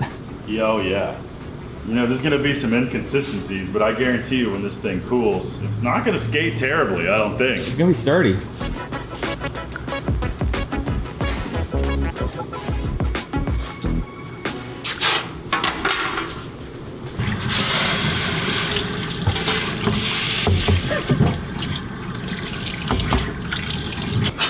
All right, hands-on for the first time, our creation. I'm gonna test the flex a little bit, see how sturdy it is. Oh my god. Dude, it feels good. And the concaveness doesn't feel bad. I mean, it's kind of jarring because it's not smooth. Yeah, it's a little bit And actually, steeper. I think it's a little more aggressive than an actual board, but dude, that's a metal skateboard deck. All right, I'm gonna drill these holes out in countersink, and we'll put some hardware on it and skate it. Woohoo!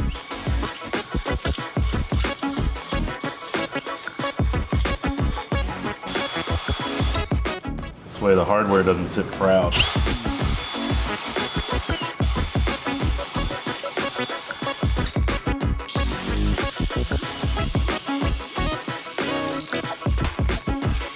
Dude, it's time to put trucks on this thing. Yes. Got some fun things in this box here. These are punches. Letters? Yeah. Hey. I can do lift arc. Backwards? It's backwards. Ignore that. These came from the old machine shop. Oh yeah. I'm hoping I have an entire alphabet here. I'm not sure that I do.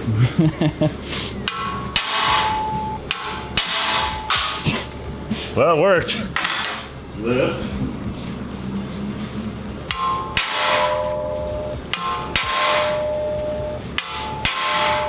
There you go. Lift Arc Skate Company. Look at these old punches, man. The Thor Stamp Co. 1/8 inch, and it's an I. How That's cool awesome. is that? These are from like the 1900s, 1800s. All right, dude, let's put our board together.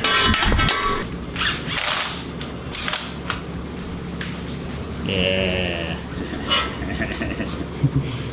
Oh, wow, I just realized that this is a lot thinner than the so other the bolts deck. are gonna come The bolts dangle stick a little too bit. far. I gotta find some other hardware that might work.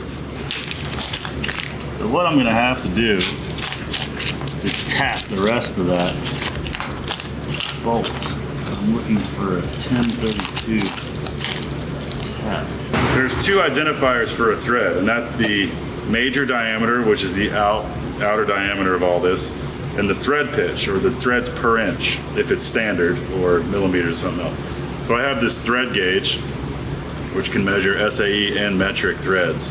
You get the sawtooth thing, and if it falls into the gaps, it should match the thread profile perfectly. So I know that's 32 threads per inch, and then I have this handy little plastic thing, figure out what size, so that's a number 10. So the tap I'm looking for, or the die I'm looking for rather, is a 10-32. Because I want to cut threads the rest of the way down this thing, because the screw has a shoulder on it. The threads stop right here, and I need them to go all the way down so I can cut this short. And I don't have any other conical head 1032 bolts. So this is it. See? My screw threads in. Beautiful.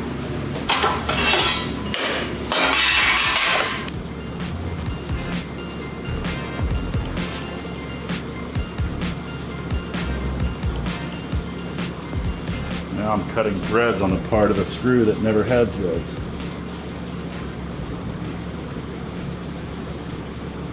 See, we're adding a little extra to this silly "you make it, we skate it"-esque video.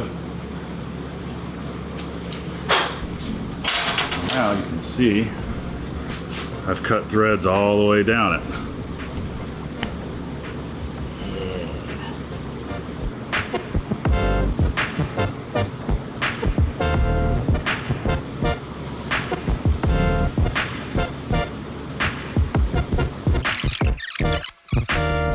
No wonder he was so...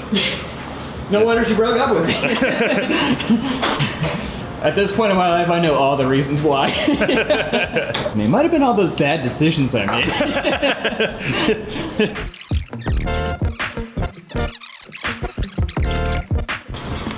Moment of truth? Yep, moment of truth. We're gonna do 2 bolts per truck in honor of Aaron Cairo, the Braille Skate team. Much happier. Yeah.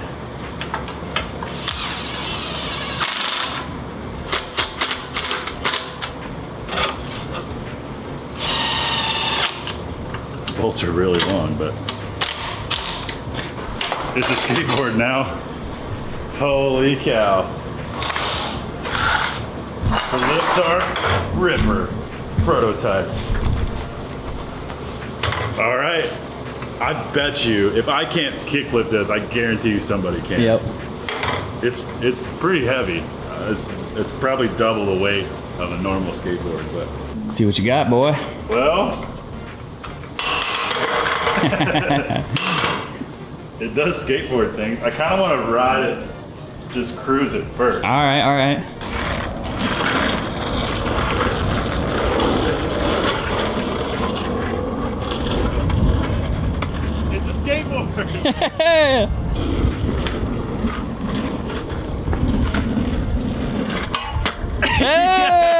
Yeah! Yes! Dude, it sounds like a shovel hitting. Yeah, it does. This is actually truly remarkable.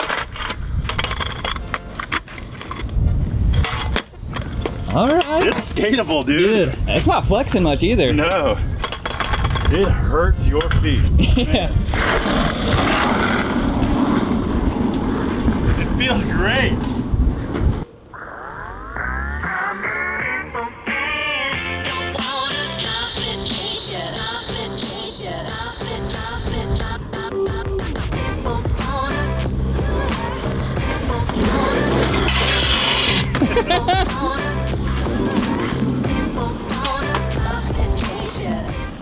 This had no right to work this good. I can't believe it. You want to ride it? Sure.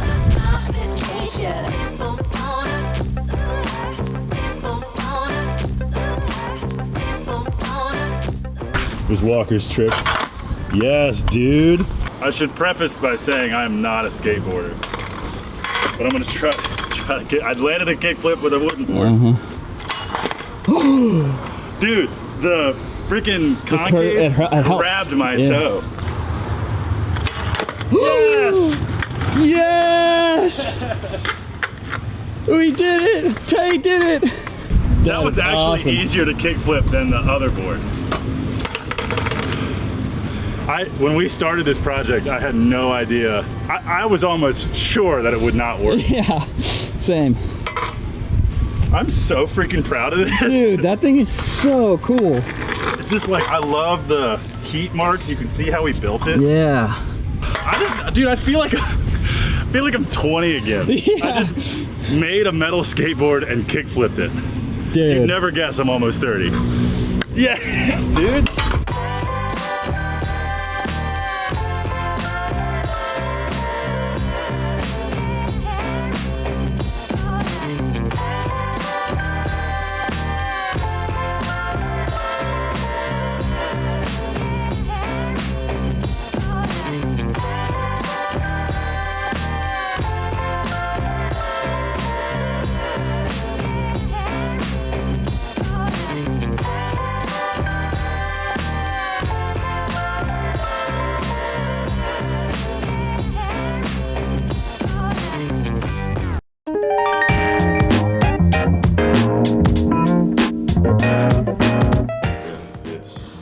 Legal to make a throwing star in Virginia.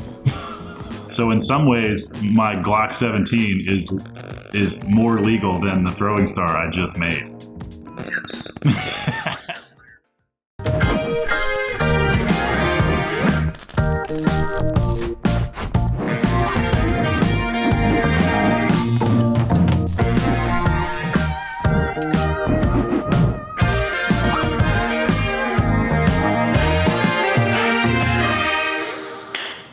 Well, I have to kill you now.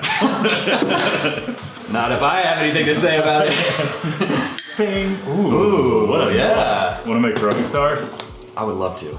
Walker and I we've thought for a while that we wanted to make our own like throwing stars. Mm-hmm. These are yours. Yes, basically. these were given to me by a friend that I used to go hiking with. I was 16. For some reason, he just gave them to me. So they're actually pretty cool. Each one of them has a different number of points. Yeah, that's the interesting part to me. So this one is you got 3 point, 4 point, 5, and 6. Mm-hmm. In my mind, the 6 point, you have the more opportunities.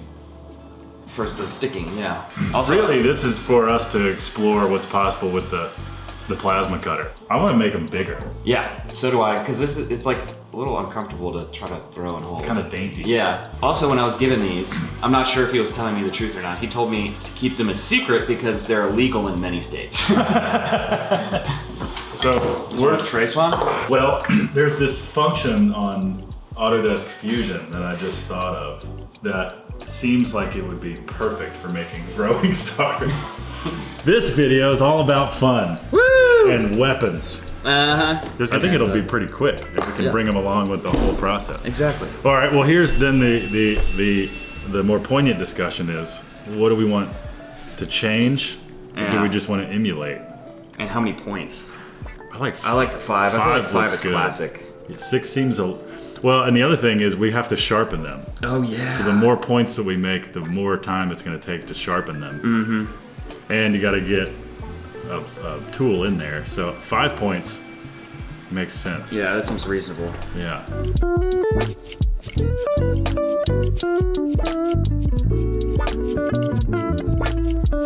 Whoa, look at that. Oh my god. Yeah, it's like a throwing star maker.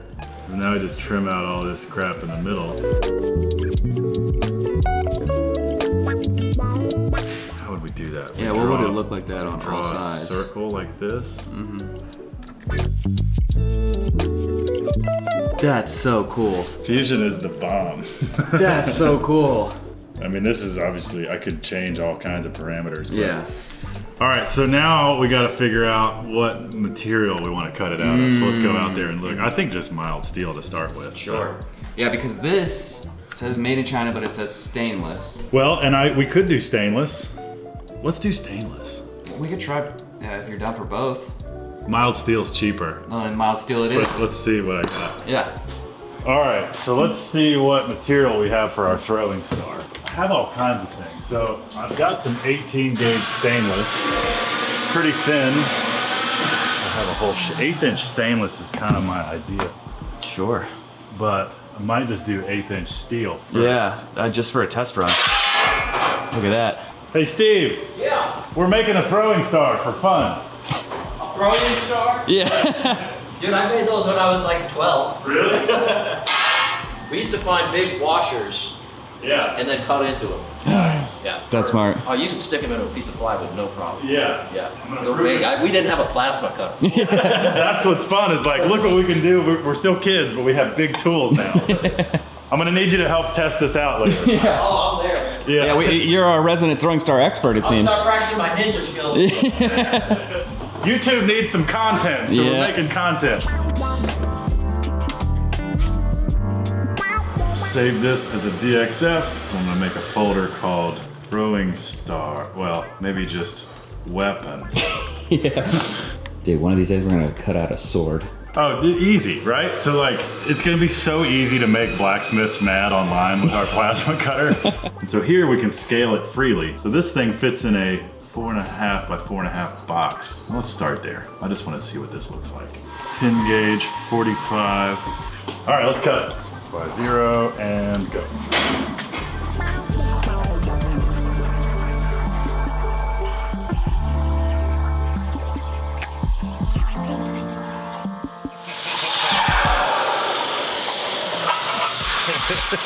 Dude, it just makes throwing stars.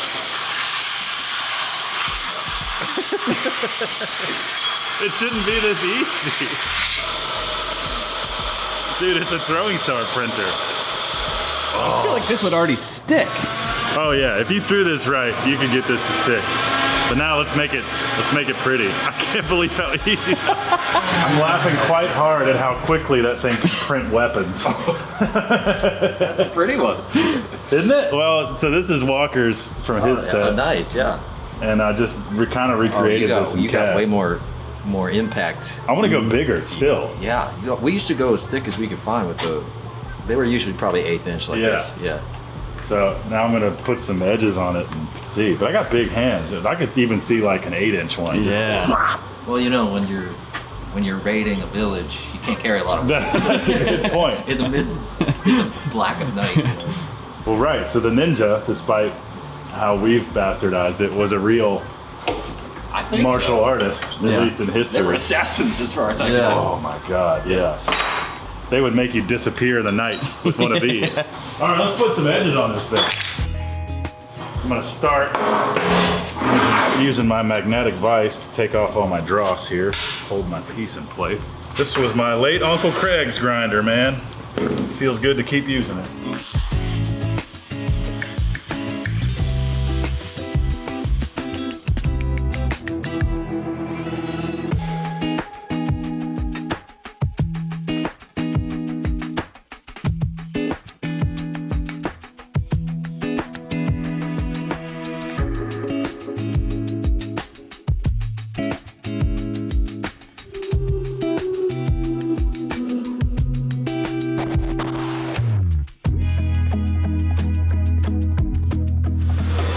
last video, we saw all those guys grinding their blades, and they would dunk it in water between grinds to cool it off so you can actually hold on to it.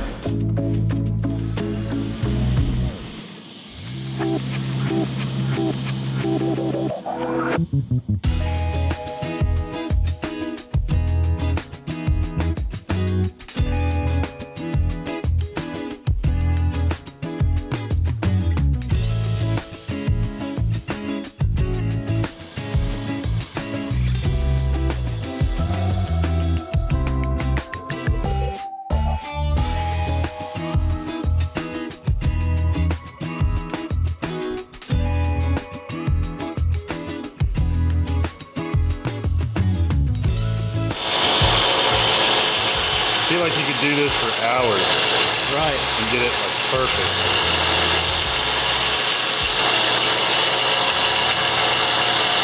I mean, it's definitely a throwing star. Yeah.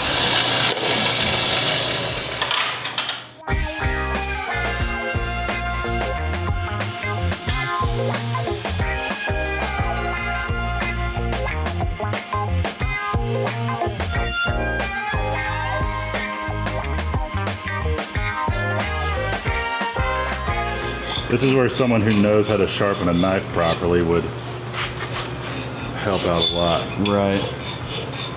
I don't know, yeah, it's not very sharp. It looks sharp. Yeah, like the edge is good, but the tips are rounded.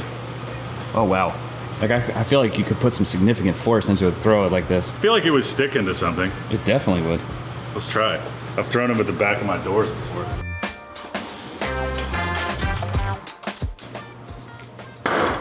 Oh my goodness. I'd say it works effectively as a throwing star. Yeah, okay, so the points are all right. Dude, you could spend a million more hours on like my edges, but just as like a preliminary thing. Hey, Steve.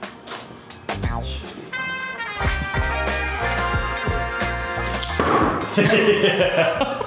Well, that sucker's a half-inch deep. Yeah. Are you part ninja?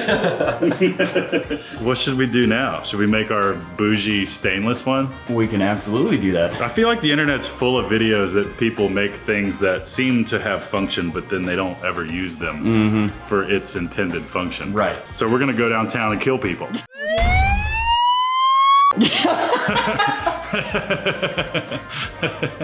Yeah, okay, so this one, we've made our 1/8" steel version. Prototype. It works, it's a throwing star, as far as I'm concerned. I wanna make one bigger and out of stainless steel. So I think we're gonna grab some like 308 stainless. I think that's one of these is a sheet.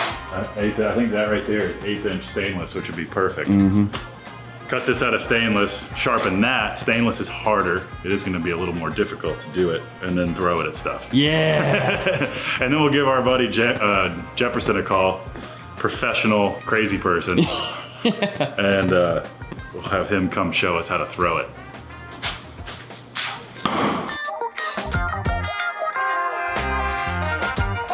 Yep. Look at that. So my doors aren't exactly throwing star proof. It's okay. Might as well.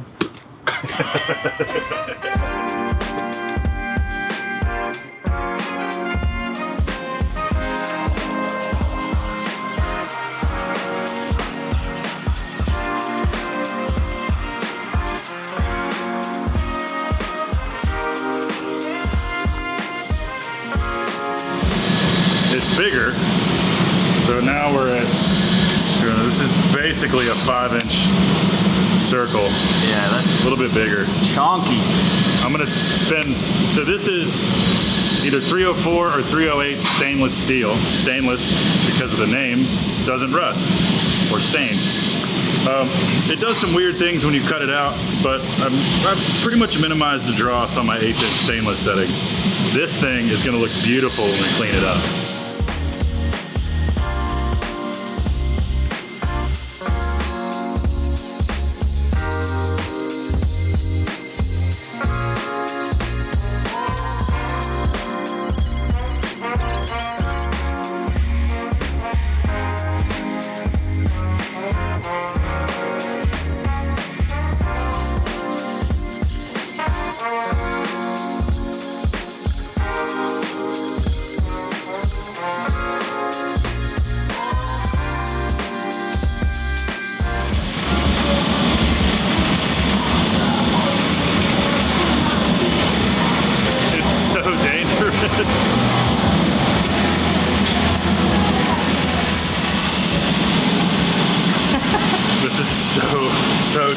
The whole time I was like, this is gonna get ripped out of my hands and chop my fingers off. I mean, I paid attention to the tips this time. And you can see where the tips got hot, they actually started to change colors. It actually looks awesome. I kind of don't want to touch it. I love that brown. Wow, that's pretty. I know, right? Is it heavy? You think it's heavier? I think stainless is a little heavier than mild, I think. I was gonna burnish it to color it, but when I ground the tips, it got hot anyway and changed colors, so just the tips are like brown. Cool. I'm gonna do a little swirl polish in the middle and call it. Walker, run. I feel like that scene from Kung Pao. Yeah. Oh, yeah. Get that little block of wood. It's good. So I'm gonna take some Scotch-Brite.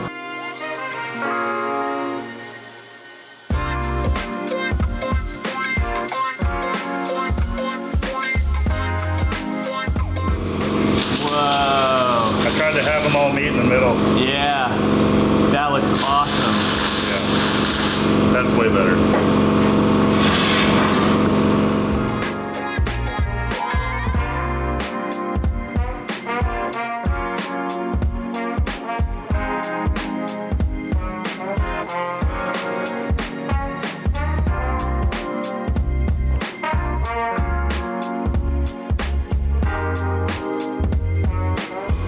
You guys enjoy that?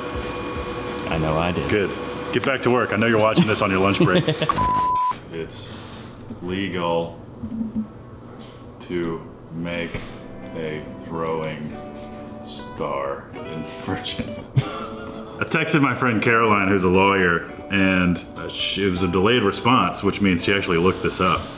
Said, I made this for YouTube, and the idea of it being illegal makes me giggle. And she said, Virginia Code 18.2-311 prohibits the selling of it, and having it in your possession is prima facie, meaning based on first impression or accepted as correct until proven otherwise, evidence of your intent to sell. Technically, there's nothing saying you cannot make it. Aha! So I've made it. Making it is illegal. It's just, now what do we do with it? Yeah. And then she goes, it's beautiful. Well, I guess we're in the legal gray area. I said, thanks. I guess it'll just exist in the legal gray area and no one hunts me down when the video goes live. Yeah, so it's having made this is not illegal, but nothing can happen. It's almost as if it like can't leave the building. Like, damn, it now exists. Like, I'm gonna bring it around and show it to people because I've played with throwing stars my whole life. I know, but I'm just thinking about like if somebody did offer to like laser engrave it for free, you'd have to ship it. Yeah, but like, well, it's not illegal in all states. What if I go to Amazon right now? Oh, rubber toy throwing stars. Rubber. Yeah, so you can buy throwing knives and hatchets. I've bought throwing knives and throwing hatchets all the time. Yeah, the weird thing in the law says more than 2 points. Right, so 1 point is fine. Wow, it's crazy that this was a sheet of steel. Very legal to own. And by making this, and thus I get to say what I've created, and we've already said that I've created a throwing star. I have now created something that is illegal. I wonder at what part of the process did it become illegal? Where was the tipping point? Yeah. I mean, like, right. Was it as soon as you cut it out? Probably, because there's points. Multiple points. They're just dull points. How fascinating. I've never been at this crossroads. Neither have I. Well, within the law of Virginia, everything you've seen us do in this video is legal. I wouldn't recommend you try this at home. Yeah, we're gonna put that big disclaimer up front. Yeah. Don't do this at home. Yeah. Look at your state laws. Yes, we are trained professionals in a private domain domicile. Yes. And to now make it more clear, we are not selling these. This is not for sale. I will not be selling it to any of you or anyone around. Wink, wink. No, I'm just kidding. Kidding. We will not be selling this at all, nor will it be leaving the premises. But you got to see us make it, and it feels more dangerous now that I know it's illegal. Yes, like there's something about it now. Yeah, there's an aura to it. Yeah. Both of these are now under the same classification in our state. That's crazy. Meaning that I can carry this openly. Mhm. Right, well, there's nothing. Yep, No and magazine. the magazine. I can carry this openly without issue. Open carry is federally legal, I think. Yeah. But I can just walk down the street. I mean, I'm gonna get the cops called on me. Sure. But you have to have a permit to conceal this. I don't believe such permit exists for this. I don't believe And so you either. cannot conceal this. So in some ways, this is now more illegal than this. Well, I think it's fair to say that the popularity of throwing stars has probably gone down quite a bit. I don't think people are getting arrested for 3D printing throwing stars, even though that's in some ways kind of what we've done today. So there you have it. Mike, it's Tay. I just made a throwing star. So, yes, you used to be a state trooper, yes? Do you recall any laws that had to do with throwing stars? Is it legal to own this thing that I've just made?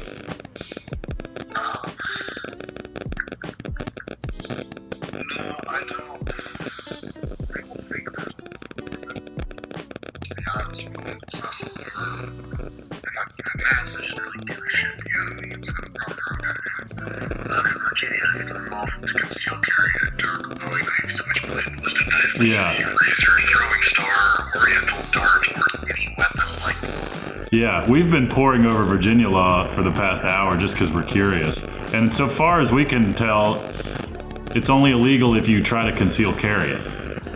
Yeah, I think that's the case. Like I could openly carry it or like put it in a case or whatever. And obviously you can go online and buy sets of throwing stars and have it shipped to you. Yeah, so it's illegal to own any type of knife in Virginia. You just can't. Yeah. CCW.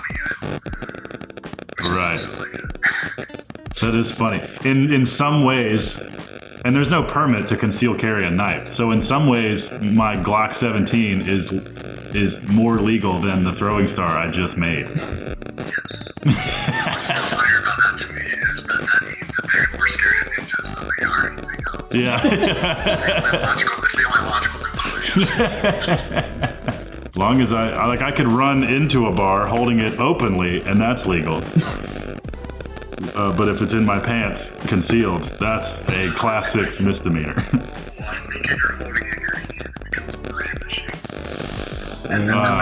Well, I guess in the same degree, yeah, if I walked into a bar with a gun in my hand. That whole brandishing thing.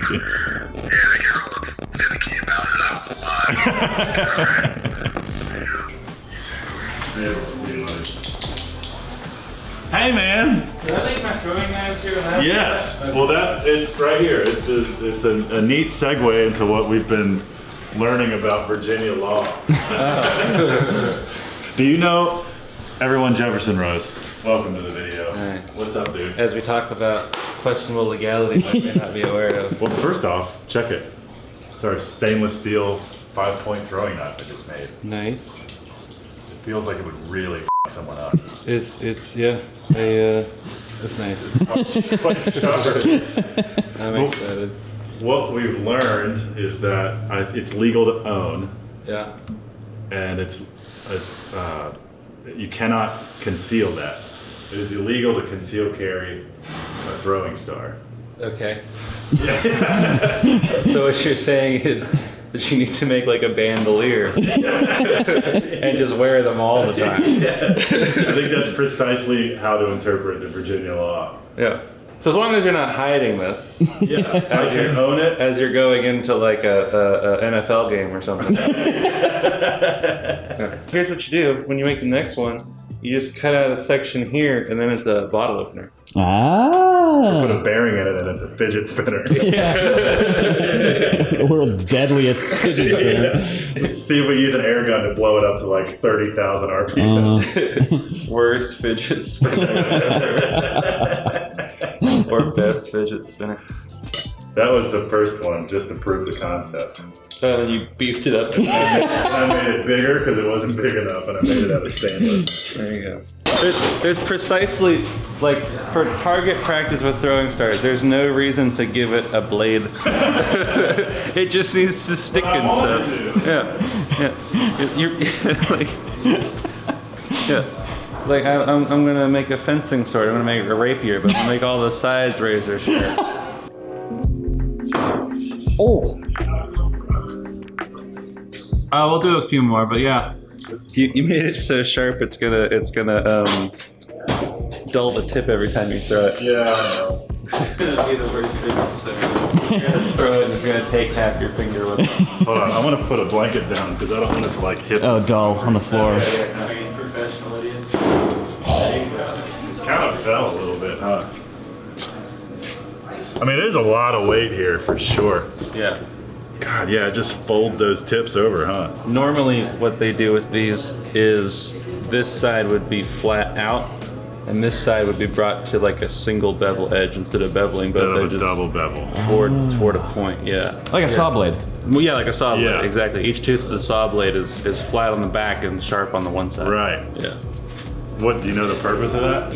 I think it's so the tips don't bend like this. Oh, because that's a real fragile tip. It would be sawtooth this side, flat here, sawtooth this side. And they're the opposite. They alternate. And there's more meat in there. Also, the way you do that is the reason you do that is so you're not holding a blade when you're throwing it.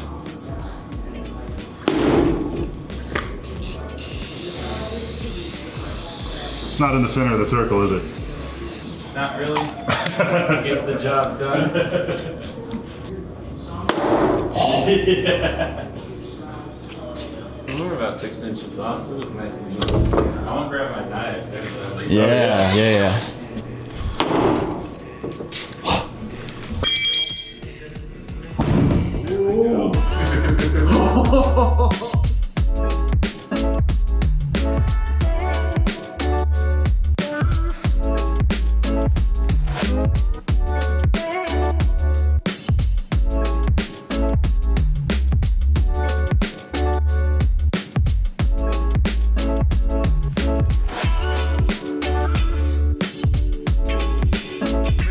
That's in there. Because oh yeah, that's the right profile. Just knocking the tip off. Yeah. Now I could throw these all day long.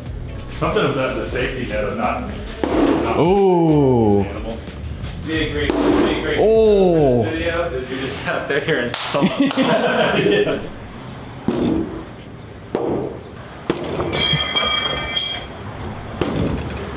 Yeah, that's enough. It went through the pipe. It went through the Oh yeah, I'm door. sure one or two of these have. We're okay. We got one there. Oh, these are all them. Whoa. Well, I mean, you and I threw some of the door ones before. Yeah, and I did earlier too. Ladder. Well, we've done it. We made a throwing star. The legality is questionable. I shan't be selling it to either one of you. Nice people. But thanks for watching. This is a lot of fun. And thanks to Jeff for coming and show us how it's done. Nice. You're lucky I trust you. That's some real ninja shit right there. That was a sneaky I one. didn't see him move. But if you stick this on here, oh, and then stick that. and they're able to stick that point to the door. Will it throw like that? It should throw. Oh! You were so right. That's amazing. I mean, I'll take it. Regardless. Yeah. God, that'll never happen again. No. Thanks for watching. See you next week.